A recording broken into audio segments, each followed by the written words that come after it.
In the city streets, we rise and we march, a movement of change with fire in our hearts. Zeitgeist, Venus Project, our visions unite. We stand for a future that shines so bright. No more divided by borders and wealth. We strive for a world where everyone's health is valued the same, where love is the guide. Resource-based economy on high.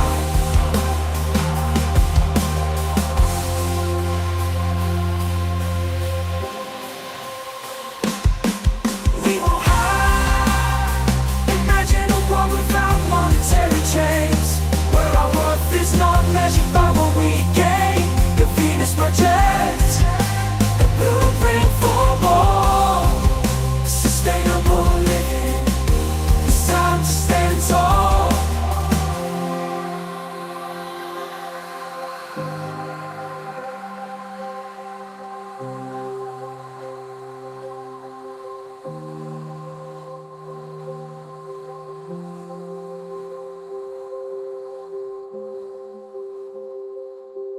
And it's time to stand tall.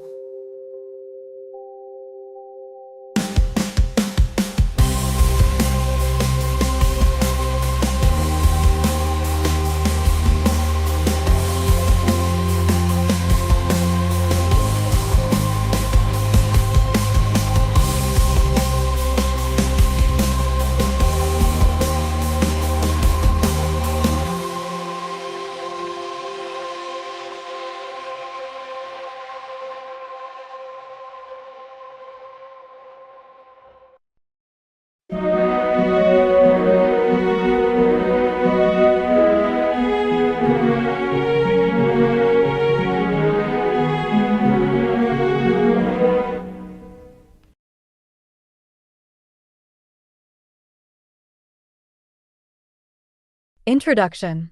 Modern society faces numerous challenges, such as environmental issues, economic disparities, social inequalities, and resource depletion. Many people are concerned about these problems and are searching for solutions.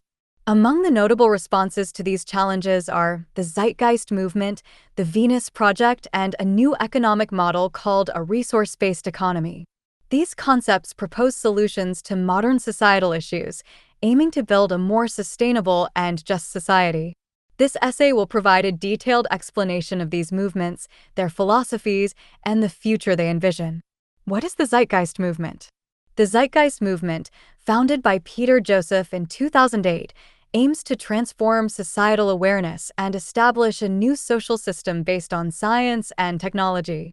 The movement criticizes the modern financial and economic system and advocates for a resource-based economy. At the core of the Zeitgeist movement is the belief in utilizing science and technology to meet human needs and pursue the well-being of society as a whole. The activities of the Zeitgeist movement are diverse, including education, awareness campaigns, film production, and lectures. Particularly, the documentary film Zeitgeist, released in 2007, derived the movement's name and shocked many people. This film analyzes how financial systems, religion, and media influence society. What is the Venus Project? The Venus Project, established by Jacques Fresco and Roxanne Meadows, proposes specific plans to realize a sustainable society using science and technology. Central to this project is the implementation of a resource-based economy. Fresco proposed efficient and environmentally friendly social systems in all areas, including urban design, transportation systems, and energy systems. The Venus Project is named after Venus, a town in Florida. The project's goal is to create a living environment in harmony with nature and build a society where all humanity shares resources equally. Fresco's vision depicts a world where all people live equally, free from war, poverty, and environmental destruction. The concept of a resource-based economy. A resource-based economy refers to an economic system based on the physical resources of the earth rather than currency. This concept aims to efficiently manage resources using science and technology to meet the basic needs of all humanity. The fundamental principle of a resource-based economy is that the Earth's resources are the shared property of all humanity and that their optimal distribution will improve the overall welfare of society. The current economic system is based on capitalism, prioritizing profit. However, a resource-based economy prioritizes human happiness over profit. In this system, artificial intelligence and automation technologies are actively utilized to manage and distribute resources efficiently. This approach minimizes environmental impact while allowing all humanity to equally enjoy prosperity. The relationship between the Zeitgeist movement and the Venus Project. While both the Zeitgeist movement and the Venus Project aim to realize a resource-based economy, their approaches differ slightly. The Zeitgeist movement emphasizes societal awareness, reform, and education, advocating for fundamental reforms of financial and political systems. In contrast, the Venus Project focuses on specific urban design and technological solutions, demonstrating its vision through actual prototypes. Both share the common goal of creating a sustainable and just society. The Zeitgeist movement seeks to transform people's awareness through widespread enlightenment activities, while the Venus Project demonstrates the potential of new social systems through concrete design and practice. Criticisms and counterarguments. There are various criticisms of the Zeitgeist movement and the Venus Project. Some critics argue that these movements are unrealistic and that their ideals are overly optimistic. Additionally, the realization of a resource-based economy requires enormous funds and technology, raising questions about its feasibility. However, supporters of the Zeitgeist movement and the Venus Project emphasize the severity of the problems modern society faces and the need for fundamental change. They also point to examples where technological advances have made previously impossible things achievable, arguing that the realization of a resource-based economy is not necessarily unrealistic. Future prospects. The resource-based economy proposed by the Zeitgeist movement and the Venus Project has the potential to solve many of modern society's problems. However, its realization involves many challenges. First, societal awareness reform is necessary, requiring changes to the current economic and political systems. Additionally, numerous technological challenges exist, including the development of sustainable energy systems and efficient resource management systems. By overcoming these challenges, it becomes possible to realize a sustainable and just society. The Zeitgeist movement and the Venus Project influence many people by spreading their vision and promoting societal change. In the future, it is expected that the principles proposed by these movements will be more widely accepted and that concrete steps toward realization will progress. Conclusion. The Zeitgeist movement, the Venus Project, and the resource-based economy propose innovative solutions to many of the challenges facing modern society. These movements aim to realize a sustainable and just society using science and technology, and their philosophies have gained support from many people. However, realizing these goals involves many challenges, requiring societal awareness, reform, and technological advancement. Looking toward the future, it is essential to consider what each of us can do to realize the visions proposed by the Zeitgeist movement and the Venus Project, hoping for a day when these visions become a reality.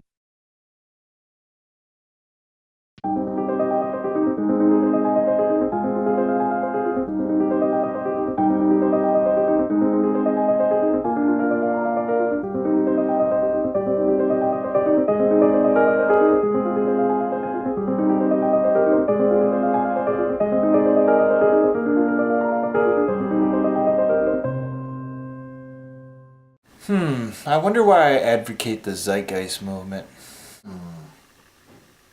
Hope. Hope. Because it just makes sense. That's why. Why wouldn't you? Before accepting the ideas of the Zeitgeist movement, I was just beating a dead horse, advocating what I thought at the time were viable solutions, such as back to the gold standard and the Fed. Ron Paul. Prepare for the food shortages. Build me a bunker. I am going off the grid.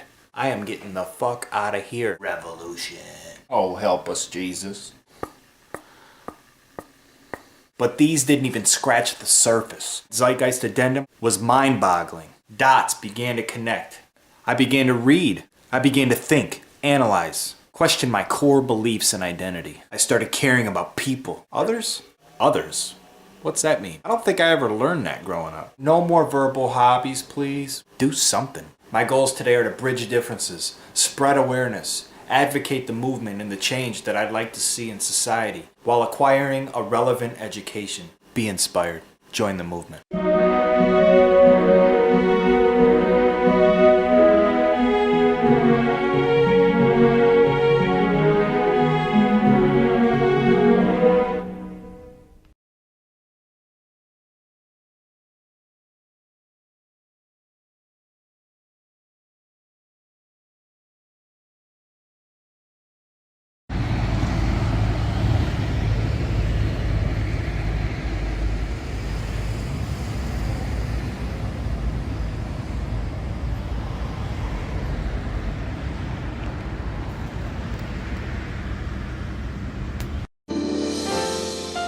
In the dawn of a new age, a vision unfurls. A world where abundance replaces scarcity's swirls. Zeitgeist whispers change, a revolution's decree, where minds are awakened and hearts roam free. Join the movement, break the chains, embrace the future where humanity reigns. A resource-based economy, a dream we share. In the Venus Project, we find hope's lair. No more hunger, no more greed. In this world of plenty, all souls feed. Technology serves, not masters of might. In harmony with nature, we find our light. Join the movement, join the movement. Break the chains, embrace the future where humanity reigns.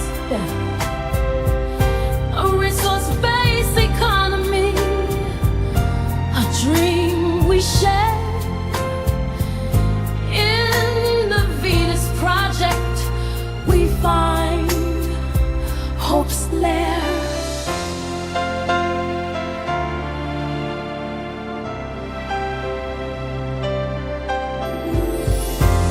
No borders divide, no wars to wage. In this new world, we script a different page. Cooperation thrives as we build a paradise for all, not just the few. Join the movement, break the chains, embrace the future where humanity reigns. A resource-based economy, a dream we share. In the Venus Project,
but see my face in the mirror of success. A hollow, hungry stare, building someone's empire with nothing left to share. But there's a new horizon, a future we can ride, where value's not in dollars, but the things that keep us bright. A resource-based economy where everyone's a part, sharing what the earth provides, a fresh and open heart.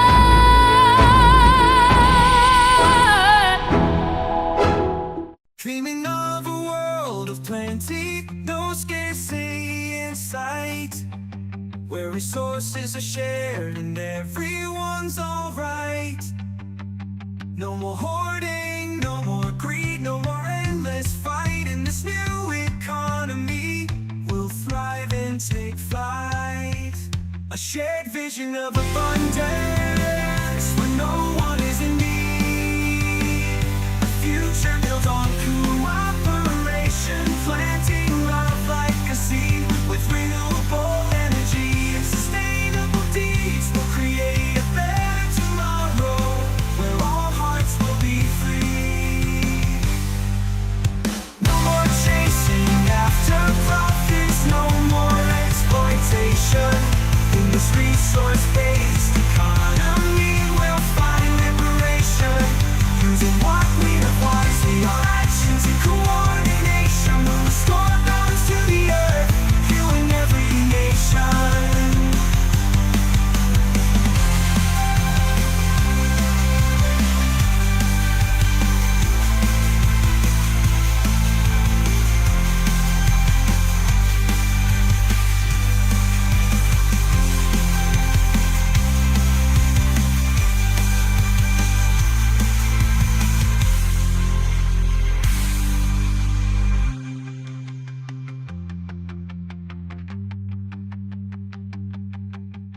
A world that's changing fast, we're moving quick. The Venus Project, let's take a trip. A future so bright, we're breaking free together. We'll build a new society.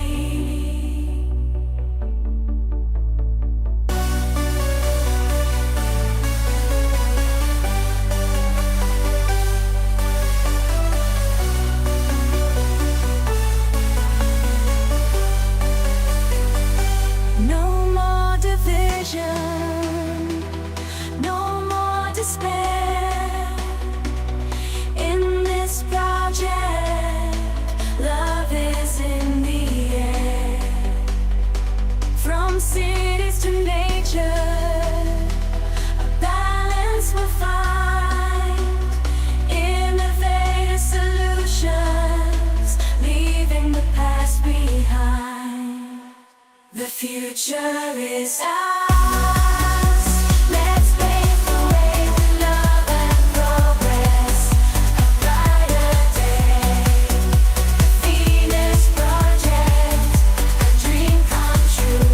Uniting the world in all that we do.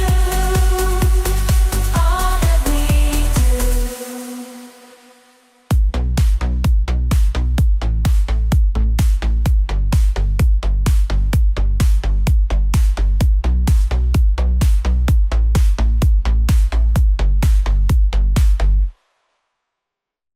With the zeitgeist, we're taking off the blinds, breaking down the old ways. It's a brand new design, standing up for justice in a world that's so unkind. Finding liberation, we're leaving no soul behind. Preaching about equality, fighting for what's right. No more exploitation, we're rising up, unite. Building a better future where everyone can thrive. Zeitgeist movement's here, gonna change the whole vibe. No more chains that bind us, we're breaking through the walls, working for a world where humanity stands tall, dismantling the systems that hold us in their claws. Zeitgeist movement's here. Go on and hear our call.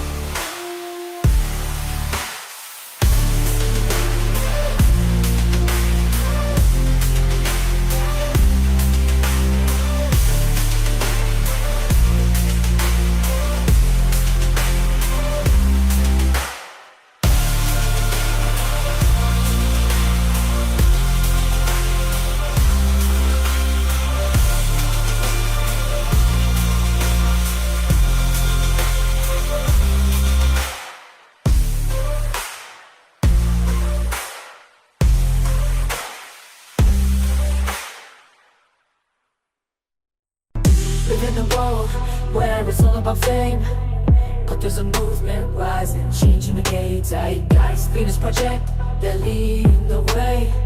A revolution of the mind, gotta listen, don't stray. No more greed, no more blind pursuit of wealth. It's time to wake up, redefine our mental health. Respect for nature, sustainability's key. The future's in our hands, let the world see. Revolution of the mind, it's time to break free. Join the movement, open your eyes and see. Zeitgeist, Venus Project, paving the way. Together we'll build a better day.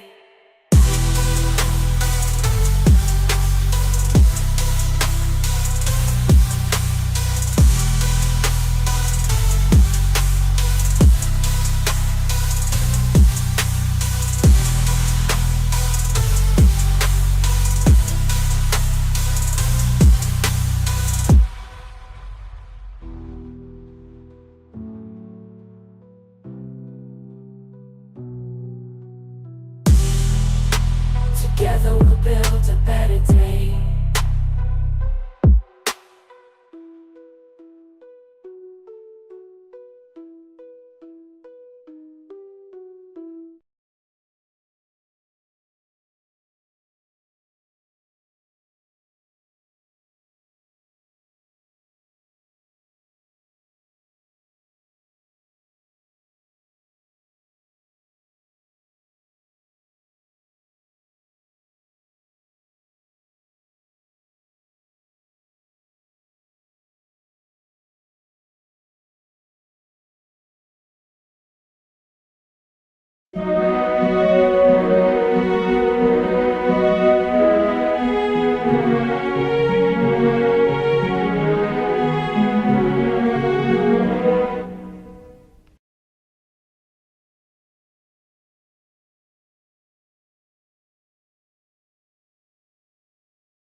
What is system shift? System shift is an attempt at making a public domain version of Zeitgeist moving forward. Although I don't agree with copyright, if I understand copyright correctly, you cannot copyright facts, yet you can copyright a particular expression of those facts. So system shift just presents the facts of Zeitgeist moving forward in its own words using ChatGPT and Google Gemini. There is also a version of system shift with no narration if there's anyone that wants to put it in their own language. This leads into what the social atmosphere movement is about. The social atmosphere movement is the open source, public domain, or Creative Commons version of the Zeitgeist movement. Basically, it is the poverty version of the Zeitgeist movement. Hence, jokingly, I included a fictional black and gold film studios logo in System Shift, a brand which is considered poor in Australia. Basically, if you're not in the know with the Zeitgeist movement, you're not allowed to spread Zeitgeist movement videos. They're under copyright protection. This is even when the Zeitgeist movement is meant to be about spreading awareness of the ideas of the Venus Project and a resource-based economy to reach the public with these ideas. This is where the social atmosphere movement is different from the Zeitgeist movement. While System Shift is a public domain version of Zeitgeist moving forward, there's also what is an open source society, which is a public domain version of an introduction to a resource-based economy, which is also strictly copyright protected. I'm only one person, but I plan on making other core Zeitgeist movement videos public domain or open source to reach the public with the ideas of the Venus Project and a resource-based economy. With ChatGPT 4.0 coming soon, the quality of putting content in its own words should be even better. On YouTube and Rumble, it seems you've got to be on the level regarding copyright, but Facebook is actually okay regarding re-uploading some Zeitgeist movement videos where for whatever reason some Zeitgeist movement videos are less likely to be taken down than YouTube or Rumble. For example, I uploaded the Culture in Decline series to the Social Atmosphere Movement Facebook page, and there was no issue regarding doing that.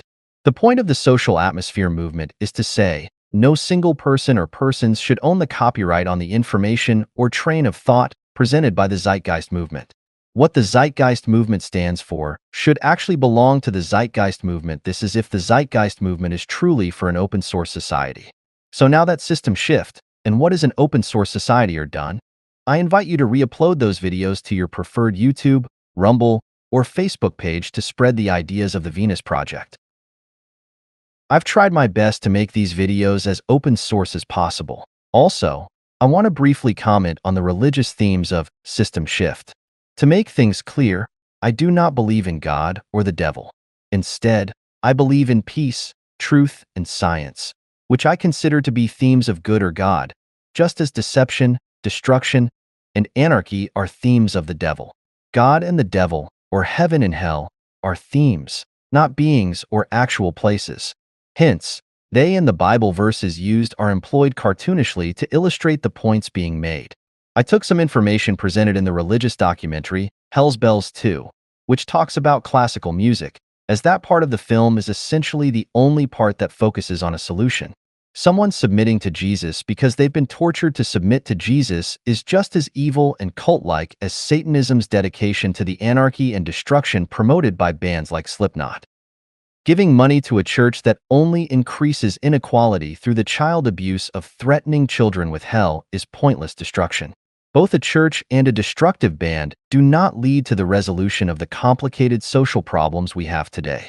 To be clear, a resource-based economy is not anarchy or a state of disorder due to absence or non-recognition of authority or other controlling systems. A resource-based economy is a state of order due to the recognition of natural laws as the authority or the scientific method applied to social and environmental concerns. The following is a trailer for System Shift. The prevailing trading system often promotes an idealistic view of fairness and equality in transactions, but this notion is sharply refuted. Instead, trading, at its core, operates under the guise of equality while covertly fostering deception to secure a better outcome for one party. This system perpetuates a cycle of hidden coercion, effectively enforcing a monopolistic environment that inherently undermines public health for both affluent and marginalized segments of society. In this realm, politics merely emerges as a facade layer atop the trading structure, rendering the notion of influencing change through economic participation futile in the larger scheme. The semblance of fairness and equality in trading is a veil concealing a subtle conspiracy, sowing seeds of disparity and inequality rather than fostering genuine equity. The pervasive issues within our societal fabric are not a product of inherent human nature, but rather stem from widespread ignorance and unwavering blind adherence to established norms. While trading ostensibly upholds principles of exchange, it subtly embodies qualities reminiscent of organized crime. The mechanics of trade, inherently embedded with deceptive elements, perpetuate a system that thrives on clandestine agendas and perpetuates societal challenges. Acknowledging this fundamental distortion within the trading paradigm is pivotal in addressing the root causes of social disparities and fostering a more equitable and just societal structure.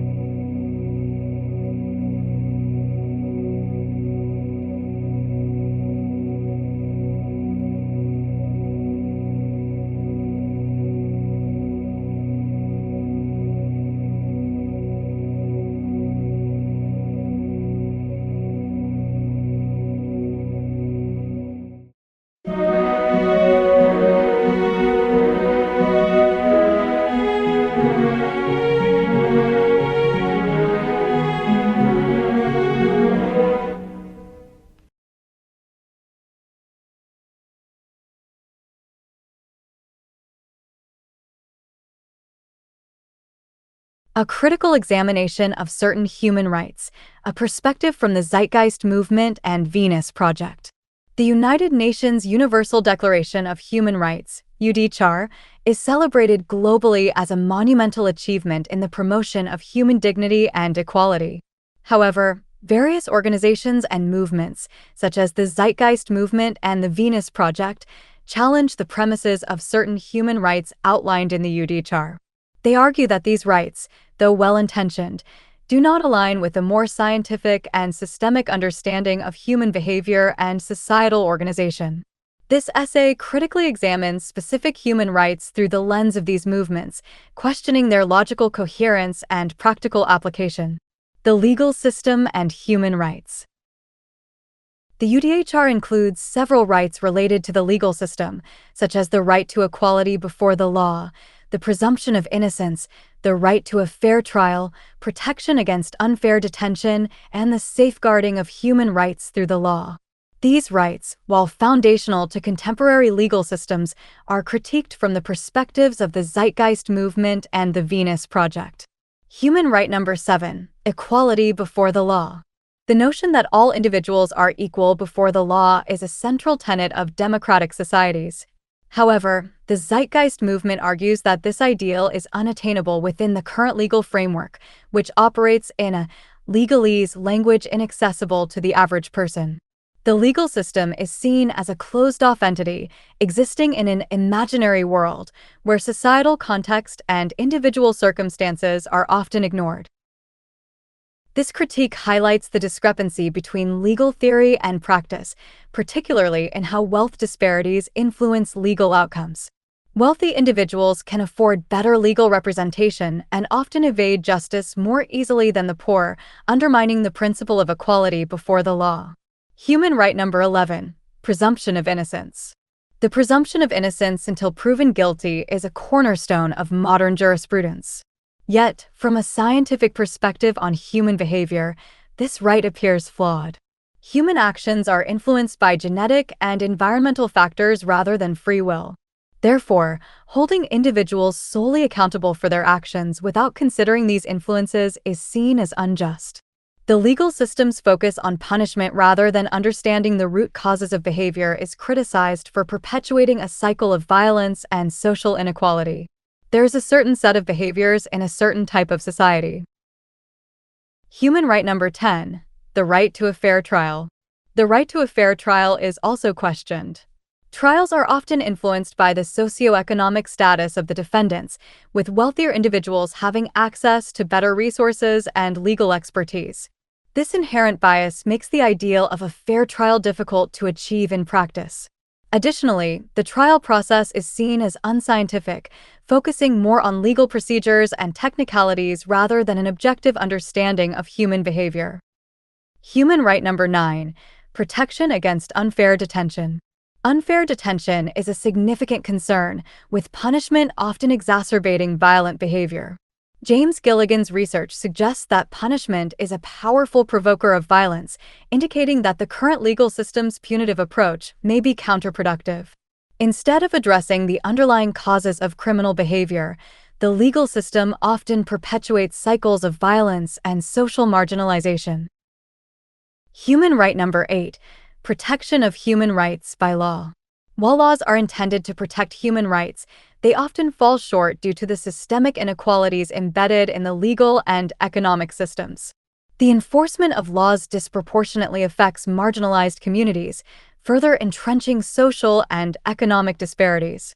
The legal system's focus on retribution rather than rehabilitation and prevention is seen as a fundamental flaw that undermines its ability to protect human rights effectively.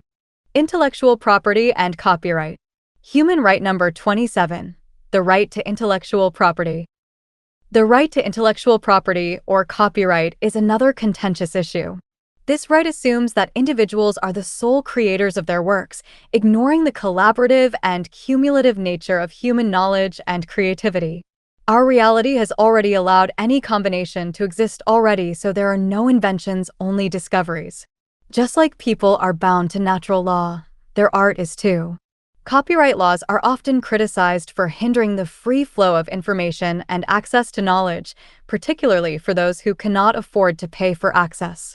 The Zeitgeist movement and the Venus Project argue that knowledge should be freely accessible to all, promoting further innovation and education. The concept of copyright is seen as a form of censorship and oppression, restricting access to scientific research and educational resources. By placing knowledge behind paywalls, copyright laws create barriers to education and perpetuate social inequalities. The enforcement of copyright by organizations, including religious groups like Scientology, is viewed as hypocritical and contradictory to the principles of free and open knowledge. Property rights and economic inequality.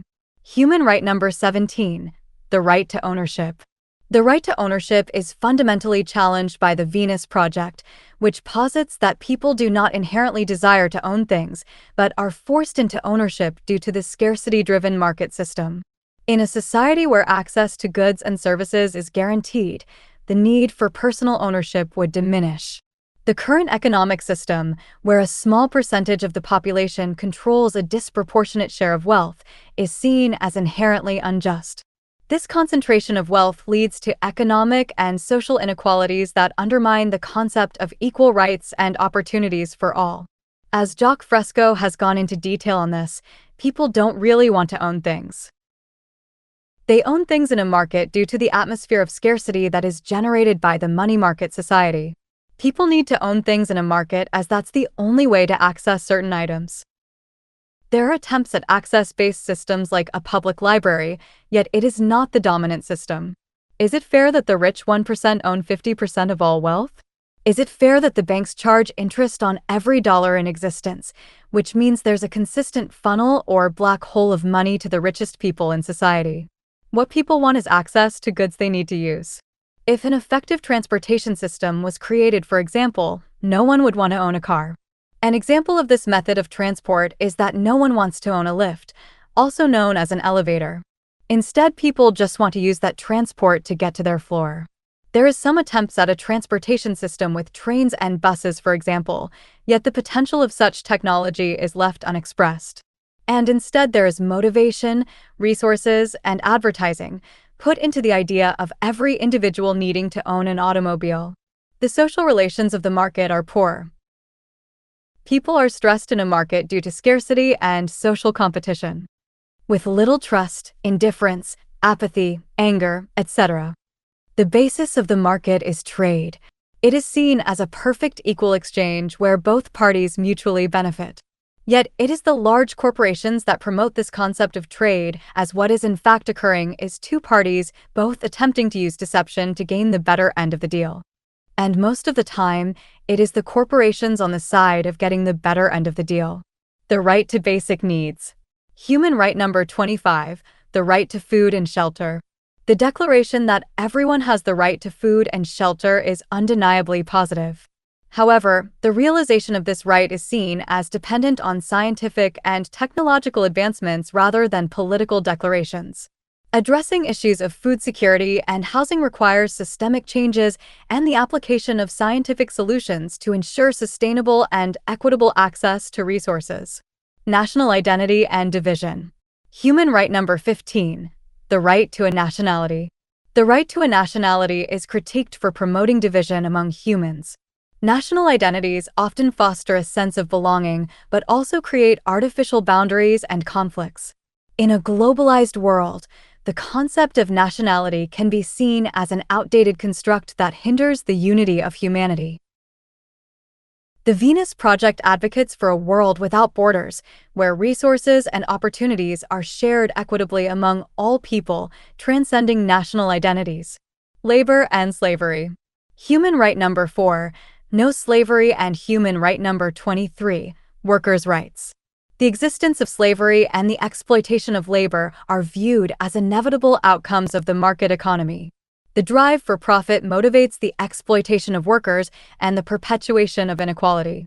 The solution proposed by the Venus Project involves creating a cooperative society where labor is shared equitably and technological advancements reduce the need for manual labor. By addressing the root causes of economic inequality and labor exploitation, the need for workers' rights and protections against slavery would naturally diminish. Religion and torture.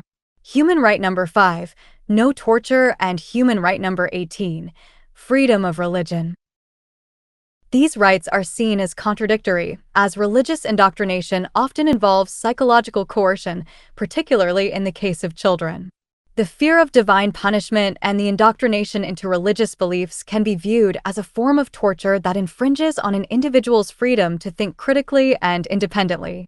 The promotion of freedom of religion is seen as conflicting with the right to a scientifically informed and rational education.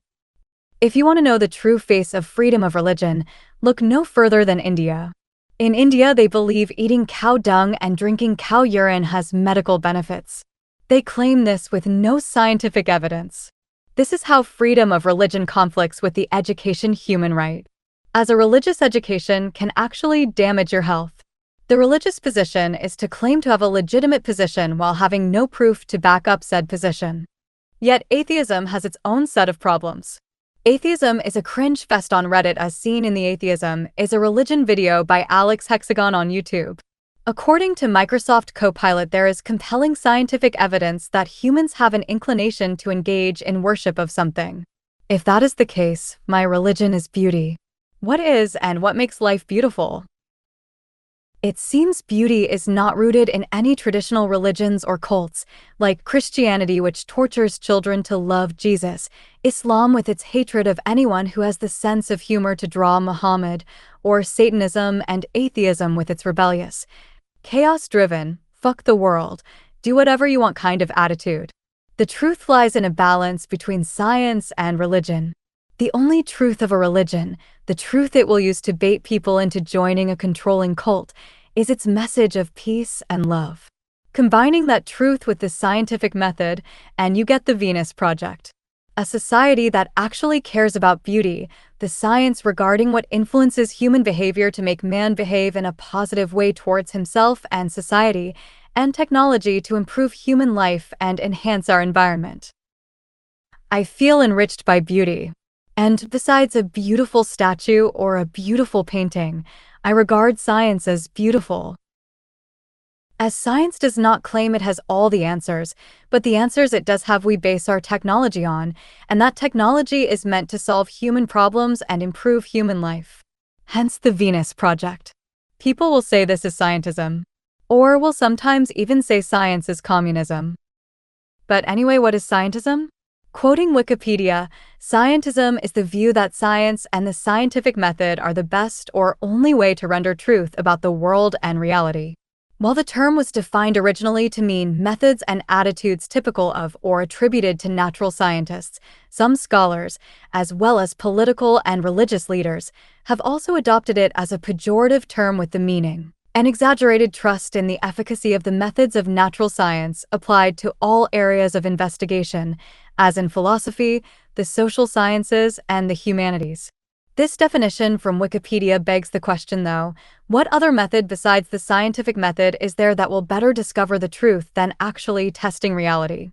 Peer-reviewed science that results in the technology we use today has an objective imperative that we should all work together to solve our human problems instead of compete in a market for money. Or religions or politics should compete regarding what legal system laws or which divine laws are better. The only real laws are natural laws. So why should I give up promoting the Venus Project religion if it is a religion, a group which promotes meeting all human needs with science? What is more spiritually fulfilling than promoting a group which intends to use science to meet all human needs so people can live in peace? What is Jesus offering which is better?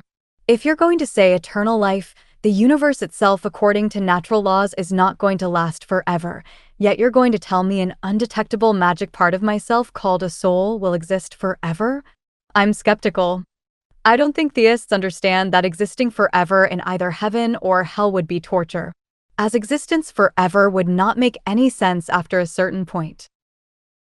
Instead of having the beautiful statue in my room or a beautiful painting to symbolize my worship of beauty, why should I have repulsive gore, an image of Jesus on the cross as seen in movies like The Passion of Christ instead? That's not really something nice to wake up to. I went through an edgy phase and I had a large fake skull in my room which I woke up to, yet I grew out of that. What Jesus symbolizes to me is control, not education. And to quote Jacques Fresco, an educated population needs no control. Also to quote Roger Scruton, beauty is an ultimate value, like truth and goodness. There is reason to insult religious beliefs. Religious beliefs are unreasonable. The word belief means something held to be true without proof. I personally enjoy laughter, something religious people have a problem with. Prayer is not reasonable, testing reality, doing science to prove what is real is reasonable. The Bible and the Gospels are not history, as the elements in them present a series of magical events that, when believed, leads to superstitious thought, not critical thinking. The Bible, just like any religious text, is the soil for scams to grow from. The bait of a cult is love, the switch is fear. Democracy and economic power. Human right number 21. The right to democracy. The right to democracy is questioned within the context of economic inequality. In a market-driven society, those with greater economic power can influence political decisions and laws, undermining the democratic process. True democracy, according to the Zeitgeist movement, can only be achieved in a society where resources are distributed equitably and decisions are made based on scientific principles and the collective well-being of humanity. Conclusion. The Universal Declaration of Human Rights represents a significant achievement in the promotion of human dignity and equality. However, from the perspectives of the Zeitgeist movement and the Venus Project, certain rights outlined in the UDHR are critiqued for their logical coherence and practical application within the current social and economic systems. These movements advocate for a more scientific and systemic understanding of human behavior and societal organization, emphasizing the need for technological advancements and equitable resource distribution to achieve true human rights and social justice. While these critiques may not align with mainstream views, they offer valuable insights into the limitations of the current human rights framework and the potential for a more just and equitable future. The human body wants to live and be healthy and happy. That is what we should base our society's values on.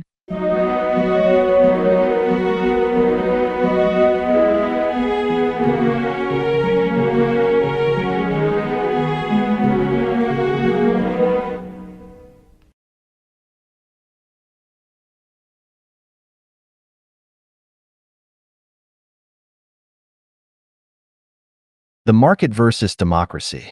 In contemporary discussions surrounding society and politics, there exists a notable blind spot: the extent to which market capitalism and democracy can coexist harmoniously. This blindness stems from decades of pro-market narratives, particularly heightened during the Cold War era, which have cultivated a pervasive mythos. This myth suggests that the hierarchical structure inherent in our daily economic interactions, characterized by top-down control and bottom-up submission, somehow aligns with democratic values of choice, equality, and freedom. This assumption, though widely held, crumbles under scrutiny. Consider the trajectory of social progress over the past 2 centuries, marked by movements striving for equality, the eradication of discrimination, improvements in healthcare accessibility, and broader political inclusion. Advances such as the abolition of slavery, the fight for women's suffrage, and the establishment of LGBTQ rights exemplify this ongoing journey toward human rights and equality. Yet, amid these advancements, one domain remains largely untouched by meaningful progress: economics. Economic equality, crucial to the broader human rights agenda, often evades scrutiny, shielded by philosophical justifications and rhetorical deflections. Rather than confronting the structural inequities inherent in market economics, many opt for euphemistic gestures. For instance, phrases like equality of opportunity are touted as progressive ideals, masking the systemic barriers perpetuated by market forces. However, the fundamental flaw in this narrative lies in the inherent contradictions of market economics. The system, by design, precludes any genuine pursuit of equality of opportunity, rendering such aspirations hollow. Basic necessities like food, water, and shelter remain inaccessible to many. while the totalitarian structure of the market perpetuates inequality and undermines democratic principles. The very essence of market economics, with its emphasis on profit-driven decision-making and hierarchical power dynamics, stands in stark contrast to the principles of equality, fairness, and democratic participation. Ultimately, the crux of the matter is clear. Market economics and democracy are fundamentally incompatible. Any attempt to reconcile the two is an exercise in futility, as the systemic determinants of market capitalism inherently oppose the principles of democracy at every turn. Market dynamics, power, scarcity, and the illusion of freedom. In examining the dynamics of market economies, two critical aspects emerge: procedural dynamics and power distribution. Take, for instance, the notion of providing free access to basic necessities like food. While it seems humane and technically feasible, such a move disrupts the essential energy flow that fuels economic growth within the market. This disruption occurs because markets thrive on scarcity exploitation. By keeping goods and services scarce, they ensure a constant demand that drives economic activity. However, providing essentials for free diminishes this scarcity, leading to a slowdown in trade, loss of demand, job cuts, and eventually economic downturns. In essence, the market system is structured to collapse without the perpetual movement of money generated by keeping necessities scarce and people in constant need. Moreover, the market's influence extends beyond mere economic transactions.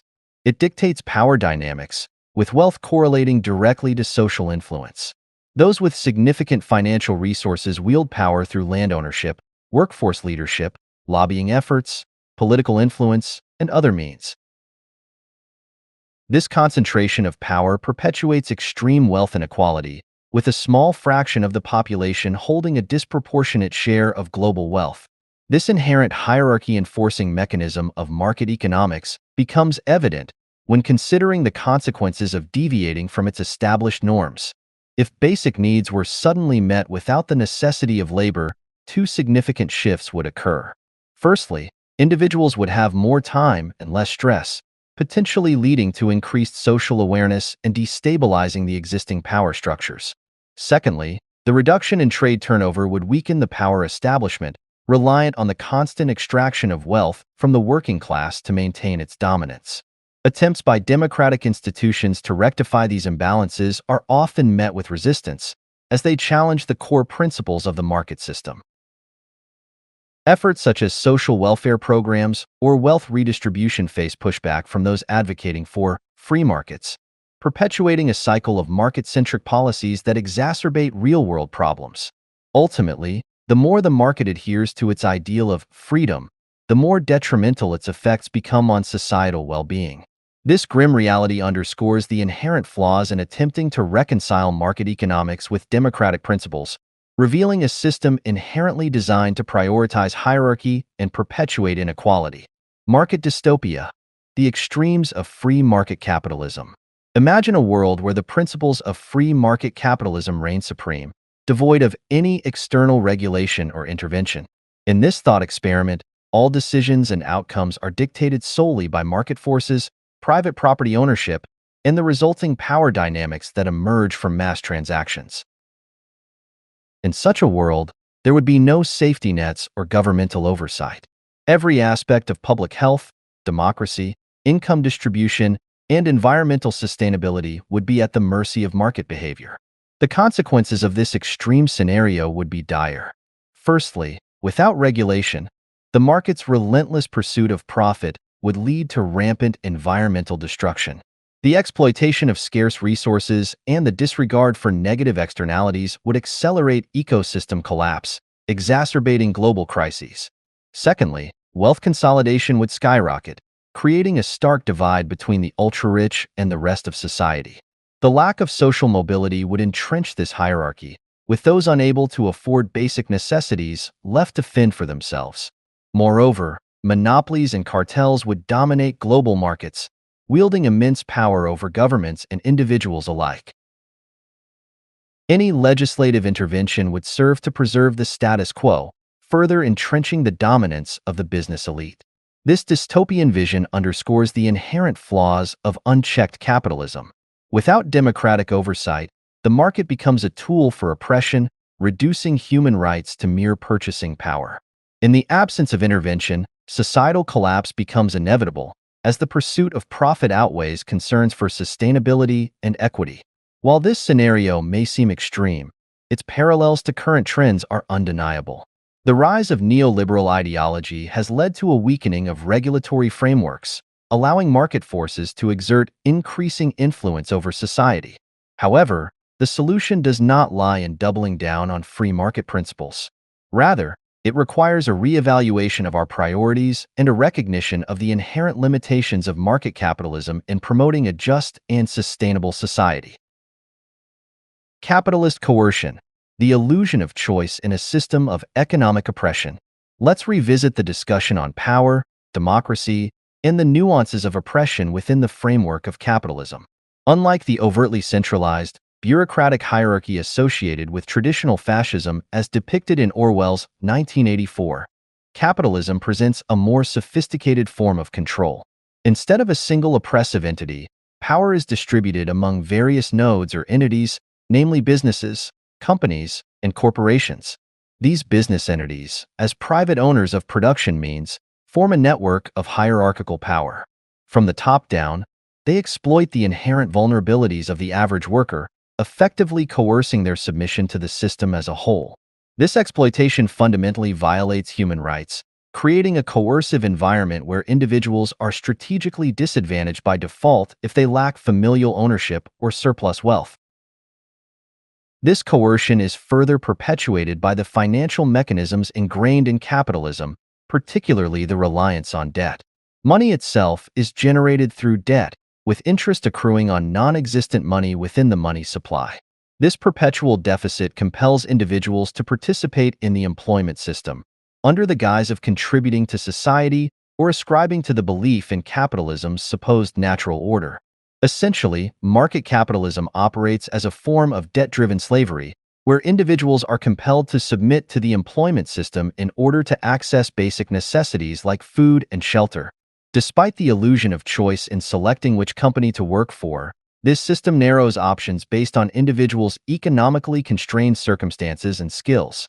In essence, the freedom to choose between employers within this structure does not equate to genuine freedom. It mirrors a reverse slave market scenario, where individuals must select their owners from a limited pool of options, regardless of the coercive nature underlying their choices. Unveiling the rise of free market dominance, capitalism's role in the resurgence of fascism. The central aim of this piece is to shed light on a concerning trend in global society: the increasing dominance of free market ideology, reshaping the world in its image, with detrimental consequences. The era of the state regulation market hybrid is waning, making way for a resurgence of pure free market principles.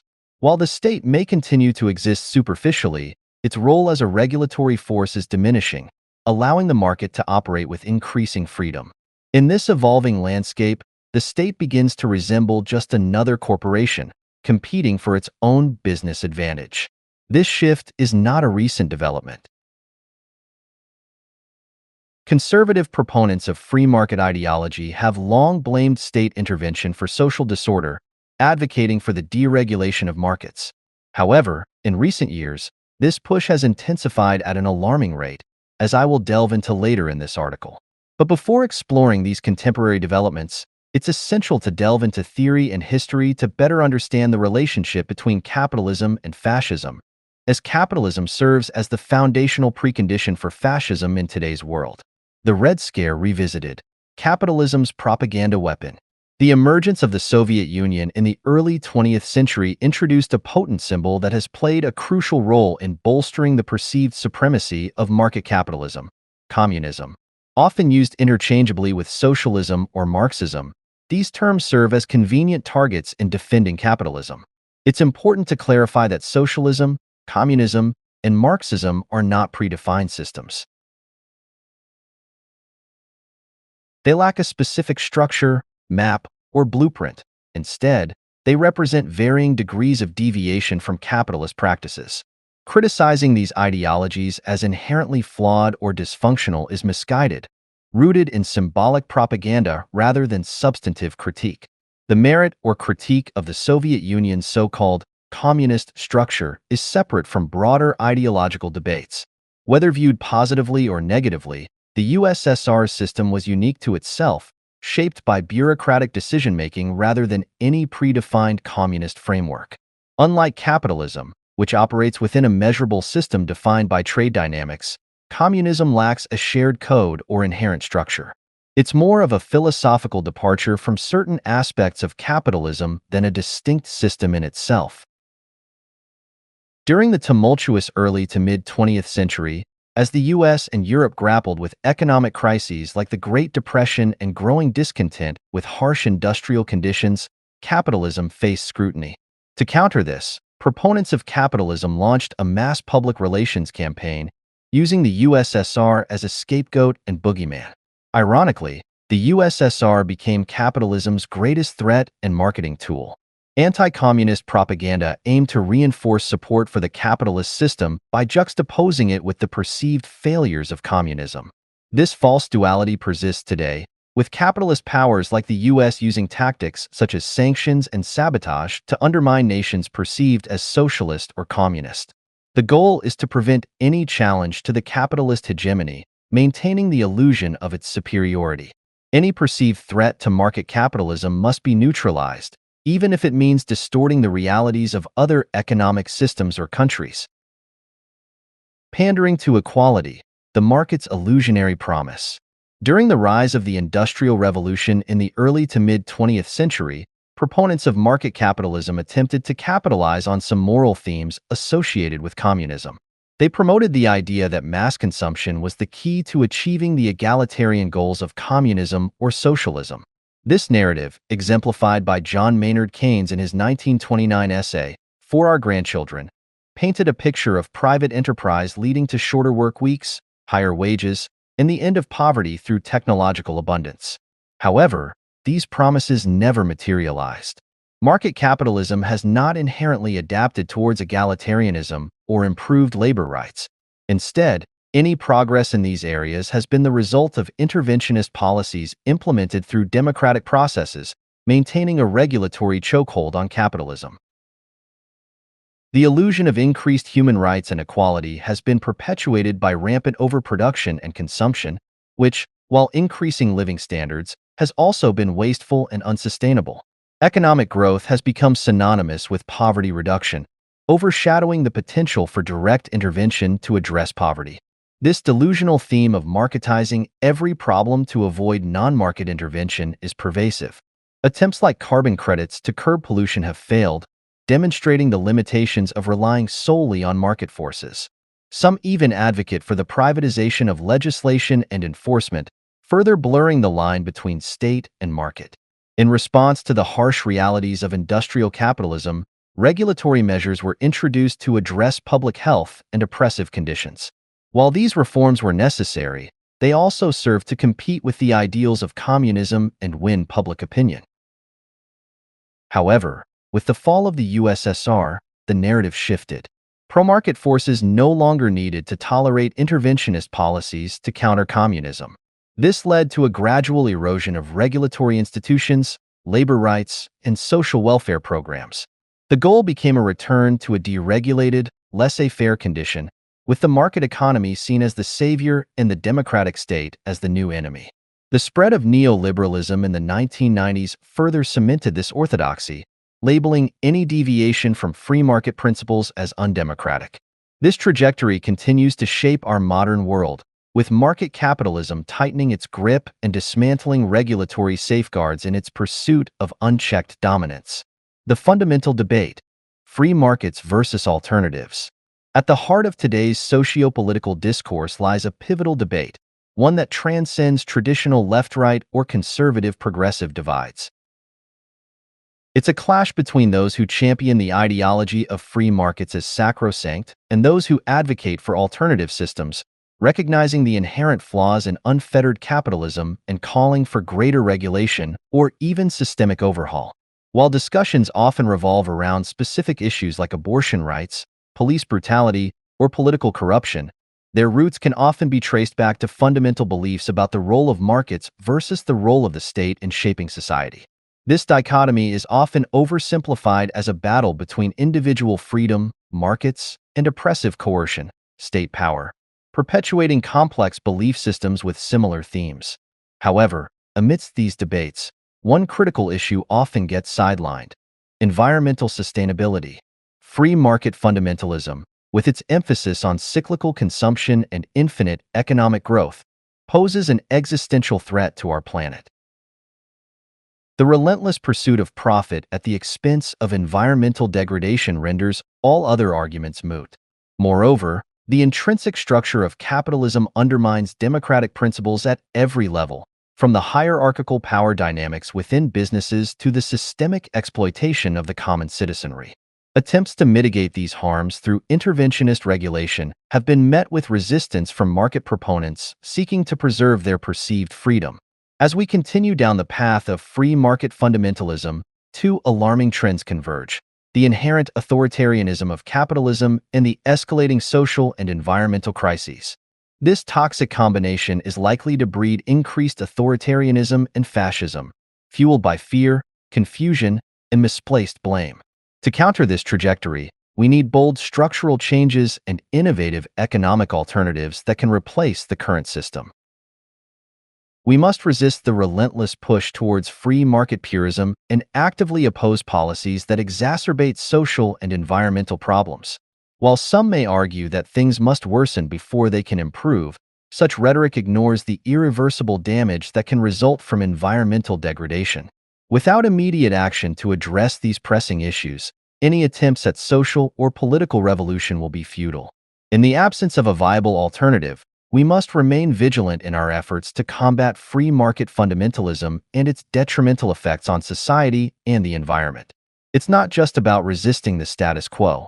It's about actively working towards a better future for all. The truth about our democracy: for those who have peeled back the layers of illusion surrounding representative democracy, the suggestion to go out and vote is met with profound skepticism.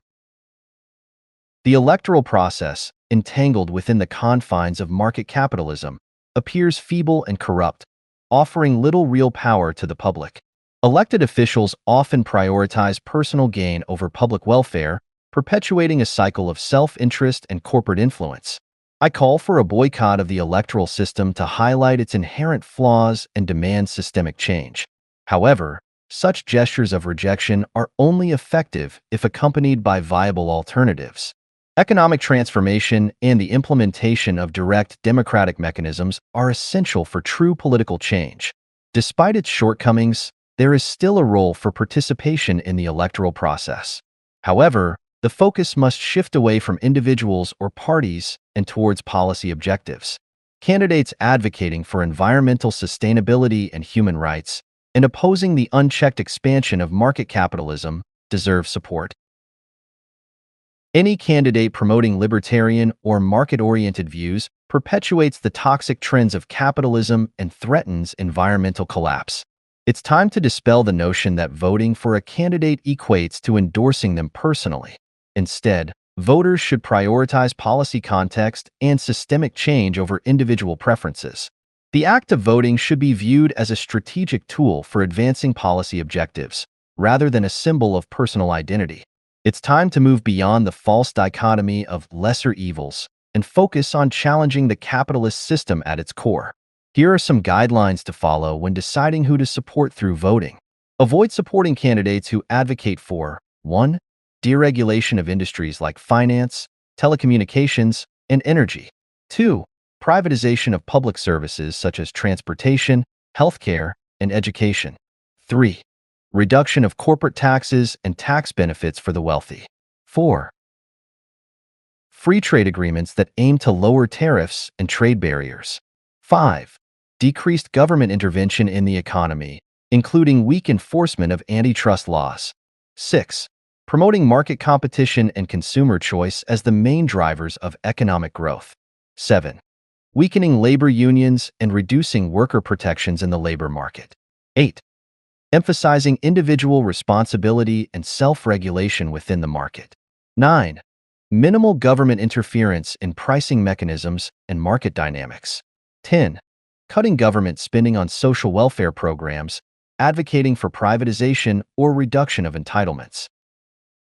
Instead, consider supporting candidates who advocate for 1. Implementing comprehensive regulatory frameworks to oversee industries and protect consumers and the environment. 2. Expanding social welfare programs, such as universal health care, unemployment benefits, and Social Security. 3. Strengthening labor rights and supporting unionization to negotiate fair wages and working conditions. 4. Adopting progressive taxation policies to redistribute wealth and address income inequality. 5. Promoting sustainable development and environmental protection through strict regulations on pollution and resource extraction. 6. Establishing public ownership or control over key industries and utilities to ensure equitable access and prevent monopolies. 7. Investing in public infrastructure and services to address societal needs and promote economic development. 8. Enforcing antitrust laws to prevent monopolistic practices and promote fair competition in the market. 9. Supporting consumer protection measures, including product safety standards and regulations on deceptive advertising. 10. Implementing financial regulations to stabilize markets, prevent fraud, and protect investors and consumers from economic downturns. While voting may not be the ultimate solution to all societal issues, it is one of the means available to work towards positive change. By actively participating in the electoral process, even if it means choosing the lesser evil, individuals contribute to holding back destructive policies and buying time to overhaul the economic system. The ultimate goal should be to create a sustainable, egalitarian democracy that prioritizes human rights and resource distribution. Until then, it's crucial to resist the influence of market-driven ideologies and fight against policies that threaten the well-being of society.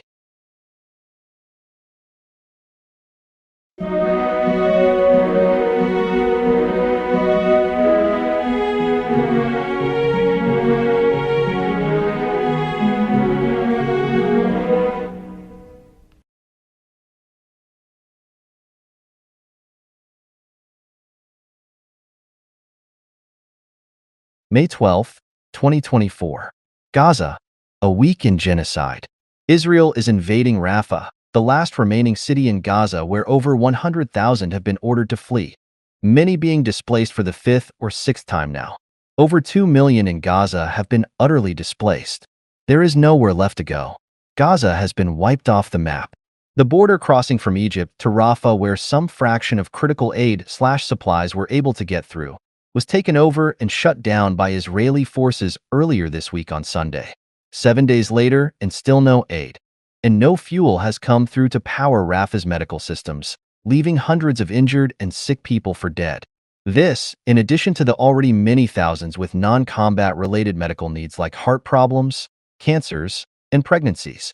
Weaponized, famine sets in across Gaza, as innocent Palestinian civilians begin starving to death. There is no food, no water, no fuel, no electricity. All essential infrastructure has been destroyed. People are living on top of one another, and with rising temperatures combined with pollution and waterborne related diseases spreading. This famine phase in Gaza will likely see a spike in deaths into the thousands, as hundreds of aid supply trucks park helplessly just outside Gaza's borders.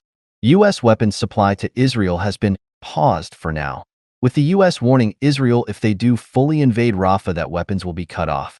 Fact is, Israel already invaded Rafah, and there's no clarity either whatsoever regarding the U.S. warnings. Nothing's qualified or clarified as to what actually crosses the line of invasion, just more PR and subjective, interpretive rhetorical posturing on both U.S. and Israel sides. Netanyahu has already come out in response saying he's intent to attack Rafah to go after Hamas. And again, Israel is already bombing Rafah. Dozens have been killed. Airstrikes are already underway. Israel is completely ignoring the U.S. and the rest of the world, since they've been empowered by the world's sole superpower with full, unconditional financial/weapons support and geopolitical backing. And especially now since the West has made it impossible to criticize Israel for anything without being an anti-Semitic Nazi, as their own PR campaign backfires on them. And also, since at this point Israel's already gotten everything it really needed from the US to do what it wanted, which was to destroy Gaza, its people, its infrastructure, and cultural fabric of Palestine, so that there's nothing to come back to, and Israel can claim de facto annexation over Palestinian territory. Attacks on Rafah almost certainly seals the fate of the remaining Israeli hostages, a likely sinister, desired outcome by Israeli officials/Netanyahu, so that hostages don't speak out against their own government's insane carpet bombings and forced starvation in Gaza that has put their own citizens' lives at risk for the past 7 months. All this on the heels of Israel saying, "Oh no, never mind," to Hamas' agreed-upon peace deal earlier this week that would have released all hostages and ended the war. All to keep Israel's genocidal/fake Western, forever war against terror going, despite massive Israeli protests in Tel Aviv to take the peace deal and retrieve the hostages. Also this week, Al Jazeera News was banned and taken off air in Israel, the only international outlet covering the on-the-ground reality inside Gaza. Their Jerusalem news offices were raided and broadcasting equipment seized, as Israel's ongoing media blackout and propaganda efforts continue to skew reality and sculpt narratives that there's no innocence in Gaza. They're all involved, normalizing their genocidal actions daily through disinfo and carefully curated media manipulation, keeping the people of Israel in the dark about the true horrors being committed.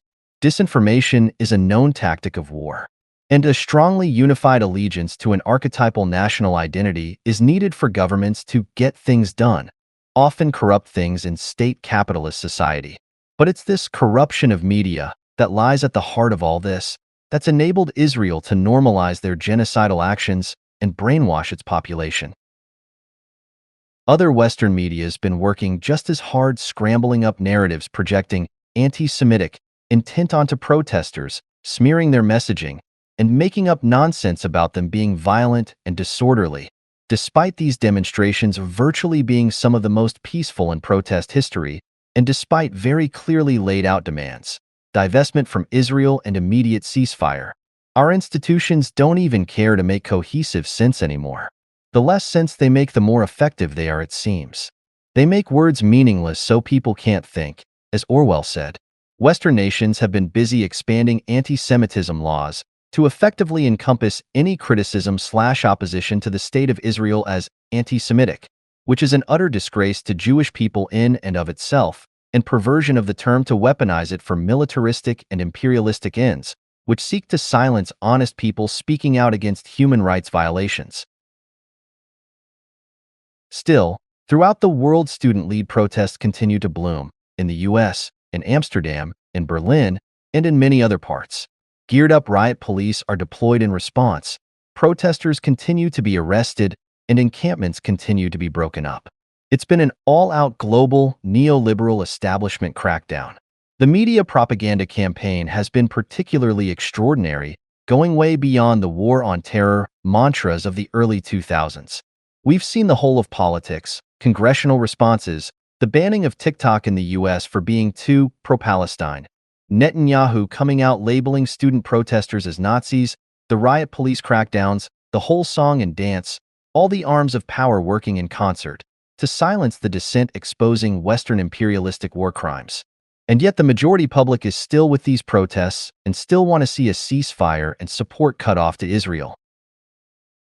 The political establishment is very clearly feeling the pressure. Otherwise, they wouldn't be doing this ridiculous propaganda and legal assault. In this US election year, Biden has massively alienated and hemorrhaged voters for not budging on policy towards Israel and for this whole anti-Semitic defamation nonsense. They know these protests are changing and mobilizing public opinion.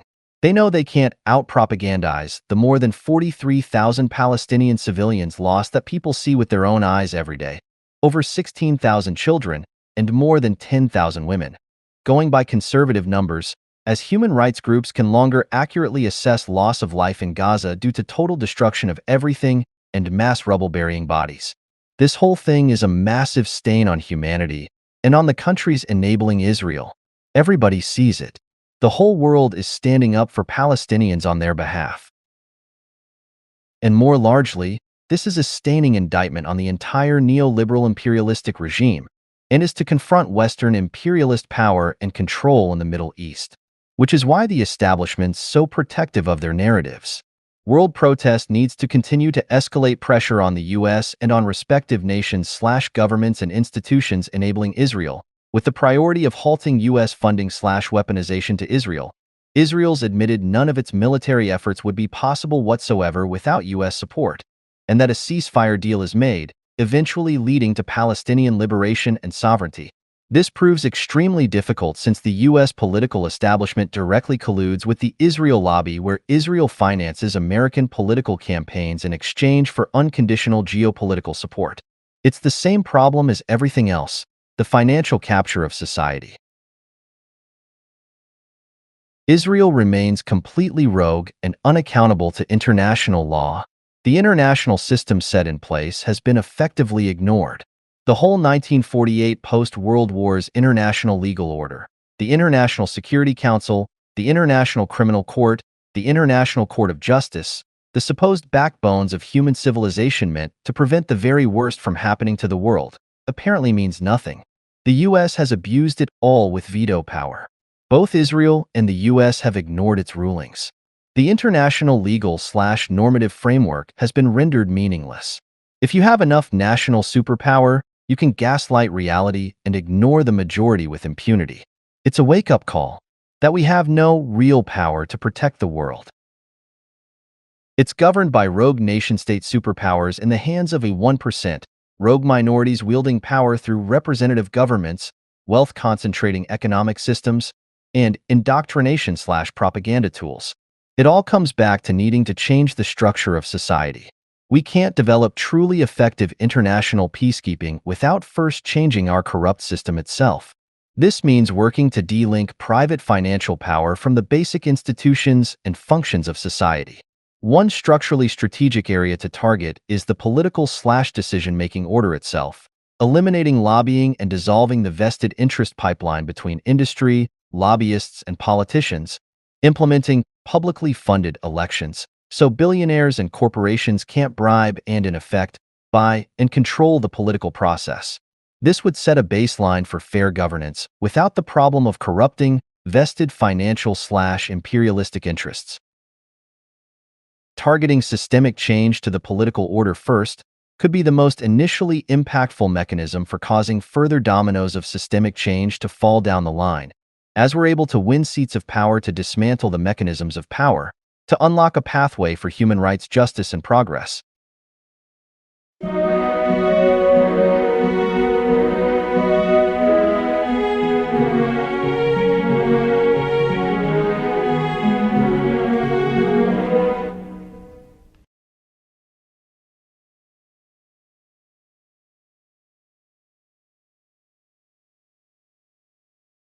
The Zeitgeist movement, the Venus Project, and the concept of a resource-based economy collectively represent a profound reimagining of societal structures and values.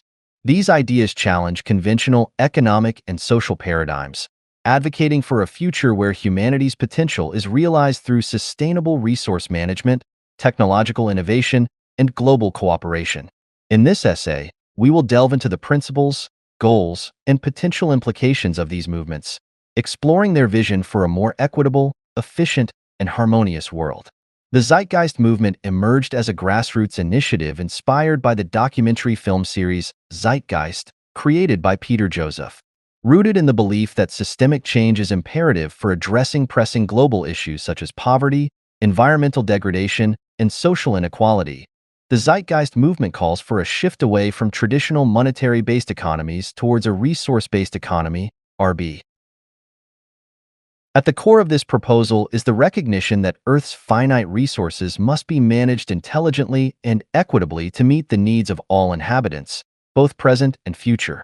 Central to the Zeitgeist movement's advocacy is the concept of abundance through technological advancement and automation. Proponents argue that advancements in robotics, artificial intelligence, and sustainable energy production can eliminate scarcity and alleviate human labor burdens. In a resource-based economy, goods and services would be accessible to all based on need rather than purchasing power, thus eliminating poverty and fostering societal well-being. Additionally, by prioritizing sustainability and efficiency in resource allocation, environmental degradation can be mitigated. ensuring the preservation of ecosystems and biodiversity. The Venus Project, founded by Jacques Fresco, complements the Zeitgeist movement's vision by providing a comprehensive blueprint for transitioning to a resource-based economy. Drawing upon principles of systems theory, cybernetics, and sustainable design, the Venus Project envisions a global network of technologically integrated cities, referred to as resource-based economies, where automation, renewable energy, and interdisciplinary collaboration facilitate abundance and prosperity. These cities would prioritize education, innovation, and environmental stewardship, fostering a culture of lifelong learning and creative exploration.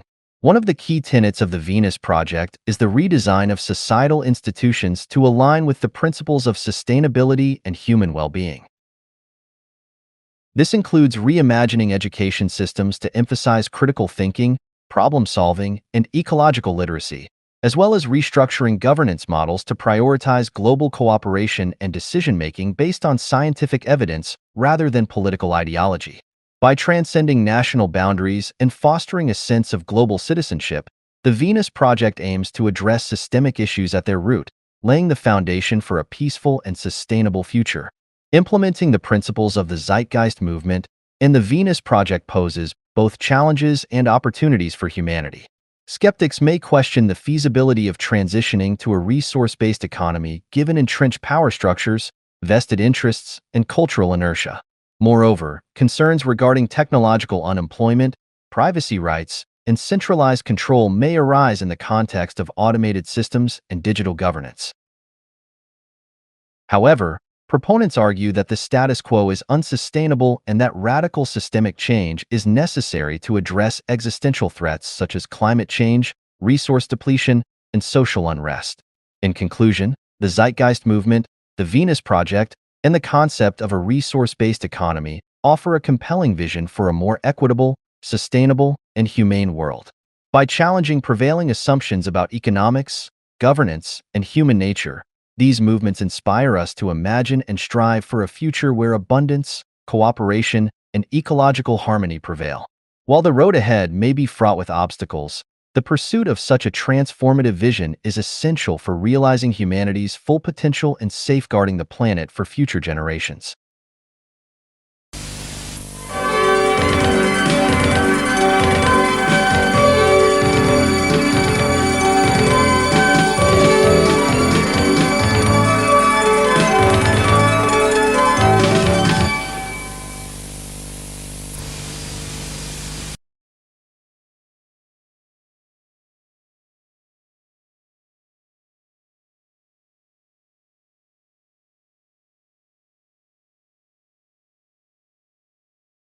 The future of humanity.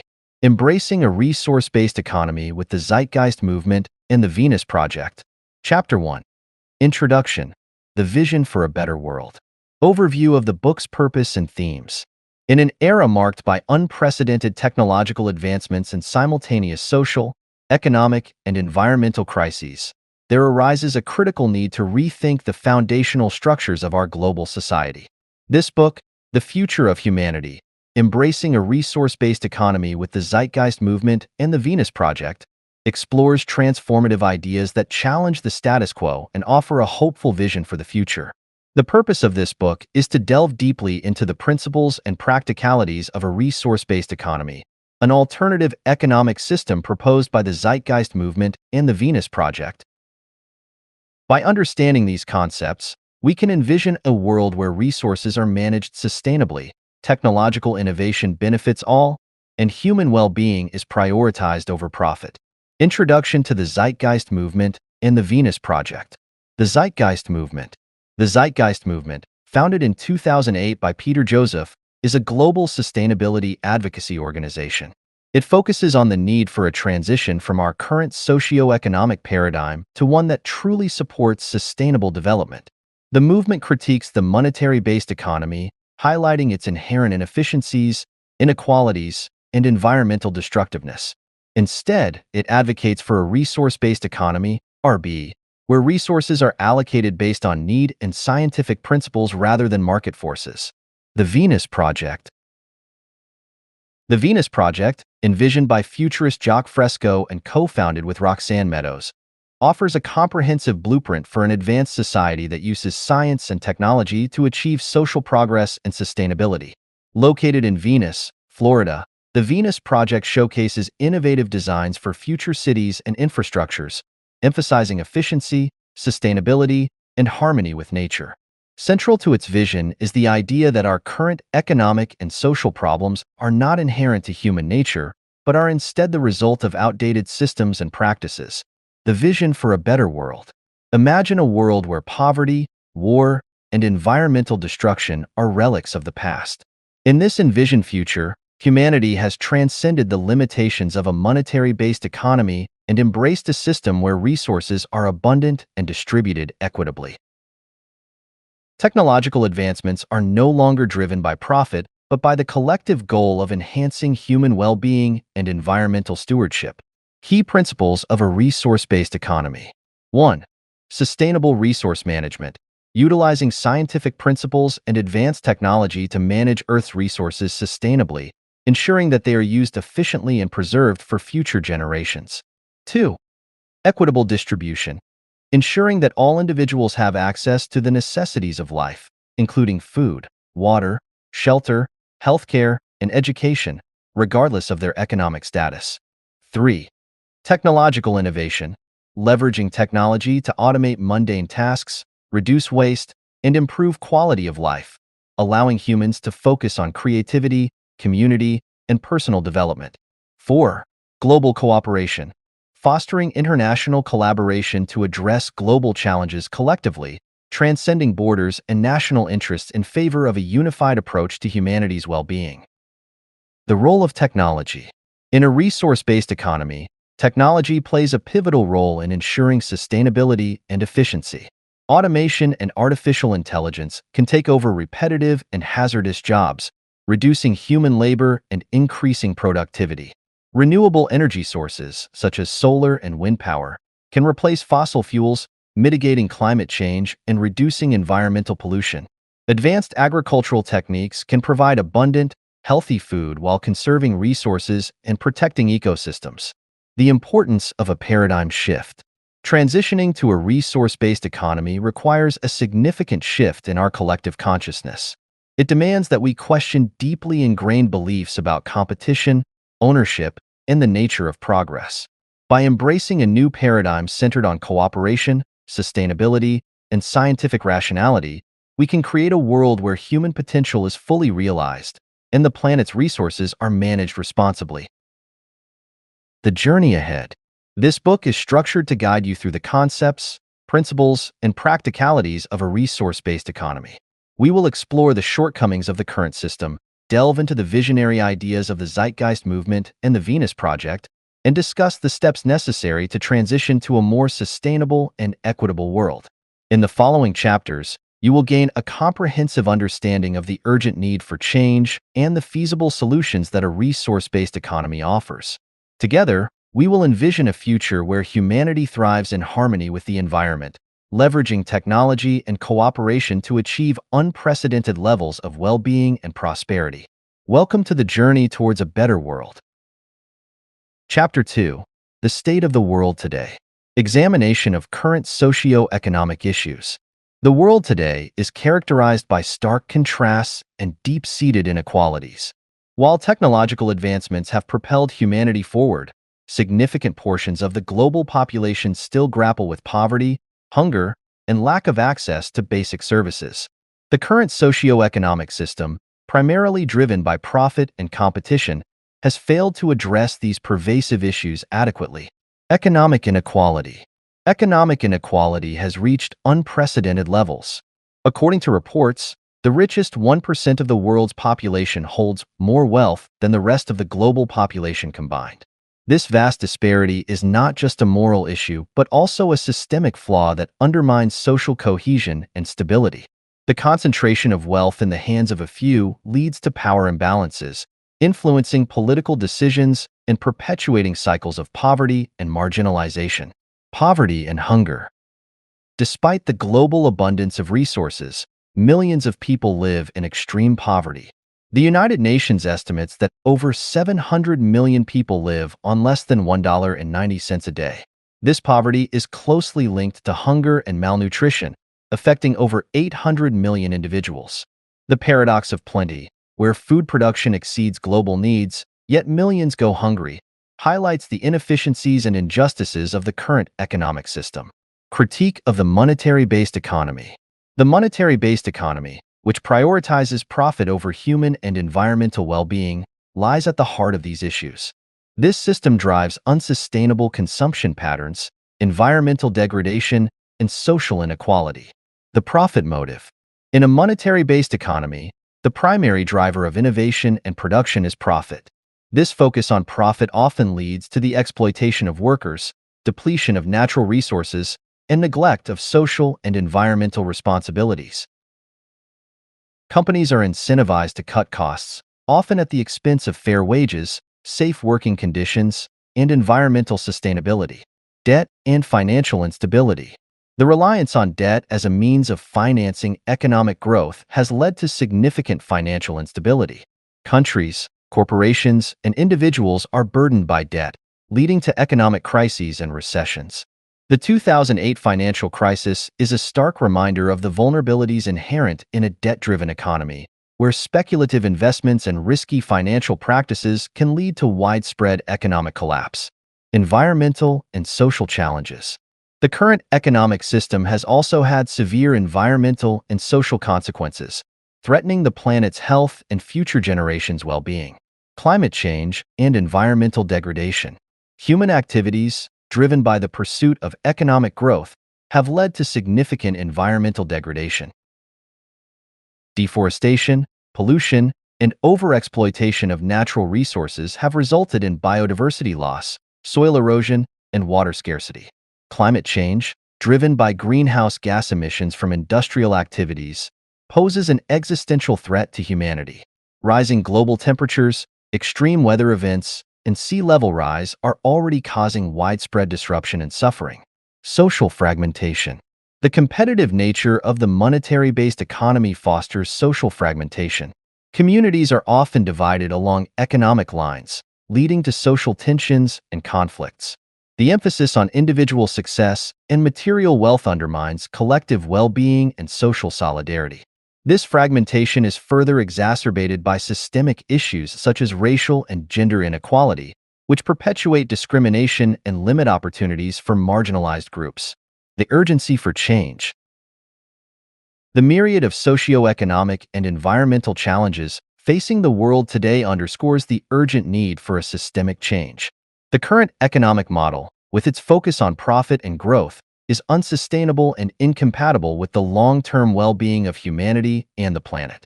The role of awareness and advocacy. Raising awareness about these issues and advocating for systemic change is crucial. Movements such as the Zeitgeist movement and the Venus Project play a vital role in educating the public and proposing viable alternatives to the existing system. By understanding the flaws of the current system and envisioning a better future, we can mobilize collective action towards a more just and sustainable world. A call to action. The challenges we face are complex and interconnected, but they are not insurmountable. By embracing innovative ideas and collaborating across borders, cultures, and disciplines, we can create a world where resources are managed sustainably and everyone has the opportunity to thrive. The journey towards a resource-based economy requires courage, creativity, and a commitment to the common good. It is a journey that we must undertake to ensure a viable future for all. As we move forward, the following chapters will delve deeper into the core concepts and principles of a resource-based economy, exploring how it offers a promising alternative to the current system. Together, we will examine practical steps to transition towards this new paradigm and envision a future where humanity and the planet flourish in harmony. Chapter 3. The Origins of the Zeitgeist Movement. History and Founding Principles. The emergence of the Zeitgeist Movement.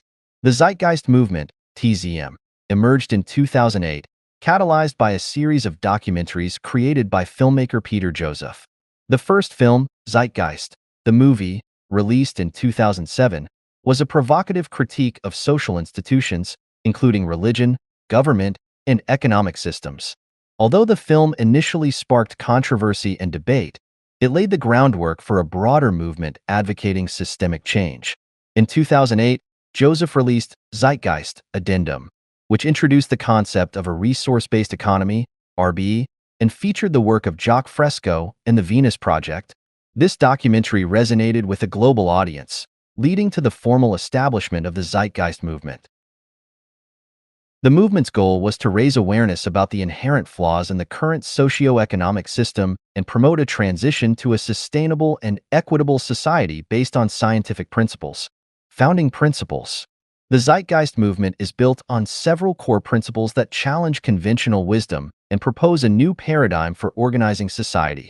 1. Scientific methodology. TZM advocates for the application of the scientific method to social and economic problems.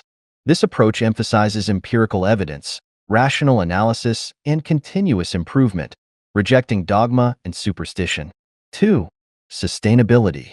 A central tenet of TZM is the need for sustainable resource management.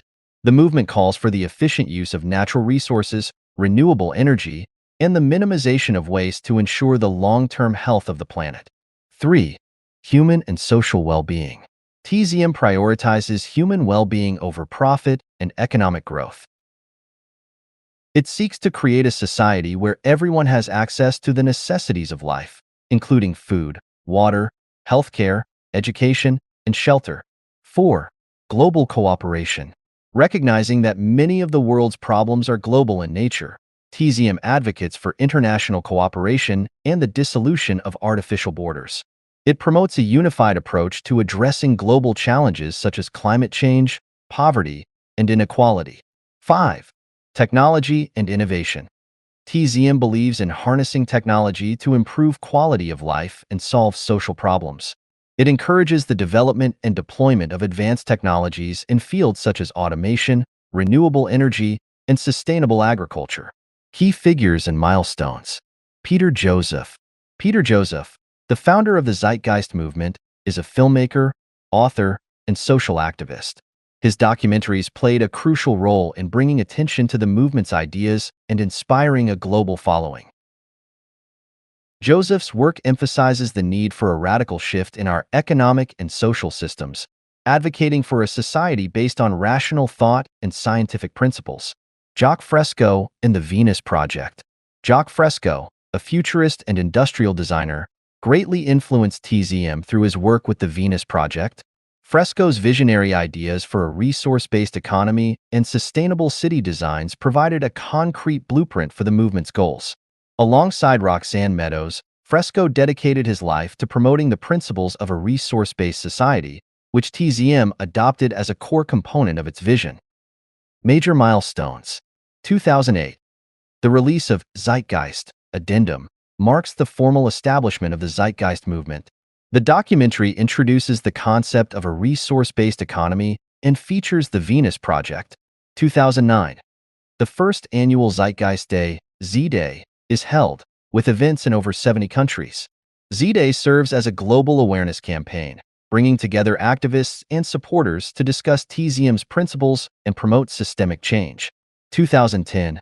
Zeitgeist, Moving Forward, is released, further exploring the issues with the current socio-economic system and advocating for a transition to a resource-based economy.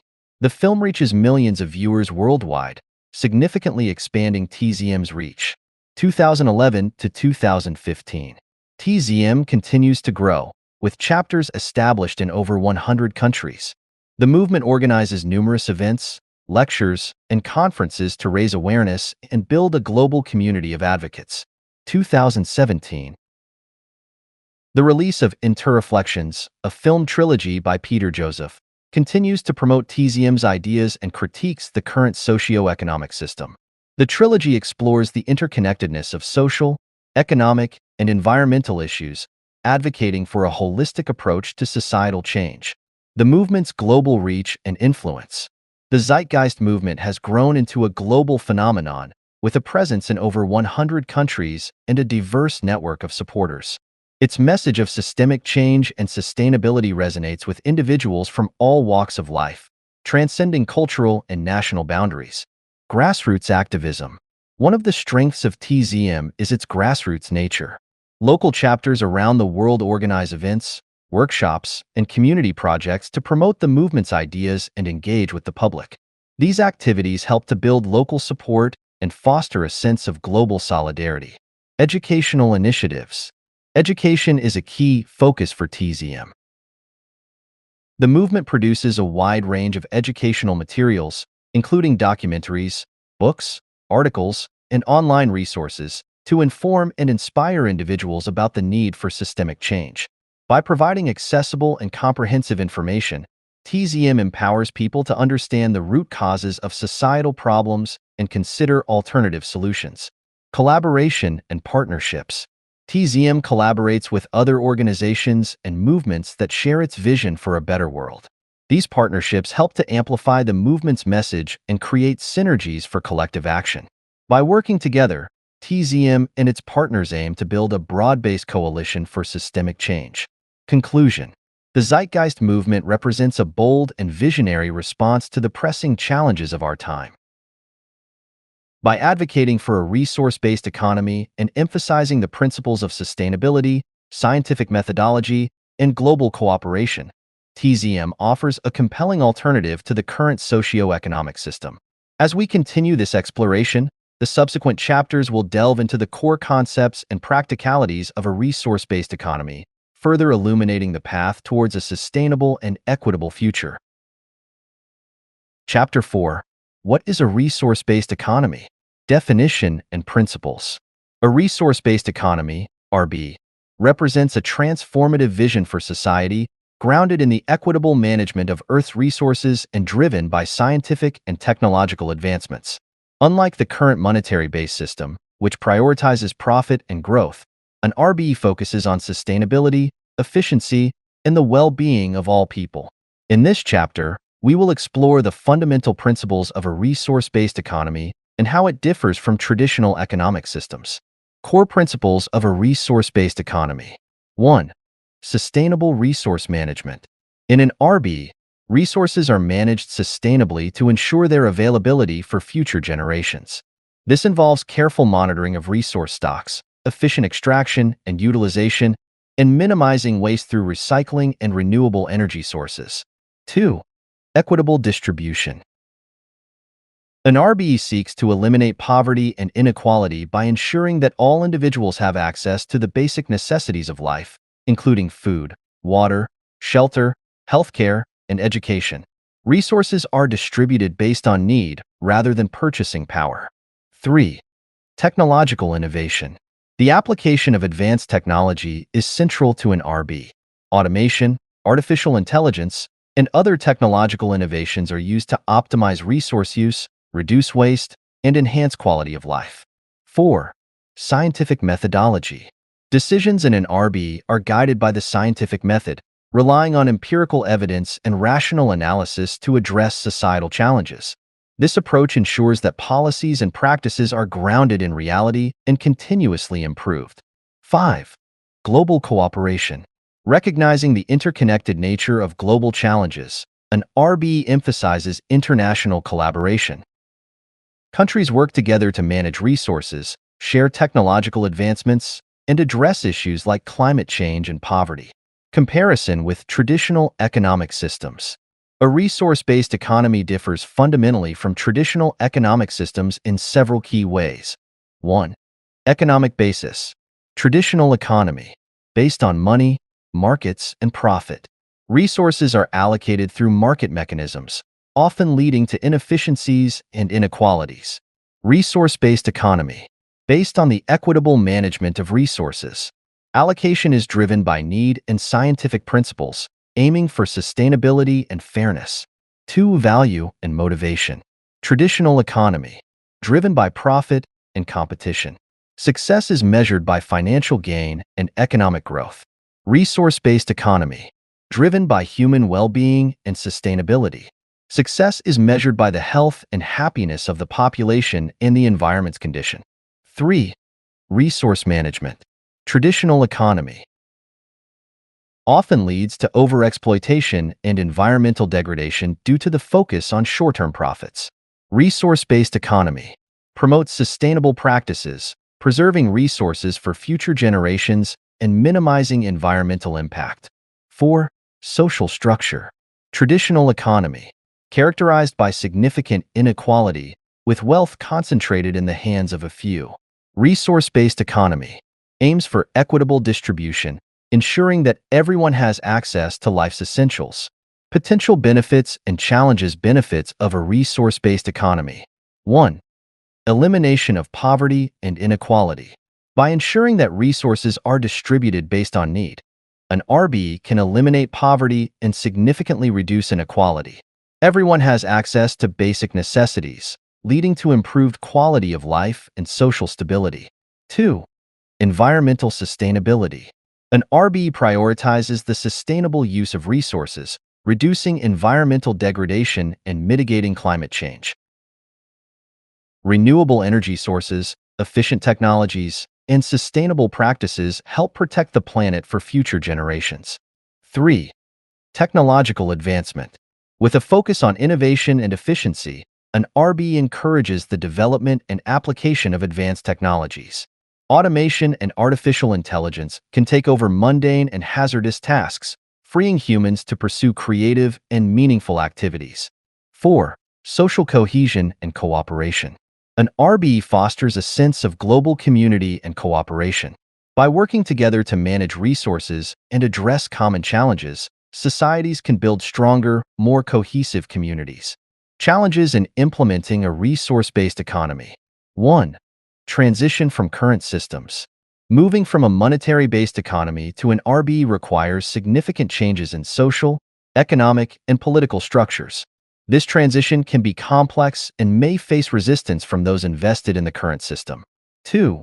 Technological dependence. An RB relies heavily on technology to manage resources and ensure efficiency. Ensuring equitable access to technology and preventing misuse or over-reliance on technology are critical challenges. 3. Global cooperation.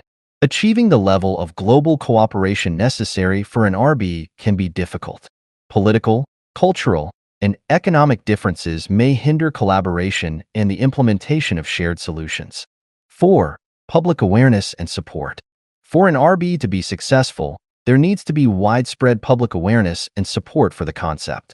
Educating people about the benefits and practicalities of an RB is essential for gaining the necessary momentum for change. Examples of resource-based practices. Sustainable agriculture.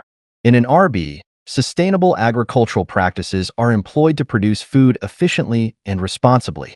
Techniques such as permaculture, vertical farming, and hydroponics can increase yields while minimizing environmental impact. By optimizing resource use and reducing waste, these practices contribute to food security and sustainability. Renewable energy.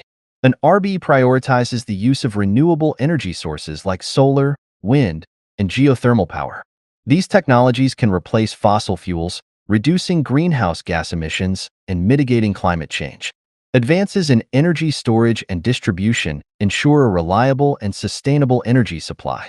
Automated systems. Automation and artificial intelligence play a crucial role in an RB. Automated systems can manage resource allocation, monitor environmental conditions, and perform routine tasks, increasing efficiency and freeing humans to focus on creative and intellectual pursuits. These systems also help reduce labor costs and improve productivity. Circular economy. A circular economy is a key component of an RB, emphasizing the importance of recycling and reusing materials to minimize waste. Products are designed for durability, repairability, and recyclability, creating closed-loop systems where resources are continuously cycled back into production. Conclusion. A resource-based economy offers a visionary and practical alternative to the current monetary-based system. By prioritizing sustainability, equity, and scientific rationality, an RB addresses the root causes of social and environmental challenges, paving the way for a more just and prosperous future.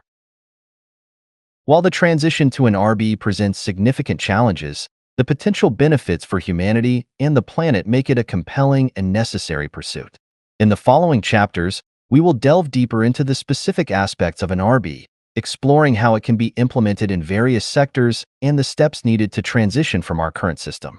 By understanding and embracing the principles of a resource-based economy, We can work towards a future where resources are managed responsibly and everyone has the opportunity to thrive.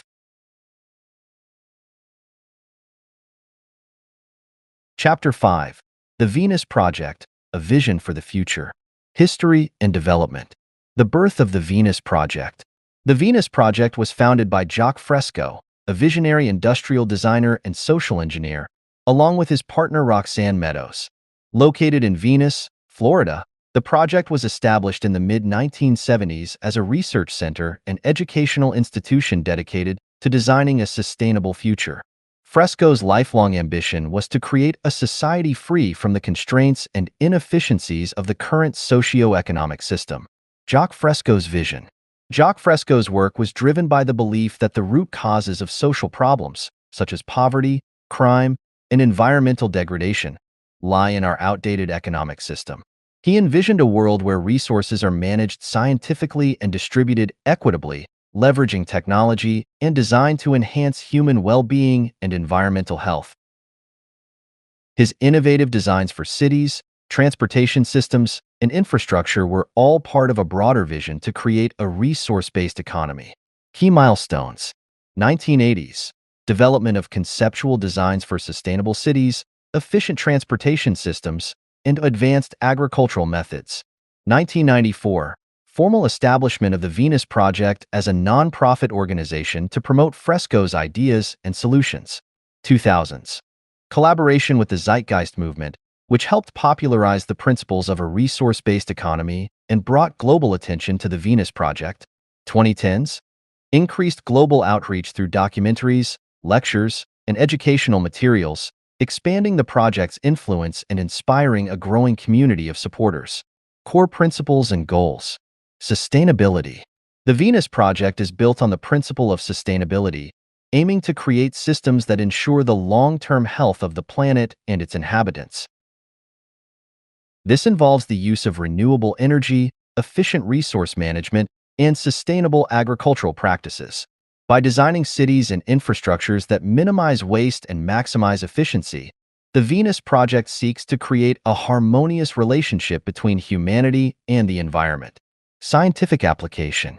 At the heart of the Venus Project is the application of the scientific method to solve social and environmental problems. This means relying on empirical evidence, rigorous analysis, and continuous improvement to develop solutions that are both effective and adaptable.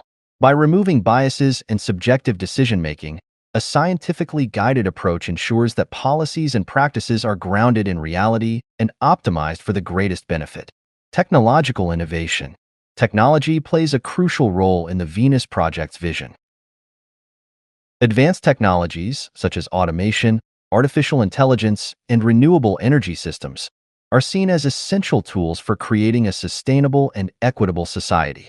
These technologies can reduce the need for human labor, increase productivity, and ensure that resources are used efficiently. Equitable resource distribution. The Venus Project advocates for the equitable distribution of resources, ensuring that all individuals have access to the essentials of life. This principle is fundamental to creating a just society where everyone can thrive. By managing resources based on need rather than profit, the Venus Project aims to eliminate poverty, hunger, and inequality. Key projects and initiatives. Sustainable city designs. One of the most striking aspects of the Venus Project is its conceptual designs for sustainable cities. These cities are planned to be self-sufficient, with integrated systems for energy, transportation, and agriculture. Key features include circular layout. Cities are designed in a circular pattern to maximize efficiency and accessibility. Centralized hubs provide essential services and amenities, while residential areas are arranged around these hubs. Green spaces. Ample green spaces and parks are incorporated to enhance quality of life and promote environmental health. Efficient transportation. Advanced transportation systems, including automated vehicles and monorails, reduce traffic congestion and pollution. Automated resource management. The Venus Project emphasizes the use of automation to manage resources efficiently. Automated systems can monitor and control energy usage, production processes, and distribution networks, ensuring optimal performance and minimal waste. This technological approach allows for precise resource allocation based on real-time data and needs. Education and outreach. Education is a key component of the Venus Project's mission. The organization produces a wide range of educational materials, including books, documentaries, and online courses, to spread awareness about its vision and principles. Public lectures, workshops, and seminars are also conducted to engage with communities and inspire action. The Venus Project and the Zeitgeist Movement. The collaboration between the Venus Project and the Zeitgeist Movement has been instrumental in promoting the concept of a resource-based economy. By combining Fresco's visionary designs with the Zeitgeist Movement's advocacy and outreach efforts, the partnership has brought greater visibility and credibility to the idea of a resource-based economy. Shared goals. Both the Venus Project and the Zeitgeist Movement share the goal of transitioning to a sustainable and equitable society. They advocate for systemic change, challenging the current socio-economic structures and proposing innovative solutions based on scientific principles and technological advancements. Complementary efforts. While the Venus Project focuses on designing practical solutions and envisioning future cities, the Zeitgeist Movement concentrates on raising awareness, building a global community, and advocating for systemic change. Together, they provide a comprehensive approach to achieving a resource-based economy, combining visionary design with grassroots activism. Challenges and criticisms. Technological dependency. One of the criticisms of the Venus Project is its heavy reliance on technology. While advanced technologies can offer significant benefits, there are concerns about potential issues such as technological unemployment, over-reliance on automated systems, and the ethical implications of artificial intelligence. Implementation feasibility. Implementing the ambitious designs and concepts of the Venus Project poses significant challenges. Transitioning from the current socio-economic system to a resource-based economy requires substantial changes in political, economic, and social structures. The feasibility of such a transition, especially on a global scale, is often questioned. Public perception and awareness. Gaining widespread public support for the Venus Project's vision is another challenge. Many people are deeply ingrained in the current system and may be resistant to radical changes.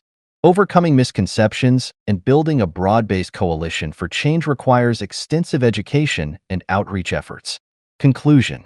The Venus Project offers a bold and visionary blueprint for a sustainable and equitable future. By leveraging technology, applying scientific principles, and promoting the equitable distribution of resources, it presents a compelling alternative to the current socio-economic system. While there are significant challenges to implementation, the potential benefits for humanity and the planet make it a vision worth pursuing. In the following chapters, we will explore the practicalities of transitioning to a resource-based economy and examine specific strategies for building awareness, overcoming obstacles, and implementing sustainable solutions. By understanding and embracing the principles of the Venus Project, we can work towards a future where humanity thrives in harmony with the environment. Chapter 6. Sustainability and Technology. The role of technology in a resource-based economy. Technological innovation and sustainability. In a resource-based economy, RBE, technology is a cornerstone of sustainable development and efficient resource management. Technological advancements enable us to address environmental challenges, optimize resource use, and enhance human well-being. By integrating cutting-edge technology with sustainable practices, we can create systems that are both efficient and environmentally friendly. Automation and efficiency. Automation plays a critical role in an RBE by increasing efficiency and reducing the need for human labor in repetitive and hazardous tasks. Automated systems can handle everything from manufacturing to agriculture, ensuring precision and minimizing waste. Key areas where automation contributes to sustainability include manufacturing. Automated factories can produce goods with minimal waste and energy consumption. Advanced robotics and 3D printing technologies allow for precise and customizable production, reducing excess and promoting efficient use of materials. Agriculture.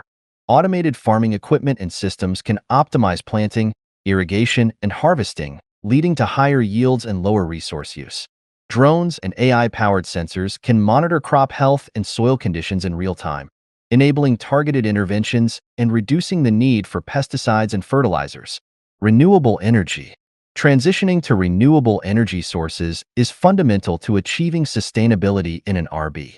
Technologies such as solar, wind, and geothermal energy provide clean, inexhaustible power, reducing reliance on fossil fuels and mitigating climate change. Key technologies in renewable energy include solar power. Photovoltaic cells convert sunlight into electricity, providing a sustainable energy source for homes, businesses, and communities. Advances in solar technology have increased efficiency and reduced costs, making solar power more accessible. Wind power. Wind turbines harness the power of the wind to generate electricity. Offshore and onshore wind farms are increasingly common, contributing to a growing share of renewable energy in the global energy mix. Geothermal energy. Geothermal plants tap into the Earth's internal heat to produce electricity and provide heating. This reliable and consistent energy source has a low environmental impact and can operate continuously. Smart grids and energy storage. The integration of renewable energy into the grid requires advanced infrastructure and smart technologies. Smart grids and energy storage systems are essential components of a sustainable energy system. Smart grids. Smart grids use digital technology to monitor and manage electricity flow, ensuring efficient distribution and minimizing waste. They can integrate various renewable energy sources, balance supply and demand, and quickly respond to disruptions. Energy storage. Energy storage technologies, such as batteries and pumped hydro storage, are crucial for balancing intermittent renewable energy sources. These systems store excess energy generated during peak production times and release it when demand is high or production is low. Innovations in sustainable living. Sustainable architecture and urban planning. Sustainable architecture and urban planning are vital for creating livable, eco-friendly communities. These fields focus on designing buildings and cities that minimize environmental impact and promote well-being. Key concepts include green buildings. Sustainable buildings use energy-efficient materials and technologies to reduce energy consumption and carbon emissions. Features such as passive solar design, green roofs, and high-efficiency HVAC systems contribute to energy savings and environmental protection. Eco-cities. Eco-cities are designed to integrate nature with urban living, promoting sustainability and quality of life. These cities prioritize green spaces, public transportation, and resource-efficient infrastructure. Concepts like mixed-use development and walkability reduce reliance on cars and encourage community interaction. Circular economy. The circular economy is a key aspect of sustainability in an RB, emphasizing the continuous reuse and recycling of materials. This approach reduces waste, conserves resources, and promotes economic efficiency. Key strategies include product design. Designing products for durability, repairability, and recyclability ensures that materials can be reused and repurposed. This reduces the need for new raw materials and minimizes waste. Waste management. Efficient waste management systems, including recycling programs and composting, ensure that materials are processed and reused rather than discarded. Technologies such as waste-to-energy and biorefining convert waste into valuable resources. Sustainable transportation. Sustainable transportation systems are essential for reducing carbon emissions and promoting environmental health. Innovations in this area include electric vehicles, EVs. EVs produce zero tailpipe emissions and can be powered by renewable energy. Advances in battery technology have increased their range and affordability, making them a viable alternative to gasoline-powered cars. Public transit. Efficient and accessible public transportation systems reduce the need for individual car use, lowering traffic congestion and emissions. Innovations such as electric buses and light rail systems contribute to sustainable urban mobility. Active transportation. Promoting walking and cycling through dedicated infrastructure, such as bike lanes and pedestrian pathways, encourages active transportation and reduces reliance on motorized vehicles. Case studies of successful implementations. Masdar City, UAE. Masdar City in Abu Dhabi is a pioneering example of a sustainable urban development. Designed to be one of the world's most sustainable cities, Mostar integrates advanced technologies and sustainable practices, renewable energy. Mostar City relies on solar power and other renewable energy sources to meet its energy needs. A 10-megawatt solar photovoltaic plant and rooftop solar panels provide clean electricity. Sustainable architecture. Buildings in Mostar City are designed to maximize energy efficiency with features such as passive cooling, shading, and high-performance insulation. Transportation. The city promotes sustainable transportation through electric and autonomous vehicles, as well as pedestrian-friendly infrastructure. Vauban, Germany. Vauban, a district in Freiburg, Germany, is a model of sustainable urban living. Developed with a focus on environmental and social sustainability, Vauban showcases several key features. Car-free living. Vauban is designed to minimize car use, with extensive pedestrian and cycling paths, as well as efficient public transportation options. Energy efficiency. The district features energy-efficient buildings, many of which are passive houses that require minimal energy for heating and cooling. Community engagement. Residents of Vauban are actively involved in decision-making processes, fostering a strong sense of community and shared responsibility for sustainability. The Venus Project, Florida, USA. The Venus Project itself serves as a living example of sustainable design and technology integration. Located in Venus, Florida, the project's research center demonstrates several innovative concepts. Circular city design. The proposed city designs feature a circular layout to maximize efficiency and accessibility, with centralized hubs for essential services and green spaces. Automated systems. The Venus Project envisions the use of automated systems for resource management, transportation, and production, ensuring optimal efficiency and minimal waste. Sustainable practices. The project emphasizes the use of renewable energy, efficient resource use, and sustainable agricultural practices to create a self-sufficient community. Challenges and future directions. Overcoming technological barriers. While technology offers immense potential for sustainability, several barriers must be overcome. Affordability. The initial cost of advanced technologies can be prohibitive. Making these technologies affordable and accessible to all is crucial for widespread adoption. Infrastructure. Developing the necessary infrastructure to support new technologies, such as smart grids and electric vehicle charging stations, requires significant investment and planning. Integration. Ensuring that various technologies work seamlessly together is essential for maximizing efficiency and effectiveness. Addressing social and ethical concerns. The transition to a technologically driven, sustainable society raises several social and ethical concerns. Job displacement. Automation and advanced technologies may lead to job displacement in certain sectors. Developing strategies for workforce retraining and new employment opportunities is essential. Privacy and security. The widespread use of digital technologies raises concerns about privacy and data security. Ensuring robust protections and ethical standards is vital. Equity and access. Ensuring that all individuals have access to sustainable technologies and resources is crucial for creating an equitable society. Promoting global collaboration. Achieving sustainability on a global scale requires international cooperation and collaboration. Policy alignment. Harmonizing policies and regulations across countries can facilitate the adoption of sustainable practices and technologies. Resource sharing.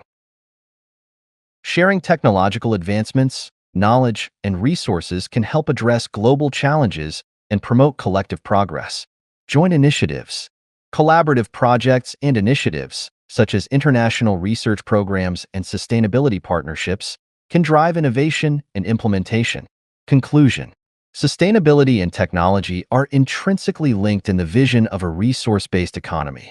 By harnessing technological innovations and integrating them with sustainable practices, we can create a society that prioritizes environmental health, social well-being, and economic efficiency. While challenges remain, the potential benefits of a technologically driven sustainable future are immense. Through continued innovation, collaboration, and commitment, we can build a world where humanity thrives in harmony with the environment. In the following chapters, We will explore the transition from theory to practice, examining the steps needed to build awareness, overcome obstacles, and implement the principles of a resource-based economy in various sectors. By understanding and embracing the role of technology in sustainability, we can work towards a future where resources are managed responsibly and everyone has the opportunity to thrive.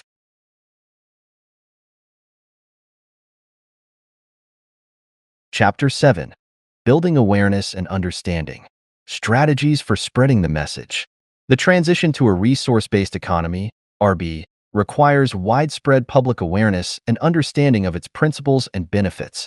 Building this awareness involves strategic communication, education, and engagement efforts aimed at various audiences, from policymakers and academics to the general public.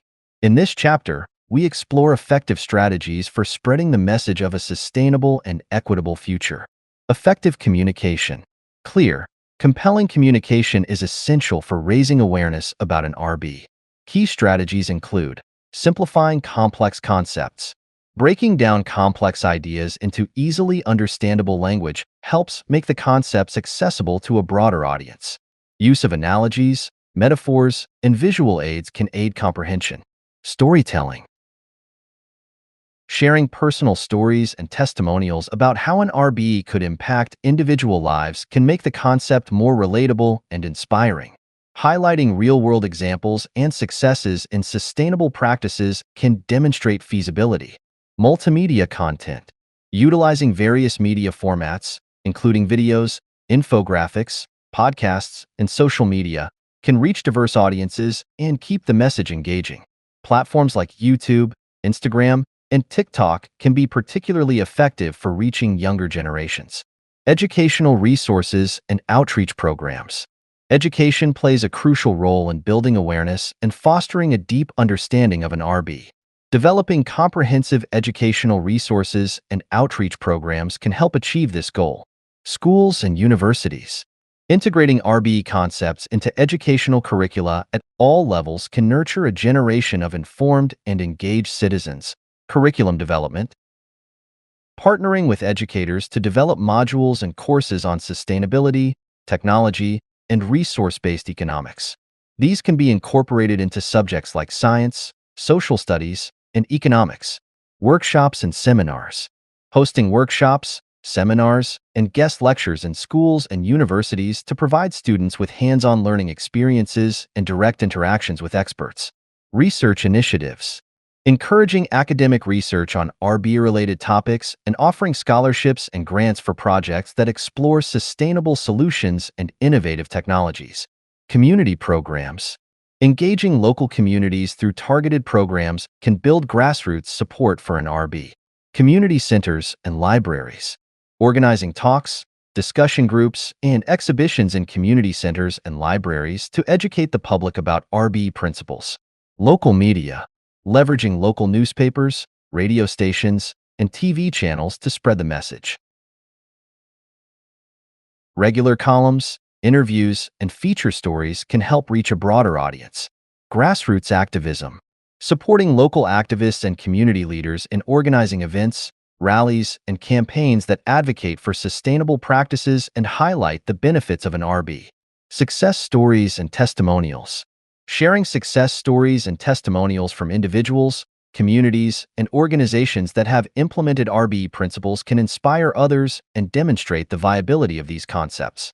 Case studies. Documenting and sharing detailed case studies of successful sustainable projects and practices. Highlighting the challenges faced and how they were overcome can provide valuable insights and lessons. Personal testimonials. Collecting and sharing personal testimonials from people who have benefited from sustainable practices or who believe in the vision of an RB. These stories can create emotional connections and motivate others to learn more and get involved. Media coverage. Securing media coverage of successful initiatives and projects. Positive news stories, documentaries, and feature articles can help reach a wide audience and build credibility. Utilizing digital platforms. In today's digital age, online platforms offer powerful tools for building awareness and engaging with a global audience. Social media. Social media platforms are ideal for reaching a large and diverse audience quickly and effectively. Campaigns and challenges. Launching social media campaigns and challenges to encourage people to learn about and share RB concepts. Hashtags, viral videos, and interactive content can increase visibility and engagement. Influencers and advocates. Partnering with social media influencers and advocates who align with the values of an RB. Their reach and credibility can help amplify the message. Community building. Creating online communities and groups where people can discuss, share resources, and collaborate on initiatives related to sustainability and RB. Platforms like Facebook, Reddit, and Discord can facilitate these interactions. Websites and blogs. Dedicated websites and blogs can serve as comprehensive resources for information and engagement, informative content, publishing articles, white papers, and FAQs that explain RB principles, benefits, and implementation strategies. This content can help educate and inform readers. Interactive tools. Developing interactive tools, such as calculators for carbon footprints or resource use, can engage users and provide personalized insights into how they can contribute to sustainability. News and updates. Regularly updating websites and blogs with news, success stories, and upcoming events to keep the audience informed and engaged. Online courses and webinars. Online courses and webinars provide structured learning opportunities and direct interaction with experts. Course platforms. Offering courses on platforms like Coursera, Udemy, and Khan Academy to reach a wide audience. These courses can cover various aspects of RB, from theoretical foundations to practical implementation. Live webinars. Hosting live webinars with experts and practitioners to discuss specific topics, answer questions, and engage with participants in real time. Recorded sessions can be made available for later viewing. Partnerships and collaborations. Building alliances with organizations, institutions, and movements that share similar values can enhance outreach efforts and create synergies. Environmental organizations. Partnering with environmental organizations can help promote the sustainability aspect of an RB. Joint campaigns.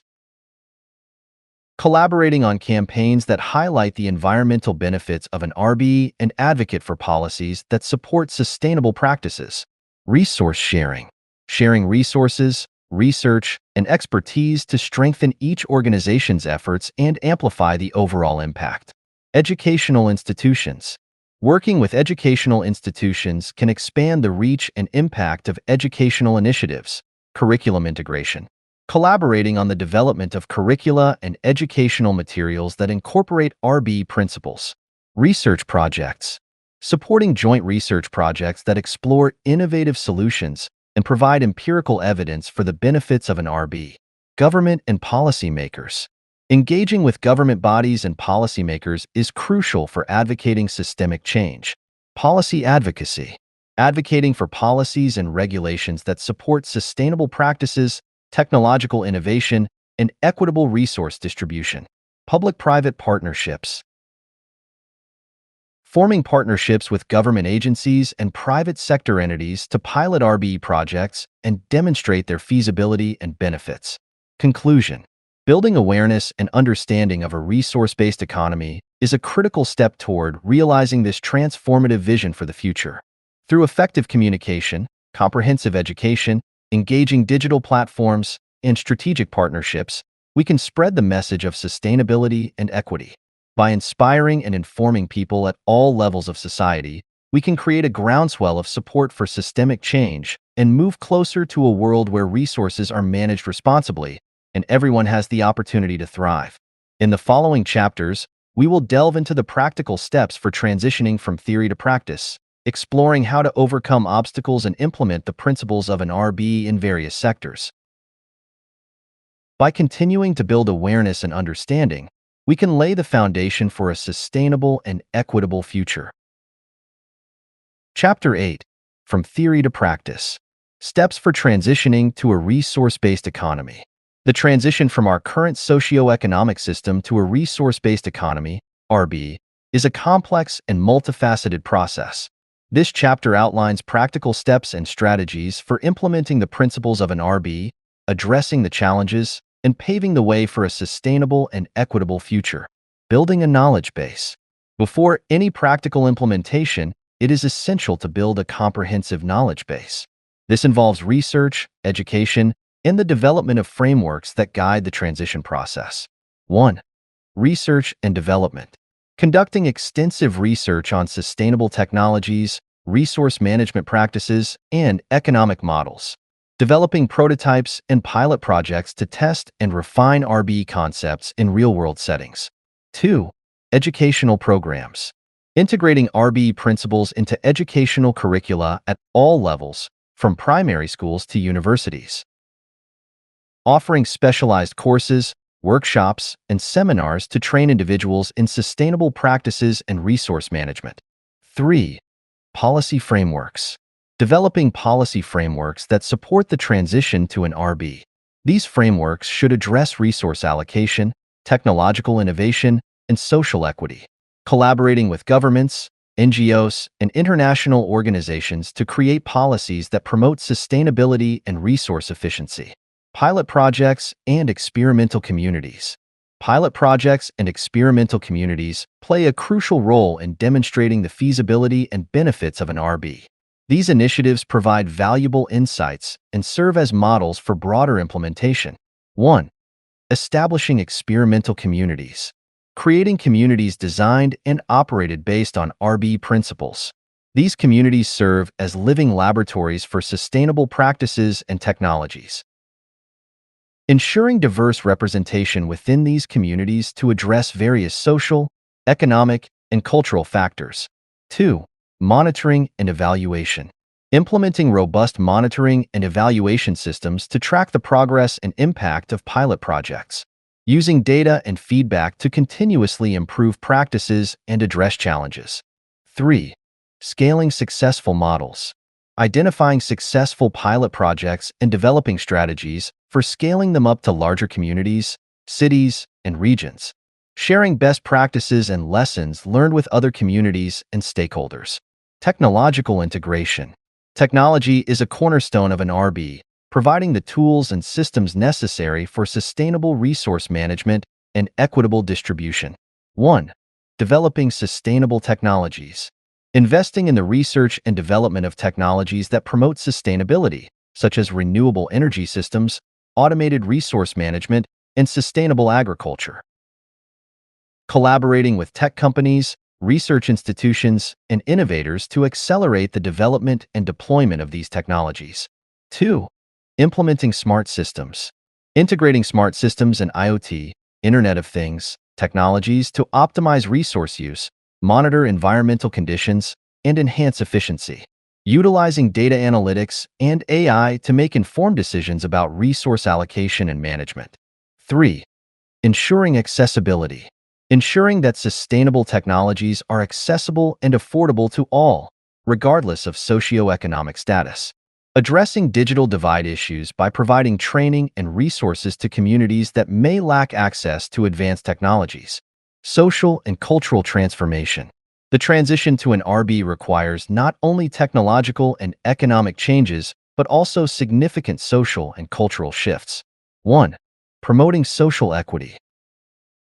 Implementing policies and practices that promote social equity and ensure that all individuals have access to basic necessities and opportunities. Addressing systemic inequalities and barriers that prevent marginalized communities from benefiting from RB principles. 2. Fostering a culture of sustainability.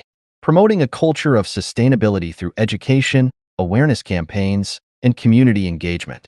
Encouraging behaviors and practices that prioritize environmental stewardship, resource efficiency, and social responsibility. 3. Building community resilience.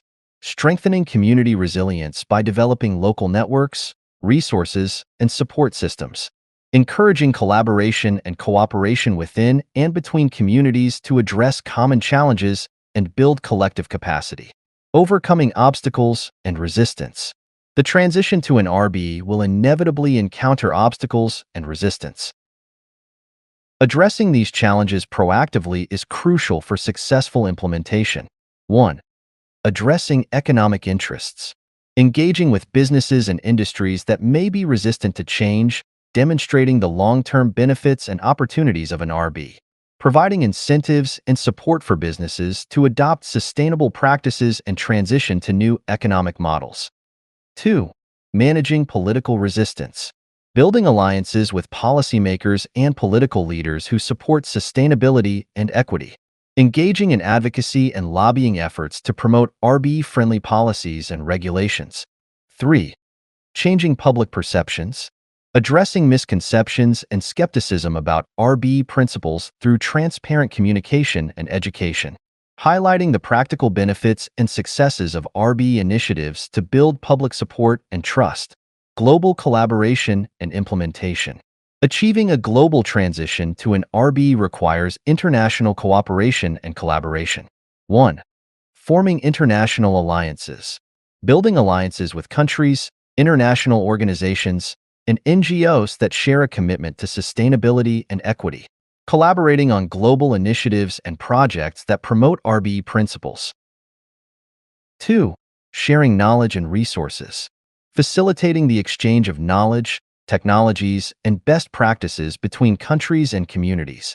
Providing support and resources to developing countries to help them implement RB principles and practices. 3. Addressing global challenges. Working together to address global challenges such as climate change, resource depletion, and social inequality. Developing and implementing global strategies and frameworks that support the transition to an RB. Conclusion. The transition from theory to practice in implementing a resource-based economy is a multifaceted process that requires coordinated efforts across various sectors and levels of society. By building a robust knowledge base, launching pilot projects, integrating advanced technologies, fostering social and cultural transformation, overcoming obstacles, and promoting global collaboration, we can make significant strides toward a sustainable and equitable future. In the following chapters, we will delve deeper into specific aspects of implementing RB principles in various sectors, exploring practical strategies and real-world examples. By continuing to translate theory into practice, we can move closer to realizing the vision of a world where resources are managed responsibly and everyone has the opportunity to thrive. Chapter 9. Global Collaboration and Implementation. The importance of international cooperation. Achieving a global transition to a resource-based economy, RB, requires extensive international cooperation. The challenges we face, such as climate change, resource depletion, and social inequality, are inherently global and can only be effectively addressed through coordinated efforts. This chapter explores the strategies for fostering global collaboration and implementing RB principles worldwide. Recognizing interconnectedness. The first step in global collaboration is recognizing the interconnected nature of modern challenges. Environmental, economic, and social issues do not respect national borders, making international cooperation essential. By working together, nations can pool resources, share knowledge, and develop comprehensive strategies to address global problems. Establishing common goals. Creating a shared vision and common goals is crucial for effective collaboration. These goals should be aligned with the principles of an RB, emphasizing sustainability, equity, and technological innovation. International agreements and frameworks, such as the United Nations Sustainable Development Goals, SDGs, can provide a foundation for these common objectives. Forming international alliances. Multinational organizations. Multinational organizations play a vital role in facilitating global collaboration. Organizations such as the United Nations, the World Bank, and the International Monetary Fund can provide platforms for dialogue, coordination, and resource mobilization. These institutions can help align national policies with global objectives and support the implementation of RB principles. Regional cooperation. Regional alliances, such as the European Union, ASEAN, and the African Union, can foster collaboration among neighboring countries. These alliances can develop regional strategies for resource management, economic integration, and technological development, creating models that can be scaled up to the global level. Non-governmental organizations, NGOs. NGOs and civil society organizations are crucial partners in promoting RB principles and facilitating global collaboration. These organizations can advocate for sustainable policies, mobilize public support, and implement grassroots projects that demonstrate the viability of an RB. Sharing knowledge and resources. Knowledge exchange. Sharing knowledge and best practices is essential for the global implementation of RB principles. Countries and organizations can learn from each other's experiences, avoiding pitfalls and replicating successful initiatives. This knowledge exchange can be facilitated through international conferences, workshops, and online platforms. Technological transfer. Technological innovation is a cornerstone of an RB. However, access to advanced technologies can be unevenly distributed. Facilitating the transfer of technology from developed to developing countries can help bridge this gap. Mechanisms such as technology transfer agreements, capacity-building programs, and international research collaborations can support this process. Financial support. Implementing RB principles requires significant investment, particularly in developing countries. International financial institutions, donor countries, and private investors can provide the necessary funding through grants, loans, and investment partnerships. Innovative financing mechanisms, such as green bonds and impact investing, can also play a role in mobilizing resources. Developing global frameworks. International agreements.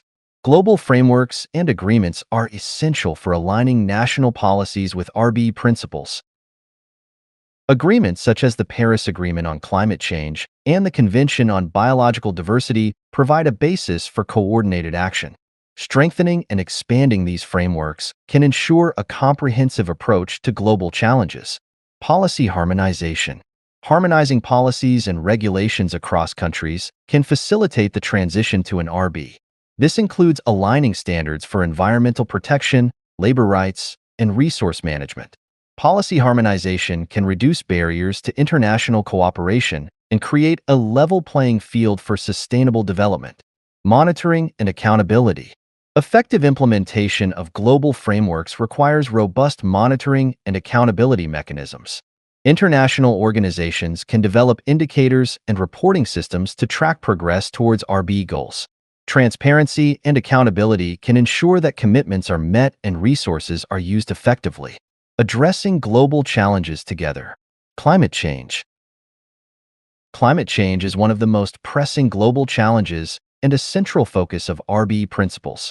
International collaboration is essential for mitigating greenhouse gas emissions, adapting to climate impacts, and transitioning to renewable energy sources. Joint research and development efforts, shared climate financing, and coordinated policy actions are crucial for addressing this challenge. Resource management. Effective global resource management is critical for an RB. This involves sustainable management of natural resources, reducing waste, and promoting circular economy practices. International agreements on resource conservation, fisheries management, and deforestation can support these efforts. Social inequality. Addressing social inequality requires a global approach that includes equitable distribution of resources, access to education and healthcare, and protection of human rights. International cooperation can promote social justice through development aid, capacity-building programs, and global advocacy for human rights. Promoting global awareness and support. Global campaigns. Raising global awareness about RB principles and the need for systemic change is essential. International campaigns can educate the public, mobilize support, and create a sense of global solidarity. Leveraging social media, traditional media, and influential voices can amplify these campaigns. Education and outreach. Educational programs and outreach initiatives can build global understanding and support for RB principles. This includes integrating sustainability and equity into educational curricula, organizing international exchange programs, and developing online resources that are accessible to people worldwide. Engaging youth and future leaders. Youth engagement is critical for the long-term success of an RB. Young people are often at the forefront of social change and innovation. International youth networks, leadership programs, and platforms for youth participation can empower the next generation to champion RB principles. Conclusion. Global collaboration and implementation are essential for transitioning to a resource-based economy. By recognizing our interconnectedness, forming international alliances, sharing knowledge and resources, developing global frameworks, and addressing global challenges together, we can build a sustainable and equitable future. Promoting global awareness and support, engaging youth, and fostering a sense of global solidarity are critical components of this journey. In the following chapters, we will explore specific examples and case studies of global collaboration in action, highlighting successful initiatives and lessons learned. By understanding and building on these experiences, we can continue to advance the vision of a resource-based economy and create a better world for all. Chapter 10. A Day in the Life of a Resource-Based Community. Introduction. Imagine a world where resources are managed sustainably, technology enhances daily life, and communities thrive in harmony with nature. This chapter paints a vivid picture of what life might look like in a resource-based economy, RB, providing a detailed account of a typical day in a resource-based community. By exploring various aspects of daily living, we can better understand how the principles of an RB translate into practical, tangible experiences. Morning, sustainable living and community engagement. Eco-friendly homes. In a resource-based community, homes are designed with sustainability and efficiency in mind. These eco-friendly dwellings incorporate advanced building materials and technologies to minimize energy consumption and environmental impact. Passive solar design. Houses are oriented to maximize natural light and heat from the sun, reducing the need for artificial lighting and heating. Green roofs and walls. Vegetated roofs and walls provide insulation, reduce urban heat island effects, and enhance biodiversity. Rainwater harvesting. Systems collect and store rainwater for household use, reducing reliance on municipal water supplies. Energy-efficient morning routine. Residents start their day with energy-efficient practices that align with the community's commitment to sustainability. Smart appliances. Energy-efficient appliances, such as induction cooktops and smart refrigerators, are standard in every home. These devices are connected to a smart grid that optimizes energy use based on demand and availability. Renewable energy. Homes are powered by renewable energy sources, such as solar panels and wind turbines. Excess energy generated during the day is stored in home batteries or fed back into the community grid. Community spaces and social interaction. Community spaces play a vital role in fostering social interaction and cooperation. Morning activities often involve engaging with neighbors and participating in community events. Community gardens. Residents gather in community gardens to tend to fruits, vegetables, and herbs. These gardens provide fresh, organic produce and serve as social hubs where people can connect and collaborate. Public parks. Green spaces and parks are designed to promote outdoor activities and social engagement. Morning yoga sessions, group walks, and fitness classes are common sights. Midday. Work, education, and innovation. Collaborative workspaces. In a resource-based community, the concept of work is transformed. Traditional office environments are replaced by collaborative workspaces that emphasize creativity, innovation, and flexibility. Shared workspaces. Co-working spaces equipped with advanced technologies and collaborative tools facilitate teamwork and innovation. Residents from various professions work together on projects that benefit the community and the broader society. Remote work. With advanced communication technologies, remote work is common. People can work from home or any location within the community, reducing the need for commuting and promoting work-life balance. Education and lifelong learning. Education in a resource-based community is continuous, adaptive, and accessible to all.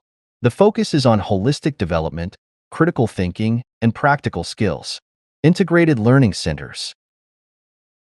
Education centers provide a wide range of programs for all age groups, from early childhood education to adult learning. These centers emphasize hands-on learning, project-based education, and interdisciplinary studies.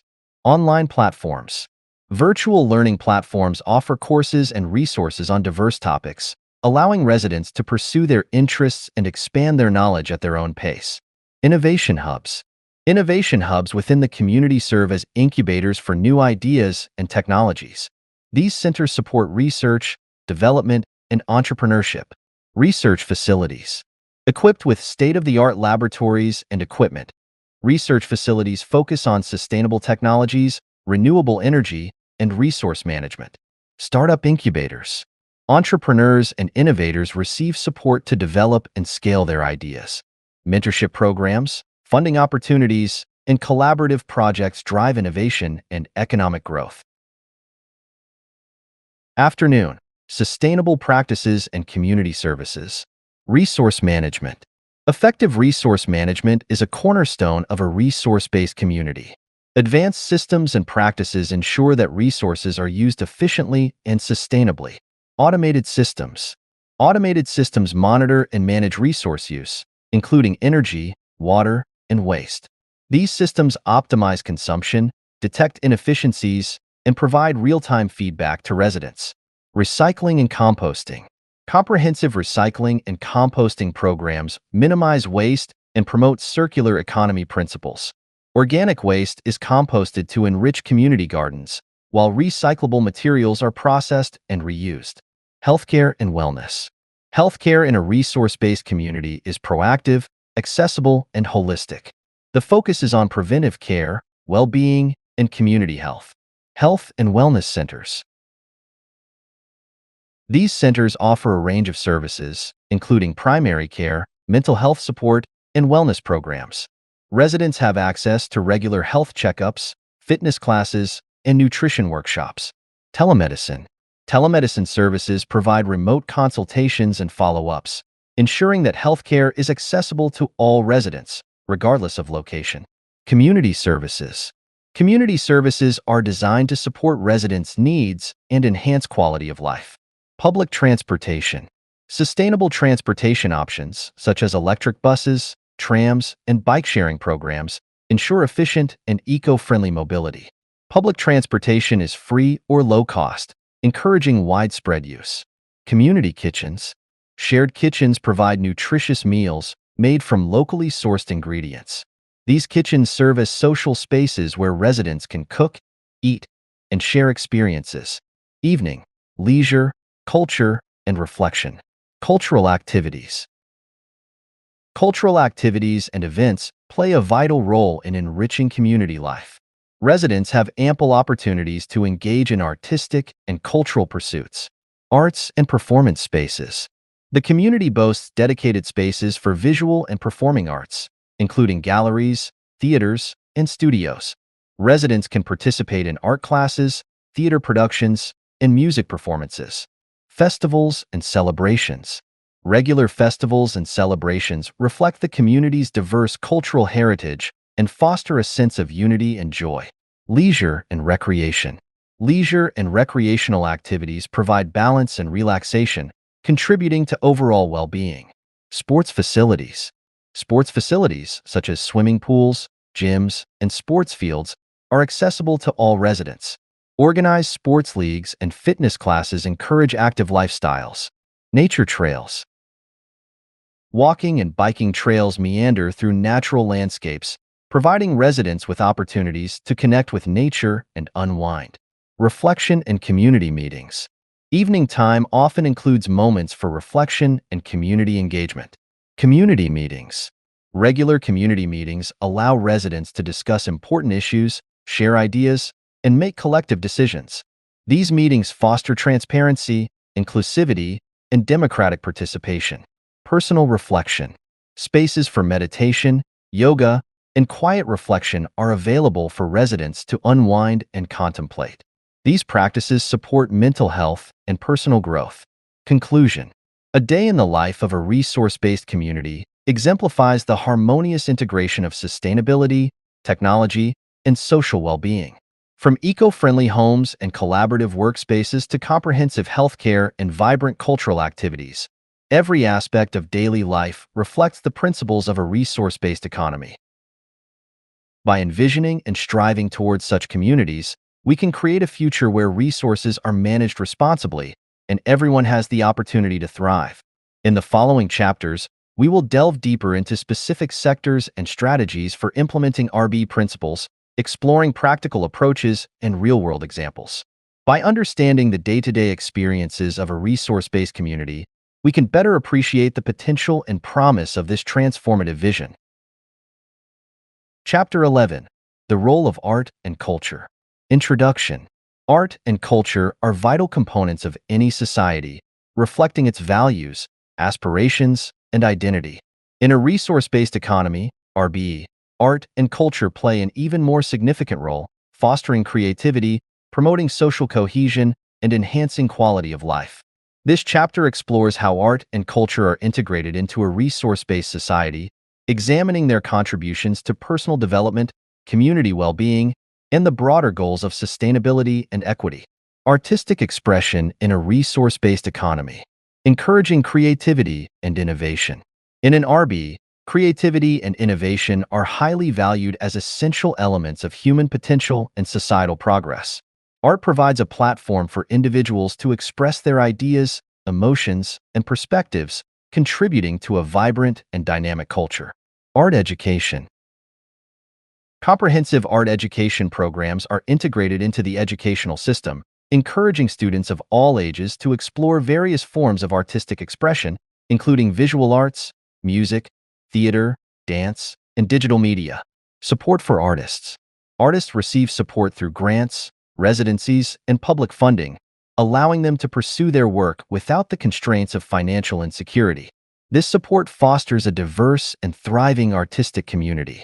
Collaborative spaces. Shared studios, workshops, and maker spaces provide environments where artists can collaborate, experiment, and innovate. These spaces promote interdisciplinary projects and the exchange of ideas. Art as a tool for social change. Art has the power to challenge norms, provoke thought, and inspire action.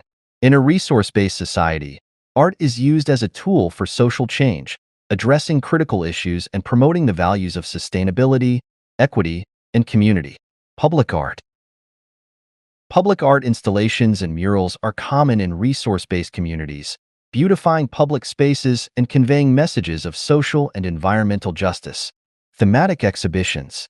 Art galleries and museums host exhibitions that explore themes such as climate change, resource management, and social equity. These exhibitions educate and engage the public, fostering a deeper understanding of global challenges. Performative activism. Performance art, including theater, dance, and music, is used to raise awareness about important issues and mobilize communities for collective action. Artists collaborate with activists and organizations to create impactful performances. Cultural preservation and innovation. Celebrating cultural diversity. A resource-based society values and celebrates cultural diversity, recognizing it as a source of strength and enrichment. Efforts are made to preserve cultural heritage while encouraging cross-cultural exchange and innovation. Cultural festivals. Regular cultural festivals showcase the traditions, music, dance, food, and crafts of various communities. These festivals foster mutual respect and understanding among different cultural groups. Heritage sites and museums. Historical sites and museums play a crucial role in preserving cultural heritage. They offer educational programs and interactive exhibits that connect people with their history and traditions. Cross-cultural programs. Exchange programs, collaborative projects, and multicultural events promote cross-cultural dialogue and innovation. These initiatives encourage the blending of traditional and contemporary art forms, creating new expressions of cultural identity. Innovation in art and culture. In a resource-based society, art and culture are not static. They evolve and innovate, reflecting contemporary issues and technological advancements. Digital art. The integration of digital technologies into art practices has opened new avenues for creativity. Digital art forms, including virtual reality, augmented reality, and interactive installations, engage audiences in immersive experiences. Eco-art. Artists are increasingly focusing on environmental themes, creating works that highlight the beauty of nature and the importance of sustainability. Eco-art projects often involve community participation and use recycled or sustainable materials. Fusion genres. Artists experiment with fusion genres, blending different cultural traditions and art forms to create innovative works. This fusion fosters cultural exchange and the development of unique artistic expressions. Media and communication. Role of media in art and culture. Media plays a crucial role in disseminating art and culture, reaching a broad audience and influencing public perceptions. Broadcast media, television, radio, and online streaming platforms broadcast cultural programs, including documentaries, performances, and interviews with artists. These programs make art and culture accessible to a wide audience. Social media. Social media platforms enable artists to share their work, connect with audiences, and engage in cultural dialogue. These platforms democratize the distribution of art, allowing emerging artists to gain visibility. Interactive media. Interactive media, such as video games and virtual reality experiences, provide new ways for audiences to engage with art and culture. These mediums offer immersive and participatory experiences that enhance cultural understanding. Promoting cultural literacy. Cultural literacy, the ability to understand and appreciate cultural expressions and traditions, is essential for fostering a cohesive and inclusive society. Cultural education. Schools and educational institutions emphasize cultural education, teaching students about different cultures, art forms, and historical contexts. This education promotes empathy and cultural awareness. Community workshops. Community centers offer workshops and classes in various art forms, encouraging residents to explore their creative potential and learn about different cultural practices. Public campaigns. Public campaigns and initiatives raise awareness about the importance of cultural literacy and encourage active participation in cultural activities. These campaigns highlight the benefits of cultural diversity and artistic engagement. The impact of art and culture on well-being. Personal development. Engaging with art and culture has profound effects on personal development, enhancing emotional well-being, cognitive abilities, and social skills. Emotional expression. Art provides an outlet for emotional expression, helping individuals process their feelings and experiences. Participating in creative activities can reduce stress and improve mental health. Cognitive stimulation. Artistic activities stimulate cognitive functions, including problem-solving, critical thinking, and spatial awareness. Engaging with art can enhance creativity and intellectual development. Social connection. Cultural activities foster social connections and community bonds. Participating in group activities, such as choirs, theater productions, or art classes, helps build relationships and a sense of belonging. Community cohesion. Art and culture play a crucial role in building cohesive communities, fostering shared values, and promoting social harmony. Shared experiences. Cultural events and activities create shared experiences that bring people together, fostering a sense of community and collective identity. Inclusive spaces. Art and cultural institutions serve as inclusive spaces where people from diverse backgrounds can come together, interact, and collaborate. These spaces promote social integration and mutual respect. Conflict resolution. Art can be a powerful tool for conflict resolution and healing.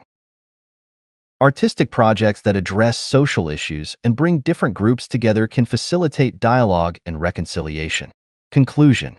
In a resource-based economy, art and culture are integral to personal and community well-being.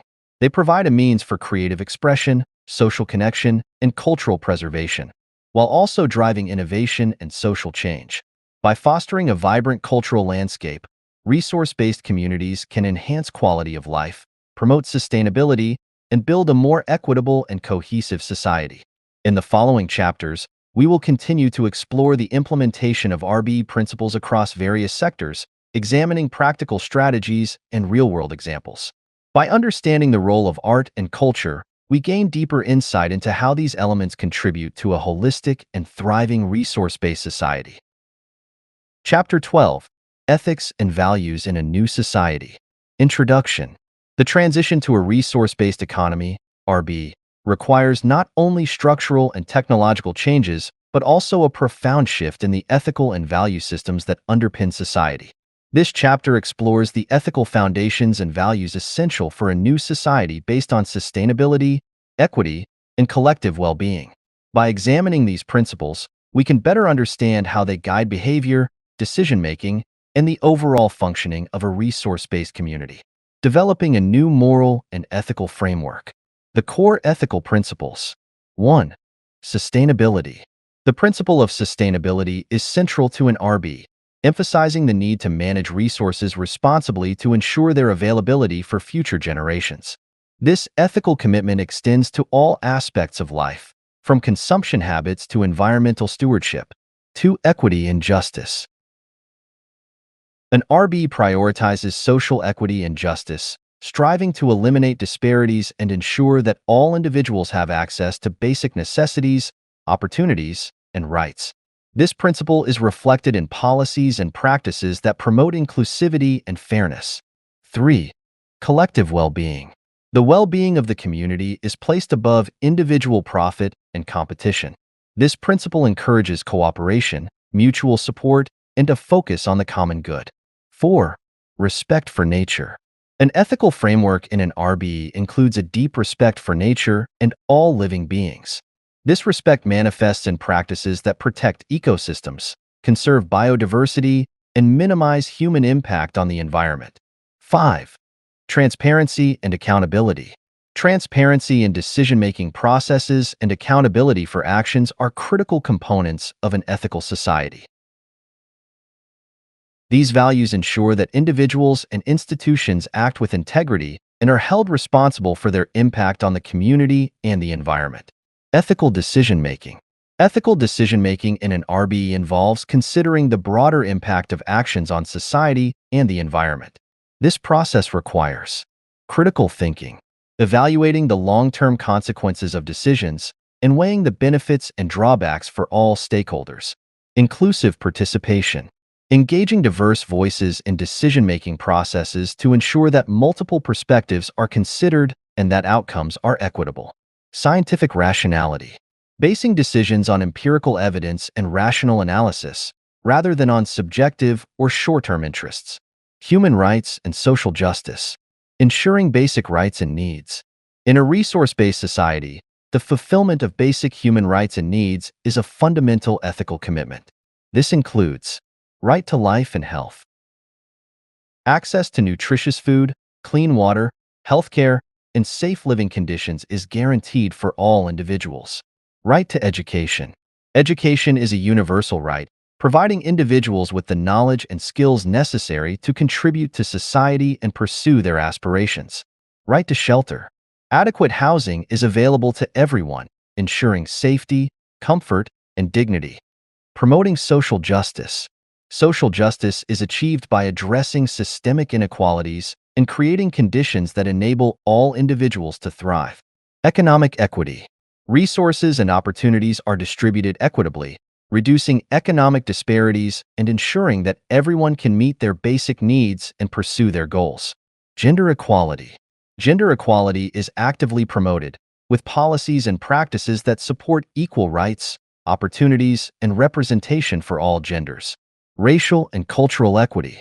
Efforts are made to eliminate racial and cultural discrimination, fostering a society that celebrates diversity and promotes inclusion. Building a culture of peace and cooperation. Fostering cooperative values. Cooperation is a cornerstone of a resource-based society, replacing the competitive dynamics of a market-driven economy with collaborative approaches. Community engagement. Active participation in community activities and decision-making processes is encouraged, fostering a sense of belonging and shared responsibility. Mutual aid.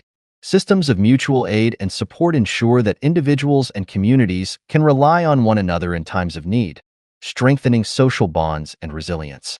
Conflict resolution.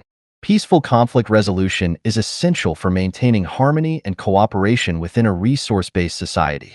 Dialogue and mediation. Open dialogue and mediation are used to address conflicts and disagreements, emphasizing understanding, empathy, and compromise. Restorative justice.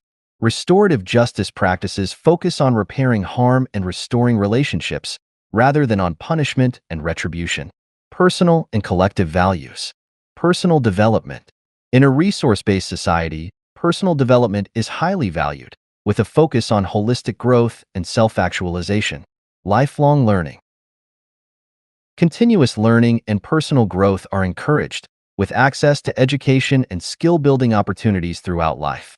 Well-being and balance. Individuals are supported in achieving a balance between work, leisure, and personal development, contributing to overall well-being. Collective responsibility. A sense of collective responsibility is cultivated, emphasizing the interconnectedness of individuals and the broader community. Environmental stewardship. Everyone has a role in protecting and preserving the environment, adopting sustainable practices, and supporting conservation efforts. Social contribution. Individuals are encouraged to contribute to the well-being of their community, whether through volunteer work, civic engagement, or collaborative projects. Ethical leadership and governance. Transparent and accountable governance. Governance structures in a resource-based society are designed to be transparent, accountable, and participatory. Inclusive decision-making. Governance processes involve input from diverse stakeholders, ensuring that decisions reflect the needs and values of the entire community. Accountability mechanisms. Systems of accountability hold leaders and institutions responsible for their actions, promoting ethical behavior and trust. Ethical leadership. Leaders in a resource-based society embody ethical values and serve as role models for the community. Integrity and honesty. Ethical leaders act with integrity and honesty, prioritizing the common good over personal gain. Empathy and compassion. Leadership is characterized by empathy and compassion, with a focus on understanding and addressing the needs and concerns of all community members. Conclusion. Ethics and values are the foundation of a new society based on the principles of a resource-based economy. By embracing sustainability, equity, collective well-being, and respect for nature, we can create a society that prioritizes the common good and fosters a culture of peace and cooperation. Personal and collective values, supported by ethical leadership and transparent governance, ensure that individuals and communities thrive in harmony with each other and the environment. In the following chapters, we will explore the practical aspects of implementing these ethical principles and values across various sectors, examining how they guide behavior, decision-making, and the overall functioning of a resource-based society. By understanding and embracing these ethical foundations, we can work towards building a just, sustainable, and thriving future for all. Chapter 13. Overcoming Challenges and Criticisms. Introduction. The transition to a resource-based economy, RB, is an ambitious and transformative goal that faces several significant challenges and criticisms. Understanding these challenges and addressing criticisms constructively is crucial for moving forward. This chapter examines the obstacles and critiques associated with implementing an RB and explores strategies for overcoming them. Addressing common criticisms and misconceptions. Criticism 1. Utopian idealism. Misconception. An RB is often dismissed as a utopian ideal that is unrealistic and impractical. Response. While the vision of an RB may seem idealistic, it is grounded in scientific principles and practical strategies. Historical precedents, such as the development of social safety nets and technological advancements, show that significant systemic changes are possible. Pilot projects and experimental communities can demonstrate the feasibility of RB principles on a smaller scale before broader implementation. Criticism 2. Loss of individual freedom. Misconception. Critics argue that an RB could lead to the loss of individual freedoms and personal autonomy due to centralized control over resources. Response. An RB emphasizes decentralization and community involvement in decision-making processes. The goal is to enhance individual freedoms by ensuring that everyone has access to basic necessities and opportunities for personal growth. Transparency and participatory governance are key components, ensuring that decisions reflect the collective will and protect individual rights. Criticism 3. Technological dependency. Misconception. There is a concern that an RB relies too heavily on technology, which could lead to vulnerabilities and unintended consequences. Response. While technology plays a crucial role in an RB, it is used as a tool to enhance sustainability and efficiency, not as an end in itself. Ethical guidelines and robust safeguards can mitigate potential risks. Additionally, technology should be developed and implemented with a focus on resilience and adaptability, ensuring that it serves human and environmental well-being. Criticism 4. Economic transition challenges. Misconception. Critics highlight the difficulty of transitioning from a market-based economy to an RB, including potential disruptions and resistance from vested interests. Response: transitioning to an RB requires careful planning, incremental steps, and broad-based support. Pilot projects, gradual policy shifts, and public education can help ease the transition. Engaging stakeholders from various sectors and fostering collaboration can also reduce resistance and create a more inclusive process. Overcoming obstacles, technological and infrastructure challenges. Obstacle: developing and deploying the necessary technologies and infrastructure for an RB can be complex and resource-intensive. Strategy: focus on scalable and modular technologies that can be implemented incrementally. Invest in research and development and encourage public-private partnerships to share resources and expertise. Prioritize projects that demonstrate tangible benefits, such as renewable energy installations and sustainable agriculture practices. Economic and financial obstacles. Obstacle: financing the transition to an RB and addressing economic disruptions can be challenging. Strategy: explore innovative financing mechanisms, such as green bonds, social impact investments, and public funding for sustainable projects. Create economic incentives for businesses to adopt sustainable practices and technologies. Implement policies that support job creation in green industries and provide retraining programs for workers affected by the transition. Social and cultural resistance. Obstacle: social and cultural resistance to change can hinder the adoption of RB principles. Strategy: engage in comprehensive public education and outreach to build awareness and understanding of RB benefits. Highlight success stories and pilot projects to showcase practical examples. Foster a culture of sustainability and cooperation through community programs, media campaigns, and educational initiatives. Political and regulatory challenges. Obstacle: political resistance and regulatory barriers can impede progress towards an RB. Strategy: build coalitions with policymakers, advocacy groups, and other stakeholders to promote supportive policies and regulations. Advocate for legislative changes that facilitate sustainable practices and resource management. Utilize grassroots movements and public pressure to influence political decisions and build momentum for systemic change. Lessons learned from past efforts. Historical examples of systemic change. Examining historical examples of significant systemic change can provide valuable insights for transitioning to an RB. The Industrial Revolution.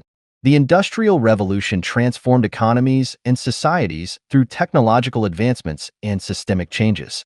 Despite initial resistance and challenges, it ultimately led to widespread economic growth and improved living standards. Social safety nets. The development of social safety nets, such as Social Security and universal health care, demonstrates that comprehensive social reforms are achievable. These programs have significantly improved quality of life and reduced inequality. Environmental movements.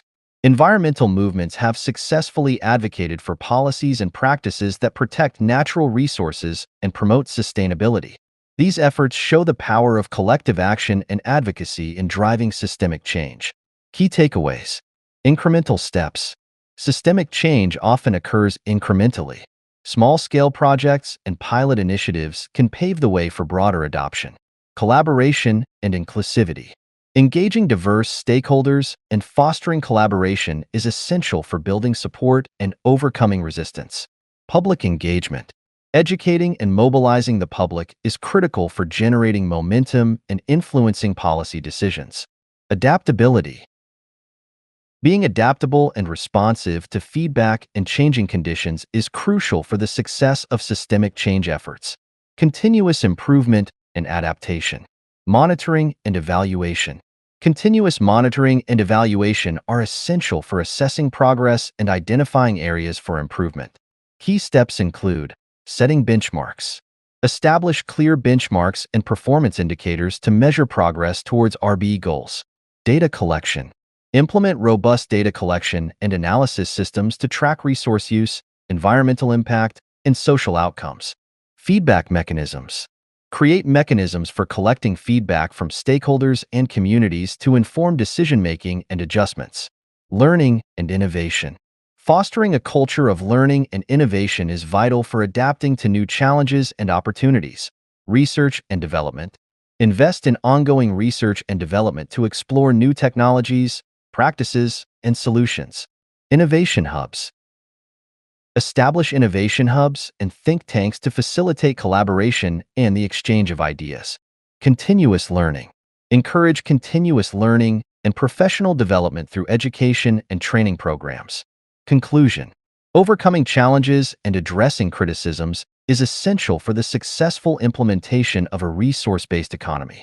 By understanding and responding to common concerns, addressing practical obstacles, and learning from past efforts, we can navigate the path towards a sustainable and equitable future.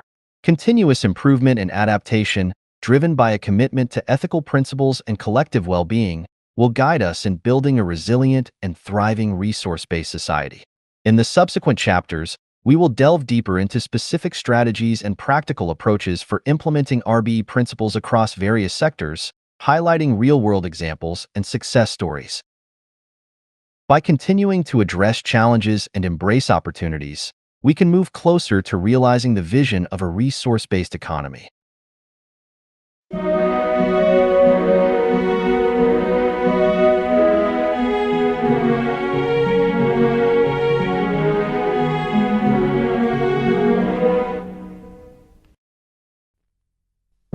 I'm Chinese. I am Russian. I am East African. I'm Canadian. I am Filipina. I am Irish. I am Bulgarian. Korean. I am American. I am Brazilian. Italian. Mexican. I'm British. Swedish. French. I'm Israeli. Mongolian. I'm South African. Japanese. We are mankind.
Welcome back. Our contestants reached the final round, where he's faced with 3 difficult choices.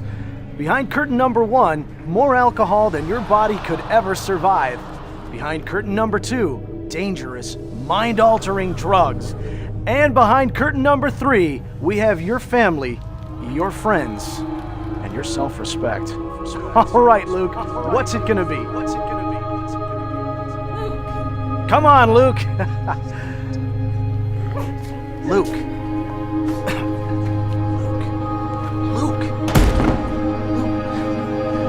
Luke. You want another beer?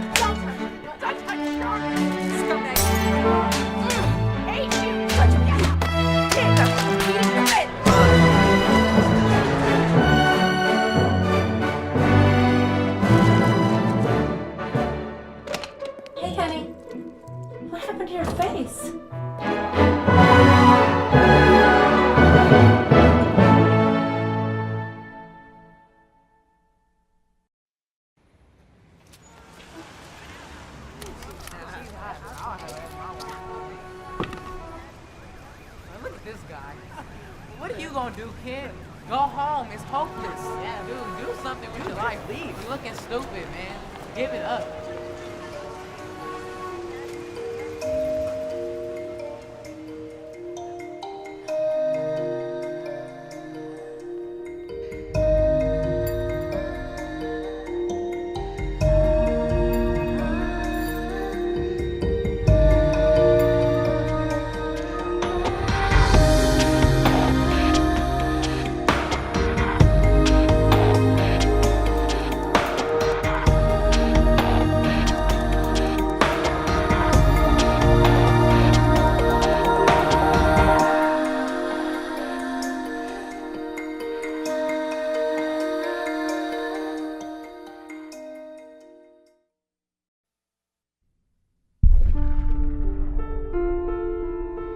911. Where's your emergency? Please, send help. Tell me what happened? I think he's dead.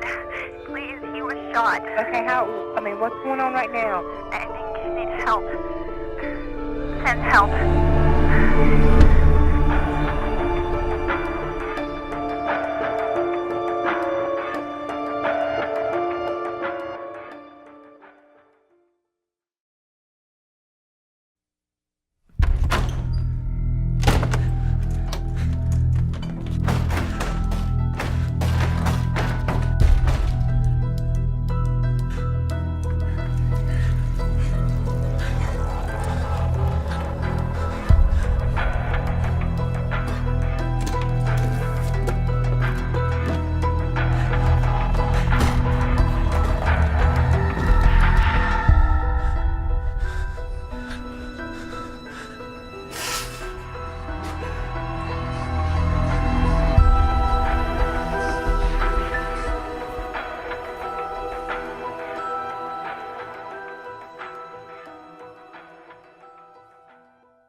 And so the king ordered his men into battle, and even though he was no longer acting in their best interest, they followed obediently. But what if they didn't? What if they just refused? What if selfish leaders got no support? What if people had the courage to stand up when something wasn't right? What if the government didn't just serve a lucky few? What if it was designed and run for all the people, no matter what race, color, or creed? What if we didn't put up with anything less? What if?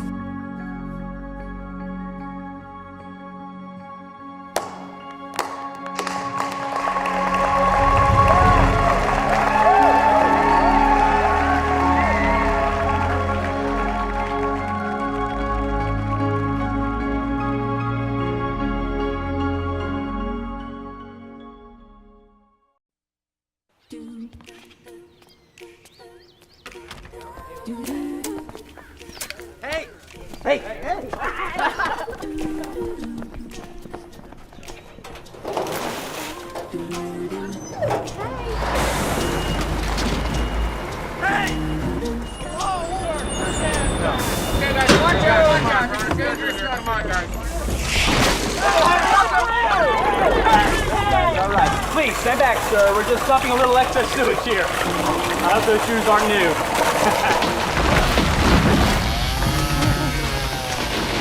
Oh, God.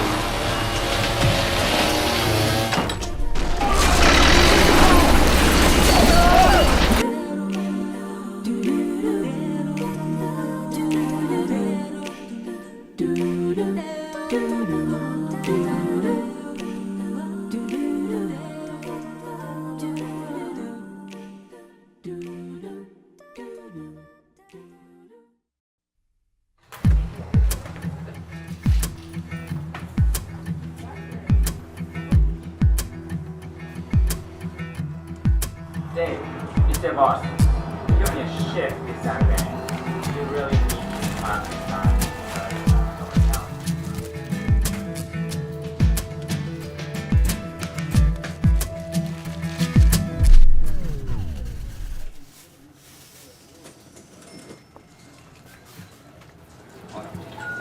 Hey, Shane.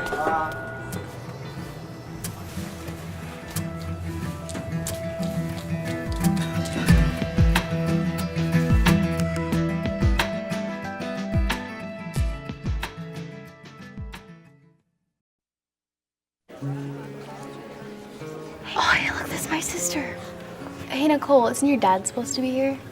He's coming. He promised. I trust him. Campaign ad tested extremely well. I can't tell you how excited. Sorry, I gotta go.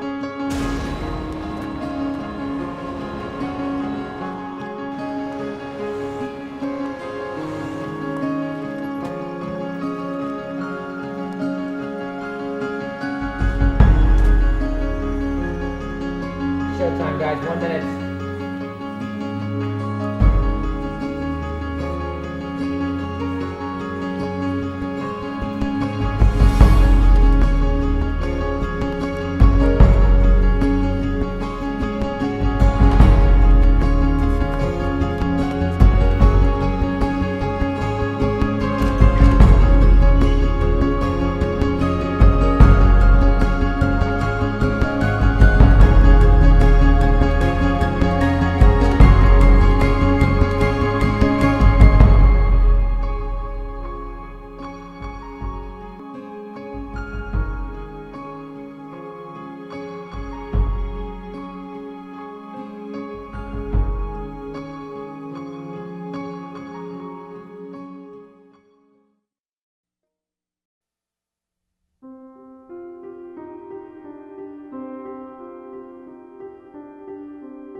Okay, now you ready?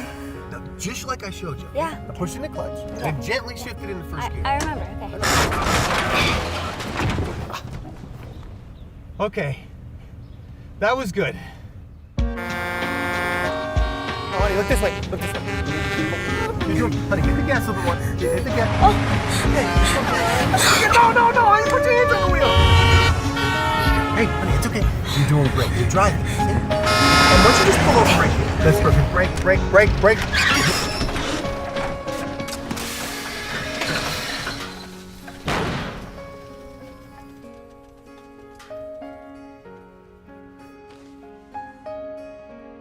Thank you, Dad.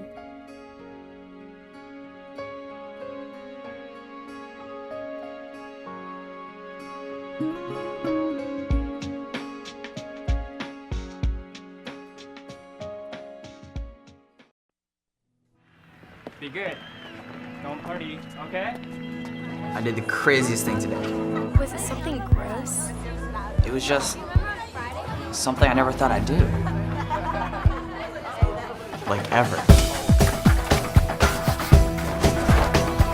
Did your parents find out? Yeah, they were totally shocked. My mom cried.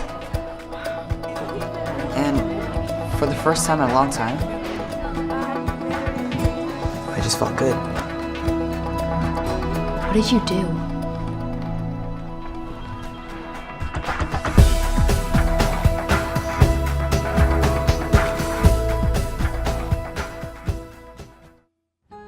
Dave, it's your boss. You owe me a shift this Saturday. Did you promise you'd take me on a proper date? David, it's Mom. You owe us a visit. Hey man, you owe me 50. Dave, you owe me money. Hey, Mr. Sims, I just want to remind you, you owe me 13. Mr. Sims, you can't keep on pulling this off, man. I need that money.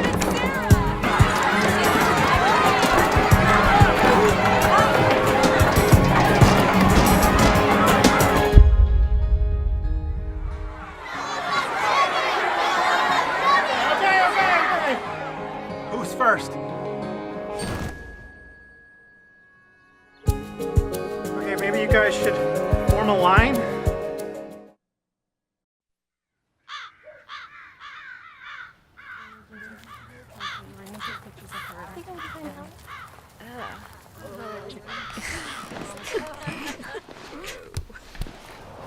What do you guys want to do? I don't know. What do you want to do? I don't know. What do you want to do?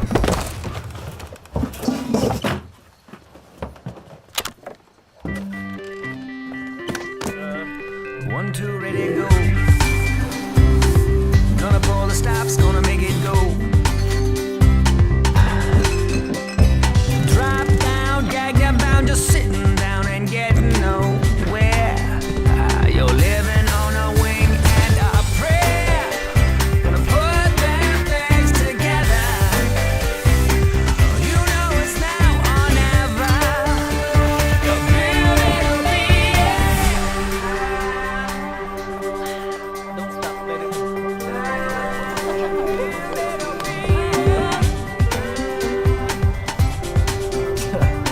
What do you guys want to do now?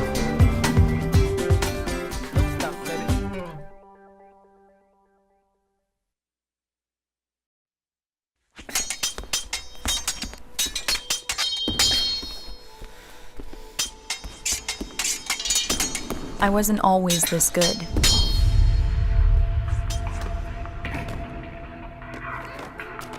I had a lot to learn.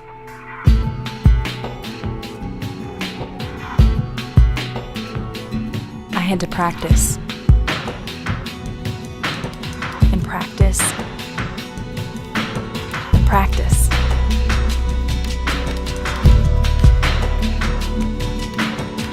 Until one day, my dream came true. Sure, it wasn't easy, but it was worth it.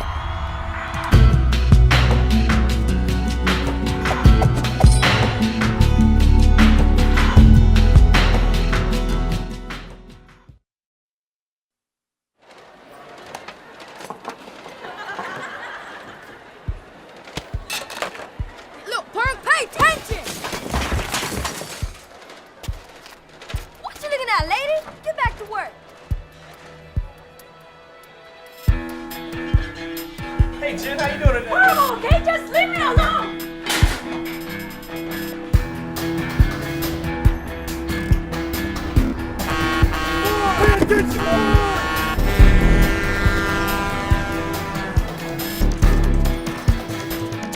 Pay attention! Hey, pay attention, buddy! What's wrong with you? Stupid kids!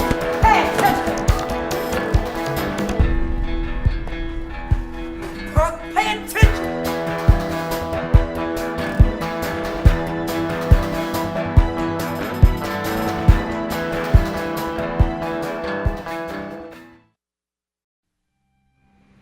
Hey! Get!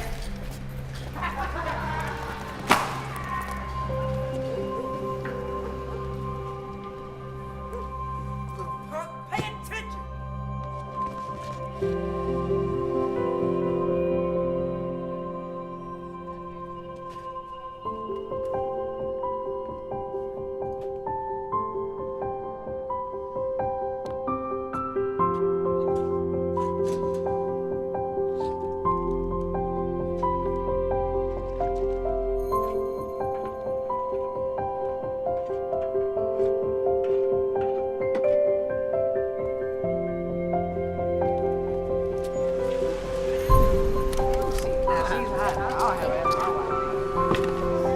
Now look at this guy.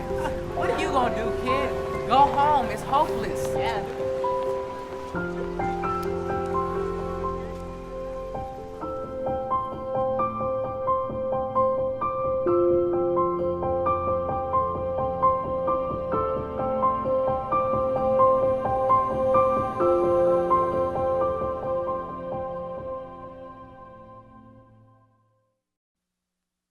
You're really not that talented. You're not attractive. Too fat. You're too short. Too old. Man, you're garbage. Do you really think you're gonna make it? Nobody really makes it anyway. Why don't you just give up? Give up. Give up. Give up. Just give up.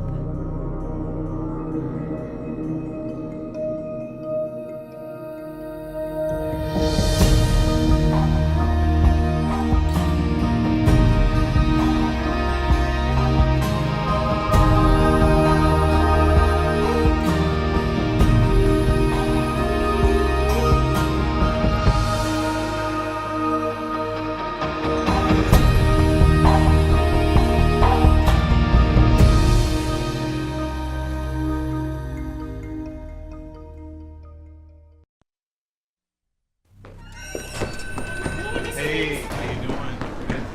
Hey, girl, Nicole. Good luck on the play tonight. You're welcome. What's up, guys? Now you're gonna make sure that you return those on Monday, right? Thank you. Oh, nice.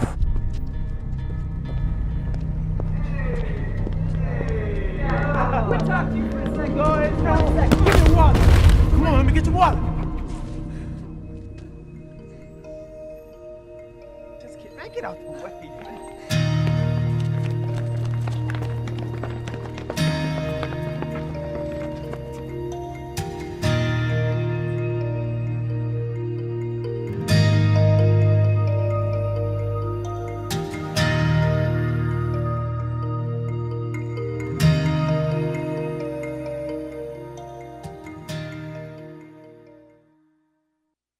Okay, kids, here we are at the slavery exhibit. Now, as you can see, the slaves were kidnapped from their homes, chained together for weeks. They would cram them onto these ships in very appalling conditions. Thousands of women and children are being smuggled across the border. Sexual trafficking of children. As you can see right here, they were treated like animals. They worked all day long for no pay. In sweatshops raided by police, children forced into slave labor. Some of the slave masters were very cruel. They whipped them and they beat them, as you can see in some of these pictures. Assault, brutal, even fatal. So, before moving on, are there any questions? Does this still happen today?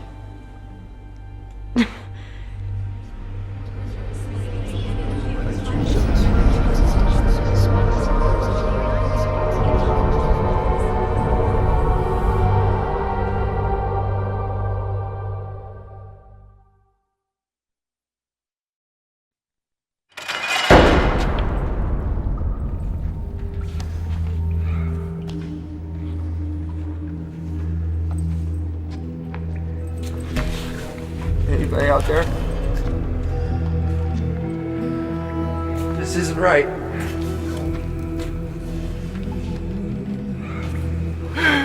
Why don't you just tell me what I did, please?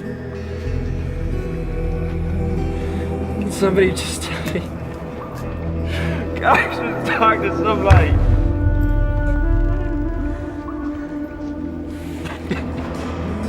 Let me go.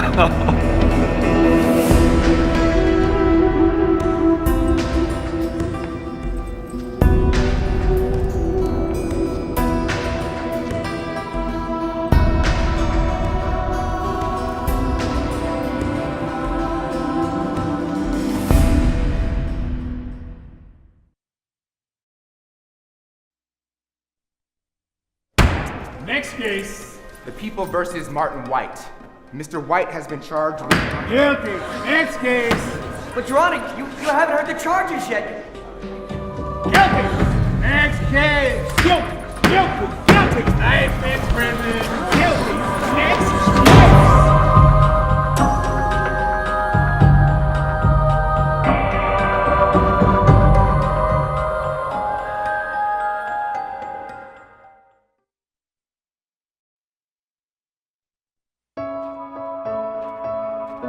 Where would I go if the world had no limits? If I could defy all boundaries?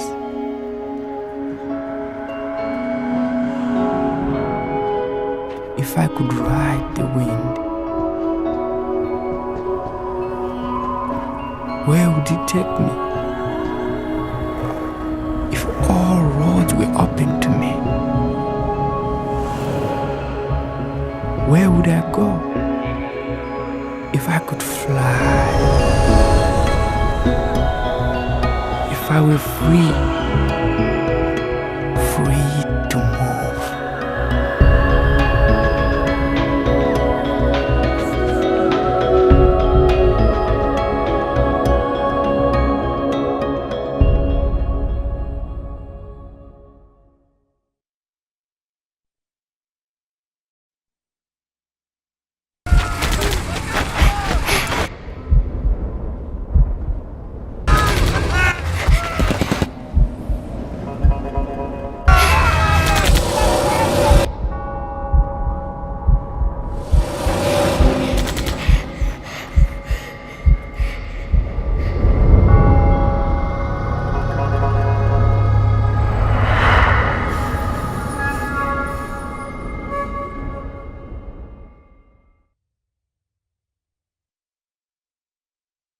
She came up and kissed me one day. It was an impulse. I just grabbed him and I kissed him on the lips and I ran away. Because I was like 20 years old. It's not like something you talk about marriage all the time. But I asked for her number. She wouldn't give me her number. No, I think he liked me first for sure because She's hot. We met in a grocery store. We were in a class together. Came up to me one day, says, I got this perfect girl for you. he was a good dancer, but not too good. Like he was my soulmate.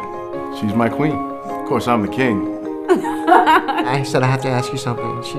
She said, what? And I kneeled down, and she was laughing and trembling. She gets so embarrassed. What did I say? I said, will you marry me or will you be my wife? Will you be my wife? He proposed to me on my birthday. And she said, yes. Are you sure? Sorry.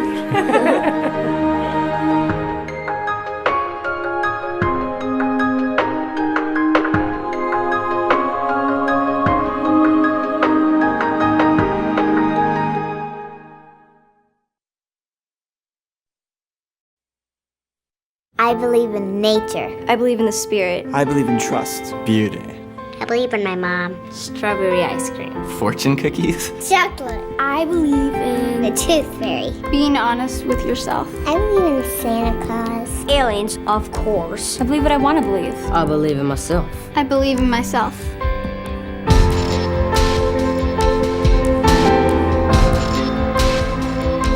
I believe in peace.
According to estimates, over 1 billion people live in appalling levels of poverty. Denied even basic standards of food, water. Nearly half of the world's population earns less than.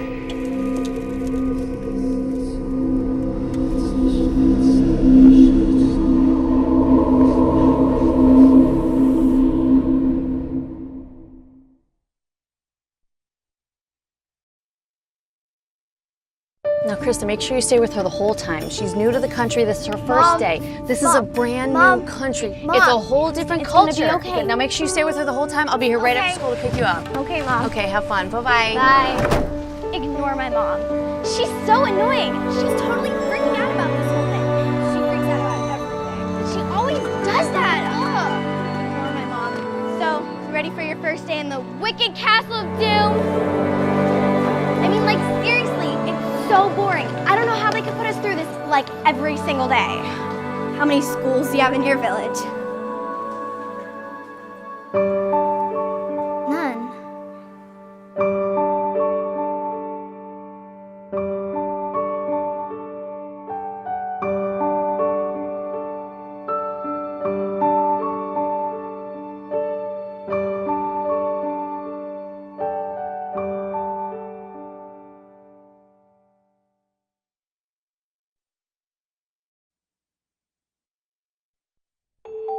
The world I see is fair and free, where people can travel wherever they please, and children can eat and have shoes on their feet, and not be afraid when they walk on the street.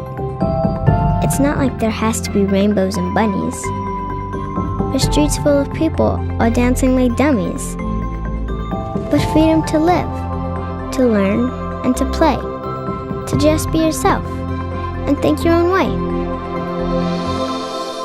The road I see may sound crazy to you, but hopefully, someday, you'll see it too.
When I was walking home from school, they asked me for my money. I said no. And all my friends ran home because they were scared he might punch them too. I was screaming, but he just wouldn't stop. He always said he would hit me. I just didn't think he actually would. I don't know what I did, but they just kept on kicking me. They tied me up and dragged me outside. They stripped me of my dignity. She said she was going to teach me a lesson. He said I wasn't listening. I didn't think he'd get so mad.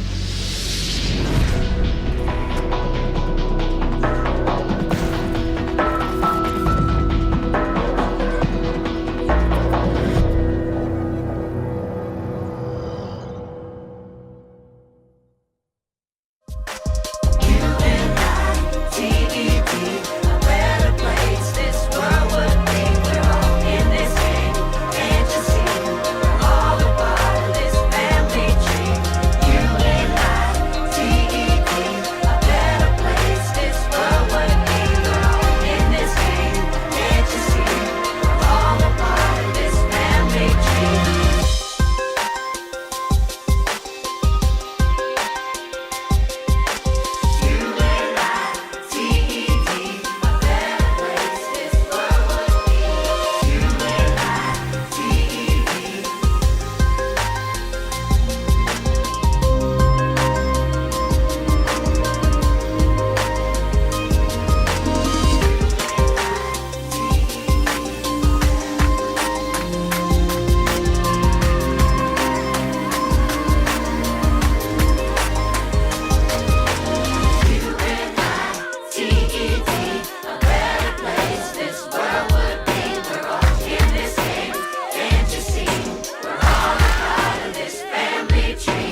What is greatness?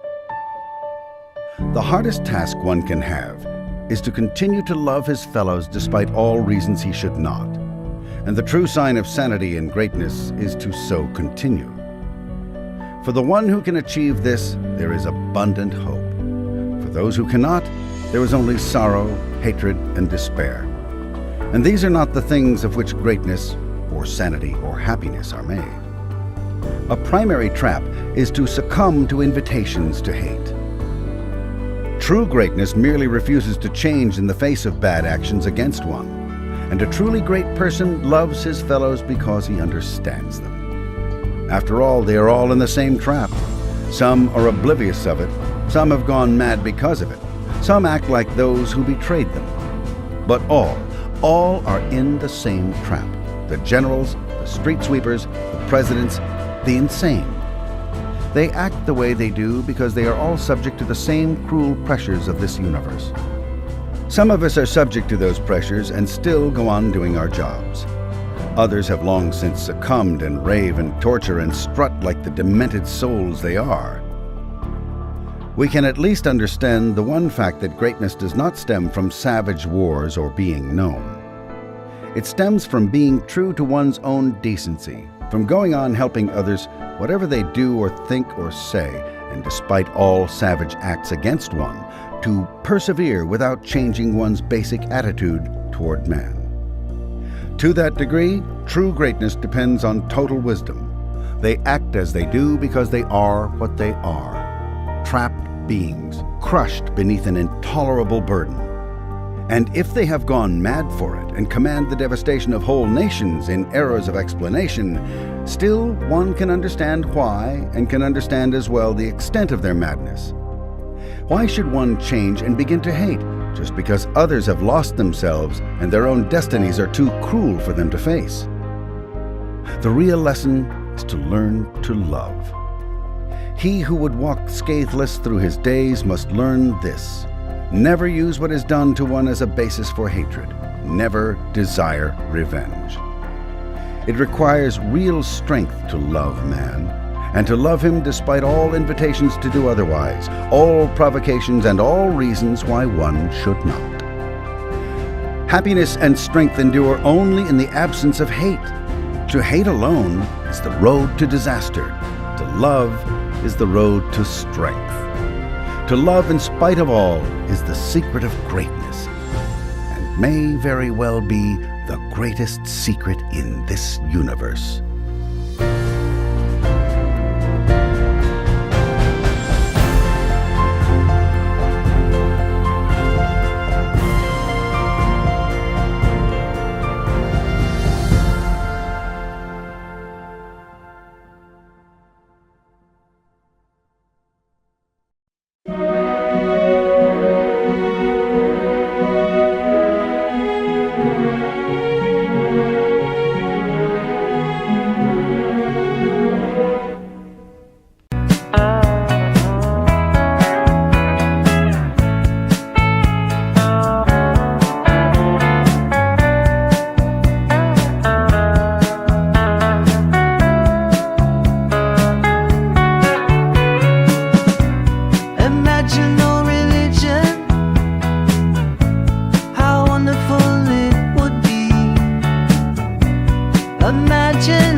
Imagine every single person living here and now.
Imagine a world without property. I wonder if you're able to imagine no greed, no hunger, a brotherhood of humanity.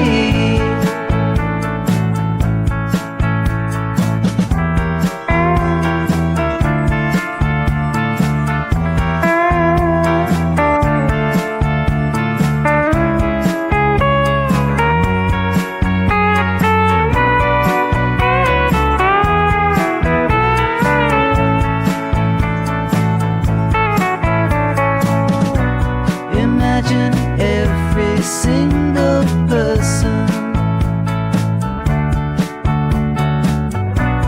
sharing the whole world.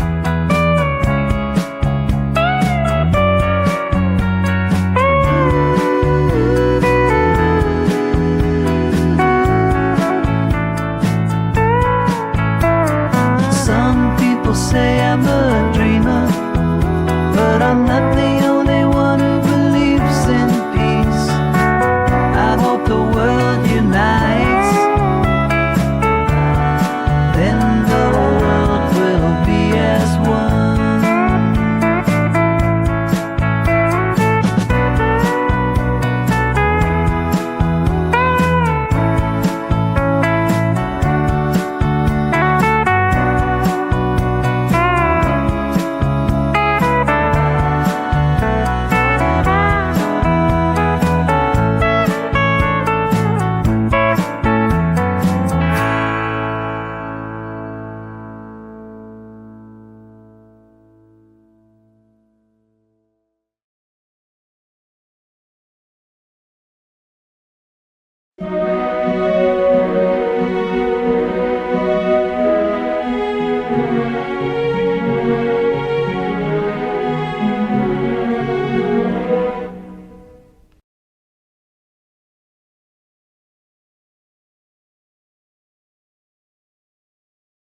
The Venus Project, an in-depth analysis of a socio-economic alternative. Introduction. The Venus Project, founded by social engineer and futurist Jacques Fresco, proposes a radical socio-economic model aimed at resolving the numerous challenges facing humanity today. It advocates for the construction of a new, global civilization, utilizing advanced technologies and scientific approaches to create an equitable society free from scarcity, environmental degradation, and social inequality. At its core, the Venus Project envisions a shift away from the current monetary-based economy to a resource-based economy, RBE, prioritizing the efficient and sustainable use of Earth's resources for the betterment of all humanity. This essay explores the fundamental principles, goals, and criticisms of the Venus Project, offering a comprehensive understanding of its implications for global society. 1. Origins and evolution of the Venus Project. Background of Jacques Fresco. Jacques Fresco was born in 1916 in Brooklyn, New York, and spent much of his early life during the Great Depression. This experience profoundly influenced his perspective on the flaws of the current socio-economic system, where poverty, inequality, and systemic inefficiency were rampant. Fresco became an autodidact, teaching himself engineering, design, and social theory, eventually creating blueprints for alternative social systems aimed at resolving humanity's core issues. Fresco's vision of an ideal society crystallized in what would later become known as the Venus Project, named after Venus, Florida, where the project's research center is located. Alongside his partner, Roxanne Meadows, Fresco spent decades refining the conceptual and architectural designs that would form the backbone of the project. Informed by scientific approaches and technological advancements, Fresco believed that humanity could design a new world where social harmony and environmental sustainability prevail. Conceptual development of the Venus Project. The Venus Project emerged in response to Fresco's observations of systemic failings in modern society. He argued that capitalism, communism, and other political economic systems were fundamentally flawed because they all operated within a scarcity-driven framework. Fresco instead advocated for a paradigm shift toward abundance, facilitated by advanced technology and rational resource management. Throughout his life, Fresco delivered lectures, participated in interviews, and published works to disseminate the ideas central to the Venus Project. The project's conceptual development continued throughout the late 20th century, gaining more attention in the 2000s with the rise of digital platforms and the release of films like Zeitgeist Addendum, which introduced the Venus Project to a broader audience. 2. The Vision Resource-Based Economy, RBE. Definition and principles. The cornerstone of the Venus Project is the concept of a resource-based economy, RBE. Unlike the traditional monetary-based system, which uses money as a medium of exchange, an RBE aims to eliminate money altogether. Instead, resources would be distributed based on need and availability, using technology to ensure the equitable distribution of goods and services without human labor or market-based exchange mechanisms. In a resource-based economy, there is no concept of ownership in the traditional sense. Goods and services are designed for access, rather than possession. The goal is to move society away from consumption-driven models that waste resources and promote inequality. Key features of a resource-based economy. Scientific resource management. The RBE model emphasizes using data and technology to assess resource availability and distribution. Central to this system is a global inventory of resources, which is constantly updated to reflect what is available and what is needed. Automation and technological efficiency. The widespread adoption of automation would drastically reduce the need for human labor. Jobs considered redundant or harmful, like factory work or mining, could be replaced by robotic systems, allowing people to focus on creative, intellectual, and interpersonal endeavors. Elimination of scarcity. By managing resources effectively and using advanced technology, an RBE seeks to eliminate the artificial scarcity imposed by market-driven economies. The abundance created would ensure that everyone has access to basic needs like food, water, shelter, healthcare, and education. 3. Technological integration for a sustainable future. Automation and artificial intelligence. The Venus Project envisions a future where automation and artificial intelligence, AI, are integral to societal functioning. As machines become more capable of performing complex tasks, human labor can be freed for more meaningful pursuits. AI and robotics could manage production, logistics, and resource distribution, reducing inefficiencies and waste.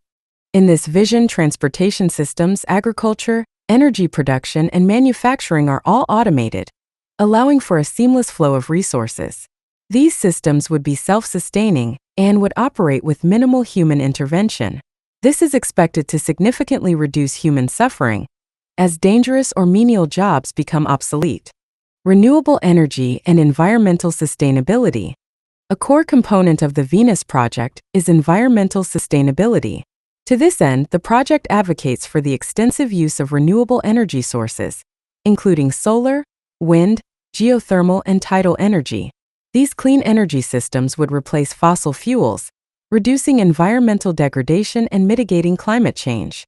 The Venus Project also proposes a comprehensive approach to waste management, including recycling and reusing materials wherever possible.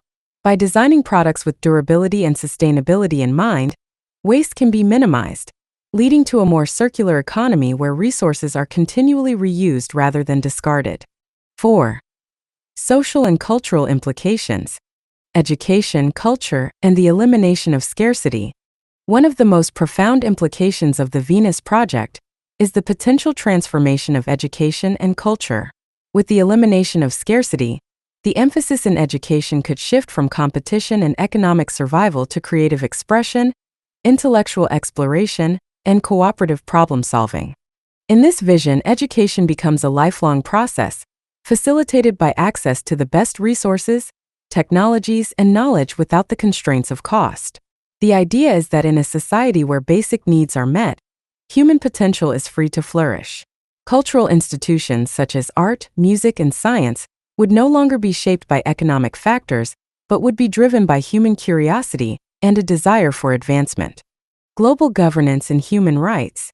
The Venus Project advocates for a world without national borders, where humanity is united in common goals. Governance in this new society would not be based on traditional politics or power structures. Instead, decisions would be made using the scientific method, data analysis, and collective consensus. The aim is to ensure that resources are distributed equitably and human rights are upheld across the globe. In the Venus Project's framework, the protection of individual freedoms and the advancement of human rights are paramount. With the elimination of poverty, inequality, and environmental destruction, many of the root causes of conflict, crime, and violence are expected to diminish. 5. The architecture of the future. Circular cities and urban planning. A critical aspect of the Venus Project's proposal is the design of futuristic cities that prioritize sustainability and efficiency. Fresco's architectural designs emphasize circular cities, which are not only aesthetically pleasing, but also functionally optimal. These cities would be constructed using the latest materials and building techniques to minimize environmental impact.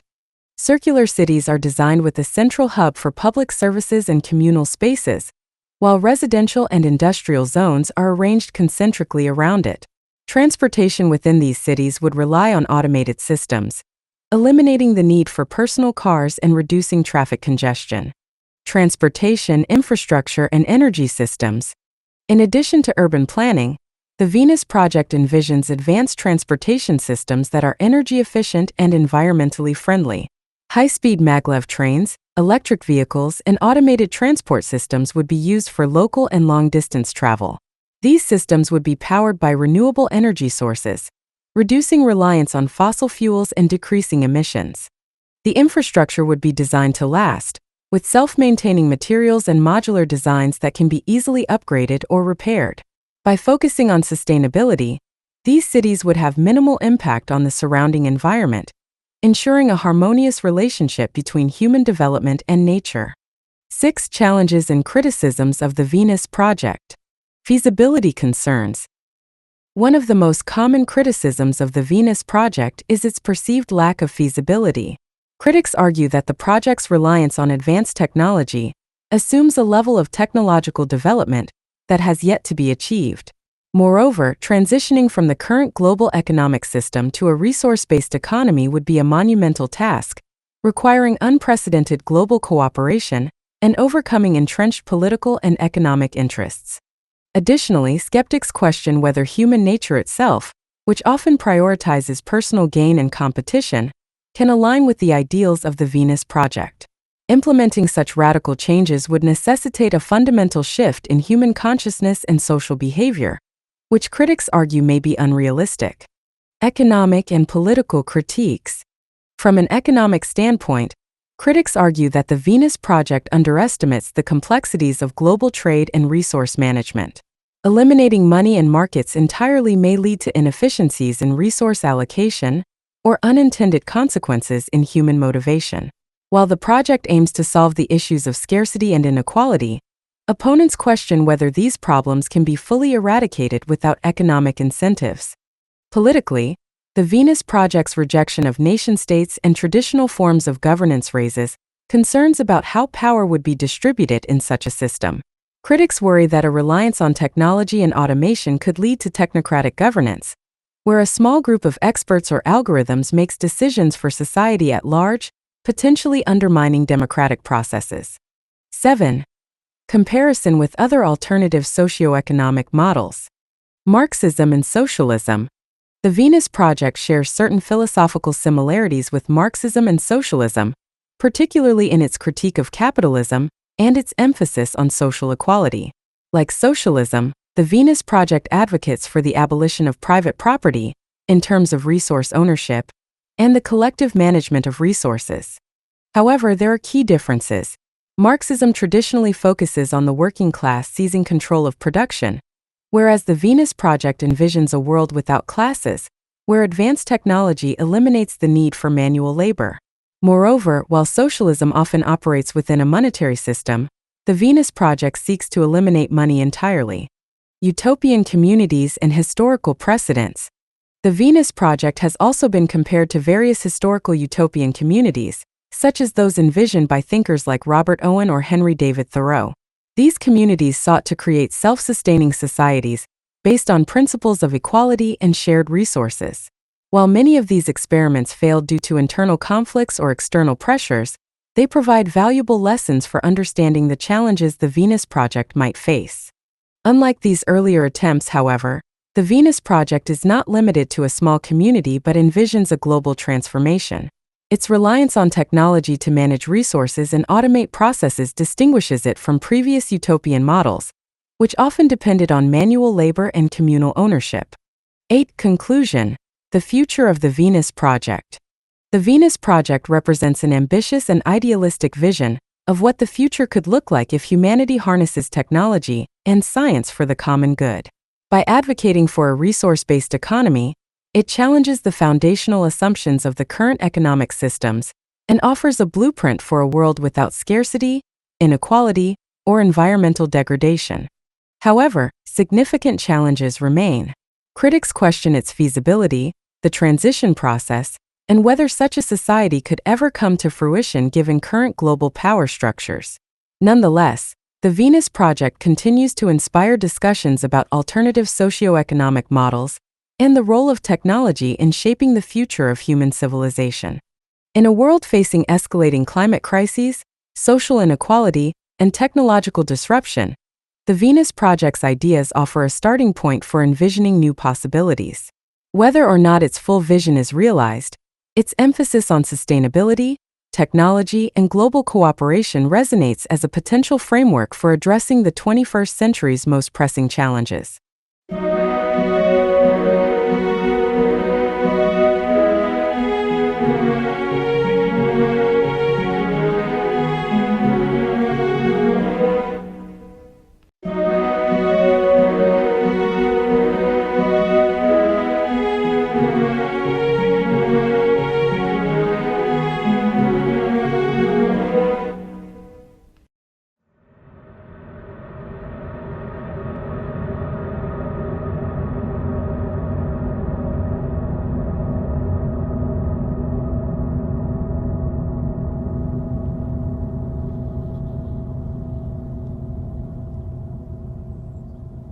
Why are we here?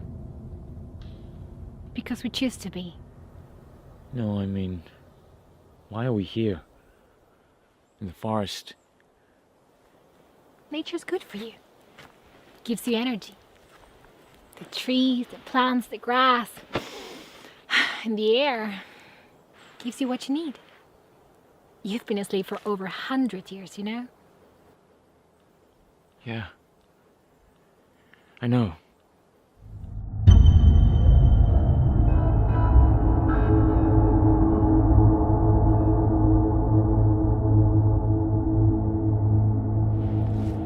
It'll take you a while to get used to this new life. I printed out these clothes in the style of 2008. Just so that you can wear something that feels familiar to you. Like them? You printed them out? Yes, on the 3D printer. High quality though. Just like 2008.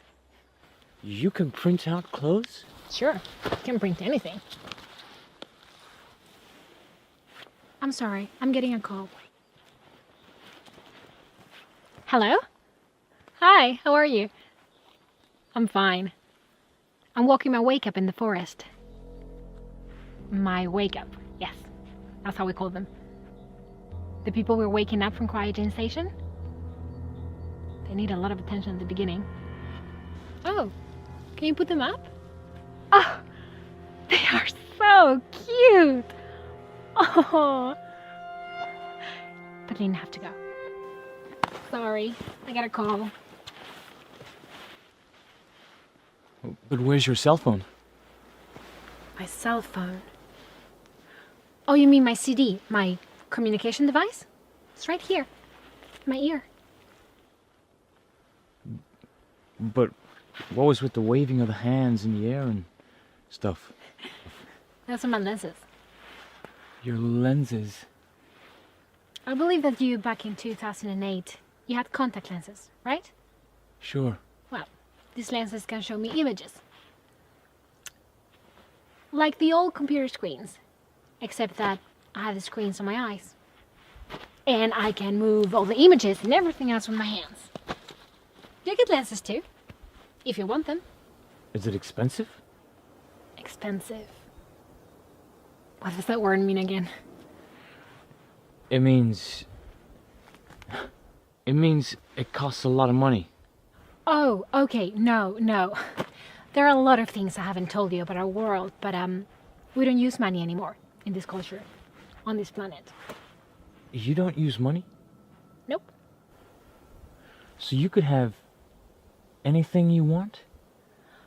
Well, yes, but we don't want more than we need. And I don't need 10 pair of contact lenses.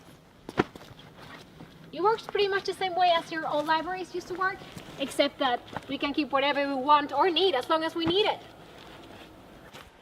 Don't worry, you're gonna love the future. We're one big family on this planet now.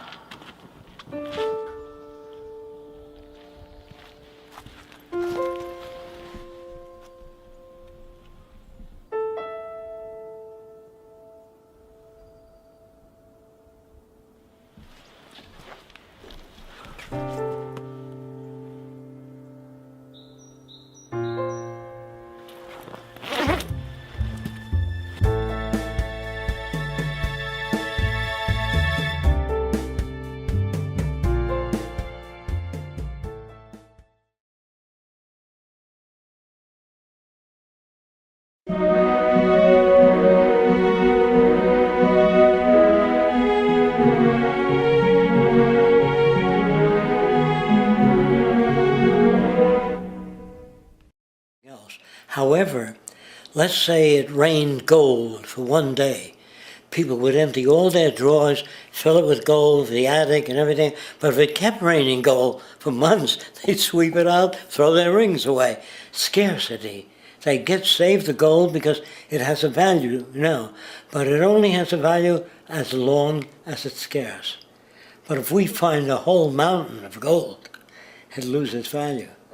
So scarcity is one of the main operating characteristics that produces, to a large extent, murder for gold.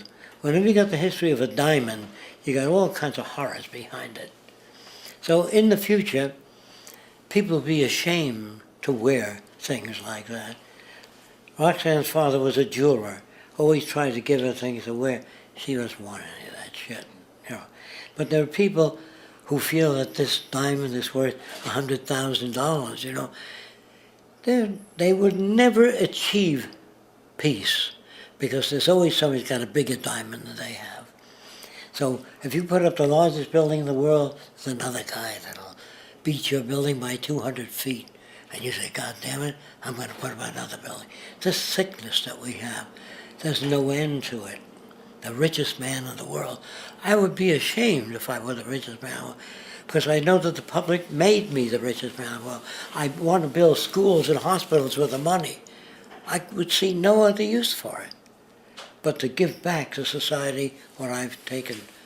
Now, we feel that within a monetary system, the system cannot be just or equitable, that there will always be haves and have-nots, that and within a resource-based economy, it would eliminate that. The problems that we have today will continue to go on. There'll always be busts and booms and markets going up and down and people manipulating for their own advantage. And this will never go away within a monetary system because there will always be people with advantage. And within a resource-based economy, what we want to do is to eliminate the causes of the problems, eliminate the processes that produce greed and bigotry and prejudice and people taking advantage of one another and elitism, and really eliminating the need for prisons and welfare. When you make things available to people, you don't have the problems that you have today. We have always had these problems because we have always lived within scarcity and barter and monetary systems that produce scarcity. So we're talking about a resource-based economy which makes things available to everyone. So I look at this system differently. I see a tough job ahead. It's not easy. And I see a lot of assassination and a lot of imprisonment and cops beating people that are good.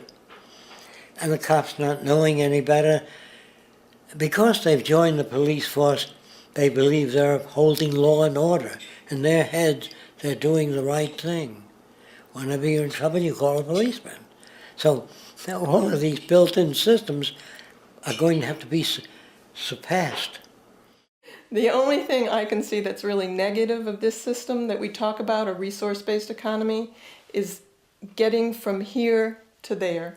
We have a lot of things we have to do to take care of the detrimental things that we did in this society. We have to clean up the environment, the oceans, the air, and clean up the detrimental values that people have from this society of greed and embezzlement and me for myself and not caring about anyone else.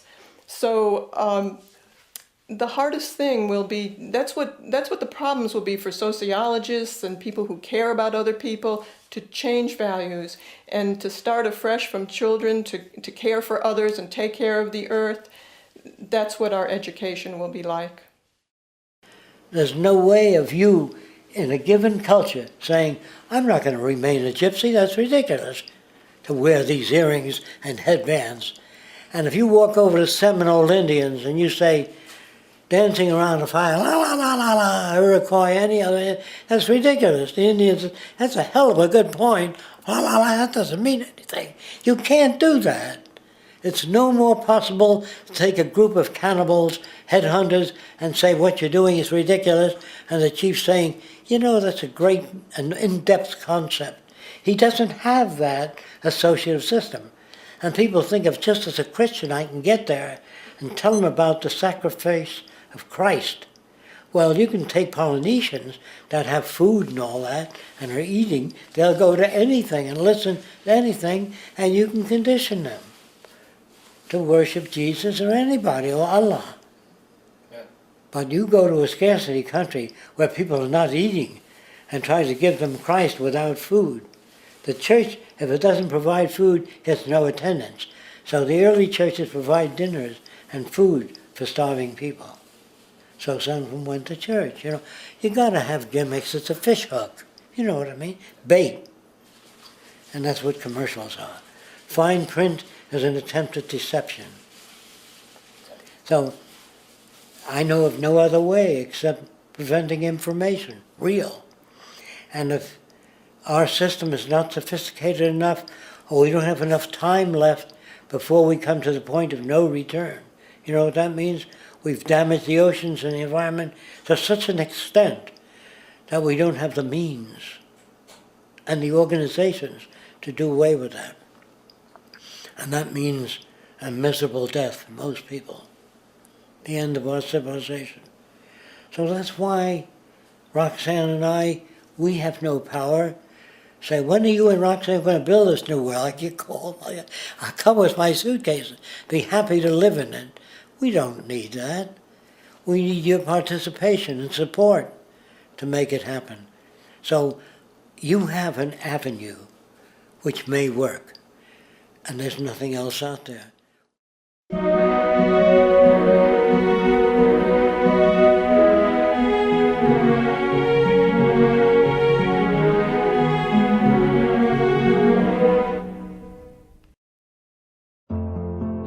Are you unable to think for yourself? Will you believe anything as long as lots of other people believe it too? Do you enjoy reading the same stuff over and over and over for the rest of your life? Then you need religion. Take your pick, they're all pretty much the same, and in no time you'll get to enjoy all sorts of fun activities, like sitting on your knees and talking to your ceiling, singing songs, dressing up in funny clothes, or starting a bloody centuries-long war with another religion. You'll make lots of new friends, lose all sense of self-determination, and join a throng of literally billions of people just like you. But wait, there's more! Buy into religion today and we'll include a free one-time offer of our book, Believing in Stuff and Zany Rituals That Make No Sense and Are a Complete Waste of Time, absolutely free. And the great thing about religion is once you get it, you can feel the need to tell everyone you know who doesn't have it how miserable and useless they are and how much less useless and miserable they could be if only they were as smart as you and believed in stuff. So don't delay, get religion for your brain today. Side effects include suicide bombings, unnecessary war, senseless punishment, really annoyingly brainwashed children, getting offended when people make fun of religion, and the occasional sudden realization that everything you've been led to believe is a giant massive lie perpetrated only to keep idiots like you fearful of imaginary gods and under control.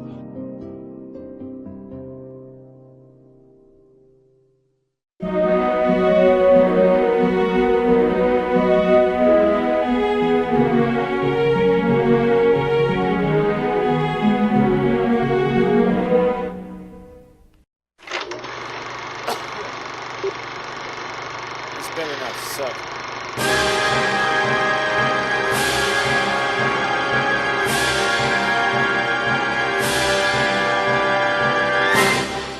Attention all countries! Throughout history, free and civilized nations have suddenly gone fascist, suspending civil liberties and enslaving the population. Don't let this happen to your country. Here now are the top 10 signs your country may be going fascist. 10. Protests are restricted, ignored, and even provoked to become violent. 9. Plans to expand your country into an empire are kept quiet. 8. Your elected officials profit from war and other disasters. 7. Your government writes laws which directly oppose your constitution. 6. Your government sets up elaborate surveillance systems so citizens may be closely monitored. 5. Both your political parties consider war necessary. 4. The integrity of your country's election results becomes suspect. 3. Your news refers to people who disagree with the government as anarchists, communists, and terrorists. 2. Your government tells you torture is okay and begins to operate secret prison camps. And the number 1 sign your country may be going fascist: your president is obviously too stupid to run a country. Someone else must be handling it. If you see any of these signs, act immediately and get the word out. Remember, fascism can happen suddenly if you don't know what to look for. Don't let ruthless power elites take away your freedom.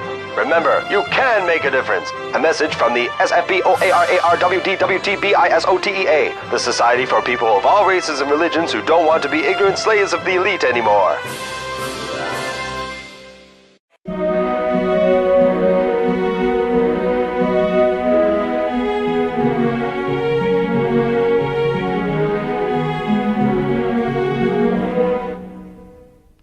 And now, global politics in 30 seconds.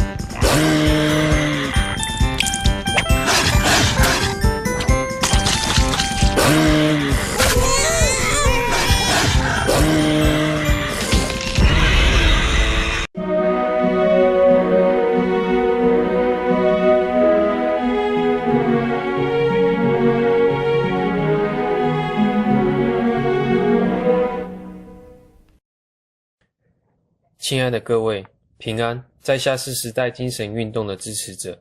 时代精神运动是一个不分国家、宗教、政治的全球性社会运动，并致力于解决战争、贫困、环境破坏等等各种社会问题。主旨是透过科学方法的实现应用，来达到地球的永续性。但现在，我不是要宣传这个运动，或者是请你加入。正在观看这部影片的各位，不管你有没有看过《时代精神》这部纪录片，不管你支不支持这个运动，我相信关心并改变发生在世界上的不幸和苦难，是地球上的每个人民都有责任的。美国一位科学家雅各法斯科在访谈影片中提到，对于世界，其实我们已经没有太多时间。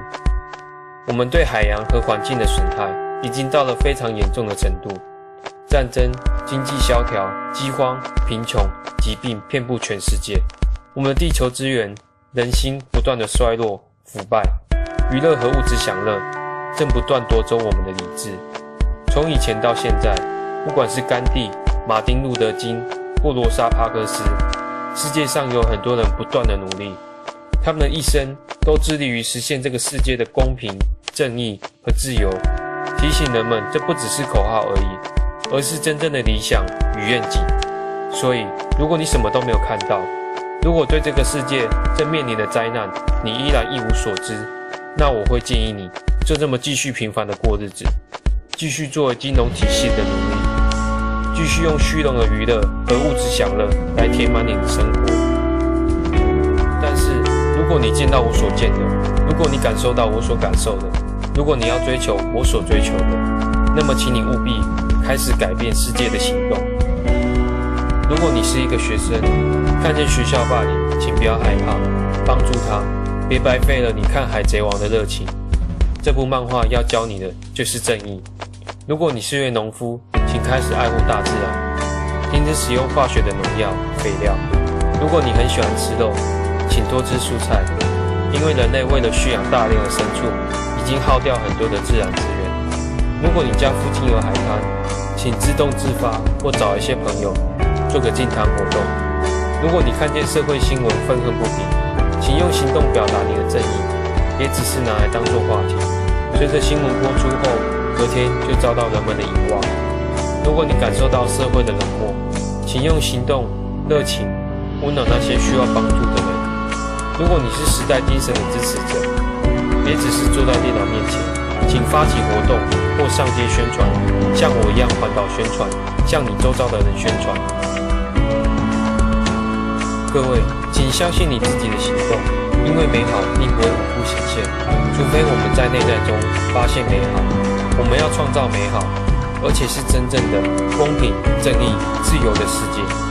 所以请别什么都不做，不要只是信仰，就是信念而已。信念要付诸行动，才能真正改变这个世界。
If you'd like to support the Zeitgeist movement, you can make a custom t-shirt like this. It's got the front and the back, because the Zeitgeist movement, you know, it's a human movement. You know, we're supporting an open source society and circle cities and everything. So, you know, there's no online store, so this t-shirt I made myself. It's a custom t-shirt. So that's something you can do to support the movement. And that's the end of the video.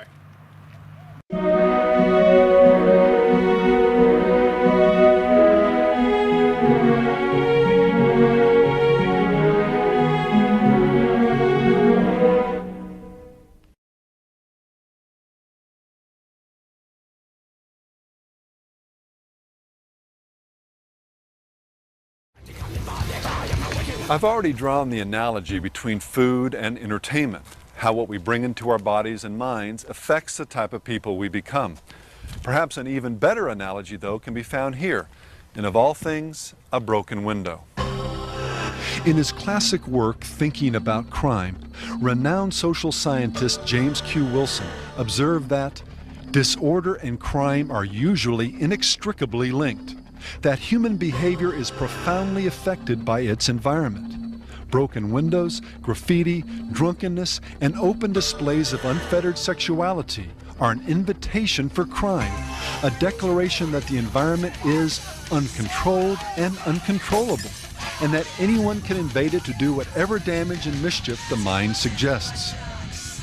Almost like clockwork, when this broken window effect is reversed and these elements are removed or suppressed within a community, crime rates plummet.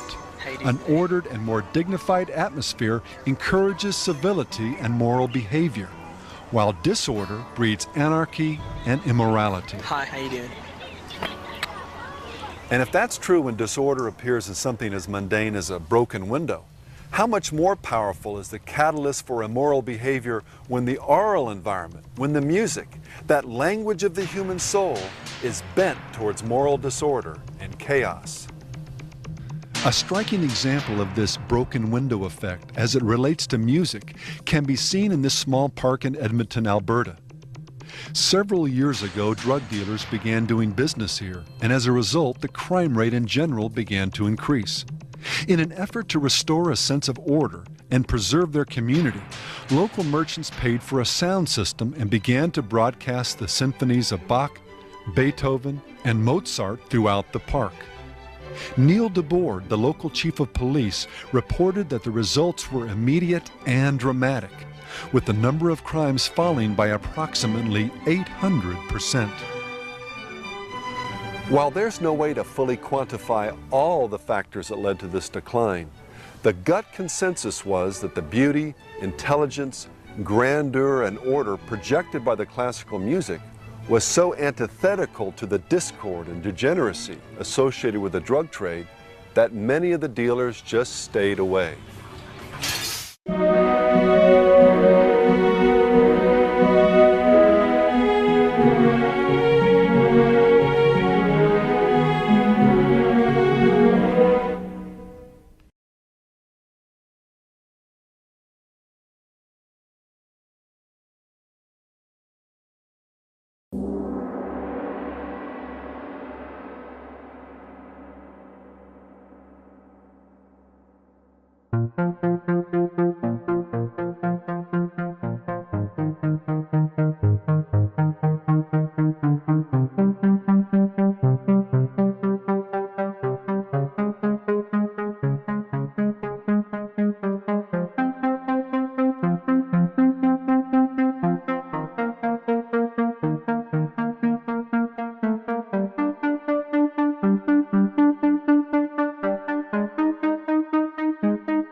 The Reality of Me project is a comprehensive initiative that critiques the current socio-economic system, particularly the monetary-based trade system, and its pervasive impact on various aspects of human life, including the environment, values, relationships, and behavior.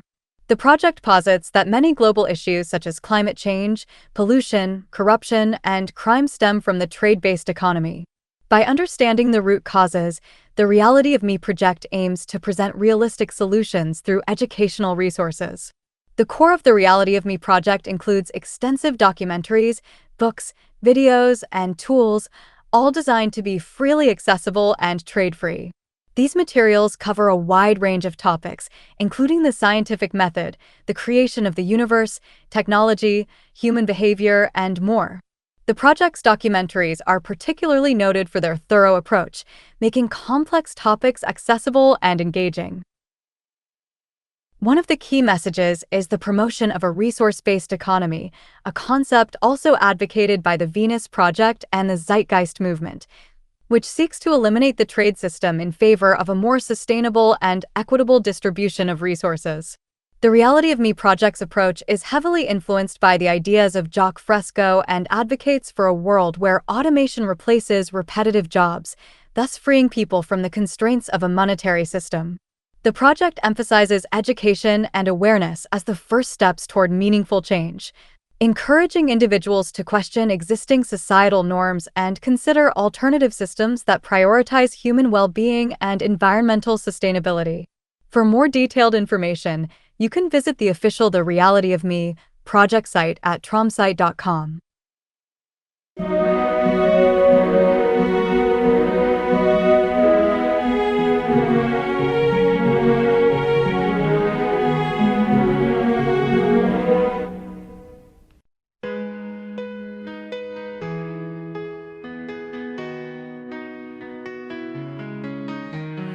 New dawn, new light shines, breaking chains of old times. No more race for gold mines. We rise, we take flight. Shared dreams we're living. No more taking, just giving. Resources freely flowing. No more greed, just growing. Everything we need, Earth will always feed. No more want or greed, harmony indeed. Nature will provide with open hearts wide. Together side by side, our future's truly bright. No more walls around, peaceful world we found. Together's how we're bound, feet on the solid ground.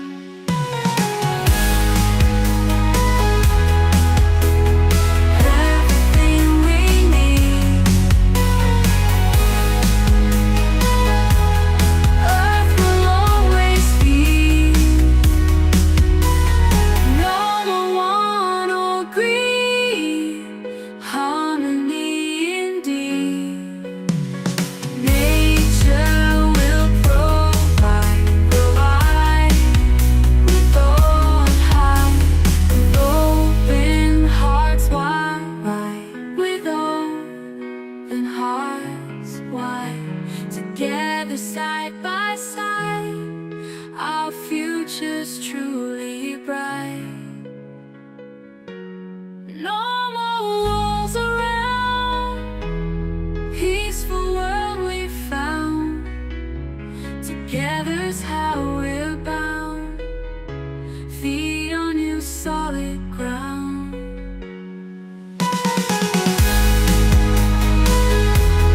Earth will always be. No more want or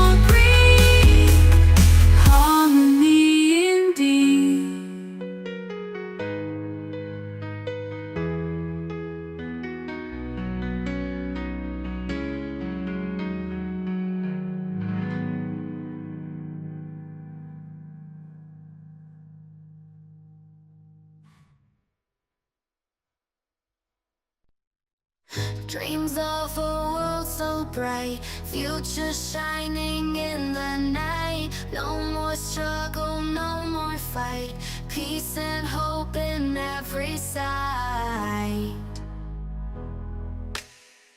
Technology for the best, Mother Earth put to the test. Building cities we progress, it's the future we're obsessed. Venus vision in the sky, reach for stars so high. Together we create a world that shines so bright.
Dreaming of a city where cash ain't king. Blueprints of a vision, jock fresco sling. Ferris wheels over fields, growing tech like crops. Resource-based economy, breaking the locks. No more greed-driven schemes, only needs get fed. Automated dreams, future painted in red. Polluting industries, bout a new design. Venus Project leading, worlds in line. Urban utopia where sky ain't gray. No debts collected, no bills to pay. Robots humming peace, efficient grind. Skyscrapers of knowledge, wisdom's mine. The future's cash free, can't you see it's the way? Resource-based harmony, come up now. Venus on the rise, open up your eyes. Through the digital haze, truth defies. Ancient systems, watch them crumble and fall. Metallic green, prosperity's call. Repurpose, reduce, a cycle pristine. From deserts to cities, dreams serene. No education flowing, knowledge free for all. No one's rich, no one's poor, we all stand tall. Renewable power, the earth respect. In this RBE, we connect and protect. The future's cash free, can't you see it's the way? Resource-based harmony, come up now. Venus on the rise, open up your eyes. Through the digital haze, truth defies. Urgent systems, watch them crumble and fall. Metallic green, prosperity's call. Repurpose, reduce, a cycle pristine. From deserts to cities, dreams serene. Education flowing, knowledge free for all. No one's rich, no one's poor, we all stand tall. Renewable power, the earth respect. In this RBE, we connect and protect.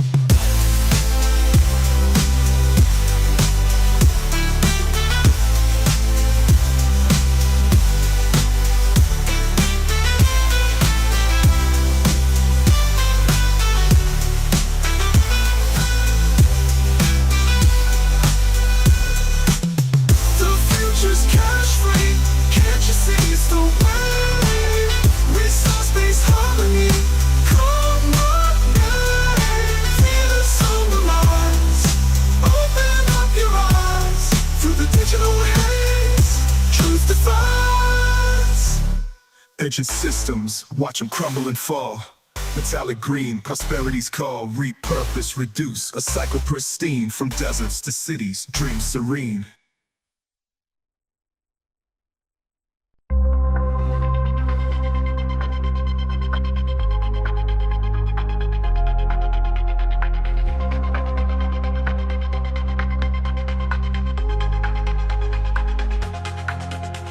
Imagine a world no poverty, where resources flow so freely. No money, no chains hold us down. A new way rising from the ground.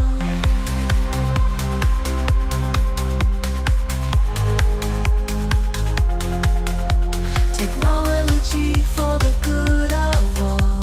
Living together, standing tall. Harmony in a resource place. A better future for the human race. In a Venus future we will see a time where everyone is free. Sharing all we have on earth. A new economy giving birth.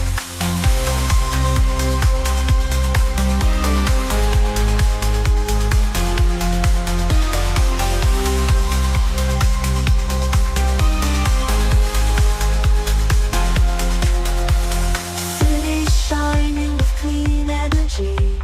Nature thriving peacefully. Machines working while we play. A brighter life in every way. No one's over what's not there. Abundance means we all can share. Education for everyone. A world where no one's left behind. In a Venus future we will see a time where everyone is free. Sharing all we have on earth. A new economy giving birth.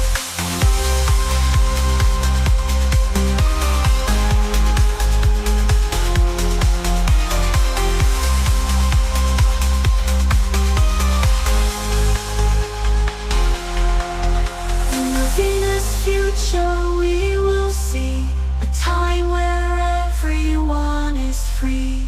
Sharing all we have on earth. A new economy giving birth.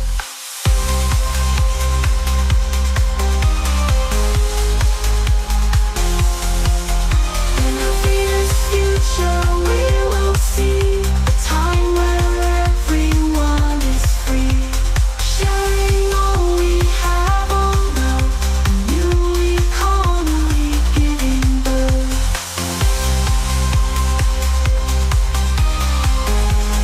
Giving birth. Giving birth. Giving birth.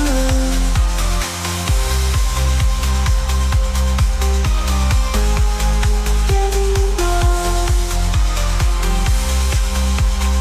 Giving birth. Giving birth.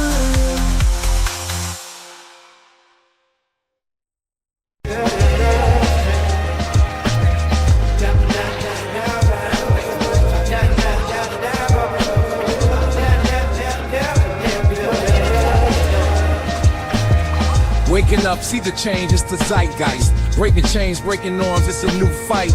Unity, the anthem of our landscape. One world, one cause, we can reshape. Messiah ain't waiting for no savior. Together we rise, bold behavior. Mother Earth, she's calling out for healing. Hands joined, it's a powerful feeling. Step up, step in, it's the time for revolution. Voices rise, ignite the real solution. Embrace the now, the future we are weaving. In this moment, we're all believing. Yeah, yeah, yeah, yeah. Yeah, yeah, yeah, yeah, yeah. Yeah, yeah, yeah, yeah. Yeah, yeah, yeah, yeah, yeah. Yeah, yeah, yeah, yeah, yeah. Yeah, yeah, yeah, yeah. From the ashes of the past, We'll build and grow, breaking barriers, watch the seeds we sow. Digital age with minds intertwined. Tear down walls, let humanity shine. Equity for all, not just a vision. Inclusivity, the new tradition. Innovation, leading us to new heights. Ride the wave, illuminate the nights. Step up, step in, it's the time for revolution. Voices rise, ignite the real solution. Embrace the now, the future we are weaving. In this moment, we're all believing. Sustainable future, paying high with rounds. Worth the forward sign, your hand costs a pound. The world of highly round, the shirt that find what I'm. Sustainable future, paying in the shame. The work the forward sign, your hand costs a pound. The world that has to grind, the shirt that find design. Together we thrive, it's our legacy. Each step forward, writing history. Change is now, it's in our hands. Zeitgeist rising throughout the lands. We're the pulse of this new revolution. Building dreams, finding solution. The future's bright with unity at the helm. Guided by love in this shared realm. Step up, step in, it's the time for revolution. Voices rise, ignite the real solution. Embrace the now, the future we are weaving. In this moment, we're all believing. One heart, one soul, across the globe we form. Strength and diversity, we weather any storm. From whispers in the night to roars at dawn. Unity in action, a world reborn. Persevere, rise up, break through the ceiling. Shared vision and empowered feeling. The zeitgeist lives in every pulse and breath. Creating harmony, side by side until death.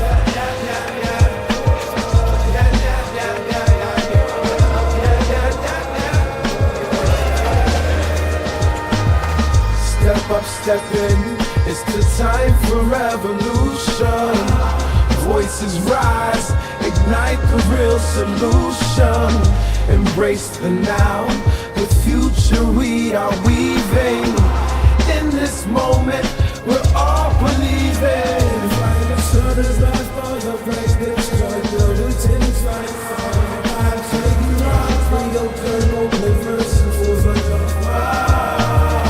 Step up, step in, it's the time for revolution. Voices rise, ignite the real solution. Embrace the now, the future we are weaving. In this moment, we're all believing. From the ground up, a vision so clear, breaking boundaries, shattering fear. Collective minds, united we strive. In this movement we thrive, we stay alive. Education for every boy and girl. Skills and knowledge shaping our world. Children bridges, not walls, connecting souls. Breaking limits, stepping out of old roles. From the grassroots rise, a fervent call. No more divides, freedom for all. Through the noise, hear the voices clear. Revolution now, the time is near. Future in our hands, together we steer. Changing the course, love over fear. Step up, step in, it's the time for revolution. Voices rise, ignite the real solution. Step up, step in, it's the time for revolution. Every heartbeat in sync, the world unifies. Breaking down the walls, no more lies. In every corner, the spirit ignites. Together in purpose, chasing the lights. No holding back, the future is ours. Guided by the zeitgeist, we're rising stars. Every dream we fathom, every hope we share. In the zeitgeist movement, we're all aware. Step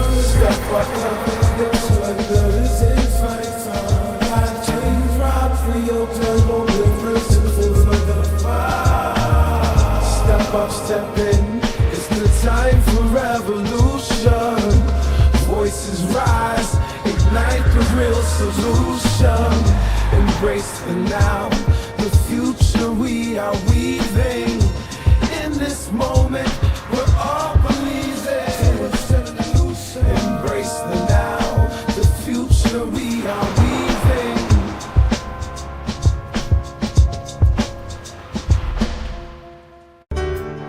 If it's change that you seek, there's a place where we can be. If it's hope that you need, visions guided by our dreams.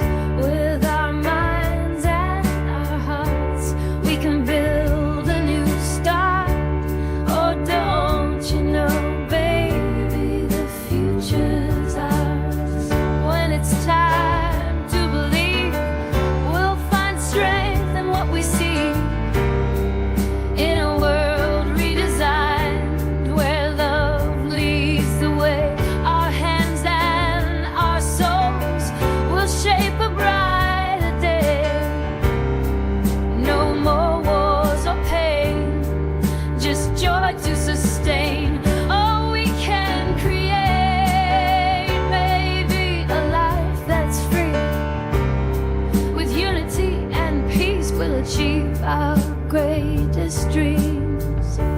We'll paint the skies with hope. Let the stars be our guide. Every heart beats in sync in a world unified.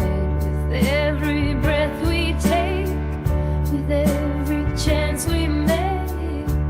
Oh, don't you see, baby, the future's bright.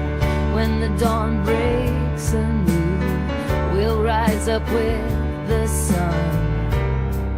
Through the cities we'll heal, build a world that's so real.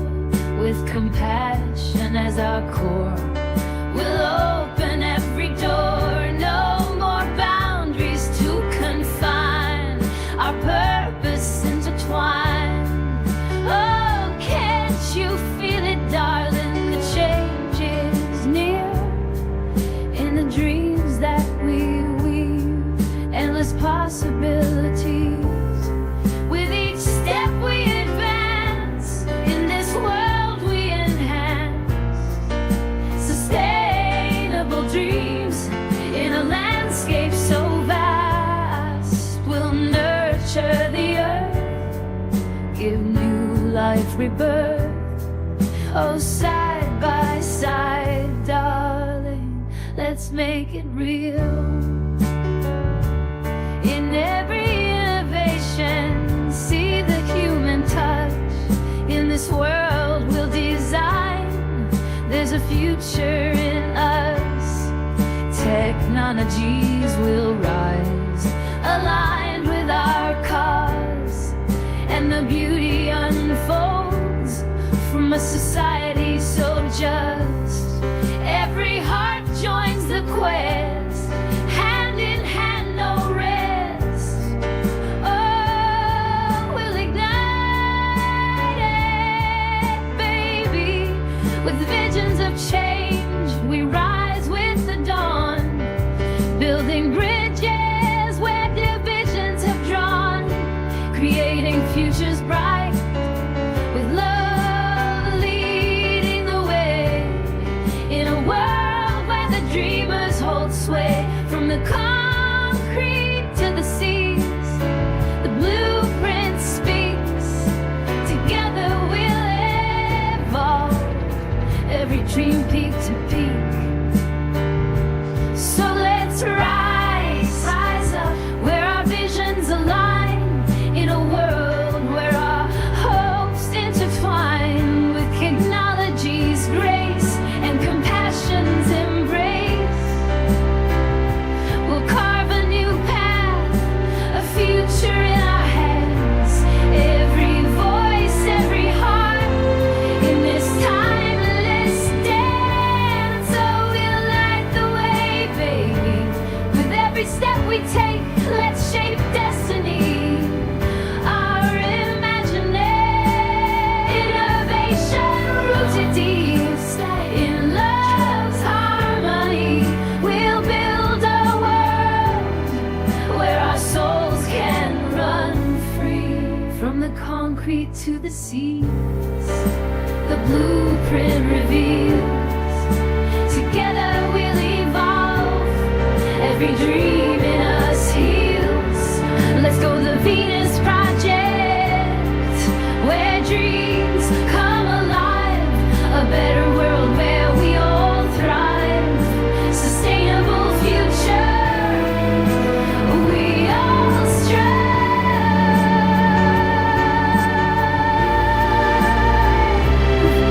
Let's go to the Venus Project. Together we can arrive in the Venus Project. A glowing dream unfolds with every step we take. A story yet untold. Green fields and open skies, where harmony resides, where every soul resides. No more poverty or fear, only love that steers. In this haven of hope, we'll live without tears. In this haven of dreams, where visions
lot of folks can't vibe with change. I don't see it cause they're blind.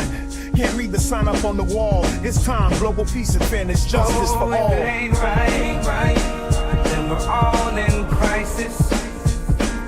I hate to bring the light, but we gotta rise. If it ain't right, stop what you're doing. It's time to get the hint and open up your mind. They say it ain't right, no, all in crisis. I hate to bring the light, but we gotta rise. We say it at the rise. We talking about solutions, revolutions call. No more pollution, we need to evolve. Resource-based living, no more greed in sight. The movement strong, we stand for what's right. It's time to live in harmony, break these chains. Elevate our minds, let love remain. Unified, we'll thrive, rewrite this story. In a world where we all share the glory. We're envisioning a future where kindness rules. Education's the key, no need for the fools. No more disparity, equality in our veins. Building bridges, no more walls, no more pain. Technology advances not for profit gain, but for the common good. Let humanity reign. In this zeitgeist vision, we're lifting the haze. Together we'll shine in these transformative days. It's a movement, a revolution for the earth. Redefining our values, embracing rebirth. Break the system, we ain't pawns in the game. Empathy and wisdom, no more feeling ashamed from oppression. Light the way to the new, building a foundation where we all pursue true liberty, autonomy, our rights restored. Challenge the tyrants, we won't be ignored. No more corporate hands pulling at the string. Transparency and freedom, let the truth ring. Empower every voice, amplify the call. Each one of us is vital, no one's too small. Then we're all in crisis. I hate to bring the light, but we gotta rise. If it ain't right, stop what you're doing. It's time to get the hint and open up your mind. I hate to bring the light, but we gotta rise. We say that the rise. We'll rise against corruption, fight the greed and the lies. In this global revolution, let the true spirits arise. Tight will push boundaries beyond confined limits, advancing humanity, bringing back the spirit. Every city, every town, unified ding man. Brothers, sisters, take a stand. Hand in hand, education for all. Free from deception, truth in media. No more misdirection, sustainable practices weaving through our days, creating a cycle of life that never sways. Economies thrive without blood on its hands, planting seeds of hope across the lands.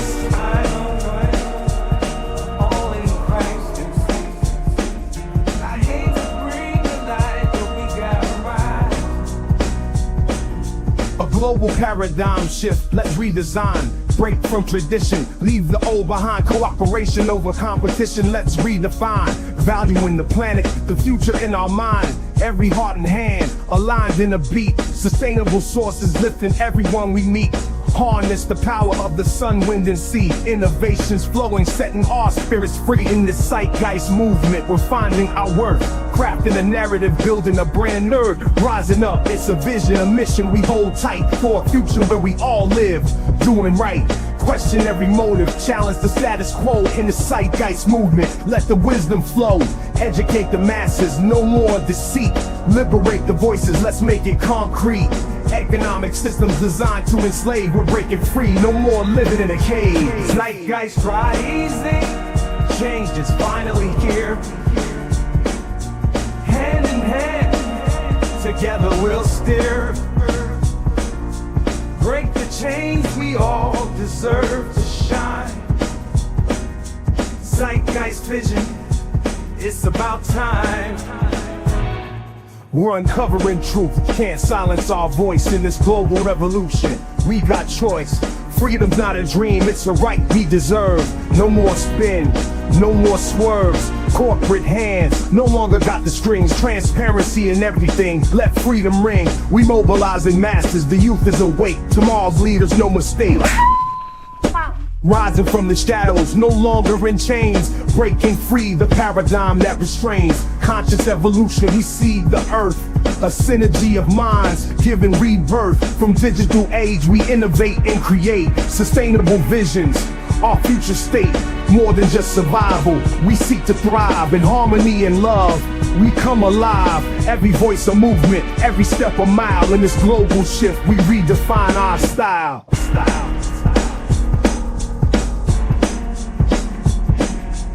Rise up, awaken, it's time to see a new world's emerging, where love is the key. Unified we stand, hand in hand, to build a society that's truly grand. Economies restructured, no more debt. In this movement, we find our own reset.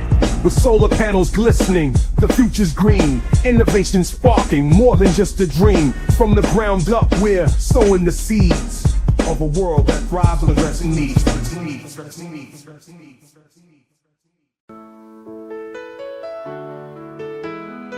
City lights shining bright, a new world in our sight. Change is near, hold on tight, in a dream we unite.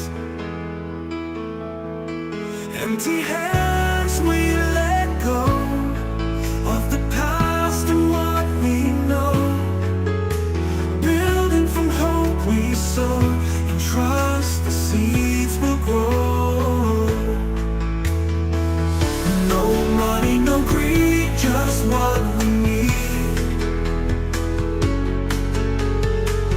A love that feeds our souls so free. Machines may guide our way, a brighter dawn every day. Together we can stay in what we define.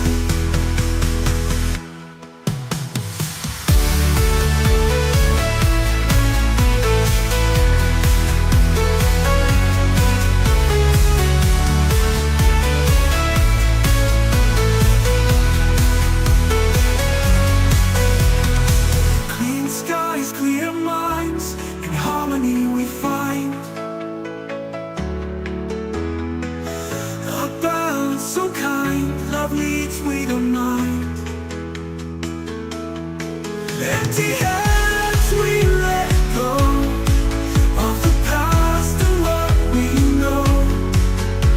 Building from hope we sow, trust the seeds will grow. No money, no greed, just what we need. A love that feeds our souls so free. Machines may guide our way, a brighter dawn every day. Together we can stay in what we define. Loving dawn every day. In our world we define, a brighter dawn every day. And skies clear our minds, in harmony we find a balance so kind, love leads we don't mind. Ooh.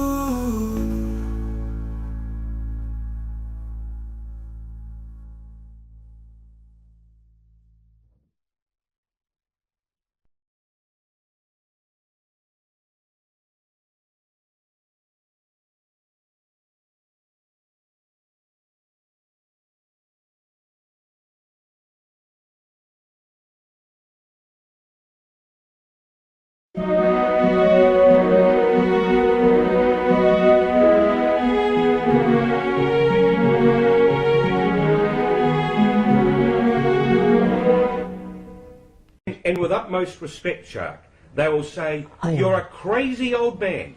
I understand that. This is not unusual. Every move from women's rights to child labor were fought with battles all the time. No new system ever came in smoothly. The Venus Project is a veritable blueprint for the genesis of a new world civilization. based on human concern and environmental reclamation. It proposes a holistic social design in which automation and technology would be intelligently integrated to maximize the quality of life rather than simply profits. Undesirable behaviors are products of long exposure to detrimental environments. If we wish to surpass the limitations of our present-day society, such as war, hunger, poverty, and bigotry, we need to make changes and arrange society very differently. Most of our problems today are technical, but we still look for solutions through political means in a monetary system. We have the resources. Money is an interference because it limits our ability and it limits our dreams.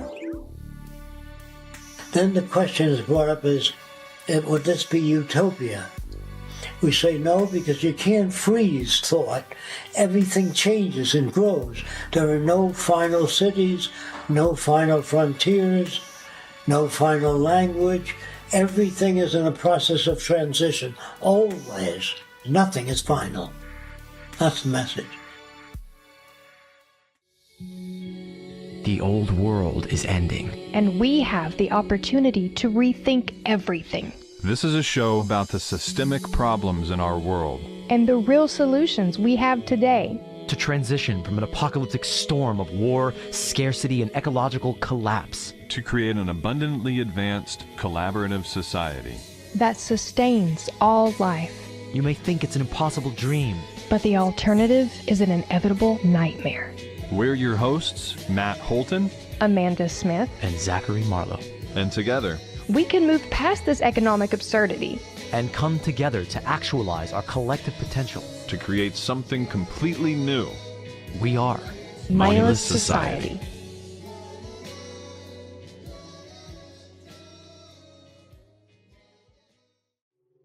So today is a very special day. We have a milestone for this podcast. We have some of our heroes on this show to talk about one of the most brilliant visions for humanity that has ever been developed, the Venus Project. We have Roxanne, Nate, and Theo from the Venus Project. The Venus Project is a design for culture. It's a vision for humanity. It's a blueprint, a technical way out of this situation to create a moneyless, automated, techno, egalitarian, ecological society that works for everybody. So Roxanne Meadows, tell us, what is the Venus Project? You just did a good job with it. I think I would start with how this came about. It is really the lifetime of work of Jacques Fresco. He was born in 1916 during the Great Depression, which really hit him hard. And he heard in the streets a lot of information about different alternative social systems. He had no idea what was happening. He was about 13 or 14. And it really set him on a quest for life, for looking for a social system that would work, that would eliminate the hardships which he saw during the Great Depression, where people were thrown out of their apartments and lived in, were fed from bread lines in the streets. Those are iconic photos and videos that you see. So Jacques looked into a lot of alternative social systems. Communism, socialism, technocracy at the time was interesting. And he had trouble with each of them. So he spent the rest of his life devising an alternative system. He was very technical at a very young age, so that played a lot into it. Jacques always said that it wasn't about architecture, which he was real prolific at that, but it was about a change of values. And he was really good at describing what was wrong with the culture, but at the same time, where not many people were doing it, posed an alternative social system. It was based upon the common heritage of all the Earth's resources for for the benefit of all the world's people and the protection of the environment. He felt that we should eventually eliminate the artificial boundaries that we have today that separate people and live within the carrying capacity of the Earth's resources.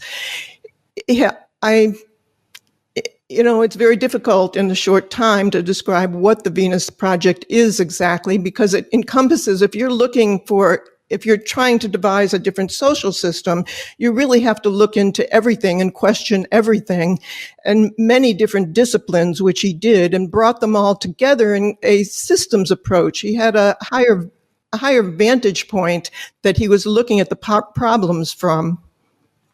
So for listeners of the show, many of them were directly inspired by the Venus Project. We've talked about the Venus Project and this concept of a resource-based economy, of this sort of design philosophy of designing a new environment to save the world, to save all of us. But we're at a very interesting inflection point where the Venus Project is evolving. It's in a new phase of its evolution, and it's kind of like this butterfly that's beginning to emerge out of this cocoon. Can the rest of you tell us a little bit about what this evolution entails and what that really means for this illustrious, legendary institution to change phase or to enter into a new phase of development?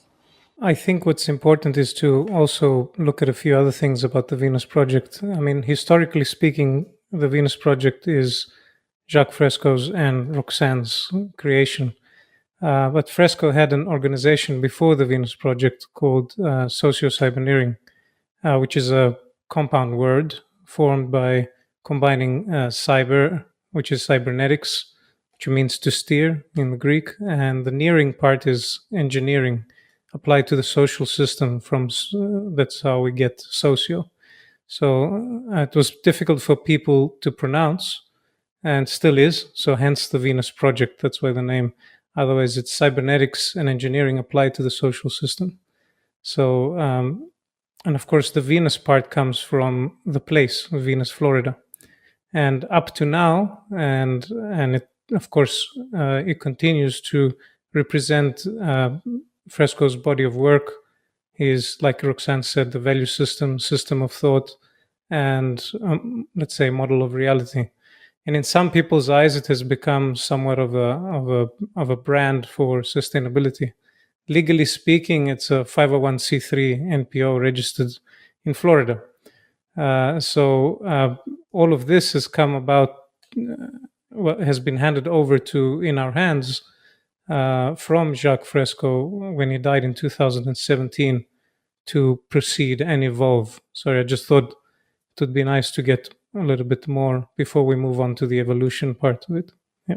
We're all a little bit impatient for the new world and for answers. Yeah, well, I would say from my experience working with Roxane Meadows and with Jacques Fresco, I was so honored to be, working with them for the few years that I did. My understanding is that it's a combination of using sustainable technology to bring about a better world, while also developing sustainable human values, because without one or the other, you're gonna run into problems. And so people right now in the world they're spouting, oh, things are gonna improve because we have all this new, nanotechnology, renewable energy, all these different things, automation. Look how the world's going in a good direction. Well, if we're not actually criticizing the social system, the economic system, which is based on exploitation and scarcity, the preservation of scarcity, when you don't touch capitalism at all, and you want to introduce more technology into it, I would argue that more technology introduced into capitalism is more destructive than productive. Okay? If there's any social betterment, it's a side effect, is a shoot off of the actual interest of the system, which is to preserve profits and perpetuate economic growth, which we know infinite growth on a finite planet is destructive. But that is the problem that I see. There's really no evolution of our social values. If anything, things are getting worse socially for the majority of the world. Not saying there isn't pockets here and there, but that's the danger we're running into, that all these fake technological gurus like Elon Musk and their crony friends are pretending like they're actually there to improve humanity and better things. But in reality, things are not improving, and we have to be able to reflect on our social values and improve the way we look at the world and ourselves if we want to make it, really into a healthier position in the 21st century, because things are really looking bad right now. So, yeah, and also I would also add, there's a lot of people out there right now who are saying they're anti-capitalist. A lot of people. But when I ask them, you're an anti-capitalist, right? Define capitalism for me. They do not even have an answer. Isn't it such a scary reality that we live in, that when you ask the average person, the system that governs your life, that literally decides if you live or die, you can't even explain what that system is. You can't even explain what is capitalism. That is very scary. It's very frightening. We live in that reality. And I'd like to add that a lot of those people can't define what the future looks like. They can't really answer the question of how would we produce food? How would we produce energy? How would we make decisions? That is what the Venus Project has really been seriously devoted to, in a way that no other answer to that question has even attempted, to create a designed, engineered architecture for the future. So how is that architecture sort of being scaffolded today? Yeah, there's a lot to say on the matter. The real challenge has always been, how do we get from here to there, and putting the actual ideas on the ground and doing it in a way that actually implements the ideals and doesn't sacrifice the ideals to all the ulterior motives and sort of the distractions and unforeseen inconveniences or interferences that tend to destroy a set of ideals, especially those that are aimed at, a better world or improvements in ways that aren't necessarily highly profiteering. So the real challenge is how to actually set the transition in motion, and to do it in a way that stays true to the identity of the project, and the history of the project's concepts and values, and how to actually work with other people and integrate them into the process, so that you can have a more unified, coherent kind of framework that develops without too much defection or splintering or just internal disagreement. Those kinds of things are always difficult when trying to develop something very idealistic. It's very easy to agree about the ideals, but when it comes to actually implementation, that's where people have a lot of different ideas. And so the ideas you select to implement the ideals, that's where people disagree. So that's really a big part of the process, I think, is managing the collaboration and the integration and, the synergy and all of that, and the coherence ultimately, so that you can get a unified working thing moving without too much, internal turmoil and just getting bogged down and wasting time with the logistics of coordinating people to make something happen. I think that's a big part of the transition that people are going to struggle with, whether it's TVP or anybody else working on similar ideas, having a sort of integration process for people and ideas so that it all can start to synergize and acquiesce and acquiesce to each other and, flow forward with more, just a better understanding of each other's different points of view and different concepts, and especially from different fields that are emerging. There's a lot of groups out there now who are working on something similar to what TVP has been working on for years. And, we are interested at this point in making greater contact with such groups to expand TVP's overall framework, its overall models of reality, and potentially the solution that was previously offered. So that would include, a great integration of Fresco's models, his designs for cities, but a lot of it would be augmented, potentially revised, ultimately enhanced by a wide variety of ideas that have emerged over the last decade or so. In some ways, in some cases, as a consequence of his influence. So in a way, it's a roundabout way of him influencing himself, working through other people who have spun off from his own work. So that's part of our objective at this point, is to find those people and start working with them. Well, it's an honor to be one of those people. And I think about Fresco's sort of evolutionary perspective a lot. He said, utopia is dangerous. The cities that I design will be straitjackets to the children of the future. That this idea of a perpetually evolving, adaptive, complex living system is really at the heart of all of this. And so for his ideas to have created this ripple that other people went out into the world, like many of us, and are working on building it and sowing it into the ground like a seed and erecting it, developing making this idea, this ideal into something that is real is this perpetual sort of process that it's an honor to be a part of. And it's really amazing how many people are out there that were inspired. And so it's really doubly inspiring to see TVP come out with a new sort of a new beacon, a new light of new phases, new inspirations, and a new desire to work with all these people that I can personally say, like, we're dying to work with you guys. We're dying to collaborate and to move in this direction because we're all really impatient for change. Sorry, Roxanne, you were going to say something. Yeah. When Jack, when Jack was advocating his program, there really, we feel there was a chance to, he used to talk about creating abundance with technology. And if the culture went that way at the time, there was a possibility of doing that. Times have changed in a lot of ways, and Jacques died as well. And the existential threats are getting worse in many different areas. I don't think I have to name them. But so it really forced us to look at, explore different areas and look to see what was going on out there, and see where the Venus Project fit in today's time, and can we produce an abundance all over the world? Can we make a high energy city without causing the pollution that they seem to do today, and scale that up all over the world?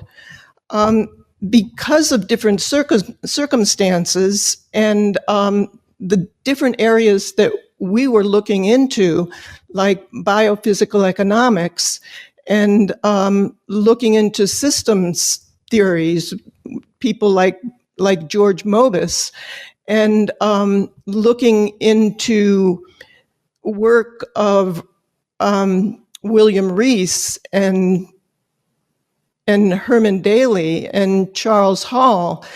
There is a question as to, I don't think it's a question anymore, as to whether we can really continue on the track that we have been with gas and oil and, the derivatives of that. So something else had to be worked out, and we are incorporating. It's not that we're leaving behind what Jacques was talking about. We're really expanding the field and seeing what the options are with the constraints that we have to put on our energy systems.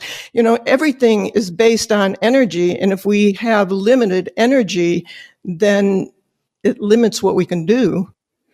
Jacques always spoke about how what the future will look like will depend on how far we have gone into the future, and how we may have or may have not done a lot of damage.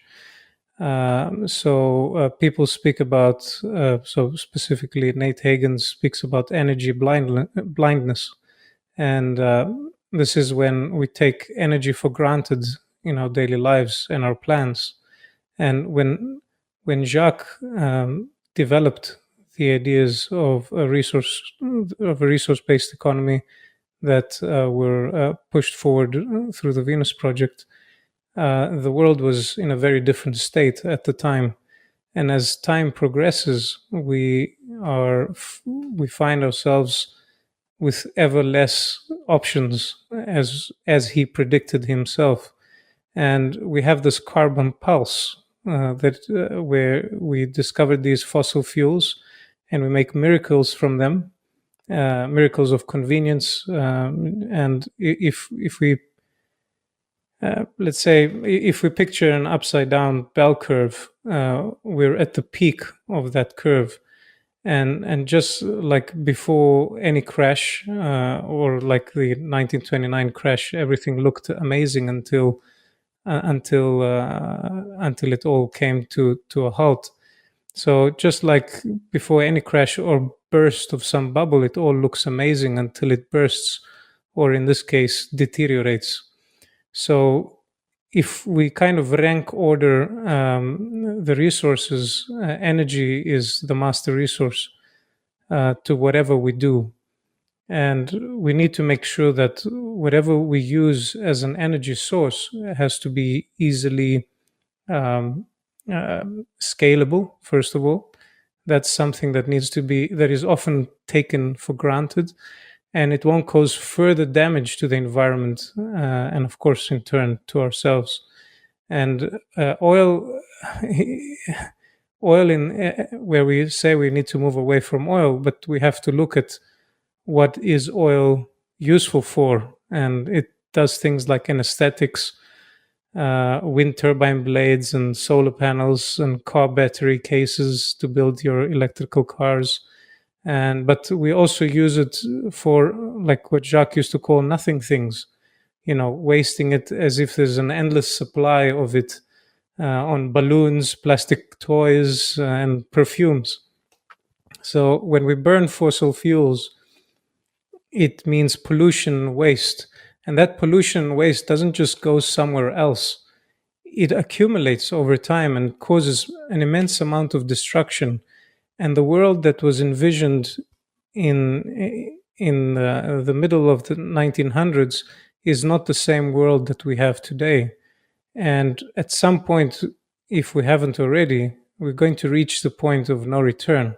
So our dreams and aspirations come at an ecological cost, which in turn hurts us too, and our potential for the future as well.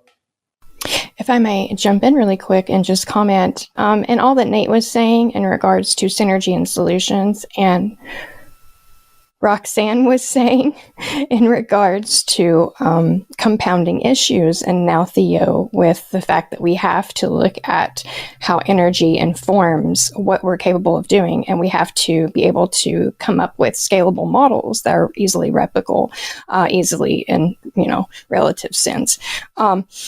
I'm really excited to ask a burning question about something that we're saving for later in the conversation. But for now, based on the implications you all have made about your recent explorations in energy, would you mind to segue us into how would you describe what TVP is now in contrast to the beginning of this episode as when we were talking about what it's founded on? You want to go there right now, Zach, or did you want to add something on? Oh, I was just going to say that that in really dealing with the realities of overshoot and of energy blindness and the hard limits that the feedback loops that we're creating are pushing us into, many people would say, protopian visions or, a high-tech future or, this sort of vast societal change is impossible and we need to retreat. And I think it's actually the opposite, that these changes, these situations, these crises are pushing us now more than ever to reassess the ideas and the essential principles that people like Jacques Fresco laid out of using more with less, of meeting everybody's needs across the board, of transcending the scarcity orientation that money naturally puts us into, the competitive framework, the nation state framework, and it's really nature itself is pushing us to radically rethink society. And though the circular cities that Jacques designed are not exactly what that's going to look like, I think he said that himself many times, like, this isn't the future, this is just a design for a culture.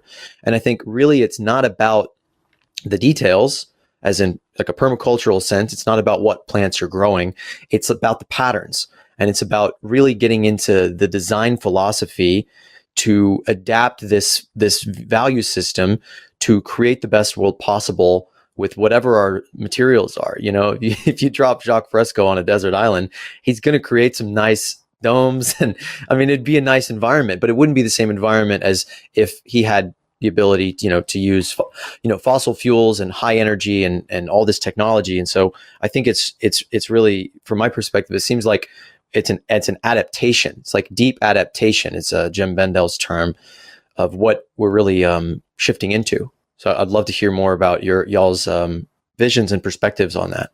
Yeah. So in response to both of you, certainly that's one of the key variables that will have more enduring value over time is sort of the, like you said, the design philosophy. There's sort of a social philosophy there, sort of an economic philosophy as well. Ultimately, there is sort of a philosophical level that endures for longer just because that's where the values are found, right?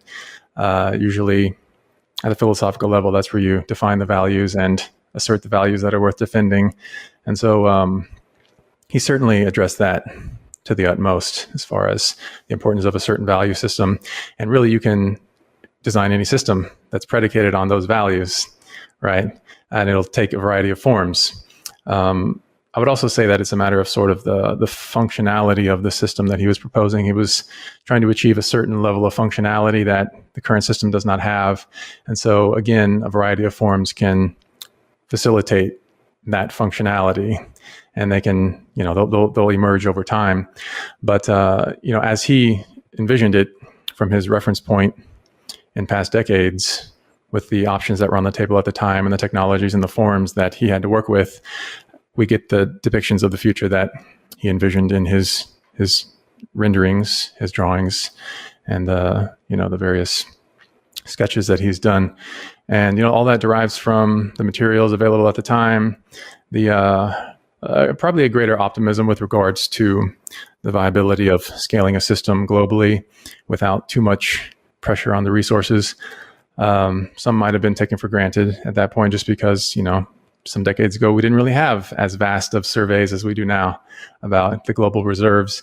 So it was easier to be a bit more flexible with what you imagine. But the closer you get to, the more accurate you get, the more precise you get in assessing the quantities of resources, and then the increasing rapid rate of their utilization and waste, then you start to narrow the parameters and you start to get clearer about what can actually be built globally or at any scale. And so, he was very emphatic about a certain global survey that would need to be conducted before we can really validly conceive what can be done. What he did up until that point was just an inspirational vision that would get people going. So they'll do that survey, right? And they'll begin to assess what our options are and get clearer about what design is possible. So he always knew that was the case. And what he presented up to the present was, the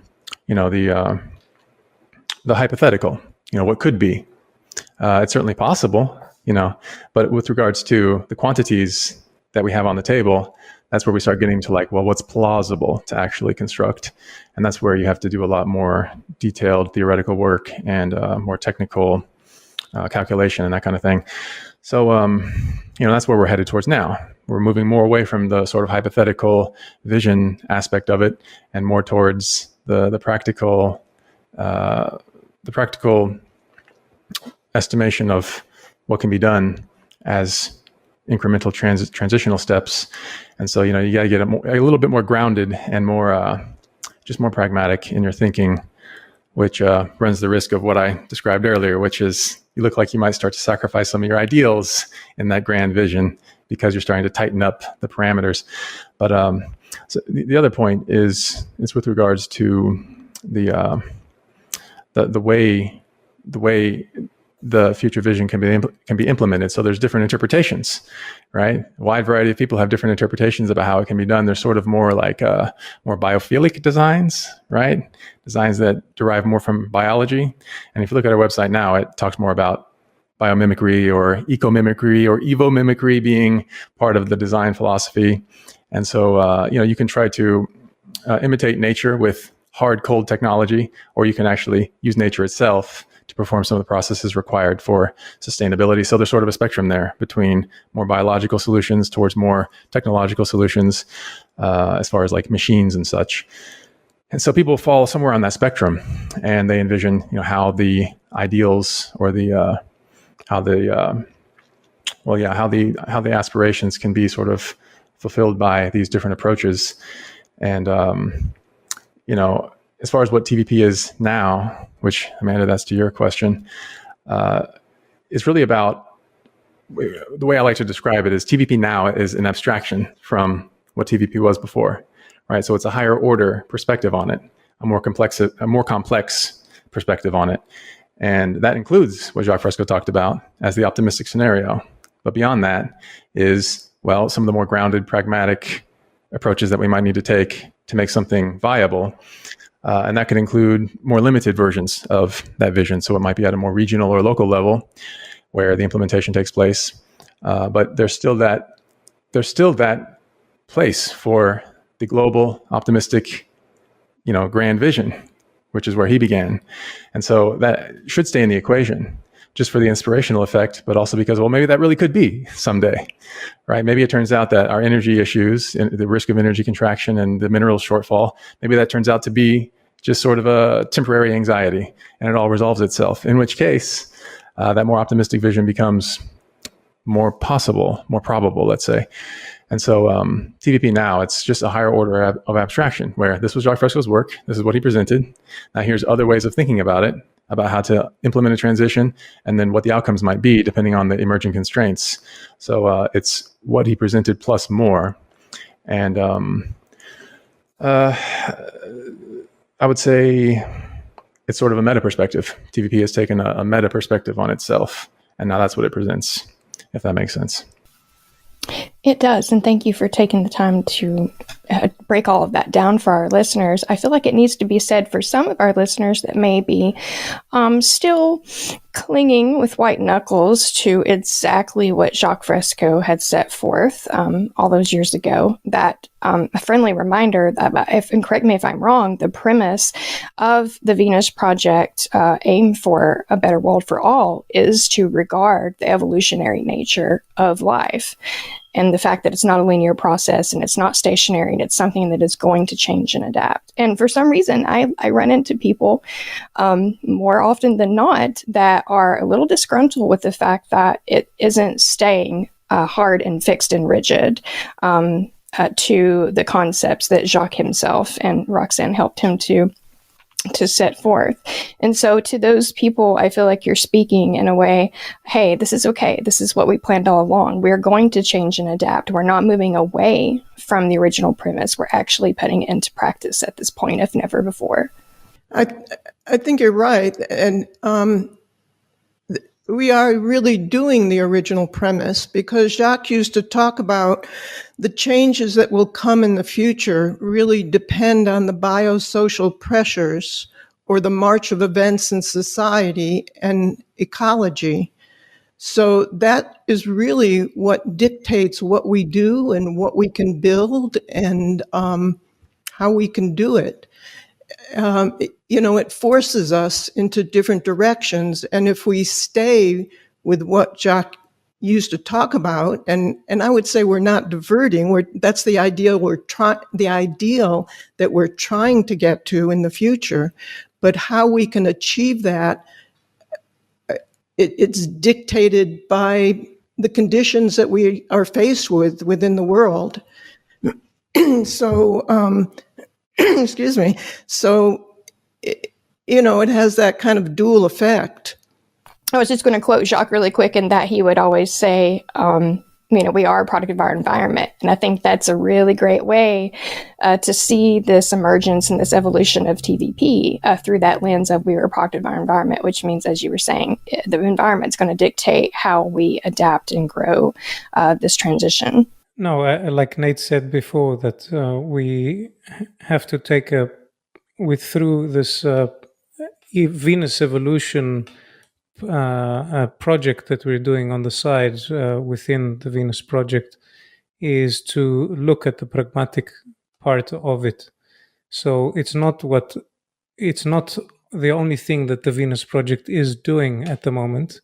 It is part of what the Venus Project is doing. It's a project, and through that project we need to find surveys, people who are doing the closest thing to what Jacques spoke about at that point in time, and that's how we have come to certain people and connected with them, so we can understand how we can adjust what we have to the reality of what we have. And there's many issues at the moment that has been spoken about. One of them is what I mentioned before, with the energy blindness and materials blindness and overshoot, and the double-edged swords that have been spoken about with regards to how we get to the green transition and where the minerals are found and so on.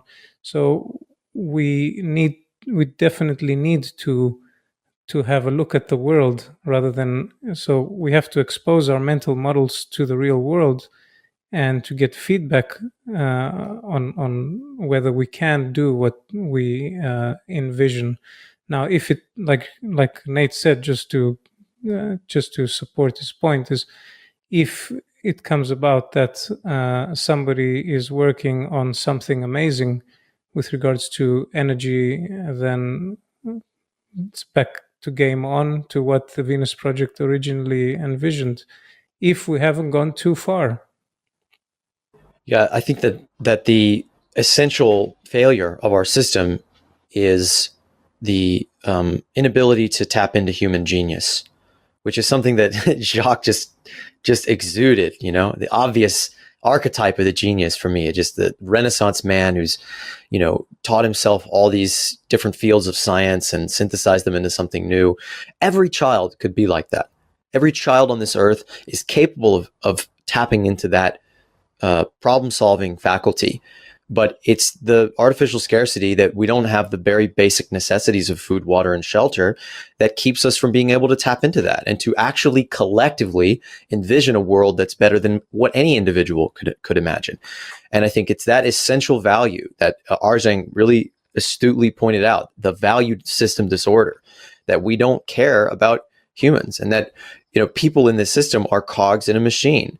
You know, we, in all this fear of automation, we have automated the human being to pull levers and turn wheels and do things in such an inefficient way that we're not really just systematically meeting people's needs to free them up to the higher reaches of consciousness in a participatory process to create this, you know, worldwide like relay race, you know, to figure out all the solutions and to systematically evolve, so that we have all the people of the world participating together in an open source sort of collaborative design system and process and sort of university society where we're working, all of us, to evolve, to get more efficient, to tinker, to tweak, to revolutionize everything. So there's something I'd like to add to what Theo mentioned, which is, you know, if as part of this attempt to implement something, and as part of the various interpretations that arise in how to implement, how to reach those aspirations, that, you know, glorious vision that TVP has been presenting over the years, I think what characterizes TVP more now than ever is the concept of contingency, right? So it's not a matter of thinking about it one way, that it's going to turn out a certain way, or that we'll use certain methods or certain technologies, especially energy technologies.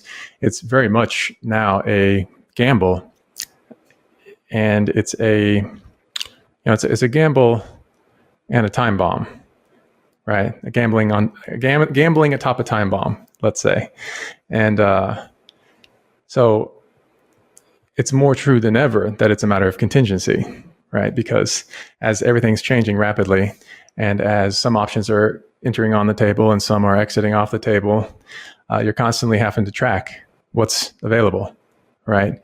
And of course, extrapolating from there, what could be possible, and trying to construct plans that don't fall apart in the process to actually implement something real. And so it's the time pressure that creates, a sense of urgency, and you're in the midst of tremendous contingency. And so TVP has to maintain that kind of radar where we're constantly tracking what's going on, what are the new constraints, what problems have been addressed or solved, no longer a worry, and what are the new worries, and constantly reshuffling the board on which we're gambling so that we have the most sort of optimal, or at least opportune, or viable, plausible path forward. And so the concept of Venus evolution is trying to encapsulate that, right? That we recognize that there will be some parallel development, there will be sort of different interpretations, different just different branches of development that is common to any evolution. And so it's sort of a part of diversifying investments.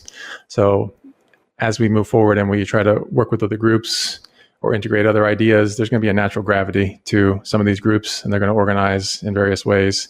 It'll be a natural process. They talk about it in complexity theory that there's natural attractors, and those will emerge, and people will start to orbit around those, and some continuity, some trajectory will emerge from there. And from there, you start to get a project moving, and there may be a few projects that TVP would be developing as time goes on. You kind of get one set up, get it moving, and then shift to another one, try to get it set up and get it moving. So, at the present point, most recently, the best example of that is, the work that we have started with Simon Michaud. So, to put it all in a nutshell, over the past 3 or 4 years, as Roxanne mentioned, TVP, for a long time, TVP was pretty much preoccupied with managing the system that is TVP and all of the opportunities that were coming in due to the notoriety, I guess 14, 15 years ago. So much notoriety and lots of opportunities, lots of people, lots of options, and a lot of coordination. So a lot of the time, TVP was consumed with just managing that process and didn't get a lot of chance to explore beyond, the ideas that Fresco set forth. So in the last few years, after COVID struck, we kind of took that opportunity to sort of turn inward and introspect and reflect, and also extrospect and look around. What else is out there? What other ideas? What correlates? And that took us through various fields, some of which Roxanne mentioned, and various thinkers. And the main thinker, though, that sort of put a stop to all of it was Simon. So, that kind of, when we encountered his work, that put our exploration pretty much to an end, because we found what we needed. Most of all, right? For the most part, I should say.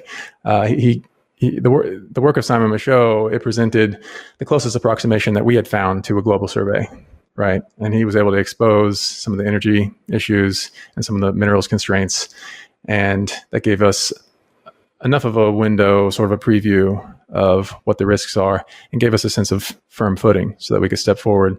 And so, everything started to synergize, and we had begun a project with Simon Michaud many months ago, and we continue to proceed with that. But so that's an example. It was just a natural gravity. Everything started to synergize, and now TVP is on its way to developing sort of an implementation project. And I imagine that will happen on many more occasions as we encounter other people who have a very definitive kind of vision for how to transition, right?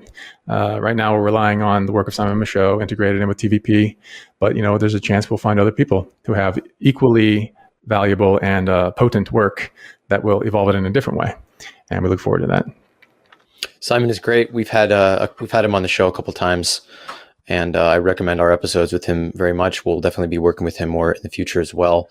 And just a little reminder, there are so many amazing people out there like that have been influenced by these ideas, that have taken them and brought them into the now. So we really are, as you said, we're drowning in solutions and answers and alternatives, and they're just not all configured and coordinated. And that's something we're going to be exploring a lot in the next phase. Amanda. Thank you, Nate. So thank you for that treat of an insight on the evolution of TVP. I think that's going to be comforting and resonate with so many listeners, and especially TVP community members. But when it comes to the proverbial evolution, as we know, people tend to fear the unknown. And I think that's probably why more people haven't or can't seem to get on board with this transitional concept that we've all been throwing around here on this episode. And I'm not sure that there's even a good way, like a one great way to do it, and if it's possible to do an answer to one singular question. But if one could take it from a philosophical level and distill it down to a logistical level, what bits and pieces of in real life portrayal could we expect when we're looking at the grand vision of an evolution? Like, what does that really look like? And of course, that's going to be different based on geography, based on existing culture, and as you all noted, based on what the environment is dictating.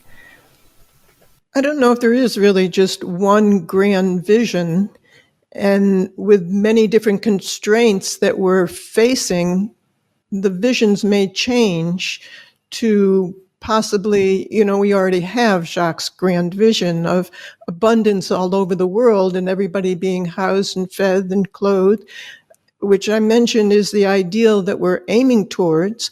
We may have to work locally with an area if we're starting with a city project or we're talking about an innovation hub. That might be more of a local project that we're doing.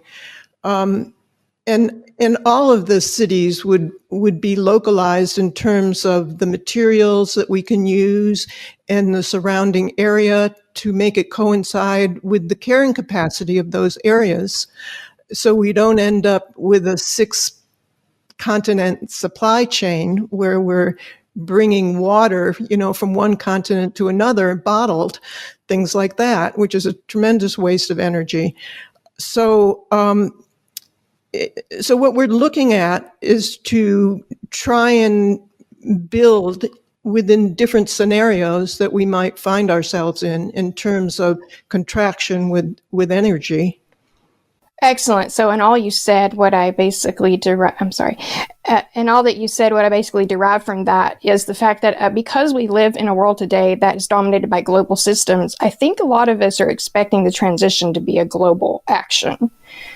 But we're going to have to look at it through the local lens. So evolution, we might be able to define it, be able to define it as something that happens locally and is defined within local parameters, more so than this big global transition where we're all doing it in synchronicity. From my understanding, the Venus Project is an adaptive concept, so it adapts to an ever-changing world. And yes, maybe, 50, 60 years ago, we had a chance to create a global abundance, and every city, we could develop new cities all over the world, circular cities, exactly the way Jacques envisioned it, right? Dome-shaped structures, automation doing all the work, renewable energy, fantastically providing an abundance of energy for us to do what we want. And, literally the book Looking Forward coming to life in reality, as Jacques visioned it. However, the world right now is changing. The world's changing. We're dealing with 3 massive problems, as we all know: environmental collapse, ecological destruction, climate catastrophe. That's 1. 2 is an ever increasing rate of inequality, which makes things harder to actually accomplish. It makes our goals even harder to accomplish as inequality increases, which means an increase in power imbalance, leading to problem number 3, which is a rise of fascism and totalitarianism around the world. So that is why really we have to change our values. That's why really a huge part of this comes down to educating people of understanding how did we get into this mess to begin with? When you look at simple hunter-gatherer societies, given the fact that they don't have automation, they don't have, advanced technology, look at how much they're able to accomplish with the meager existence that they live in. Because they have the right values, because they have egalitarian societies where there's horizontal power structures where people are able to communicate properly and women have more decision-making power. They share resources. They don't engage in trade. They're not competitive. These are all extremely important values that people seem to overlook. When we tell them, hey, look, this change is possible. No, it's not possible. Look at the world around you. Look at the crime. Look at the corruption. Well, it's because our values have not been addressed. 1. And 2, the adaptive concept of the Venus Project, which is, yes, we have to change the concept and adhere it to the environment of that specific location. So yes, localization of sustainable communities, that's going to be, I think, a big part of the beginning of the transition to a world beyond capitalism is local communities that actually make do with what they have, with the limited capacity they have, they do what they can.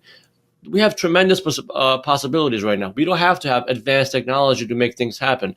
Mushrooms can extract pollution from oil spills.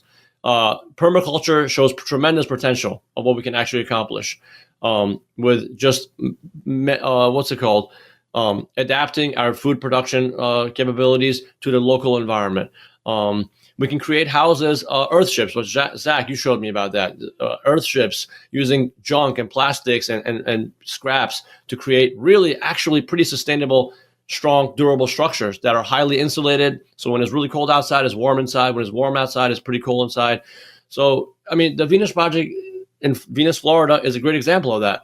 Jacques and Roxanne, you guys put together this beautiful, 10 structures in a 20-acre property. We didn't have a team of people helping you out. You didn't have a massive grant from the government. No, you did what you could with your limited capacity, but look what you did. Look what you pulled off. And imagine, as Zach, what you texted me about, the waste of human potential. That's a resource right there that we're wasting. Billions of people doing absolutely nothing with their life.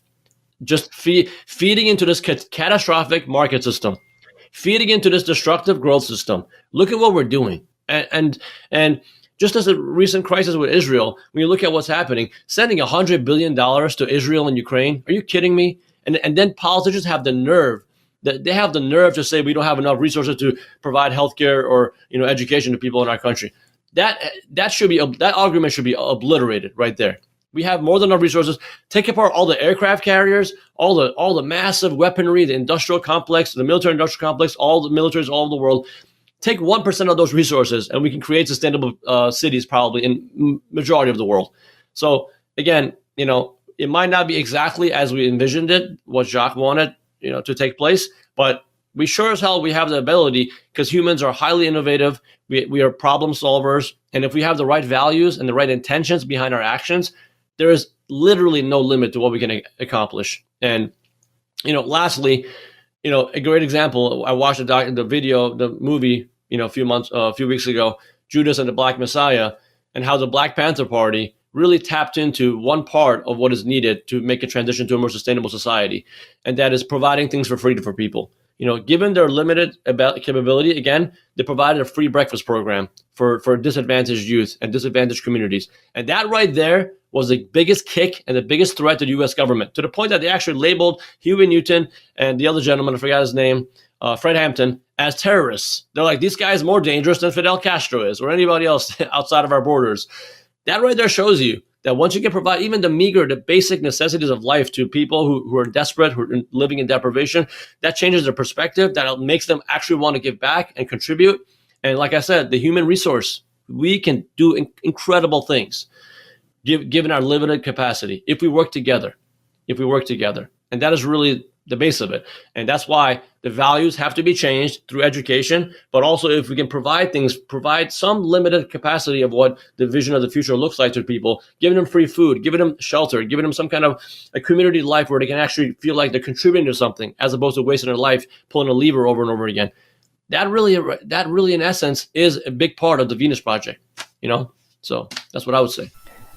I'm sure we all agree with every word of that, and I would be an idiot to not bring up Appalachian Community Mill Mutual Aid Project right now for the fact that we are replicating the Black Panthers' mission of creating that third space and offering barrier-free resources to people that help them get through their day-to-day life. And that could be termed on some level, to some degree, perhaps if nothing else in the abstract, as a form of evolution. But this episodes about the Venus Project, and I want to hear from Theo if you still have the response to what I was saying earlier.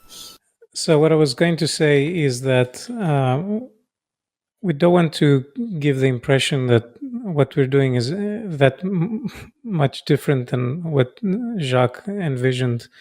And Jacques always did speak about doing an experimental city and testing out different ideas and inviting different countries to have a look at what we're doing.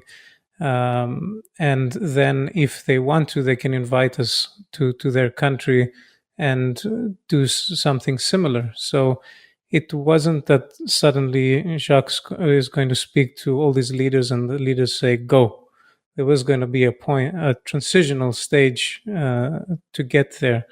And with regards to adaptability, that would have always been the case, because Jacques always spoke about doing a global survey of all available resources and then living within the carrying capacity of the planet. So in many ways, we're not doing anything different. We're just finding the people to do the surveys and exploring with what we have according to them how far we can get. and that's the project that we're doing, Venus Evolution. So the people who are concerned about that you mentioned, Amanda, that might be concerned that we are deviating from the teachings of Fresco, like he used to say about deviating from the teachings of Marx when he was kicked out of the Young Communist League. It's really not like that. We are standing on the shoulder of our giant called Jacques Fresco. So yeah, two of our hosts have to leave because capitalism still exists. We are in the scarcity society, not the post-scarcity society. But we're gonna keep on going. My question, maybe to close this out in the last leg of this, is for Nate, Roxanne, and Theo to sort of lay out the vision of like, okay, we've sort of explained why the evolution is necessary and the general underlying principles guiding it. But what does it sort of look like? What does it look like in practice for the Venus Project to step into its new phase? I have my own answers that I'd like to put forth as well. Yeah, let me go off on a little riff real quick, because this is all it's all connected. And I think what you said, Theo, it's not one thing. There's not one thing that we're going to do that's going to be one switch or one vision of the world. Many worlds are possible. And we're working in our organization and all the organizations that I work with, and in all the places that I've been and the people that I've sought out, people all over the world are building steps to a new world and realizing, whether they even know it or not, as Jacques understood, you don't change people's minds by changing their minds. You change their environment, you change their circumstances, the mediums they're interacting with, the structures around them. I was at a lovely party very recently out here in the canyon, and it was like the whole thing was structured around bringing people together to form councils and talk about housing or the environment or, different issues that affect us. And it was like these people were creating a horizontal structure to society to create networks of resource sharing. And they didn't, they considered themselves capitalists. They weren't even really aware that them adapting to climatic changes and to environmental conditions to create new structures were inadvertently making, their own ideology obsolete. And so really what we want to create is this massive feedback loop of connecting all of these different people and projects out there that are working within their little point, their little component, whether they have one piece, whether they may not have the whole, 1,000-yard vision from space that people like Jacques Fresco could see, this whole world vision, but they have a piece of it. And if we can create a coordination system and organize things in a holocratic way where we're connected with circles within circles within circles within circles, and we're able to change the mediums and change the economic structure of our societies and to create a transitional pathway. That's a key word. Key word is transition. We're building steps, like putting stones that we're using to jump across the flooded river to get to this world on the other side. But ultimately, it's through the creation of this process of the ascension of human consciousness developed through changing the means that we interact with each other and creating transitional cooperative structures that can interface with the existing system without just waiting for society to collapse so that we can create something new. It's creating this massive movement of people who maybe don't even get the whole picture to be able to participate still in this process, to change their world around them, to change the structures they interact with, to change their own minds. So I'm really curious at this point. We interview people all the time asking them for solutions. And usually when we get to this sort of position of our show, we're like, what's the solution? A lot of them say, I don't really know. Maybe we could try this. Maybe we could try that. But you're three people that are so focused on the solution. So I'm really excited to just ask you that. Like, what's the answer? What's the step? What can we do?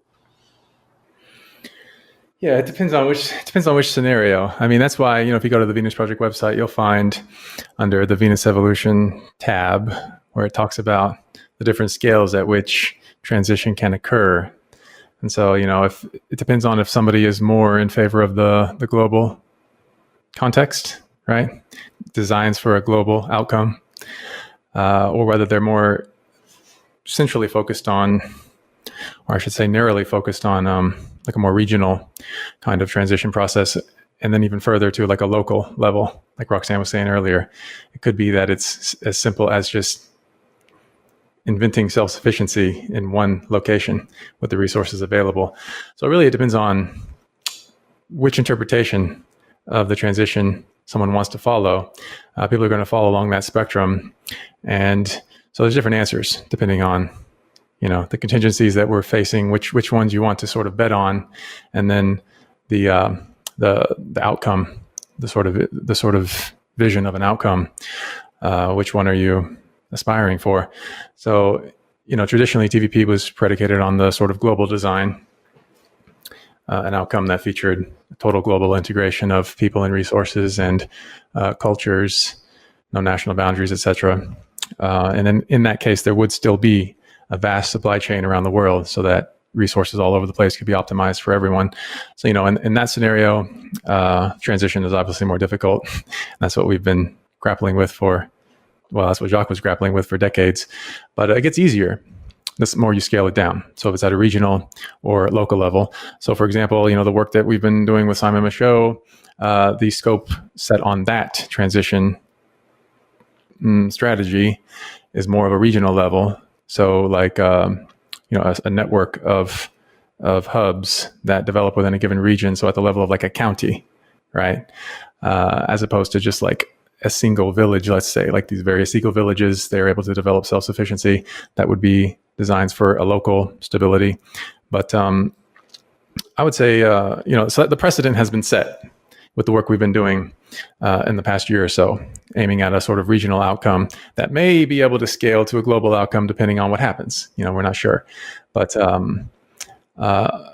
there's a few answers to it. I mean, the strategy of the current project is to develop an innovation hub, because it is supposed that what is needed is very rapid innovation in multiple categories of technology, right? So with regards to recycling, with regards to mineral varieties and their manipulation into useful products, and then of course the energy sources from which we draw all our power. So and then a wide variety of other technologies that will be necessary to implement self-sufficiency at a given scale.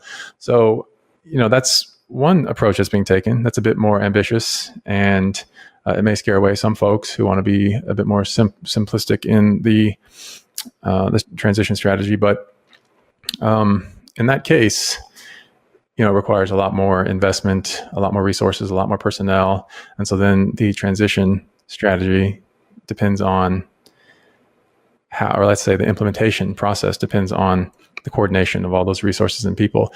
So as a general optimum, I would say, or as just a general middle ground between the various approaches, local, regional, global, I would say personally, what I would put my bet on is the various people around the world who are trying to develop, or what Travis of Aravana refers to as the shared direction.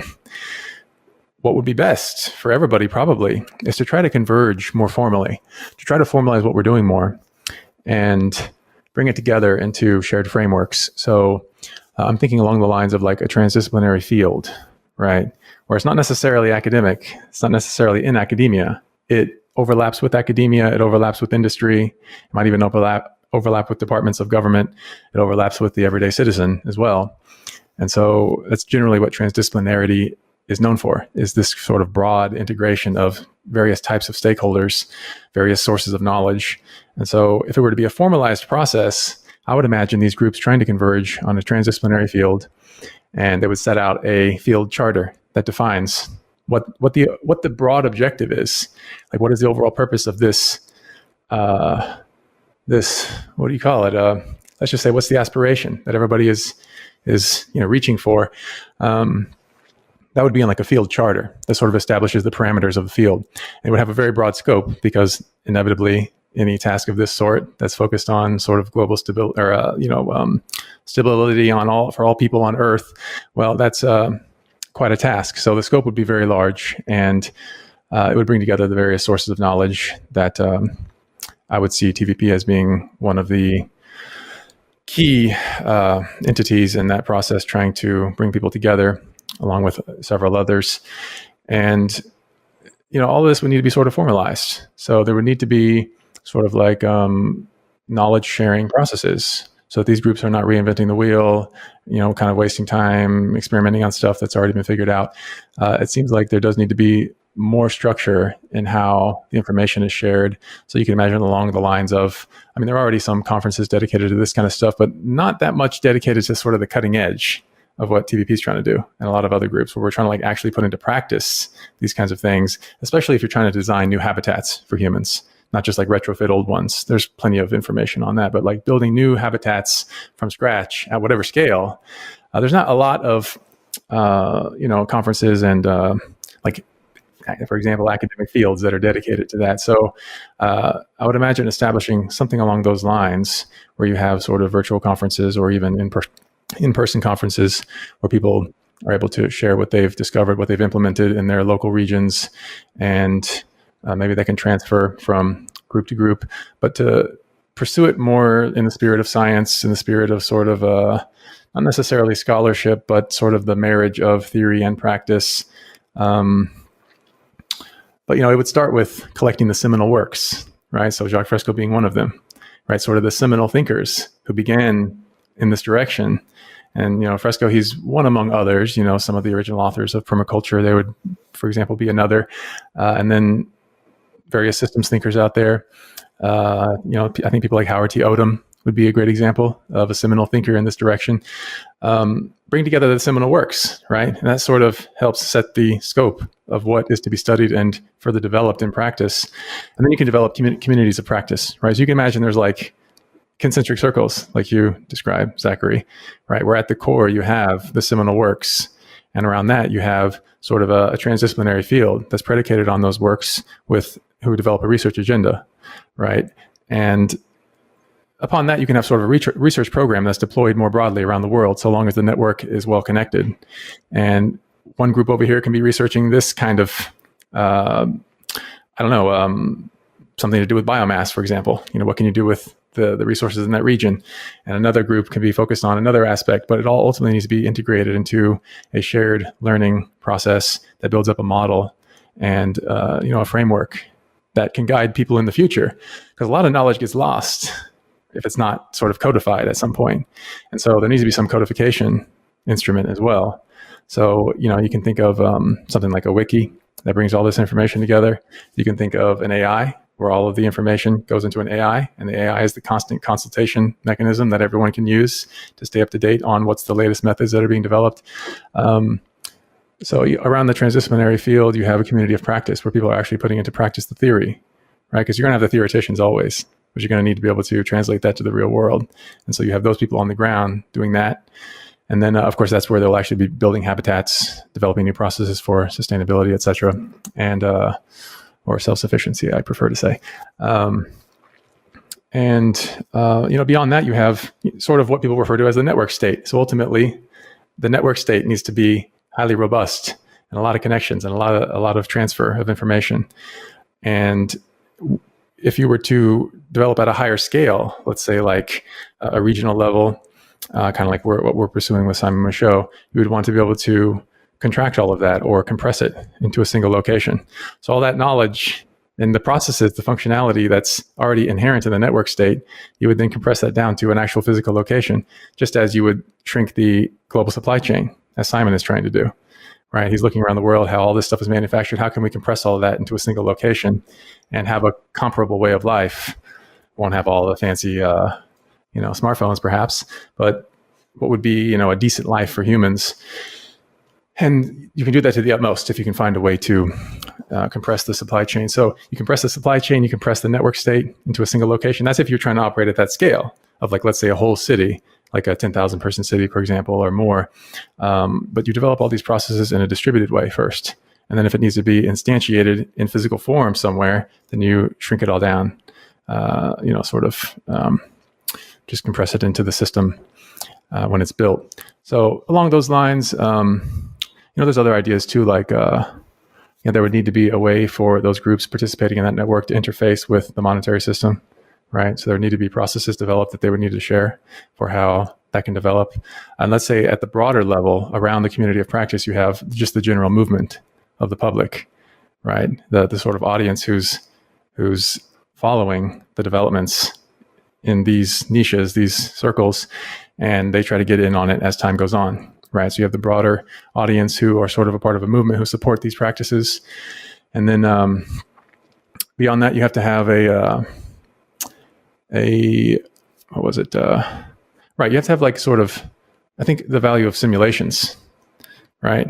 Some people are talking about that these days, where if you're trying to develop a fundamentally new system that works on different axioms, it would be advisable to simulate the process first before you start to try to build it, which comes at a great expense. That's what cybernetics has traditionally been. That's what Project CyberSyn was, is a way of creating simulations that then the people, it's not machines controlling things, it's using machines to run simulations and create coordination systems that then enable the people to work. I want to add a couple of things to what you're just saying, though, because it's of course like our bread and butter. But the idea of the network state is spreading very rapidly. And I think it's really coming from a great place. It's coming from a very natural understanding of like the interconnectedness of all of us and this distributed sort of culture that's coming about through the internet. There are a lot of very big blind spots in a lot of those communities where they don't recognize the value system. They don't recognize the hierarchical structures and basically capitalist paradigms of founders and CEOs controlling the system are inadvertently creating a kind of neo-colonial totalitarian system that's a feudal system. And we want to shift away from that. And I want to direct people to Josh Davila of the Blockchain Socialist podcast series on the network state and on their sort of reflection of that, of the positive sort of pro-social variant of that, a coordination, which is basically like a new coordination system to do the same thing, but in a pro-social way. And I want to say also that, this sort of society doesn't need to be completely self-sufficient. We don't need to go off into the woods, and throw our iPhones into the pond, we can still interface with the old system, as unsustainable as it is. Yet, as you said, we just need a transitional system that allows us to interface with the market. And as I see it, it's kind of like an umbrella or a bubble where the nodes in the network are self-contained within themselves as much as they possibly can be, providing people with universal services and basically using a collaborative finance principles to allow the people to manage their economic lives largely together. It's not like there's one common fund where everybody owns everything, but it's using these principles of an access economy, of library economy, and just living in community. This is the basic fundamental principle of community: is people share. Everything you have isn't owned by somebody else. People have their own lives. In that sort of holonic sort of scaling out, you are your own sovereign unit. You scale up into your community that you're a part of. You're also the whole. But yeah, basically creating this umbrella where within your own system, within the bounds of whatever structure you create, whether that's a community, a cooperative, an experimental circular city, you don't really require money in the same ways that you would otherwise. You have a different structure, a different game mechanic that is running your system. And on the outside of that, you have this container, this membrane of a cooperative enterprise, a DAO, a company. The people in your community come together and say, what are our economic resources? What can we do to make money to be able to do the things, to provide the things for ourselves that we don't need, that we can't provide for ourselves, or that our network that we're increasingly interconnected with, and in recognition that I'm you and you're me, and we don't want to profit off of each other. We want a smooth circulation of the things that we need to ultimately create abundance so that we don't need to track and log everything. But it's also creating new coordination systems to account for actual resources, resource-based economies, and to account for needs. And there's so much of all of that vision encompassed in the show we did at Liminal Village, which is one of the best podcasts we've done in a long time, of a model of this actually working on a very small scale that is ripe to be spread and scaled and grown in this way where we're interoperating with the existing system while using all resources and transitioning within all institutions in that system to bring us into the new system. I would love to hear Theo and Roxanne's perspectives on this transition as well. And one more last word on sociocracy. Our group is actually going to be presenting a pitch of how we could sociocratically organize the Venus Project in a few days, I think Saturday. But yeah, that's like you talked about earlier, that so much of your capacity was occupied previously by coordinating your own success.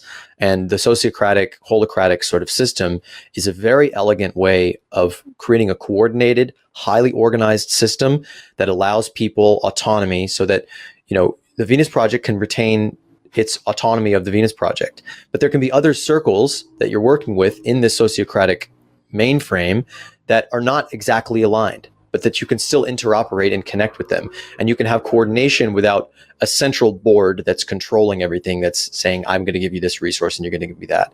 So we're in a brilliant, brilliant time. And it's like we talked about on a call recently that like Jacques was so ahead of his time. And now it's like it feels like we're running out of time, but it also feels like we're right on time. I would say, well, first of all, Nate did an incredible summary there, and along with your wrap up as well, Zachary. So the only thing I can think of adding to that is we need a lot of education. And Jacques Fresco Foundation has been formed to do that very bit, because the main thing that we need to do above and beyond all of this is educate people from getting from this system to a different system, because the way we're doing it now is we are destroying the biophysical environment which we depend on, and we are doing it wearing Prada, and we want to continue wearing Prada while we're trying to figure out solutions, and that can cause some issues because we're trying to live between the systems, and we have to, and that's why in the project that we're doing with Simon Michaud, he's proposed a two-tier economy where we have people getting paid, but when they're living within the experimental city or community, that they have access to goods and services without a price tag on them. When we're talking about transitioning to anything and better world, or we have to kind of sit down and as a planet to redefine what better ought to mean rather than what it means. And it involves a significant fundamental shift in the way we communicate. That's why Fresco spoke about the complications that the way we communicate at the moment are flawed, that we speak at each other rather than to each other. We have to speak about values and what values will help us progress into the future, and the overall structures. This is probably the most difficult part for people, of course. And then everything else comes through education to redefine success beyond, what people consider success today. And I mean, I'm preaching to the choir, I'm sure, but I think these things need to be said again, and that they need to listen to an alternative point of view to try and take them from here to there as well. Because as part of changing a system, when we change an environment, that's how we can change the mindset of people, so that the focus of the system changes into something more collaborative and cooperative. And I mean, why would we want to do that? Well, of course, because if things are going well, I don't have a reason to come and hit you over the head to take what you got. I think it was all stated pretty well. There's not much more I can add, but just to kind of summarize really, really simply, what Nate was saying too, is that this is kind of like a new discipline or a new science that we want to try and introduce to the world or even academia in terms of trying to engineer a future. And people don't like that term. Jacques used to say that too, that when you talk about engineering a society, people get afraid of that. But when you really think about it, we're always being engineered, but for whose what benefit, what's the goal, and for what end, people don't usually ask. So if we set forth a whole new direction for humanity, asking where do we want to go and how do we get there, and designing a society, as Theo was saying, that can really change behavior. It's not just making architecture, but really deliberately designing things so the behavior changes. So we surpass the need for war and poverty and hunger. That's a very different way of looking at architecture, but it encompasses behavior analysis and many other things. All different disciplines together have to work together. I don't know if I have much more to say about it right now. Yeah, the key thing about it is that, the people who are working in this direction, they develop a common language sort of, so that they can actually make interoperable their processes and their findings. That's been the trouble in academia all along, of course, the siloization where, they have difficulty integrating their knowledge because they've had such long histories, path dependent on a set of terms that other fields don't understand. So I think any system runs the risk of that. If you have a lot of parallel developments moving in different, all in a similar direction, but on different branches, the cost of translation between them grows as they grow apart. And so there needs to be that communication bridge, that information flow, that it's like the information flow needs to be centralized, but the activities not so much, right? That way everybody can be efficiently accessing the information from known sources, and known methods of doing so. So, right, as part of developing a science or, a field, typically you establish terminology. And in a transdisciplinary context, it's usually terminology that arises as an abstraction from all the pre-existing terminology that exists in other fields, right? So that way there's a common language. So you might say system science is an example of a transdisciplinary field. Like literally it's called system science, and it contains many other sort of subdivisions, but in its primary language, it has terms or concepts that are true of any system anywhere in any context in any field, whether it's a cell in biology or a full animal in ecology or even a corporation or something. They're all systems, and they found ways to define, at an abstract level, the sort of the fundamental structures and functions of what is recurring everywhere. And so there needs to be something like that developed for the people who are the various groups who are trying to evolve the cultures, the social systems, the economic processes that we consider sustainable. They need to get all on the same page about what they're talking about and how they're doing it. Just a general, a shared reference point, and exactly how that can be implemented. I think that's a matter of sort of emergence. I mean, TVP is going to play its part in trying to help bring about some greater clarity in organizing this kind of thing. But ultimately, you see examples of it already, like GaiaNet, right? So that's a great example of a centralized source of information where it's a database of all these groups who are kind of working along similar lines. We need other tools like that can help facilitate the integration of everybody's knowledge. So it's a balance of centralization and decentralization to centralize the protocol, but decentralize the actual actors in the system.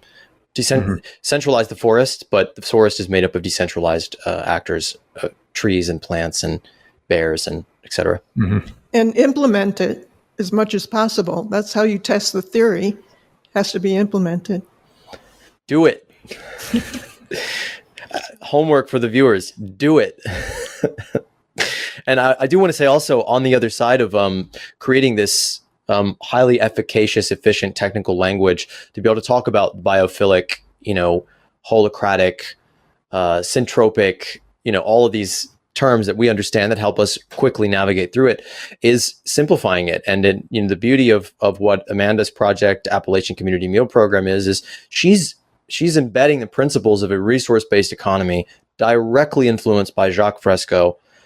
And she's communicating that and translating it through a food program into a a language that the gut biome can understand, to Appalachian people who have no education at all in many cases. And that's I think the beauty of this participatory process of education, and of one of the super solutions is counsel, and is participation, is creating participatory processes where there isn't a class who learns and a class who works and a class who makes decisions, but everybody is becoming more generalized in that they're all participating in this shared process that shapes us as we shape it. Yeah. So a part of bringing everybody together and forming a common language and everything that Nate mentioned, it has to do with also, like, as you said, just do it. But when it comes to the doing is when people start to have trouble, because they see this personality and that personality, and maybe they find out that Theo likes only white shirts, and then they don't like the fact that Theo wears nice white shirts, and that's the whole thing, is that people have to understand that people come with vast backgrounds, and they might have their little habits and their little things that they do or say that might not 100% agree with every value that we put on the table for a future society. But everybody is in a learning is learning, and we have to make that adjustment to take people from here to there. And some people are more than halfway there, some people are less than halfway there, but they're competent and they understand the intent. And so when we doing a project like Venus Evolution, it's to bring people from different disciplines, to get them together and say, this is what we need, how we're going to get here from here to there, and let's try things out. And that's it. Well, it's a beautiful vision, and I'm really excited to get my own hands dirty in it, and to help synthesize all that I've been, seeking really my whole life, to put it all together and to see this happen and to come to this moment here in all the collapsing systems, to see and to show other people that we have to change everything. And we get to change everything. And we individually don't have to change everything, because we can organize ourselves into a much more effective, efficient system that changes its priorities to just first and foremost meet needs and deal with human resources, deal with people as living beings, as connected to a living world. I mean, these are not that complicated of ideas to understand. I think a child can understand most of these things. And it's down to brass tacks. It's time for us to start really putting it into practice and testing all of it and creating this evolutionary process where we make mistakes and learn from them, and a process that is continually improving. And I think that it's the fear of being wrong that is keeping so many people from being scientific in the way that they live. I don't think many scientists are really afraid of being wrong. They're actually kind of trying to prove themselves wrong in as many ways as they can, so that they can emerge a new path. A new path we can arrive at a new path by proving ourselves wrong over and over and over again. And that's a big step that a lot of people need to take. But on the other side of that step is this whole world. I just want to say, in reckoning with overshoot, with impending and ongoing collapse, with the failure and the breakdown of our existing systems, and with the deep truth, the real matrix, green pill, that the monetary system is the generator of these problems, not its solvent.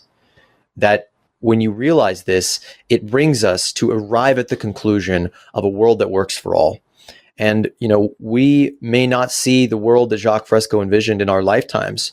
I think if we don't see a serious start, if we don't start moving in that direction, this is it. I mean, it's evolution or extinction. I choose evolution. Do you want to do something about all the issues we talk about here on our show? Do you want to learn more, get involved, and help us help others break out of the cycle? Step 1 is to join the growing community of rebels and kind hearts sharing their knowledge and passion. Follow Moneyless Society on our social media pages and spread the message to people who need it. When you're ready, you can get involved by reaching out and becoming a Moneyless Society volunteer. We need every skill imaginable, large or small, if we're going to resist the powers destroying our planet. And even if you don't have time to volunteer, you can help us build the dream with donations of any size. We create all of this community and content because it is our passion, but we need resources to get it done. Monthly Patreon donors receive cool perks like early access to future episodes, and visitors to our website, moneylesssociety.com, can buy Moso shirts and other merchandise that help spread awareness. We're glad you're here, and we hope that you'll keep learning and growing with us. The goal may seem far away, but we can get there together.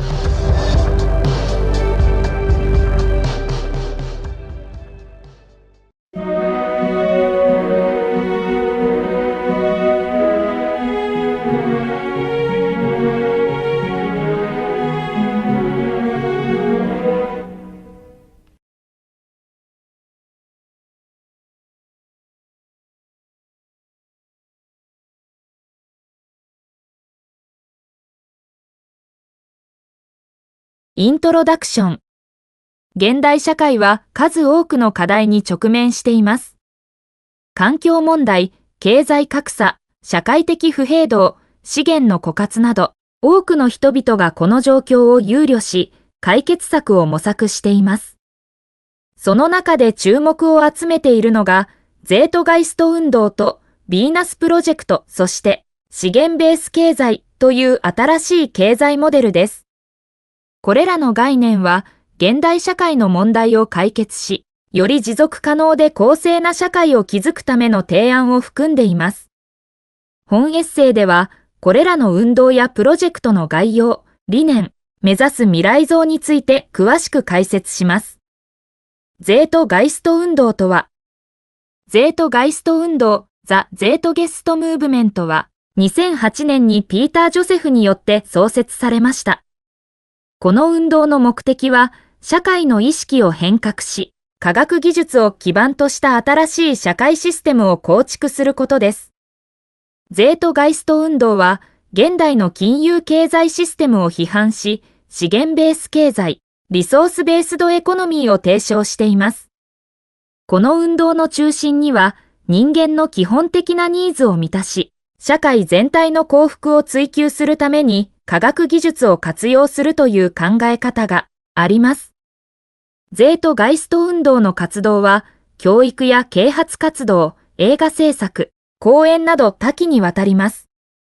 特に2007年に公開されたドキュメンタリー映画、ゼートガイストは、この運動の名前の由来となり、多くの人々に衝撃を与えました。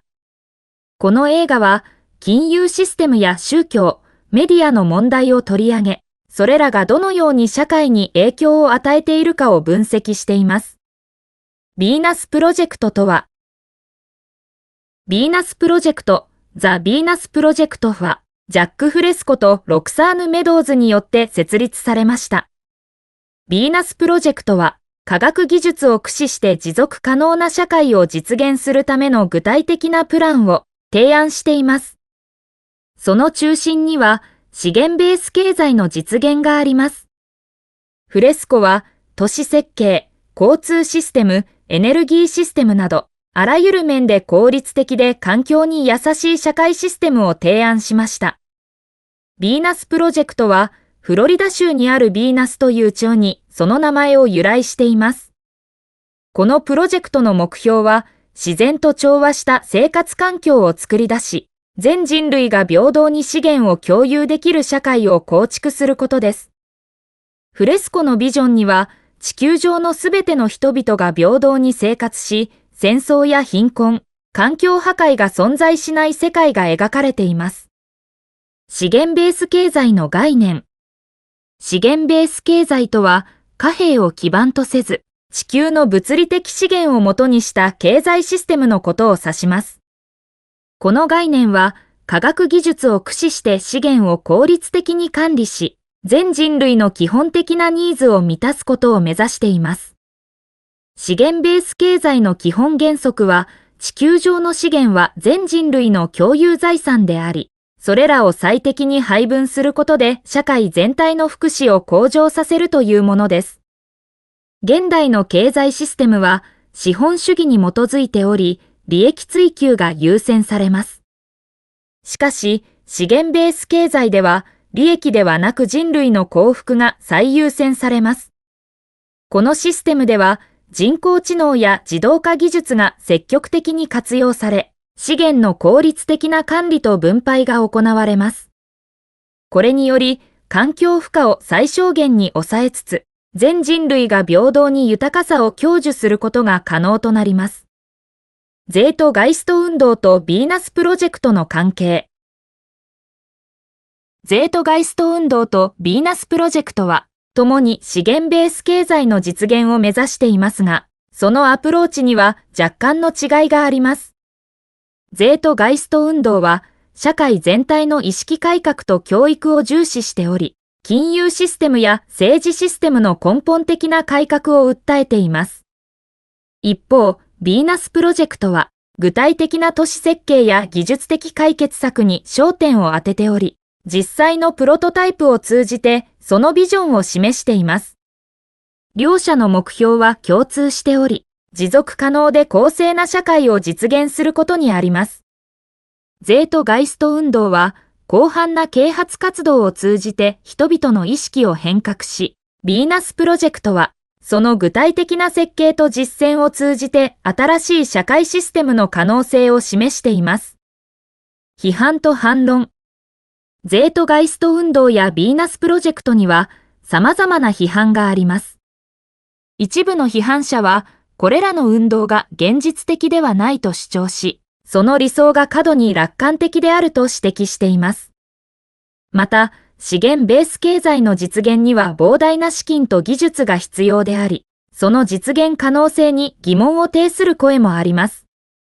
しかし、これらの批判に対して、ゼートガイスト運動やヴィーナスプロジェクトの支持者は、現代社会が直面する問題の深刻さを指摘し、根本的な変革が必要であると強調しています。また、技術の進歩により、かつては不可能と思われたことが実現可能となっている事例を挙げ、資源ベース経済の実現も決して非現実的ではないと反論しています。未来展望。ゼートガイスト運動やヴィーナスプロジェクトが提唱する資源ベース経済は、現代社会の多くの問題を解決する潜在的な力を持っています。しかし、その実現には多くの課題が伴います。まず、社会全体の意識改革が必要であり、現在の経済システムや政治システムの改革が求められます。また、技術的な課題も多く、持続可能なエネルギーシステムや効率的な資源管理システムの開発が不可欠です。しかし、これらの課題を克服することで、持続可能で公正な社会の実現が可能となります。ゼートガイスト運動やヴィーナスプロジェクトは、そのビジョンを広めることで、多くの人々に影響を与え、社会の変革を促しています。将来的には、これらの運動が提唱する理念がより広く受け入れられ、実現に向けた具体的なステップが進められることが期待されます。結論。ゼートガイスト運動、ヴィーナスプロジェクト、そして資源ベース経済は、現代社会が直面する多くの課題に対する革新的な解決策を提案しています。これらの運動やプロジェクトは、科学技術を駆使して持続可能で公正な社会を実現することを目指しており、その理念は多くの人々に支持されています。しかし、その実現には多くの課題があり、社会全体の意識改革と技術的な進歩が必要です。未来に向けて、ゼートガイスト運動やヴィーナスプロジェクトが提唱するビジョンが現実のものとなる日が来ることを期待しつつ、我々一人一人がその実現に向けてできることを考えることが求められます。未来への夢、みんなが感じる新しい世界、古いものを捨てて資源の共有、みんなのちをこれから始めよう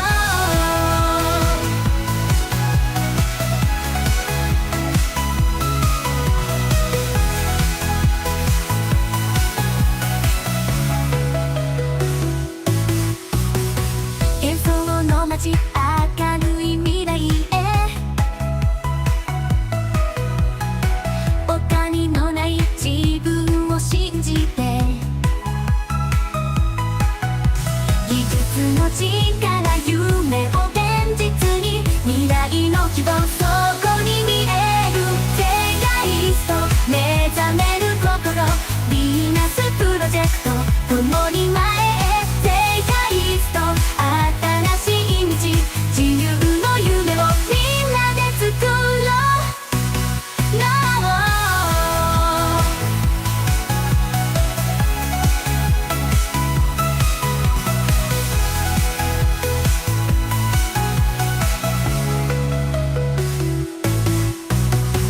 自然の恵み技術とともに人と人がつながる未来贅沢を捨て生きる喜び豊かな生活これから広がるセガイスト目覚める心ヴィーナスプロジェクト共に前へセガイスト新しい道自由の夢をみんなで作ろう子供たちの笑顔があふれる争いのない世界が広がる夢と希望を託す未来私たちの手で築いてゆこう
Imagine there's no heaven.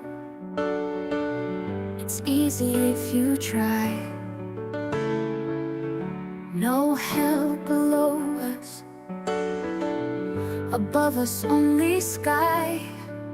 Imagine all the people living for today.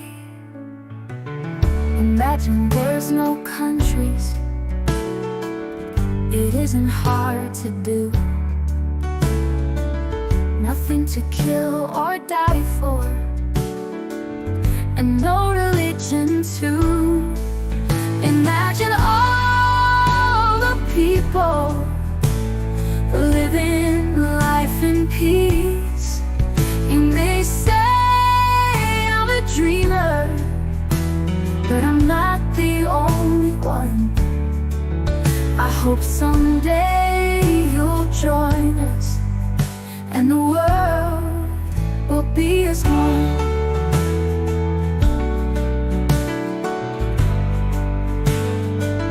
Imagine no possessions.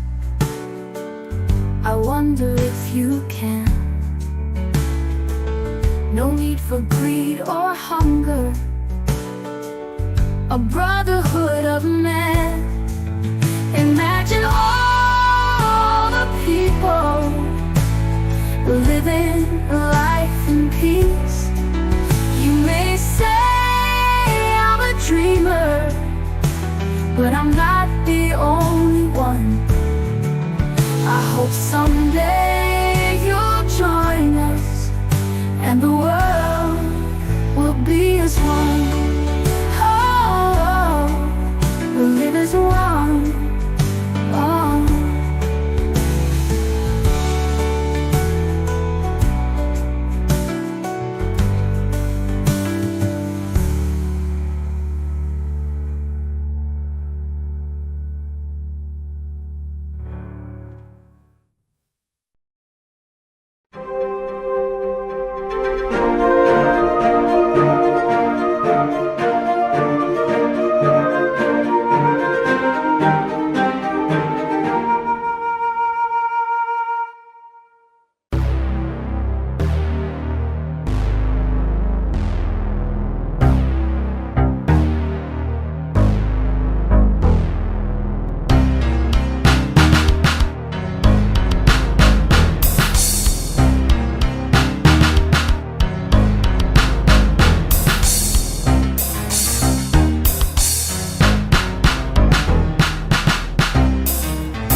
A nation without a vision of what the future can be is bound to repeat past errors over and over again.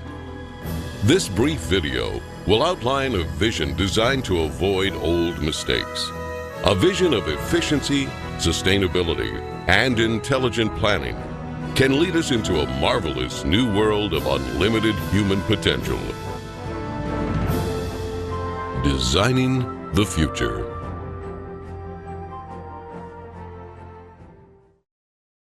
This vision could be a showcase of what the world can be in our cybernated age.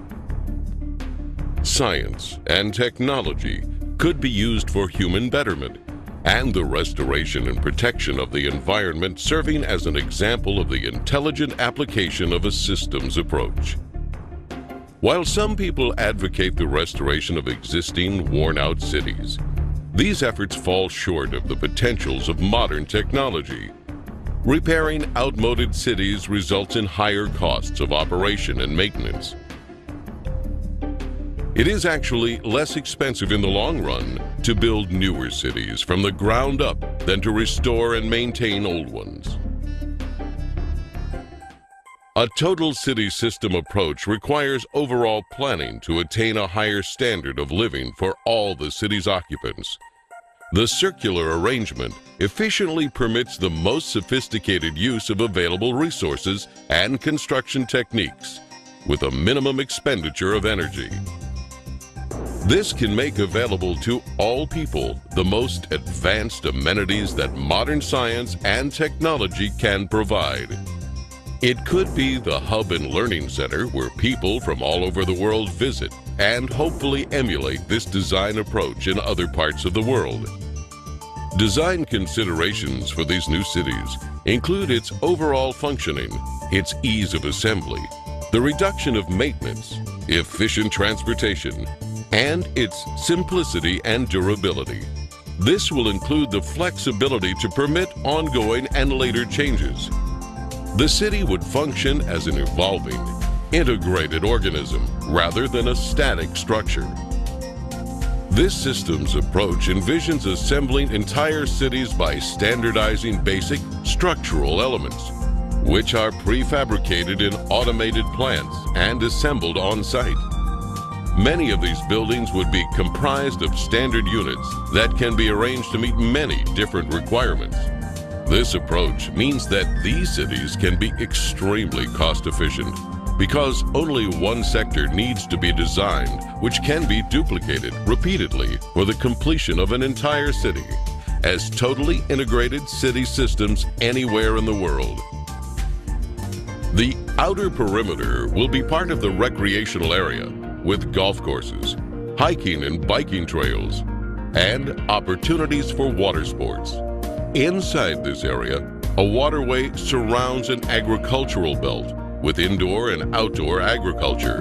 Continuing toward the city center, 8 green sectors provide clean, renewable resources of energy using wind, solar, and heat concentrators. Waste recycling and other services are located beneath the city. The plan utilizes the best of clean technology in harmony with the surrounding environment. The residential district features beautiful landscaping with lakes and winding streams, a wide range of creative, innovative apartment buildings, and individual unique homes will provide many options for the occupants. New and innovative methods of fast mass construction for housing and building systems will inject composite materials into a mold and then extrude the form upward. In some cases, multiple city apartments can be produced as continuous extrusions, which are then separated into individual units.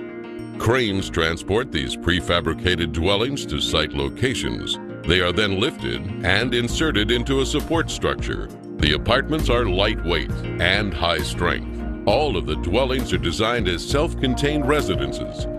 The outer surface of these efficient structures serve as photovoltaic generators, converting solar radiation directly into electricity for heating, cooling, and other needs. The thermocouple effect will also be used for generating electricity. The wide range of individual homes are prefabricated and relatively maintenance-free, fire resistance, and impervious to weather.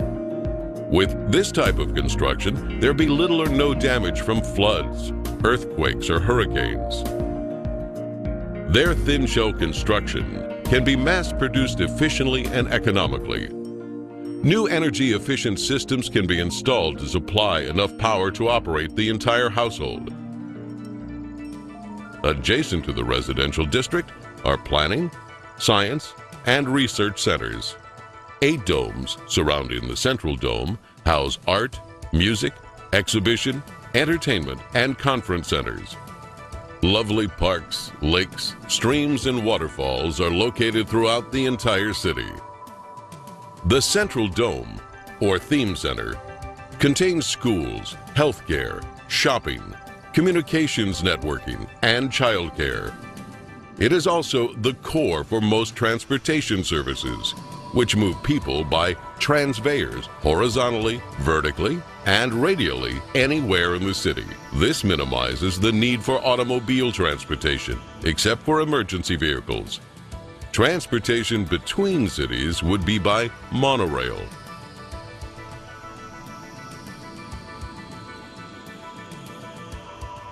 The Central Dome will eventually house a cybernated complex, which serves as the brain and nervous system of the entire city. It projects a 3D virtual image of Earth using satellite communication systems which display information on weather, agriculture, transportation, and the operation of the whole city. This cybernated system will use environmental sensors to help maintain a balanced load economy, which avoids overruns and shortages. For example, in the agricultural belt, electronic probes monitor and maintain the soil conditions, water table, nutrients, and more. This method of electronic feedback can be applied to the entire city complex. With computers now able to process trillions of bits of information per second, they are vital for arriving at correct decisions for the management of these innovative cities. The architectural structures themselves will be jewels of future possibilities, with a wide variety of exhibition buildings. Many of the displays will depict not what the future will be, but what it can be. Some of the cities may be total enclosure systems, which are self-sufficient. These massive structures would contain residences, parks, recreation, entertainment, healthcare, educational facilities, and more. Everything built in these cities would be as near to a self-contained system as conditions allow. In these total enclosure arrangements, the skyscraper assures that more land is available for parks and wilderness preserves, while at the same time eliminating urban sprawl. Wherever possible, geothermal energy can be harnessed. Geothermal power offers the possibility of an abundant source of clean energy. This source alone could provide enough energy for the next 1,000 years. National transportation systems would include a network of waterways and canals.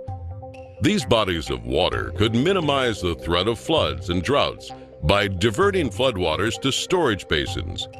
In addition, these canals could supply water for irrigation, fish farms, and recreation. The canals can also be used for desalination using a method of evaporative condensation. In some instances, ships could serve as floating automated plants, capable of processing raw materials into finished products while en route to their destinations. Huge ships and submarines, with many removable and interchangeable compartments, will carry freight across the oceans. Rather than separate containers, an entire freight section can be automatically disengaged at the port. Bridge designs would be greatly simplified, and bridges can be made corrosion resistant. They would be prefabricated and transported to the site by twin-hulled catamarans. On some bridges, trains could be suspended beneath traffic lanes.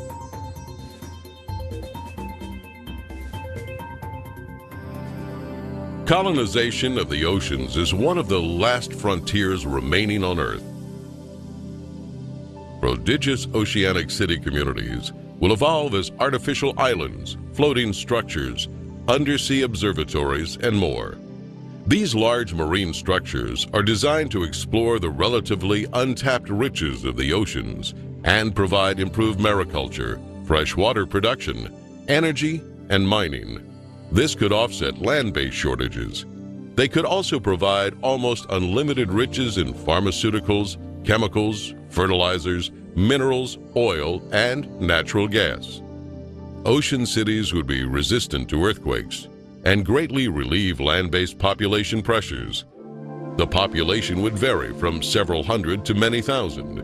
Underwater oceanic viewing and research facilities provide expansive panoramic observations of the undersea world in its natural habitat without disturbing the ocean environment. Unsinkable floating sea domes will attract those who prefer unique offshore or island living. In the event of inclement weather, they could easily be towed ashore, mounted and anchored to elevated support structures. Mariculture and sea farming systems are used to cultivate and raise fish and other forms of marine life to help meet nutritional needs. These marine enclosures are designed as non-contaminating integral parts of the ocean environment. If we use science and technology with human and environmental concerns, it could be a vivid future showcase of the human potential when working together to preserve the greatest gift we have, the resources and beauty of our planet Earth. In the final analysis, we are one people and share one planet. If you desire more information on any of the systems seen in this video, visit our website at www.thevenusproject.com.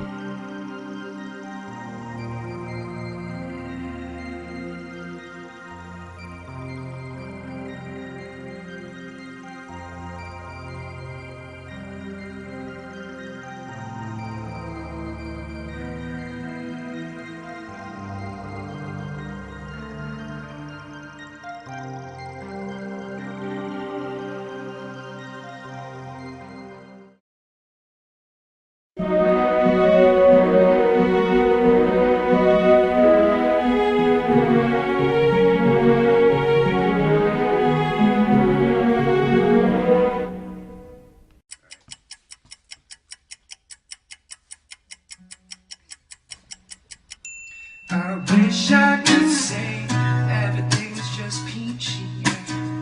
Living life is so easy, but it's tough. They got everyone believing that's just the way it is, so there's nothing to be done. And so perpetuate a culture of cutthroat competition. But despite what you might think, we got everything we need to provide for each other. It wouldn't it be nice if no one had to fight just to get a bite to eat? Together we can build a better future for our project.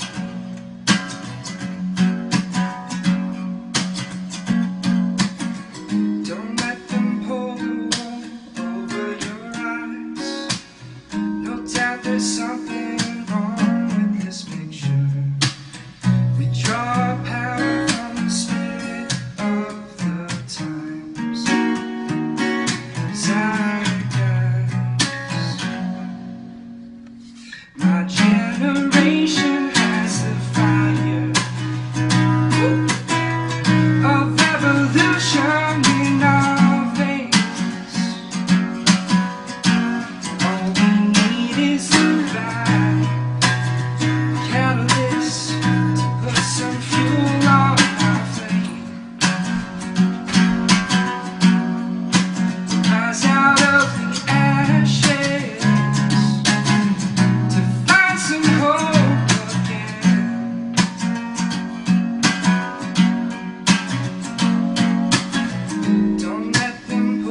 knows to be self-evident that all men are created equal.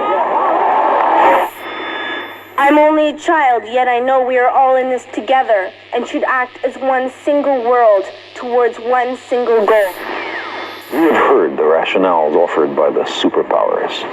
We know who speaks for the nations, but who speaks for the human species? Who speaks for Earth? I am talking about the resource-based economy, the scientific method for social equality, where our technology allows for life in global abundance. And the choice between contender and incumbent is redundant. Welcome to this pale blue dot in our galaxy, where we fear the finality of our own mortality, and we worry about our salary and consumption of calories, while famine and war have caused another fatality. We live in a finite world, but our need for growth is infinite. Our relationship with money is so damn intimate. We can't slow down, we want more, oh we're so into it. Intimate, it would be a sin to quit. So now the whole planet's in debt. We owe quite a tall stack, but it's literally impossible to pay it all back, because money is debt created with interest. You listening? There's actually more money owed than exists in the whole system. That's a pyramid scheme, not just mean individuals skimming the cream, not just smoke-filled rooms where the supremely powerful convene. It seems a systemic flaw is the theme to this meme. Today's system defines who wins and loses with competitions, and losers are created by definition. Our leaders are ruled by political ambition. Not a single one of them is a trained technician. It would be insane to listen to their claims. I'd rather use the scientific method to arrive at decisions. So pardon my sedition, but I stand by my division, and I fight against this system with a thought for ammunition. It's a train of thought, it's a frame of sorts, a campaign where you can't just feign support. The train of thought can't be claimed or bought. It's an idea, there's no one you can blame in court. It's a train of thought, it's not a game or sport. It pertains to humane and sustained support. Like a chain is wrought, it can be trained and taught to anyone with a brain. Let me explain in short. I'm talking about the resource-based economy, the scientific method for social equality. No political borders, no one giving you orders. It's the wealth worth giving to our sons and daughters. I'm talking about the resource-based economy, the scientific method for social equality. Take care of the planet and meet everybody's needs. Make the world debt-free, just live and let be. We can't control nature, we can only try to fit the mold. So instead of growth and jobs, let's set ourselves a new goal. A bold, high standard of living for the planet as a whole, in a sustainable way for every human soul, young and old. Let's go with your borders, time to think worldwide. No more democracy and politics, all that's been tried. Instead, we use the scientific method as a guide to arrive at decisions on how technology is applied. And if we want to provide, we can't take a resource and abuse it. We need to keep track of what we have and how fast we use it. Systems theory tells us everything in nature's connected. When we cut down too many trees, the ecosystem is affected. So in production, it makes sense to build everything to last. Planned obsolescence should be a thing of the past. And if we design fast evolving technologies to be modular, we can replace old parts with the new and more popular. To distribute our goods, the shortest distance is preferred. To transfer from there, what we can make here is absurd. Then we evaluate demand for goods and build hubs to receive them. Like a library where you check things out for as long as you need them. All of this is doable with today's technology, as long as we apply the right methodology. Cause scarcity is technically outdated, you follow me? This way we can live in abundance and global equality. I'm talking about the resource-based economy, the scientific method for social equality, where technology allows a life in global abundance, and the choice between contender and incumbent is redundant. I'm talking about the resource-based economy, the scientific method for social equality. Every kind of transition is about damn time. The planet is shared by all of mankind. Incentive is the key to understanding volition. We don't act without it, it's behind any decision. There's no human nature to behavior, just predisposition that has to be supported by the surrounding conditions. So the mission is one we should all agree to pick. No police, no prisons, no referee to trick.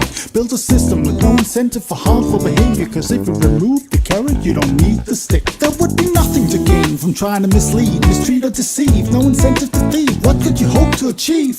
Anything you need, you can get for free, and it would always be available, so no reason for greed. 10% of the population makes the system run, so instead of working 9 to 5, live your life for fun. Travel the world, raise a family, read a book, build something beautifully useful, or learn to cook. It's this generation's defining challenge, extraordinaire. It's not complicated, just a comprehensive affair. For some it's a big mouthful, for others a breath of fresh air. Don't be scared, cause it can be done, don't despair. Educate yourself on how the current system's impaired, but please do more than just make other people aware. When it comes down to it, we have two things to declare. One, we all care, and two, we all share. That train of thought, it's a frame of sorts, a campaign where you can't just feign support. The train of thought can't be claimed or bought. It's an idea, there's no one you can blame in court. It's a train of thought, it's not a game or sport. It pertains to humane and sustained support.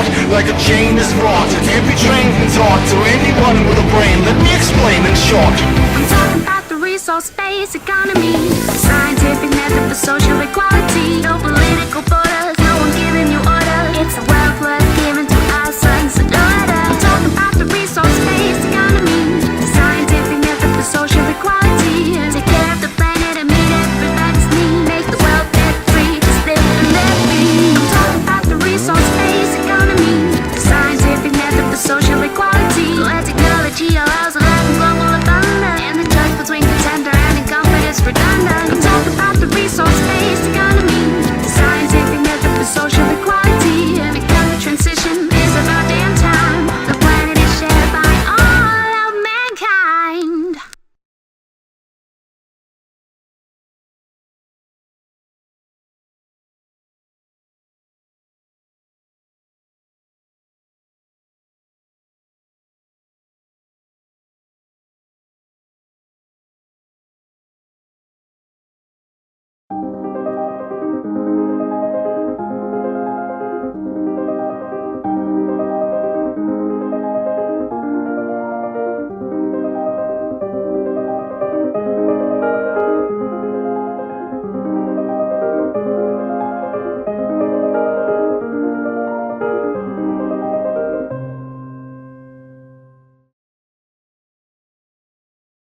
You see, the real value of a conflict, the true value, is in the debt that it creates.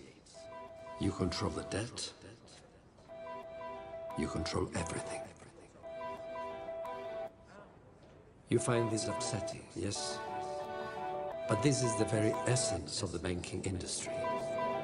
To make us all, whether we be nations or individuals, slaves to debt. You can't call me money, but you can't escape from me. I take grace hatefully, enslave and make it fuck for me. And luckily, the species ain't seen my diseases. I'm flooding the streets with bodies that keep slacking me. You casually spin me as I deprive freedom and lives. As I push your future aside, you're divided, can't ask why. Your progress is nonsense, it's swamped with obsolescence in seconds. I take your best shit and wreck it. While you stress and caress me, I poison your cities. Left you degraded and clueless, disgracefully stupid, neurologically damaged, empathically savage, with habits as hazardous as Halliburton's habit. You can't avoid my madness as I ravage the planet. For useless consumerism, I'm abusing a system of associative thought patterns to eradicate plates of earth before you vacate the space for permanent work.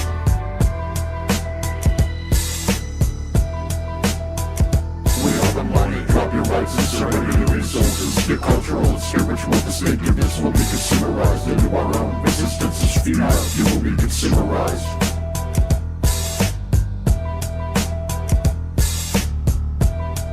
You will be consumerized.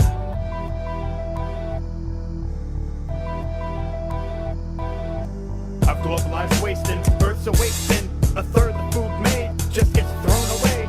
Like a third of humans that waste away hungrily, and other poverty that permanently follows y'all to veritably swallow y'all like a fat lady eating Mickey D's. You can teach people about me, but I cheat more frequently. You worship me and believe I promise you'll be prosperous, but I'm twice the fraudulent and posthumous life insurance. Completely deadly, psychopath on the warpath, wreaking suffering discreetly, pimp in scarcity, no peace treaty can buffer me, and suddenly it's a race to extinction thanks to me, the demon. So get your face in position, embrace free missions. Since you embrace my religion, I'll Jim Jones your resistance. So long as your justice stays the split of resistance, dithering for little shit, ignorant of my malevolence. Resistance is futile.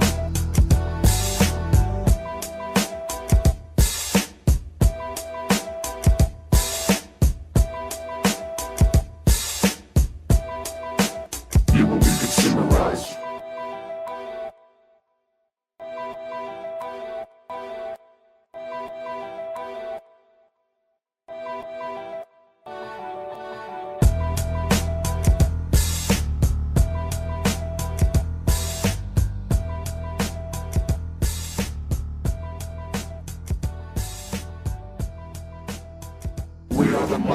your rights and surrender your resources. Your cultural and spiritual distinctiveness will be consumerized into our own. Resistance is futile. You will be consumerized.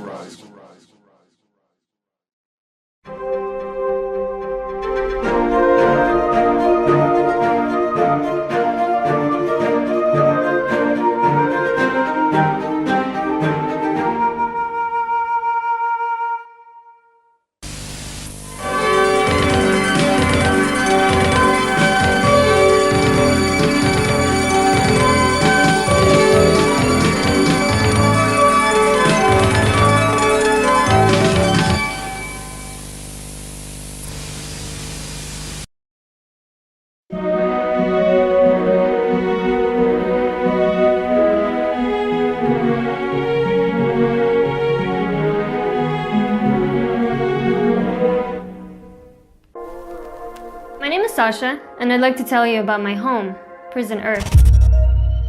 Prison Earth is a fairly large place. It has hundreds of different prison cells and billions of prisoners. Some of the prison cells are pretty large, some are much smaller. Some are fairly nice, others are horrible. I was born in jail cell R, which isn't the worst cell in the prison, but many would argue that it's not the best one either. Back in the 90s, when I was growing up, Cell R was actually considered to be a pretty dangerous place. Because of that, my father worked hard to move my family and me to Cell U, which was considered to be a much better cell at the time. But it wasn't easy to make the move from Cell R to Cell U, or to go anywhere, in fact. You can't just move freely from one prison cell to another. All prison cells have very strict rules about who can enter and exit each cell and for how long. The walls between each prison cell are strictly patrolled by guards, and it's almost impossible to leave your own cell without granted permission. To be granted permission to leave your cell, you first need to get a small booklet that has your details written on it. It has your name, your date of birth, your inmate number, where you were born, and some other information. Most prisoners can leave their cells by showing this booklet to the guards, but some cannot. For most prisoners, getting out of their own jail cell is the easy part though. The hard part is entering into a new cell. You see, there is no free or common area in the prison. The entire prison is strictly divided into jail cells, and each cell has its own rules that you have to follow. The booklet that I told you about dictates which cells you can enter and for how long. Since some jail cells are better than others, this means that some prisoners are more privileged than others. In some jail cells, people slave for livable wages and have access to healthcare and education. In other cells, a lot of people suffer. They slave in awful conditions and barely earn enough to eat. If you're born in a good jail cell, like the ones in Area E or Area A, you might be quite lucky. Not only because you'll have access to healthcare and some good services, but also because you can leave your jail cell and temporarily enter many other cells just by showing your booklet to the guards. But if you're born in one of the bad prison cells, you're quite unlucky because it will be very difficult for you to leave or to improve that cell. Most likely, you'll be very poor, and the prison guards won't let you into the good cells without additional special permission. To get additional special permission, it can be very difficult. Not only do you need to show the guards your booklet, but you also need to show them a special stamp called a visa that you can only get from the authorities. To get this stamp, you either have to have a lot of money or you'll have to sign into a contract to be a devoted slave for a company in the good jail cell. But that will only happen if you're very skilled. Sometimes you can also perform a ritual called marriage with someone from that jail cell. Once you have the documents and the stamp, the guards can still refuse you entry into their cell if they feel like it. And if you're poor, there's a good chance that you'll get denied. The funny part is that most prisoners don't even realize that they're locked up. Most prisoners don't even try to go into a neighboring cell for longer than they're allowed to. Most don't question the guards or the other prisoners. They just do what they've always done. They work. They slave their lives away in their designated jail cells. And they only take vacations when they're allowed, only for as long as they're allowed. They might be numb to this prison. They might be quietly existing, working in the system, perhaps drinking, smoking, or taking pills to cope with the lack of meaning in their imprisoned existence. But I hope you're not like that. I hope you question and take a step outside, at least with your own mind.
I am Zeitgeist.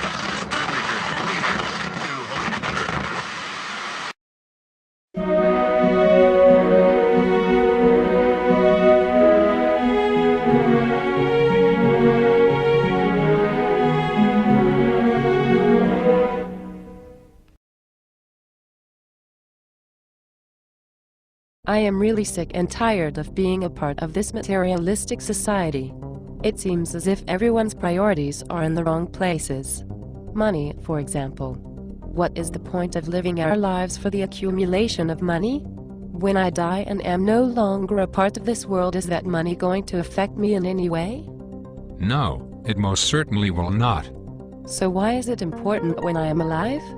Why are we taught that money equals happiness when that is the furthest thing from the truth? When I reflect on my life and remember what has made me the most happy, it has always been the people who were in my life, the fun I had with them, the memories I made with them. I believe that sharing ourselves with others, taking care of the environment, and making a difference in the world is what currency really is. Not stupid pieces of paper or minerals dug up from the ground and made into coins, or numbers and figures on a computer screen. It's nonsense. I have thought about this for a long time, and in all my years of self-reflection I have come to the conclusion that money breeds scarcity, and it makes people distrust one another. It is the root of all evil because it distances us from each other instead of bringing us together.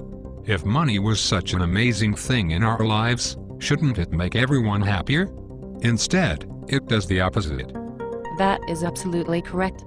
Look at how much suffering is happening all across our planet, and it's all because of one thing. Money. It is so obvious when you stop and think about it. Look at people and countries who are constantly fighting because they are struggling to impose their power and control over one another. Once their control is established, they then struggle to maintain it. It is a never-ending cycle of anger, manipulations, and destruction. If money is the reason that our global population is experiencing so many problems, then the way to solve those problems is simple. Eliminate the cause of the problem and the problem will minimize in intensity and frequency. You mean get rid of money completely? Correct. But how can we get rid of money? It is so ingrained in our minds and society. Everything revolves around money. You cannot go a single day without exchanging money for a service or a product somehow. That is exactly my point. In order to survive, you need to have money. That money is exchanged for a product or a service. Let's use the example of food and shelter. If I have the money to buy food and shelter, and you do not, eventually you will start feeling resentment towards me, since I am comfortable and enjoying life, while you are suffering and trying to figure out how to survive. I see. Over time you will become increasingly desperate to find ways of accumulating the same things I have. You may even resort to violence. That violence is what we see on the news. It is not that people are bad and are doing bad things, they are simply trying to survive in a backwards society. So the solution is make sure that everyone has food and shelter, correct? That no one is left out of having the basic necessities of life. Exactly. If everyone had... Hold on, let me interrupt you and see if I understand your concept. If everyone had the necessities of life, then nobody would fight over someone else's belongings because they themselves would already be in possession of them. People would be much happier. If everyone is happier, then we would also be safer, as we would not be afraid of who might hurt us due to feelings of resentment and anger because of having something they don't. Money is what is holding us back from this particular existence because it keeps people against each other instead of coming together and taking care of one another. As long as money is what we measure life with, we will always have social, political, and national problems. I believe you now understand. Peace is possible. Now you know why we need to eliminate money from society, in order for everyone to be happier. We will now discuss how we can achieve that. For a long time now we have lived in a monetary society. A society that is built around the circulation of money in order to go about daily life. However, the time has come for us to evolve into a new way of living. A resource-based economy is the most logical system to embrace. It is a system which takes into account the global resources available to all human beings. Every human being would be taken care of, not just a select few wealthy individuals. Physical labor would be non-existent as machines would do the work for us. In essence, we would become free to do whatever we wanted to do. Look at how much human labor has been phased out because of technology. We have been witnessing the mechanization of labor for decades already, and it will only continue to increase. It is simply not being executed in the most efficient way, because of the underlying issue of people needing jobs in order to earn money, which in turn fuels the purchasing of products and services. But people have always had jobs. What will people do once they no longer have to work? Once people experience the freedom of a resource-based economy, they will work towards making sure the system prospers. People will be free to live out their passions. If someone would like to travel the world, then they would do just that.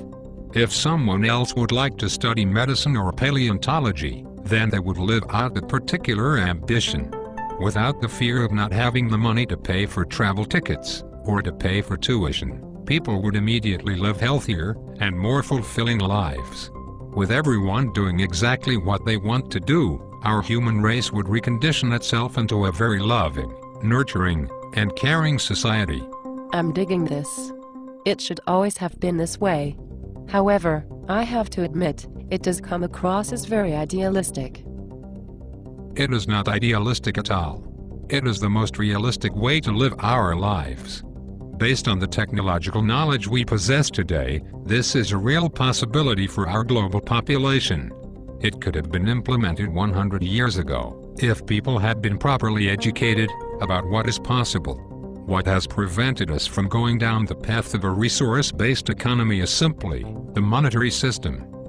Okay, enough chit-chatting. Let's make this happen already. Peace is possible.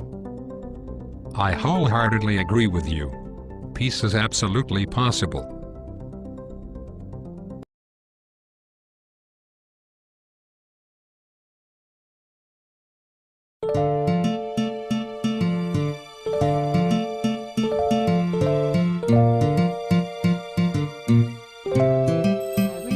A conversation with someone about changing our way of thinking for the benefit of our human race.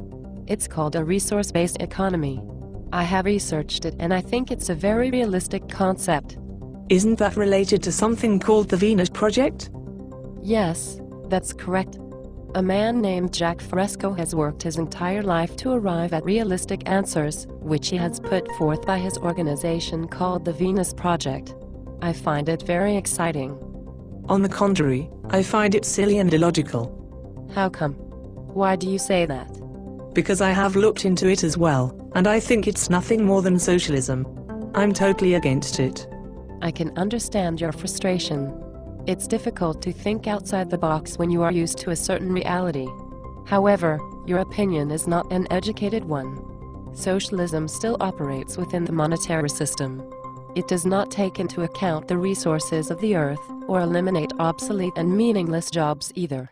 Socialism, communism, capitalism, and any ism for that matter, are all ideas which have no relevance to nature, methods of production, the carrying capacity of the earth, or the betterment of the human species. No, I disagree. With capitalism, people are rewarded for their hard work. The betterment of the human species comes from people competing with each other. Competition forces people to work hard for their rewards. If people don't work, then they don't get rewarded. Isn't that motivation enough for people? It's a simple concept, so why do we have to change it as you say? What is wrong with the way things are right now? Because, with the way things are right now, we are using the monetary system to try and solve our problems. Problems are not solved entirely. Since people do not have enough money to solve everything, they prioritize where to spend the money they do have. In the process, new problems are formed.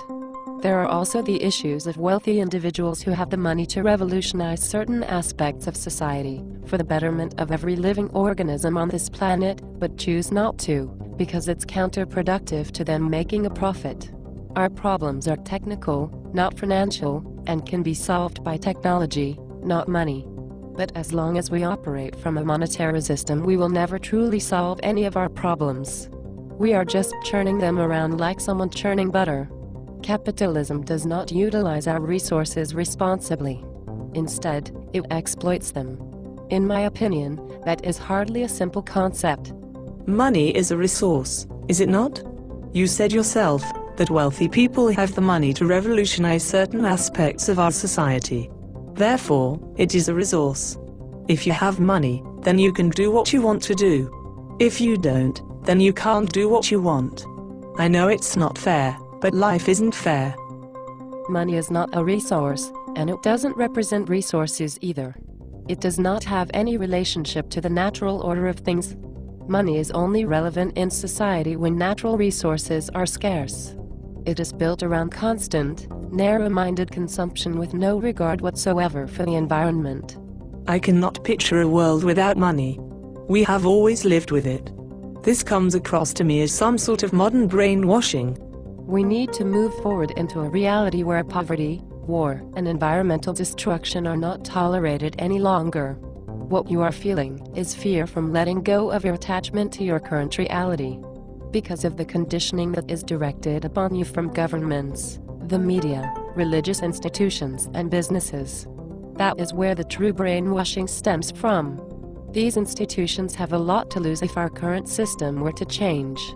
But look at how much we are losing every single day, with environmental damage, human exploitation, and poor people dying in countries that are abundant in natural resources. But it's human nature to be greedy. It's human nature to not care about our surroundings, or even other people. The only person I really care about is myself. The only goals I want to see being accomplished are my own. I could care less if everyone else is not being taken care of. What is most important is my own survival. That mentality is what is going to destroy our human civilization and the environmental balance of this planet. Wow! That is a really bold statement. So I am going to be responsible for destroying the human race, simply because I am looking out for my own interests? I'll repeat myself, you cannot change human nature. There's no such thing as human nature. That is simply a justification for keeping things the same. We will not move forward as a civilization until people learn to identify and break down their own indoctrinations. It sounds to me as if you are wanting some sort of utopia. You are aware that the Venus Project cannot, and will not, deliver us a utopian society, right? I am fully aware that our reality will not be a utopia. That is not the expectation of a resource-based economy. It will not be perfect. However, remind yourself that our problems are technical, not financial. A resource-based economy is the best route to take based on our current technological knowledge, in order to utilize those technologies efficiently. I agree with you, in that it will not be a utopia, but it will certainly be a lot better than it is now. I myself am enjoying my life, and I don't want things to change. I have lots of money in the stock market. More than most people. I'm powerful because of the influence my money provides me. The ideas we've discussed here are intriguing, but I don't believe that this can, or will ever become a reality. I am sorry to hear that.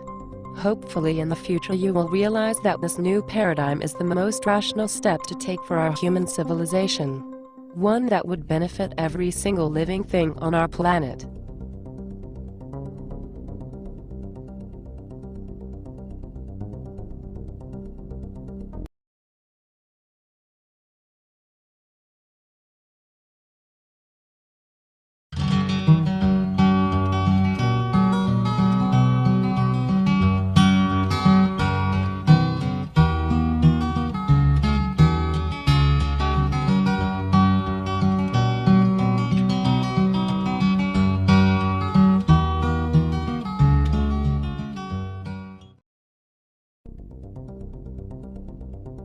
What is wrong? What seems to be the matter? I guess I'm realizing that not everybody will be receptive to the concept of a resource-based economy. Do not take it personally. People are so accustomed to their scripts that when offered a new paradigm, a lot of people will react to it with offense and anger. How will a resource-based economy become a reality when people are so against it, simply because they are so used to their current conditioning? Let's use the analogy of someone being in a long-term abusive relationship. Some individuals who find themselves in that situation will continue to stay in that relationship, even though it is painful, because the pain is familiar, and because of the time invested in it. The choice to leave an abusive relationship occurs when the pain and fear of not knowing what happens once they leave is less than the pain and fear of continuing to stay in it. Does that make sense?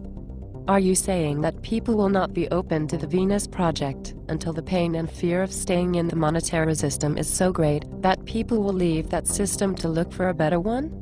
Precisely. People choose to change their reality once they know they deserve better.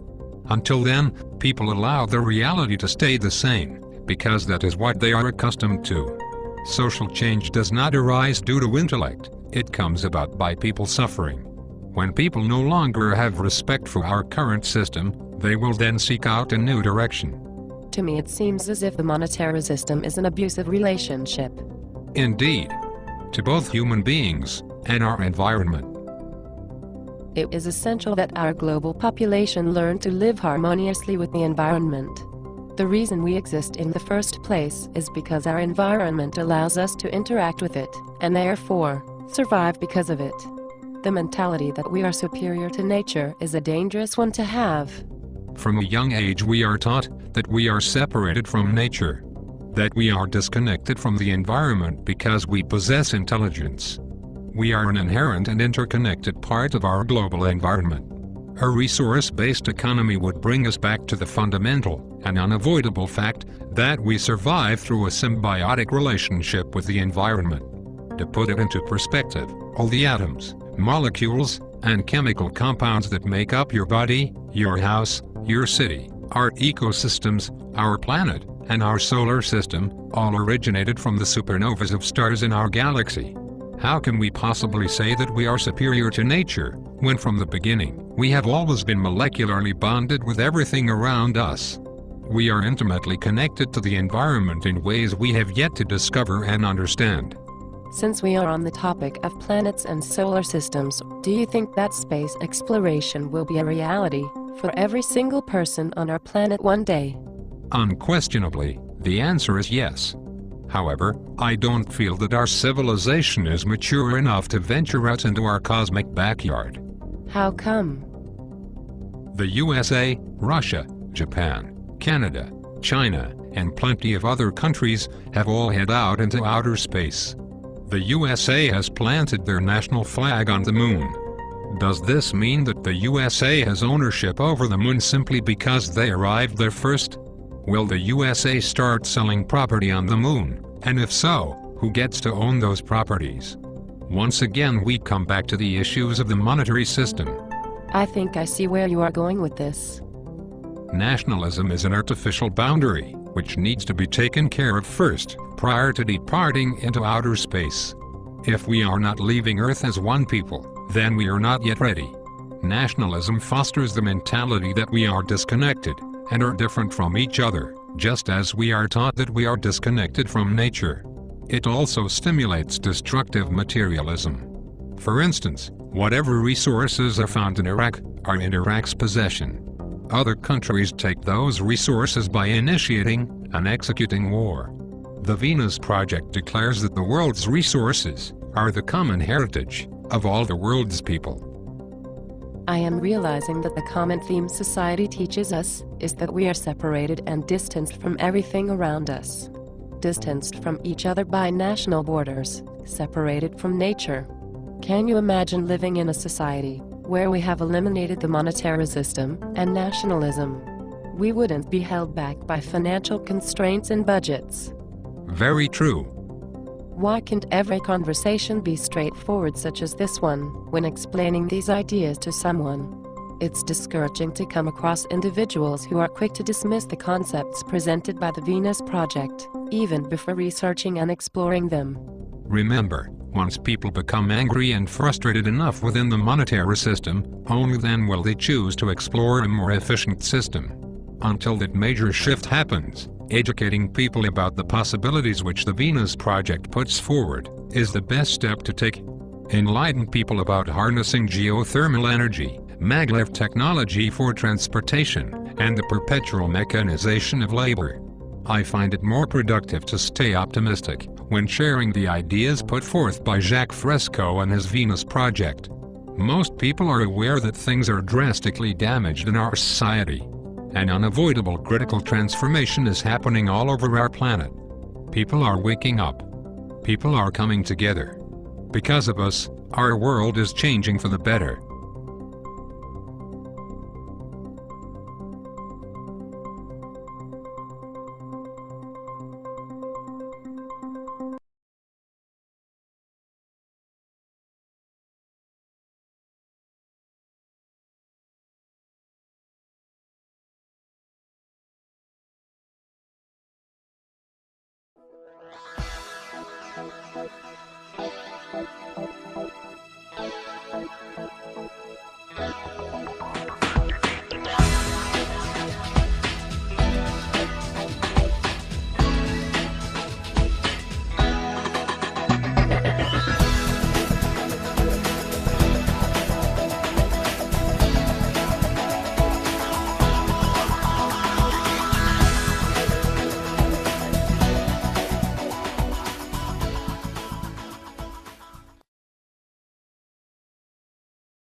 Greetings. Welcome to the Venus Education Center. Today we will discuss the history of humankind. Specifically, how human beings moved away from the monetary system and embraced a resource-based economy. Our lesson begins 200,000 years ago. We see evidence of modern human beings first inhabiting the Earth at this time. 190,000 of those years were spent as hunter-gatherers, living in small nomadic groups. That means communities traveled seasonally with their pasture instead of settling down in one place. The first great revolution came with the invention of agriculture, 10,000 years ago. Humans now lived as farmers in permanent settlements and learned to domesticate animals. This led to the first surpluses, which then led to cities and civilization. The formation of states and military forces appeared 6 millennia ago, followed by the first expansive empires close to 3,000 years ago. These empires spread influential religions, such as Hinduism and Judaism. We saw the Middle Ages, from the 5th to the 15th century. The early European Renaissance is seen between the 14th to the 17th century. The 17th century brought about the scientific revolution. The Industrial Revolution appeared in the 18th and 19th centuries. The information age at the end of the 20th century would bring the global population together in the realization that we are all interconnected with one another. However, during the 1900s and into the early 21st century, human beings began to negatively alter the state of the Earth's ecosystems. In only 60 years, from the 1950s, the Earth experienced more severe environmental changes due to human influence in comparison to their entire 200,000-year history. This period in history was incredibly wasteful. The monetary system fostered and rewarded a mentality of neglecting environmental responsibilities. Much of human life was corrupt. Half the world's poor lived in resource-rich countries. The richest 2% of the population held half of the world's wealth. World governments spent 12 times more on military spending than on aid to developing countries. 80% of the energy consumed came from fossil fuels, even though it was an outdated form of energy. Fear of scarcity and greed were created and amplified. The direct consequence of this was that humans had to compete with each other in order to survive. True change ultimately arose not through politics or financial bailouts, but by a new way of distributing resources.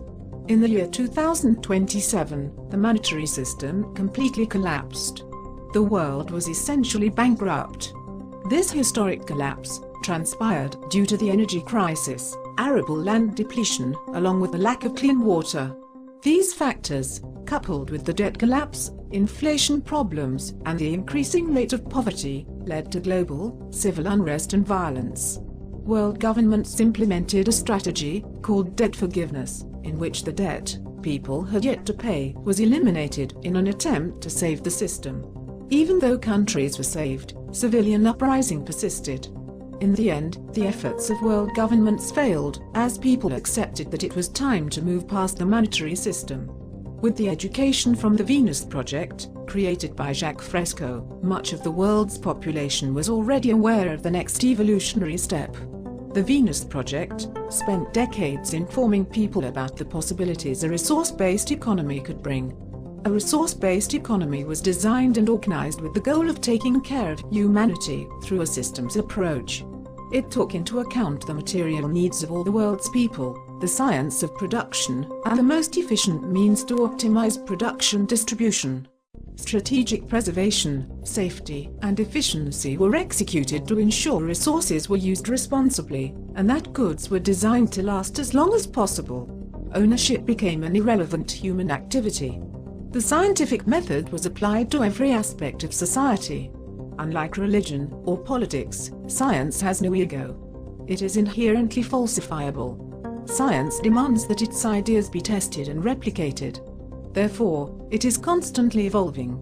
Much like society, civilization was updated to present-day knowledge to create the society we live in today.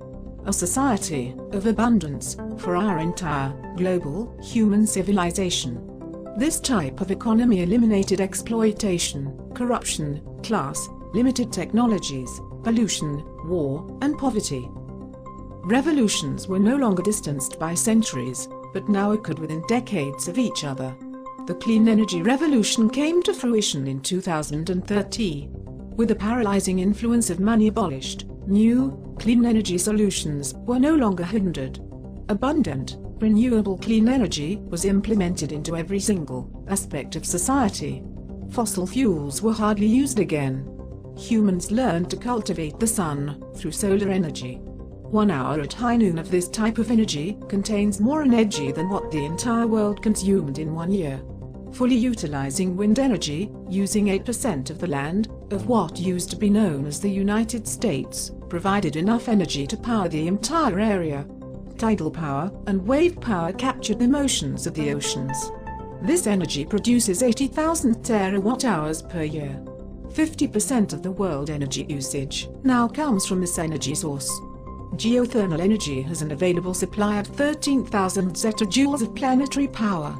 The entire world uses half a zetajoule a year, meaning 4,000 years of clean planetary power are available from this energy source alone.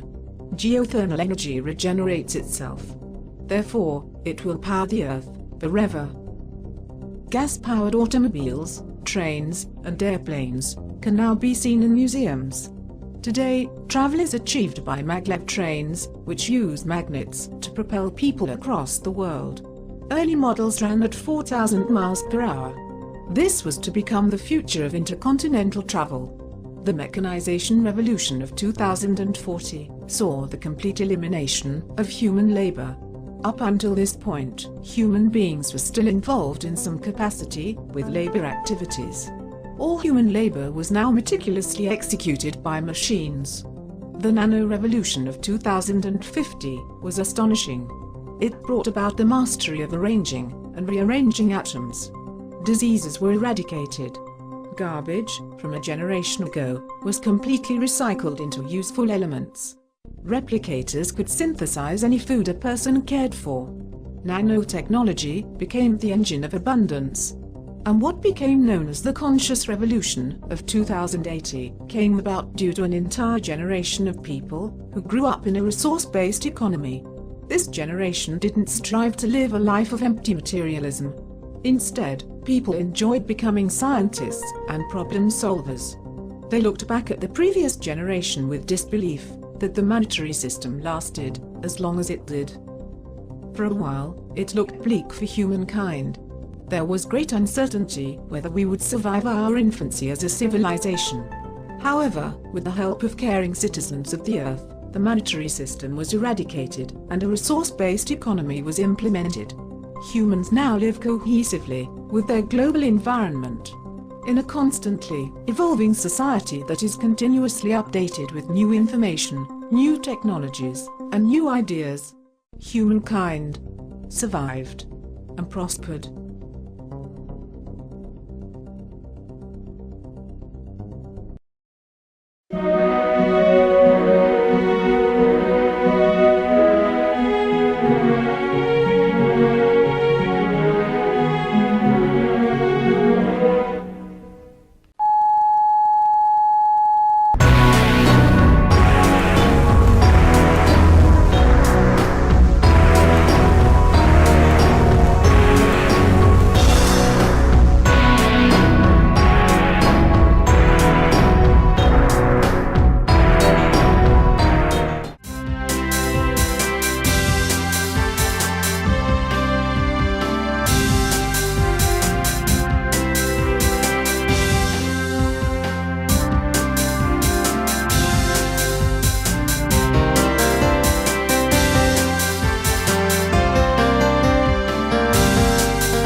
Welcome to this presentation. The following will explain what a social atmosphere movement is, as well as what it promotes, an open-source society or resource-based economy. According to Google Gemini, this is what a social atmosphere movement is about. A movement that aims to change the overall feeling or mood of society. This is a more metaphorical use of atmosphere. An example here could be social movements that promote greater inclusivity or challenge existing power structures. According to ChatGPT, this is what a social atmosphere movement is about. A social atmosphere movement suggests a collective effort aimed at changing or influencing the social environment or ambience within a community or society. It may involve initiatives focused on improving social interactions, fostering inclusivity, promoting positive values, or addressing societal issues. The movement could encompass various activities such as community organizing, advocacy, awareness campaigns, or cultural events aimed at creating a more supportive, equitable, and harmonious social atmosphere for all members of society. And finally, according to Microsoft Copilot, a social atmosphere movement represents a departure from traditional structures, embracing network dynamics, and fostering a global sense of interconnectedness. It's a call for collective agency beyond established boundaries. So, now that you understand what the goal of what a social atmosphere movement is, how do we obtain that goal? The answer to that is an open-source society or resource-based economy as advocated by the Venus Project. The Venus Project presents a comprehensive vision for a new global civilization centered on human well-being and environmental sustainability. This vision advocates for a societal redesign that integrates automation and technology intelligently to enhance the quality of life for all individuals, prioritizing their needs over profits. Current societal problems such as war, hunger, poverty, and bigotry are attributed to the shortcomings of our present-day system. Despite having abundant resources and advanced technologies, these issues persist due to our reliance on political and monetary solutions. The proposed solution lies in the intelligent application of science and technology, coupled with more efficient resource management. The concept of a resource-based economy is introduced, where all goods and services are universally accessible without the need for money, credit, barter, or servitude. This requires declaring all resources as the common heritage of humanity. In this envisioned society, scientific and technical alliances would collaborate without the interference of money or politics to address global challenges and promote unity and restoration. The Venus Project emphasizes a systems approach to city design, focusing on resource conservation and the dissemination of sustainable practices. The ultimate goal is to enhance human life and protect the environment through constant advancements in technology.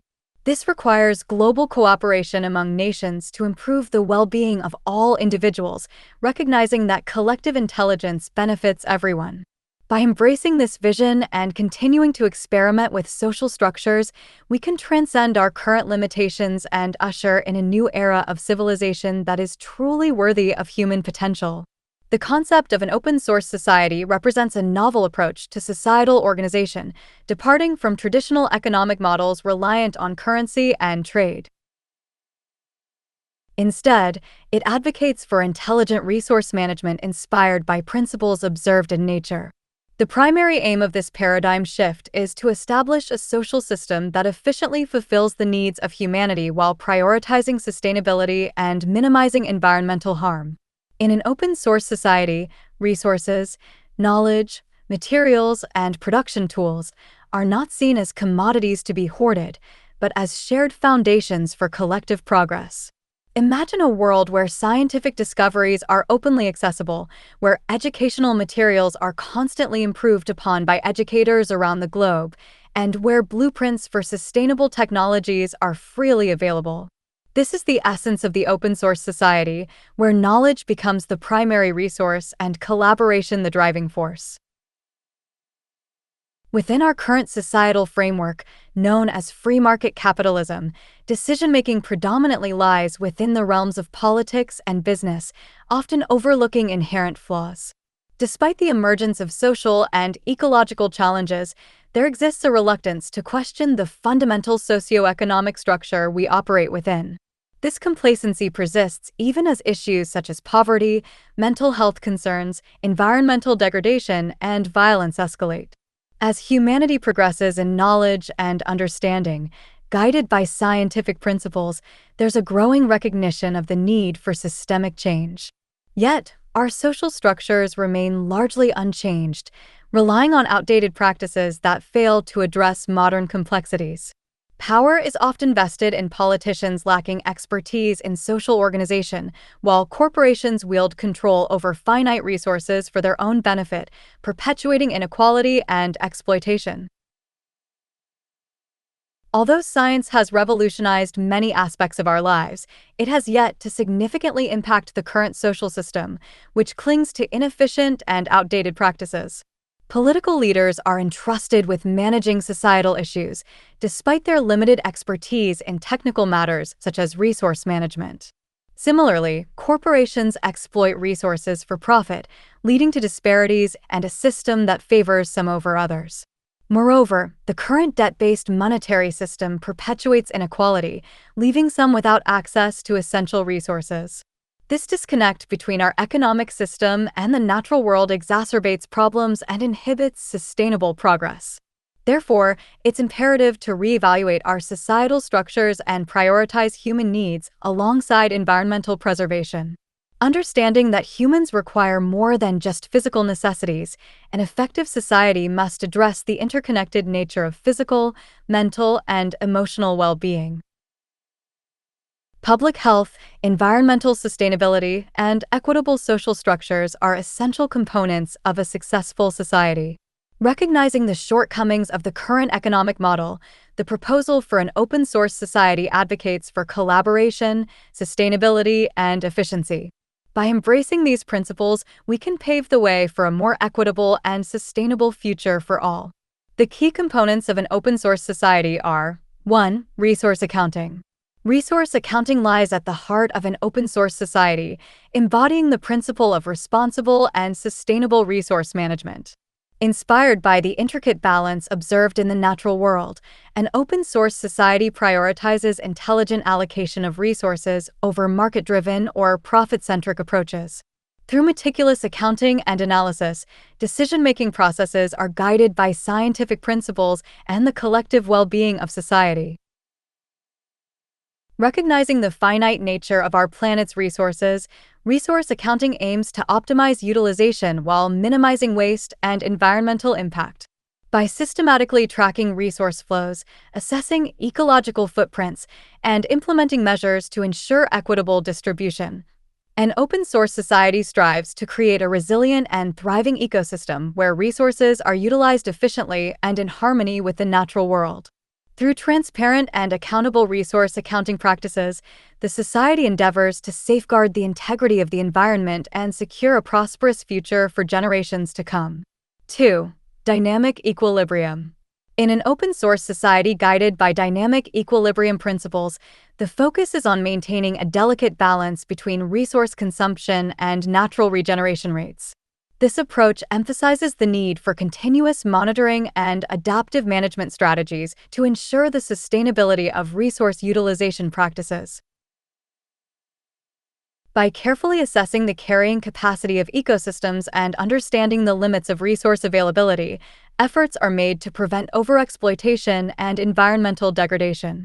Through the implementation of innovative technologies and sustainable practices, such as renewable energy systems and regenerative agriculture, the goal is to foster a harmonious relationship between human activities and the natural world. Moreover, education and public awareness campaigns play a crucial role in promoting responsible stewardship of resources and fostering a culture of environmental consciousness. By striving for dynamic equilibrium, an open-source society aims to secure the well-being of current and future generations while safeguarding the integrity of the planet's ecosystems. 3. Strategic design. Strategic design in a resource-based economy or open-source society entails a fundamental departure from the conventional approach to product creation. Here, Goods are meticulously crafted with longevity in mind, rather than being engineered for planned obsolescence to perpetuate consumption cycles in the market-driven paradigm. Designers prioritize durability, repairability, and recyclability, aiming to maximize the lifespan of products and minimize waste generation. By embracing modular designs and employing sustainable materials, the emphasis shifts from short-term profitability to long-term sustainability.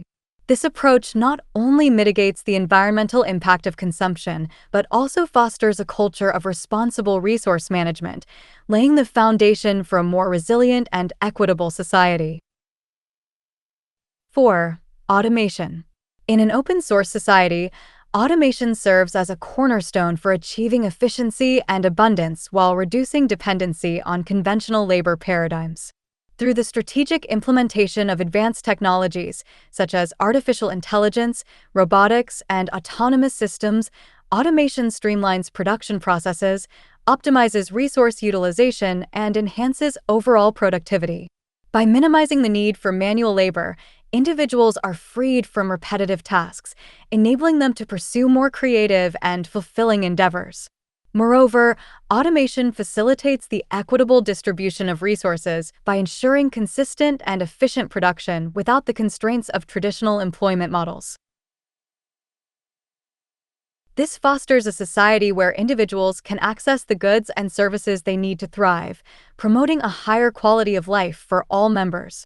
Additionally, automation allows for the conservation of resources and reduction of waste, contributing to the sustainability of the ecosystem and the preservation of the planet for future generations. Through the strategic integration of automation, a resource-based economy paves the way for a more prosperous and equitable society. 5. Access-based economy.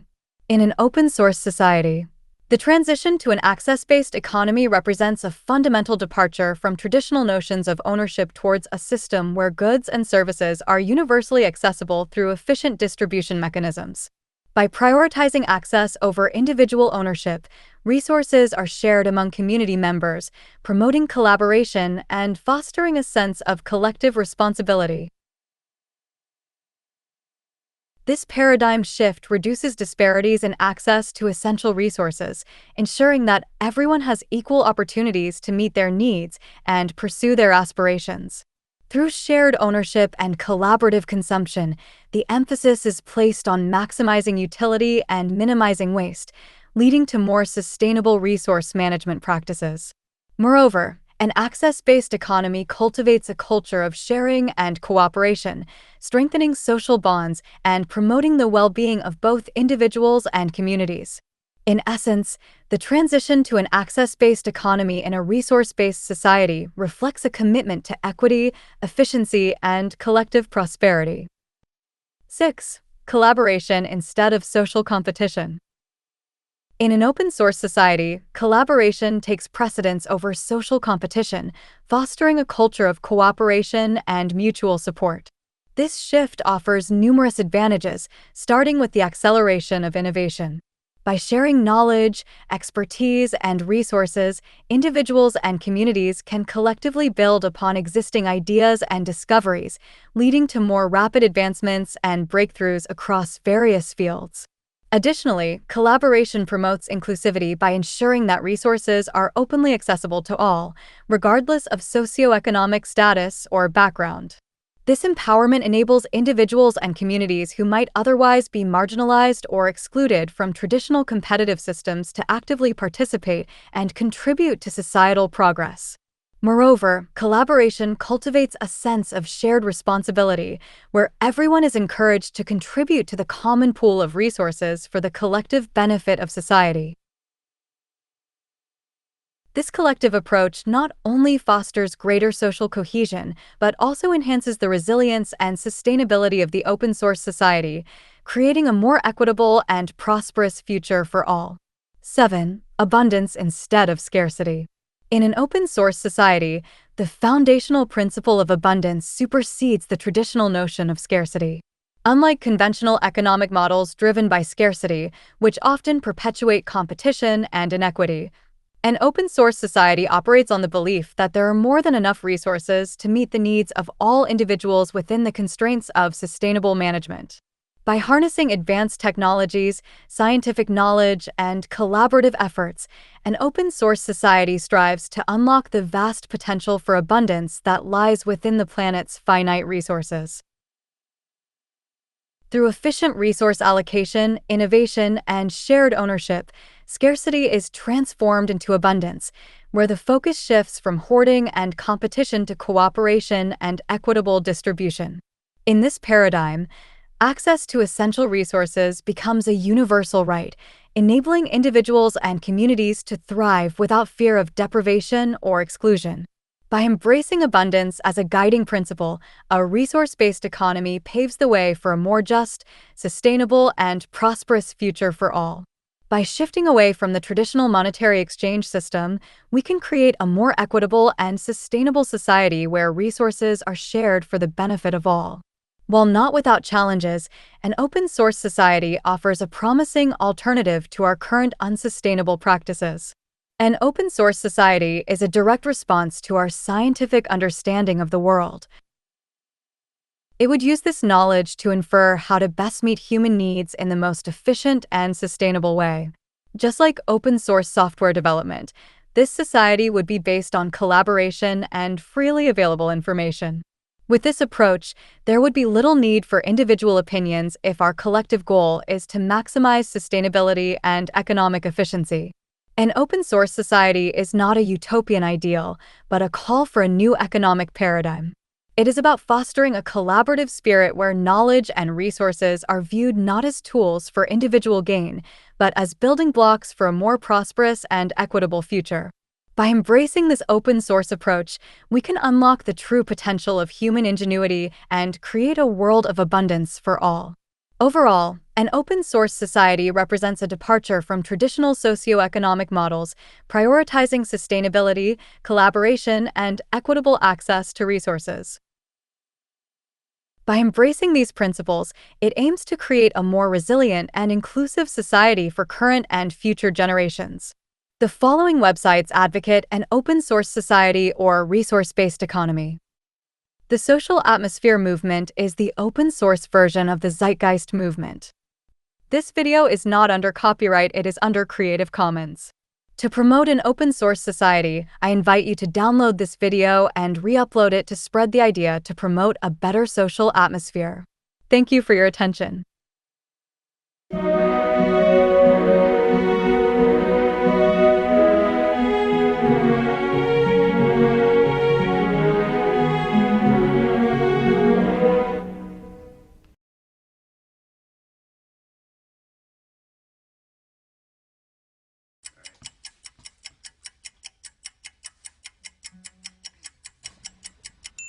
I wish I could say everything's just peachy. Living life is so easy, but it's not. They got everyone believing that's just the way it is, so there's nothing to be done.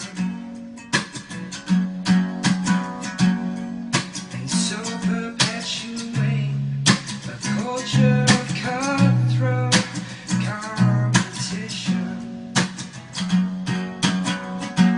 But despite what you might think, we got everything we need to provide for each other. It wouldn't really be nice if no one had to fight just to get a bite to eat. Together we can build a better future for our project.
heaven.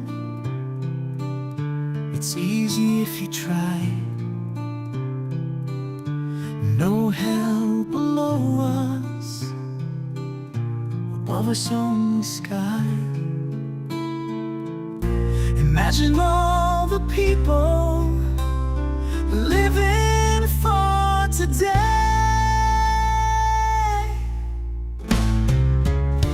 Imagine there's no countries. It isn't hard to do. Nothing to kill or die for, and no religion too. Imagine all the people living life in peace. You may say I'm a dreamer, but I'm not the only one. I hope someday you'll join us, and the world will be as one. Imagine no possessions. I wonder if you can. No need for greed or hunger, a brotherhood of man. Imagine all the people sharing all the world. You may say I'm a dreamer, but I'm not the only one. I hope someday you'll join us, and the world will live as one.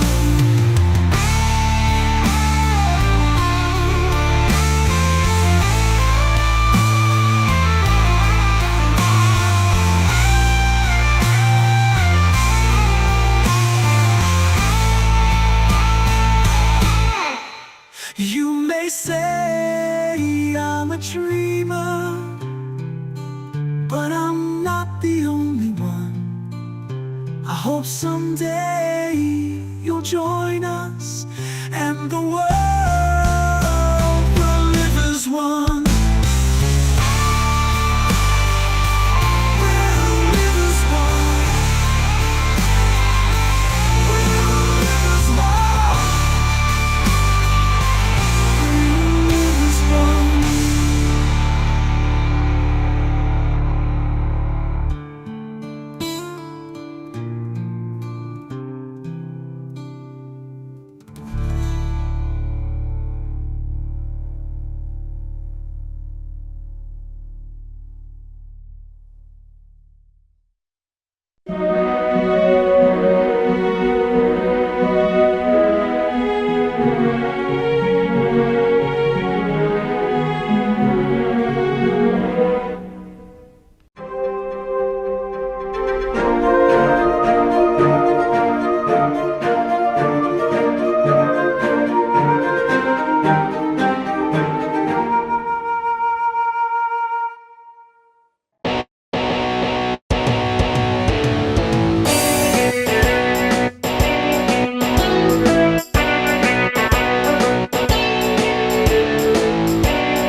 that concludes the programs from Zeit-Tv Adelaide.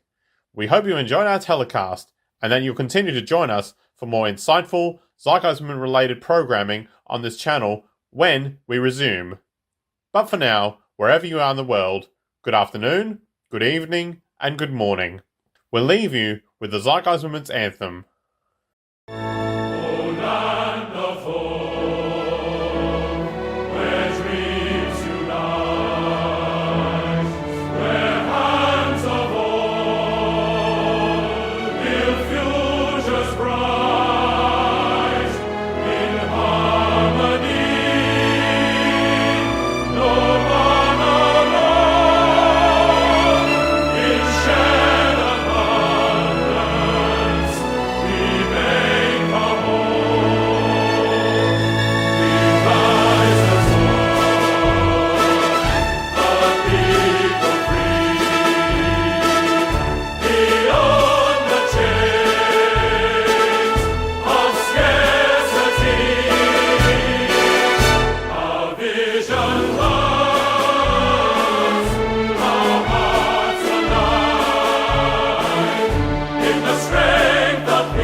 There's no heaven, it's easy if you try.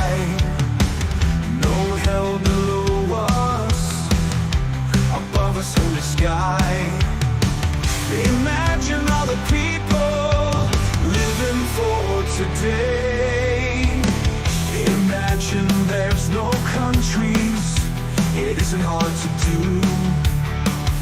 Nothing to kill or die for, and no religion too. Imagine all the people living for today. Imagine there's no countries, it isn't hard to do. Nothing to kill or die for, and no religion too. Imagine all the people living life in peace. You may say I'm a dreamer, but I'm not being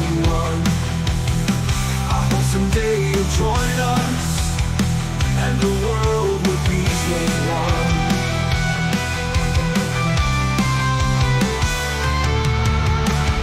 Imagine no possessions, I wonder if you can. No need for greed or hunger, a brotherhood of man. Imagine all the people sharing all the world. Imagine there's no countries, it isn't hard to do. Nothing to kill or die for, and no religion too. Imagine all the people living life in peace.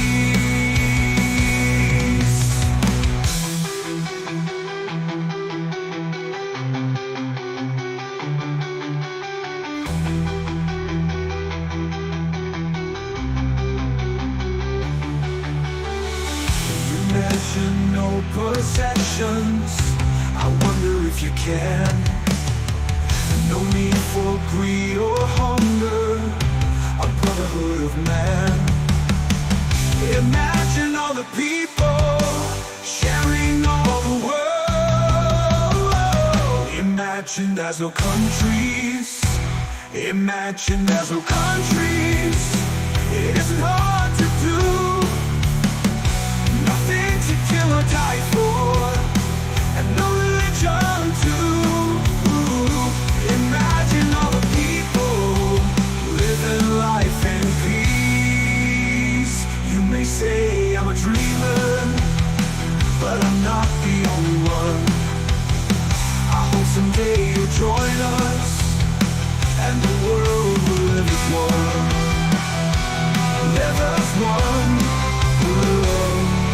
Live as one.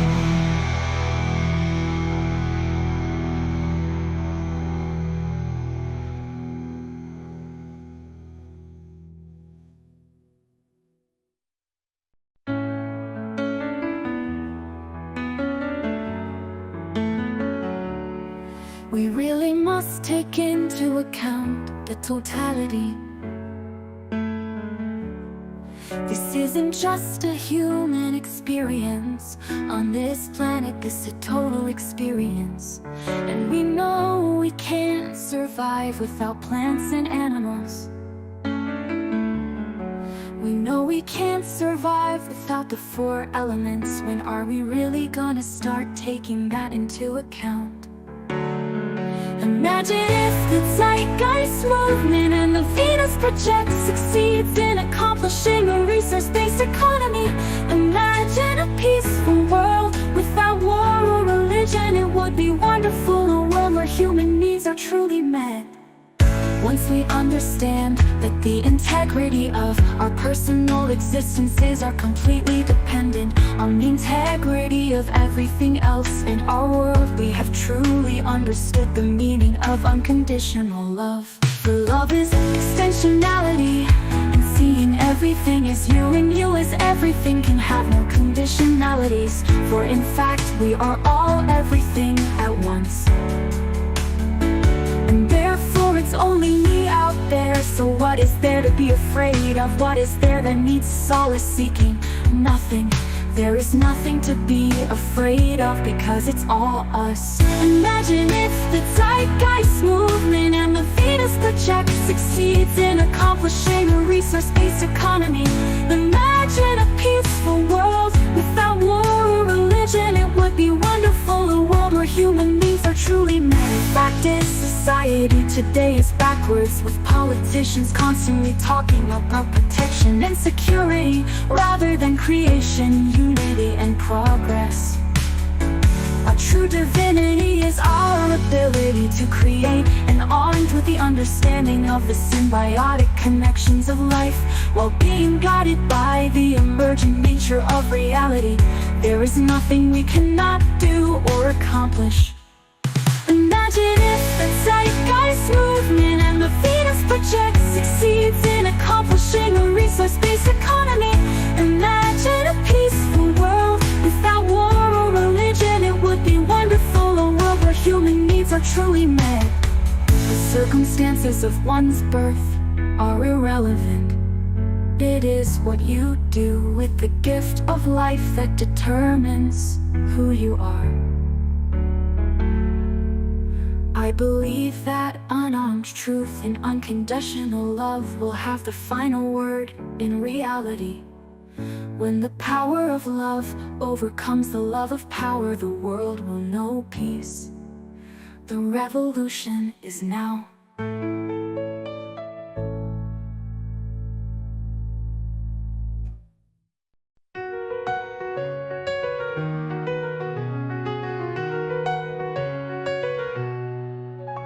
Imagine a public that can critically think, where we don't accept politics as a way of thought, where instead we arrive at decisions through the scientific method.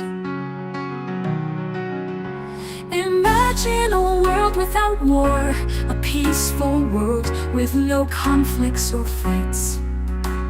A world where we work together to solve our problems. Imagine a world without scarcity.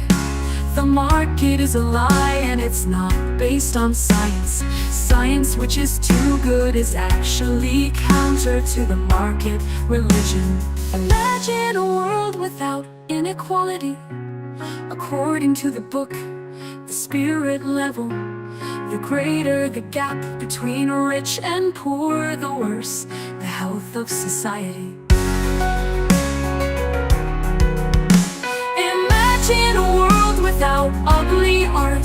Modern art is not beautiful at all. It conveys a message of purposelessness.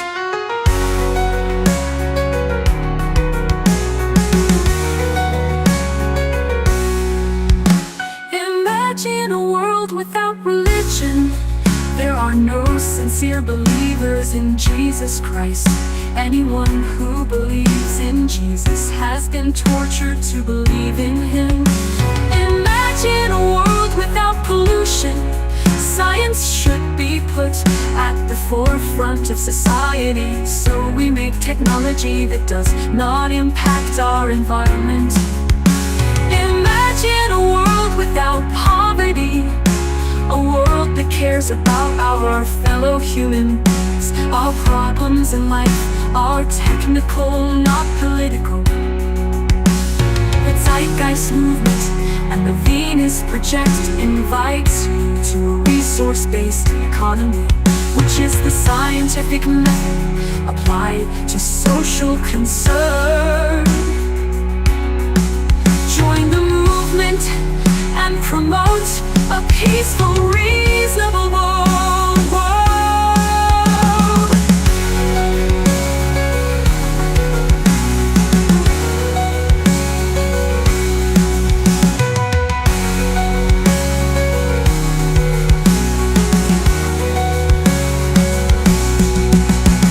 Imagine a world without inequality. According to the book, the spirit level, the greater the gap between rich and poor, the worse the health of society. Imagine a world without ugly art. Modern art is not beautiful at all. It conveys a message of purposelessness. Imagine a world without pollution. There are no sincere believers in Jesus Christ. Anyone who believes in Jesus has been tortured to believe in Him.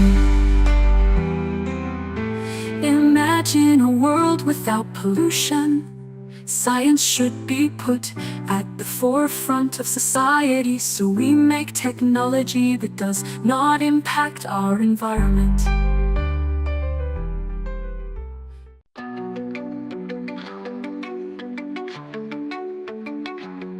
The Venus Project shines like morning light, guiding us forward through the night.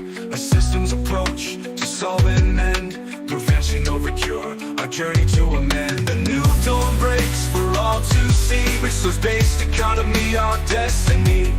No more waste, no more pain. The Venus Project, our world regained.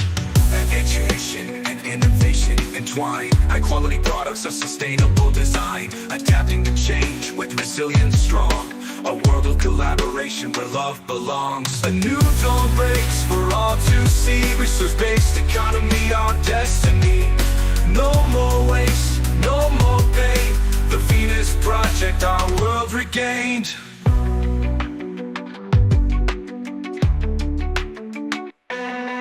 If every step a brighter way will pave the path, night and day. Our global family, united we stand. A new dawn breaks hand in hand. From fragmentation to unity we rise. With shared resources, no more compromise. No more waste, no more pain. The Venus Project, our world regained. Adaptation and innovation entwined. High quality products of sustainable design, adapting to change with resilience strong. A world of collaboration where love belongs. A new dawn breaks for all to see. Resource-based economy, our destiny. No more waste, no more pain. The Venus Project, our world regained. A new dawn breaks, the world awaits to a brighter future our hearts create. No more scarcity, no more strife. A new dawn breaks our world's new life. A new dawn breaks for all to see. Resource-based economy, our destiny. No more waste, no more pain. The Venus Project, our world regained.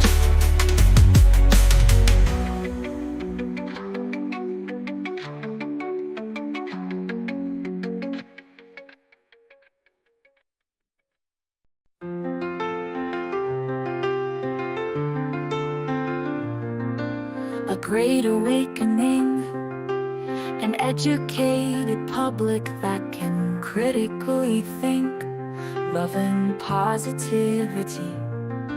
Our technology will render money obsolete. The social atmosphere movement will take us to the future. The social atmosphere movement will end all wars. Along with the Venus Project, the goal is world peace. Poverty results in violence. The greater the inequality, the worse human health is. Let's end scarcity and inequality. Let's share our resources. That's the only way to truly end violence. The social atmosphere movement will take us to the future. The social atmosphere movement will end all wars. Along with the Venus Project, the goal is world peace. Money does not reflect our resources. We can enable abundance in this world with science. Money is a cult that promotes poverty and ignorance. Debt is a form of violence. There's more outstanding debt than money. Imagine a world free of debt. What would you do with your life if you didn't need to work? The social atmosphere movement will take us to the future. The social atmosphere movement will end all wars. Along with the Venus Project, the goal is world peace. We've been chained by the greed of the few, built on systems that no longer hold true. But now we see a future clear, where technology frees and only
do we divide? Scarcity's illusion controls our stride. From birth to death, a never-ending quest for resources dwindling and wealth we can't possess. Equal access for all to share, a world of abundance beyond compare. No more borders, no more strife, resource-based economy, a new life.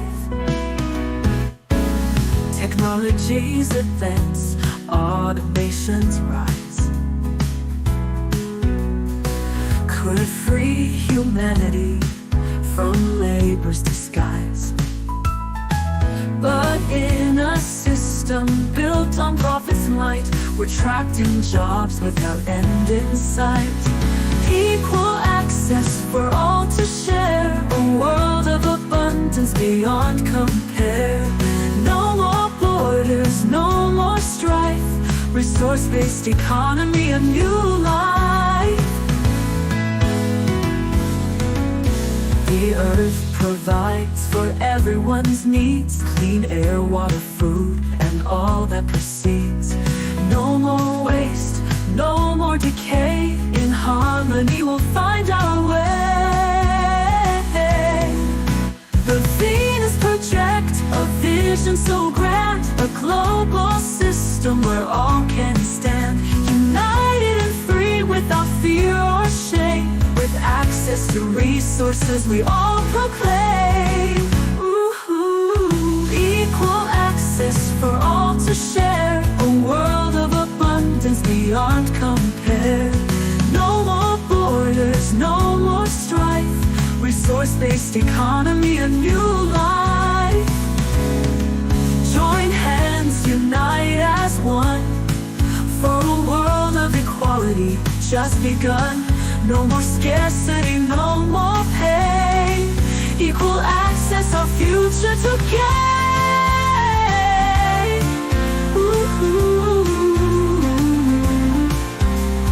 Equal access for all to share, a world of abundance beyond compare.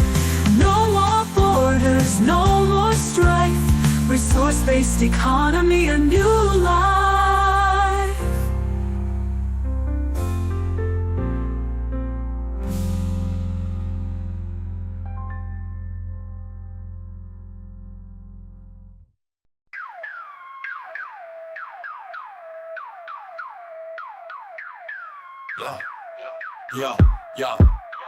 Yo, welcome to a vision, time to break tradition, where we ditch the dollars, ditch the superstition, a world of science, where resources lead. No more games, no more greed, just meeting the need. They say it's human nature, divided conquers, oh Lord, but poverty and violence, we've seen it all before. They want to keep us blind in the hustle and the fight, but the Zeitgeist movement is coming, it's time to see the light. The Zeitgeist movement, a state of mind where the future is a soul and no one's left behind. A world of peace, tech meets humanity, it's a resource revolution, new reality. Corporations hoarded while the earth runs dry. They tell you work or starve as if that's do or die, but science sees through it, there's a better way, where access is for all, no price to pay. Imagine cities designed with care and precision, not for profit, but for a higher vision. We got the knowledge to build a life so grand, but it's the system's game that keeps us out of hand. The Zeitgeist movement, a state of mind where the future is a soul and no one's left behind. A world of peace, tech meets humanity, it's a resource revolution, new reality. The Zeitgeist movement, a state of mind where the future is a soul and no one's left behind. A world of peace, tech meets humanity, it's a resource revolution, new reality. It's time to leave behind the politics of blame. We're running out of time, this ain't a game. Infinite growth in a finite world. Let's protect the planet for every boy and girl. Automation's here, let's embrace the tool. Efficiency for all, that's the rule. From debt to freedom, no more divide. In a world where humanity can finally thrive. Access abundance, no more fight for the crumbs. Leave the old ways, a new age comes. Design it for all, not the profit of few.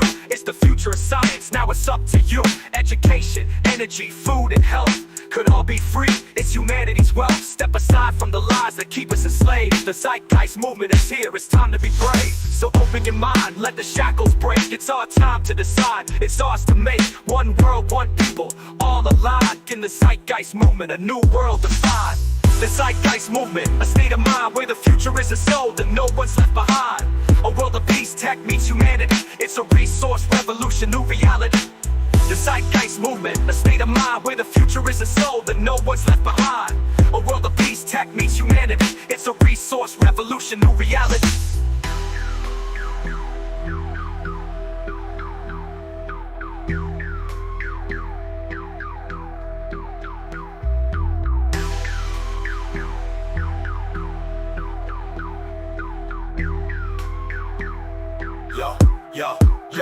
Yo, to leave behind the pond, the politics of blame. We're running out of time, this ain't a game. Infinite growth in a finite world. Let's protect the planet for every boy and girl. Automation's here, let's embrace the tool. Efficiency for all, that's the rule. From death to freedom, no more divide. In a world where humanity can finally thrive.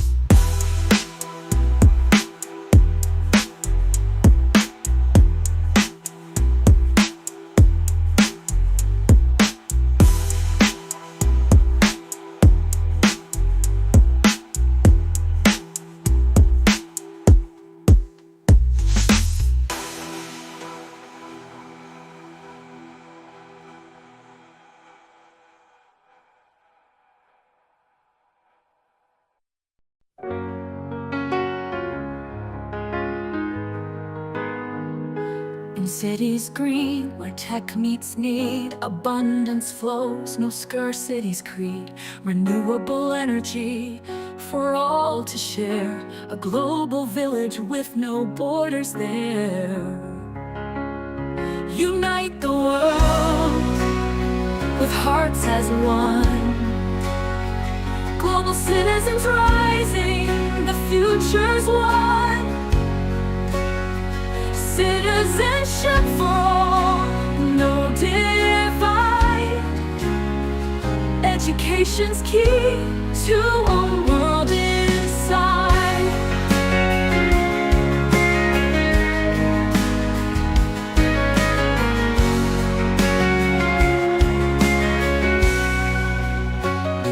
From Silicon Valley to African plains, innovation blooms, breaking chains. Sustainable design for every town. Global's working together, turning it around. Unite the world with hearts as one. Global citizens rising, the future's one. Citizenship for all, no divide. Education's key to a world inside.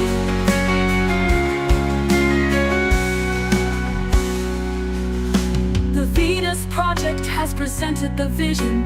A resource-based economy is our mission. The Zeitgeist movement has presented the way so that we shall see a brighter day. Mindset shifting from scarcity's fear to an abundant promise. Crystal clear with every step, a new path's laid. Globals unite, a brighter day. Unite, unite the world with hearts as one. Global citizens rising, the future's one.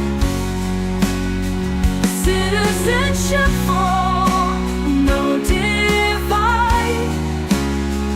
Education's key to a world inside.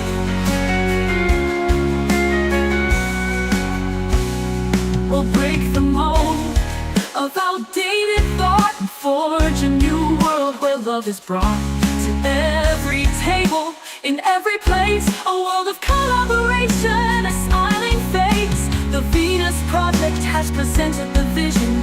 A resource-based economy is our mission. The Zeitgeist movement has presented the way so that we shall see a brighter day. Unite the world with hearts as one. Global citizens rising, the future's one. Citizenship for all, no divide. education's key to a world inside. Now's the time to unite as one. Global's rising, the future's one. Hearts beating strong, perfect time. Unite the world and make it shine.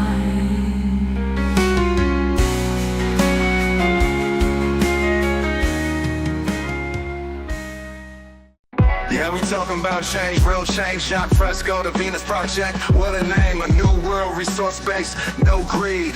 Yo, let's plant that seed. Welcome to the future, Jacques Fresco's mind. A world without money, where resources we find. No need for cash, no need for war. We're sharing the earth, man, we got much more. He built cities that flow like the ocean's breeze. Circular design, living free with ease.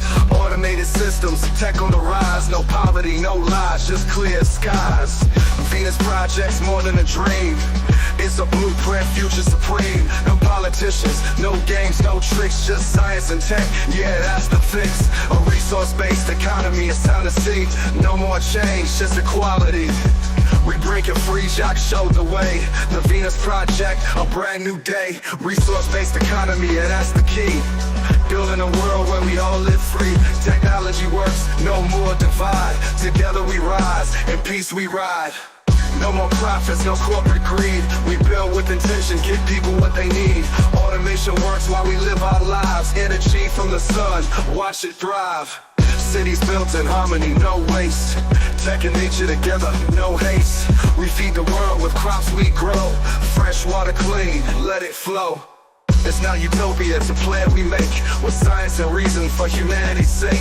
Jacques had the vision long before the time. The Venus Project, the future's prime. Imagine a world with no hunger or fear, where tech is the answer, the vision is clear. Automation handles what we used to slave, while we create, explore and save.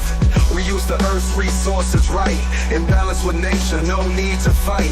It's not just a dream, it's a path to take. Jacques Fresco's vision for the planet's sake.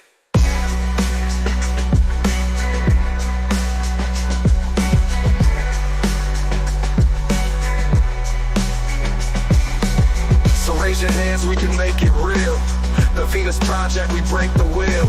Resource-based economy is what we need. A world united with love's the creed. No more money, no greed to chase. Just human progress, a future we embrace.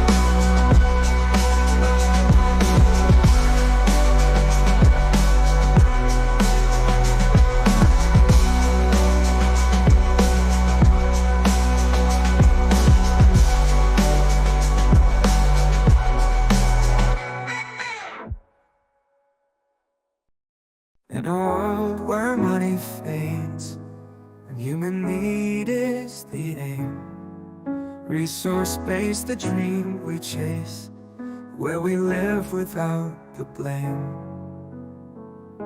The Zeitgeist movement to promote the dream. The Venus Project, a design we can see. A resource-based economy is what we need in order to set us free.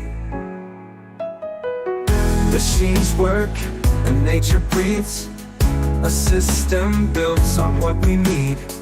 No power, greed, or poverty, just humanity free. The Zeitgeist movement to promote the dream.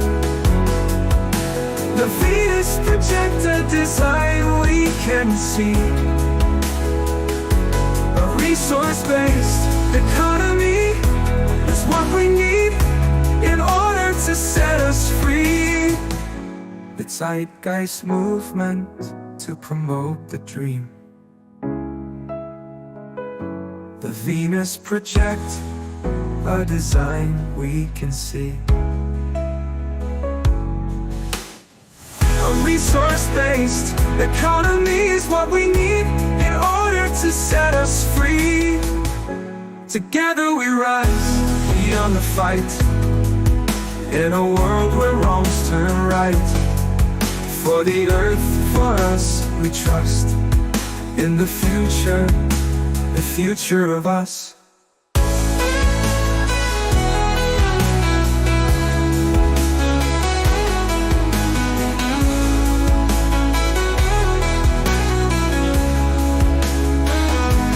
Zeitgeist movement to promote the dream.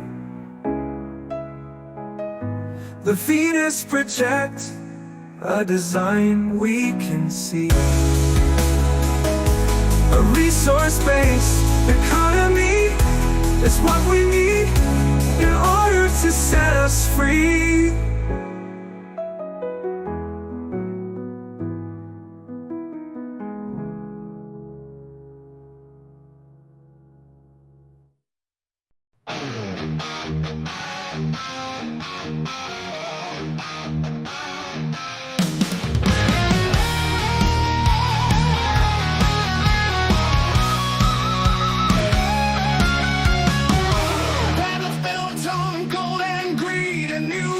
Is what we need. Jack Fresco had a dream so bright, a future where we unite. No more money and no more war, a life where no one's poor. In the Venus Project we trust, together we rise from the dust. Resource-based economy, building a new reality. Share the wealth, let science lead. We got everything we need.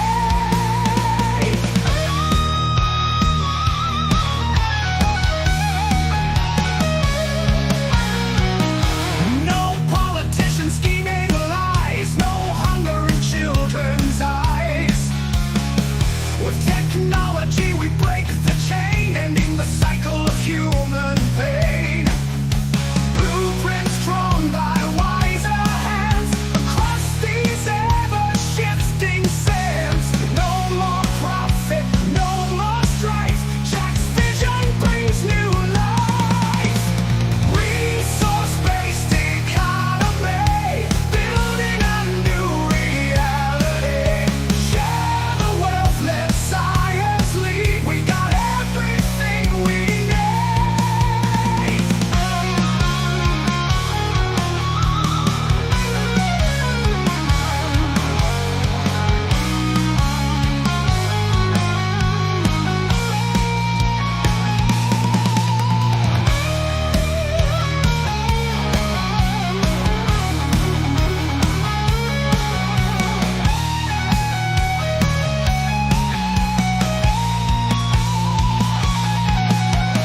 Resource-based economy, building a new reality. Share the wealth, let science lead. We got everything we need.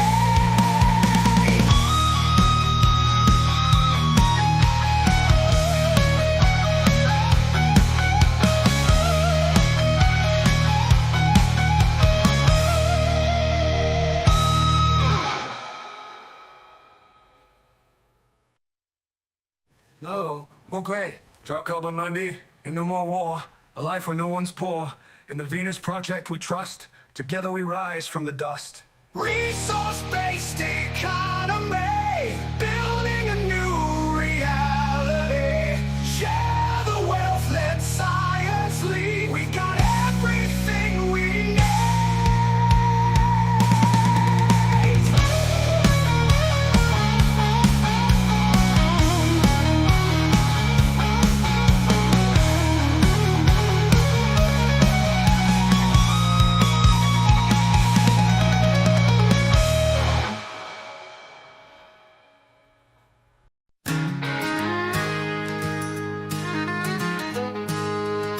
I've been selling my soul, working all day, overtime hours for bullshit pay, so I can sit out here and waste my life away, drag back home and drown my troubles away.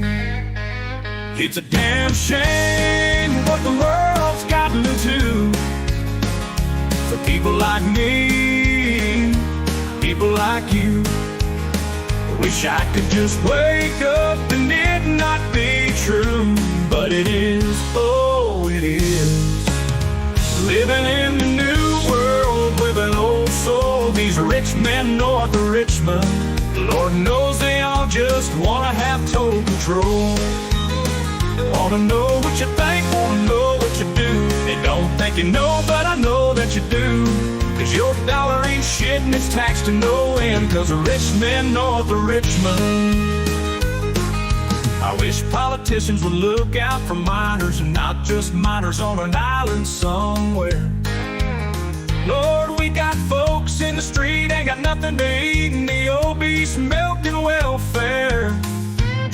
But God, if you're 5'3" and you're 300 pounds, taxes ought not to pay for your bags of fudge rounds. Young men are putting themselves 6 feet in the ground, cause all this damn country does is keep on kicking them down.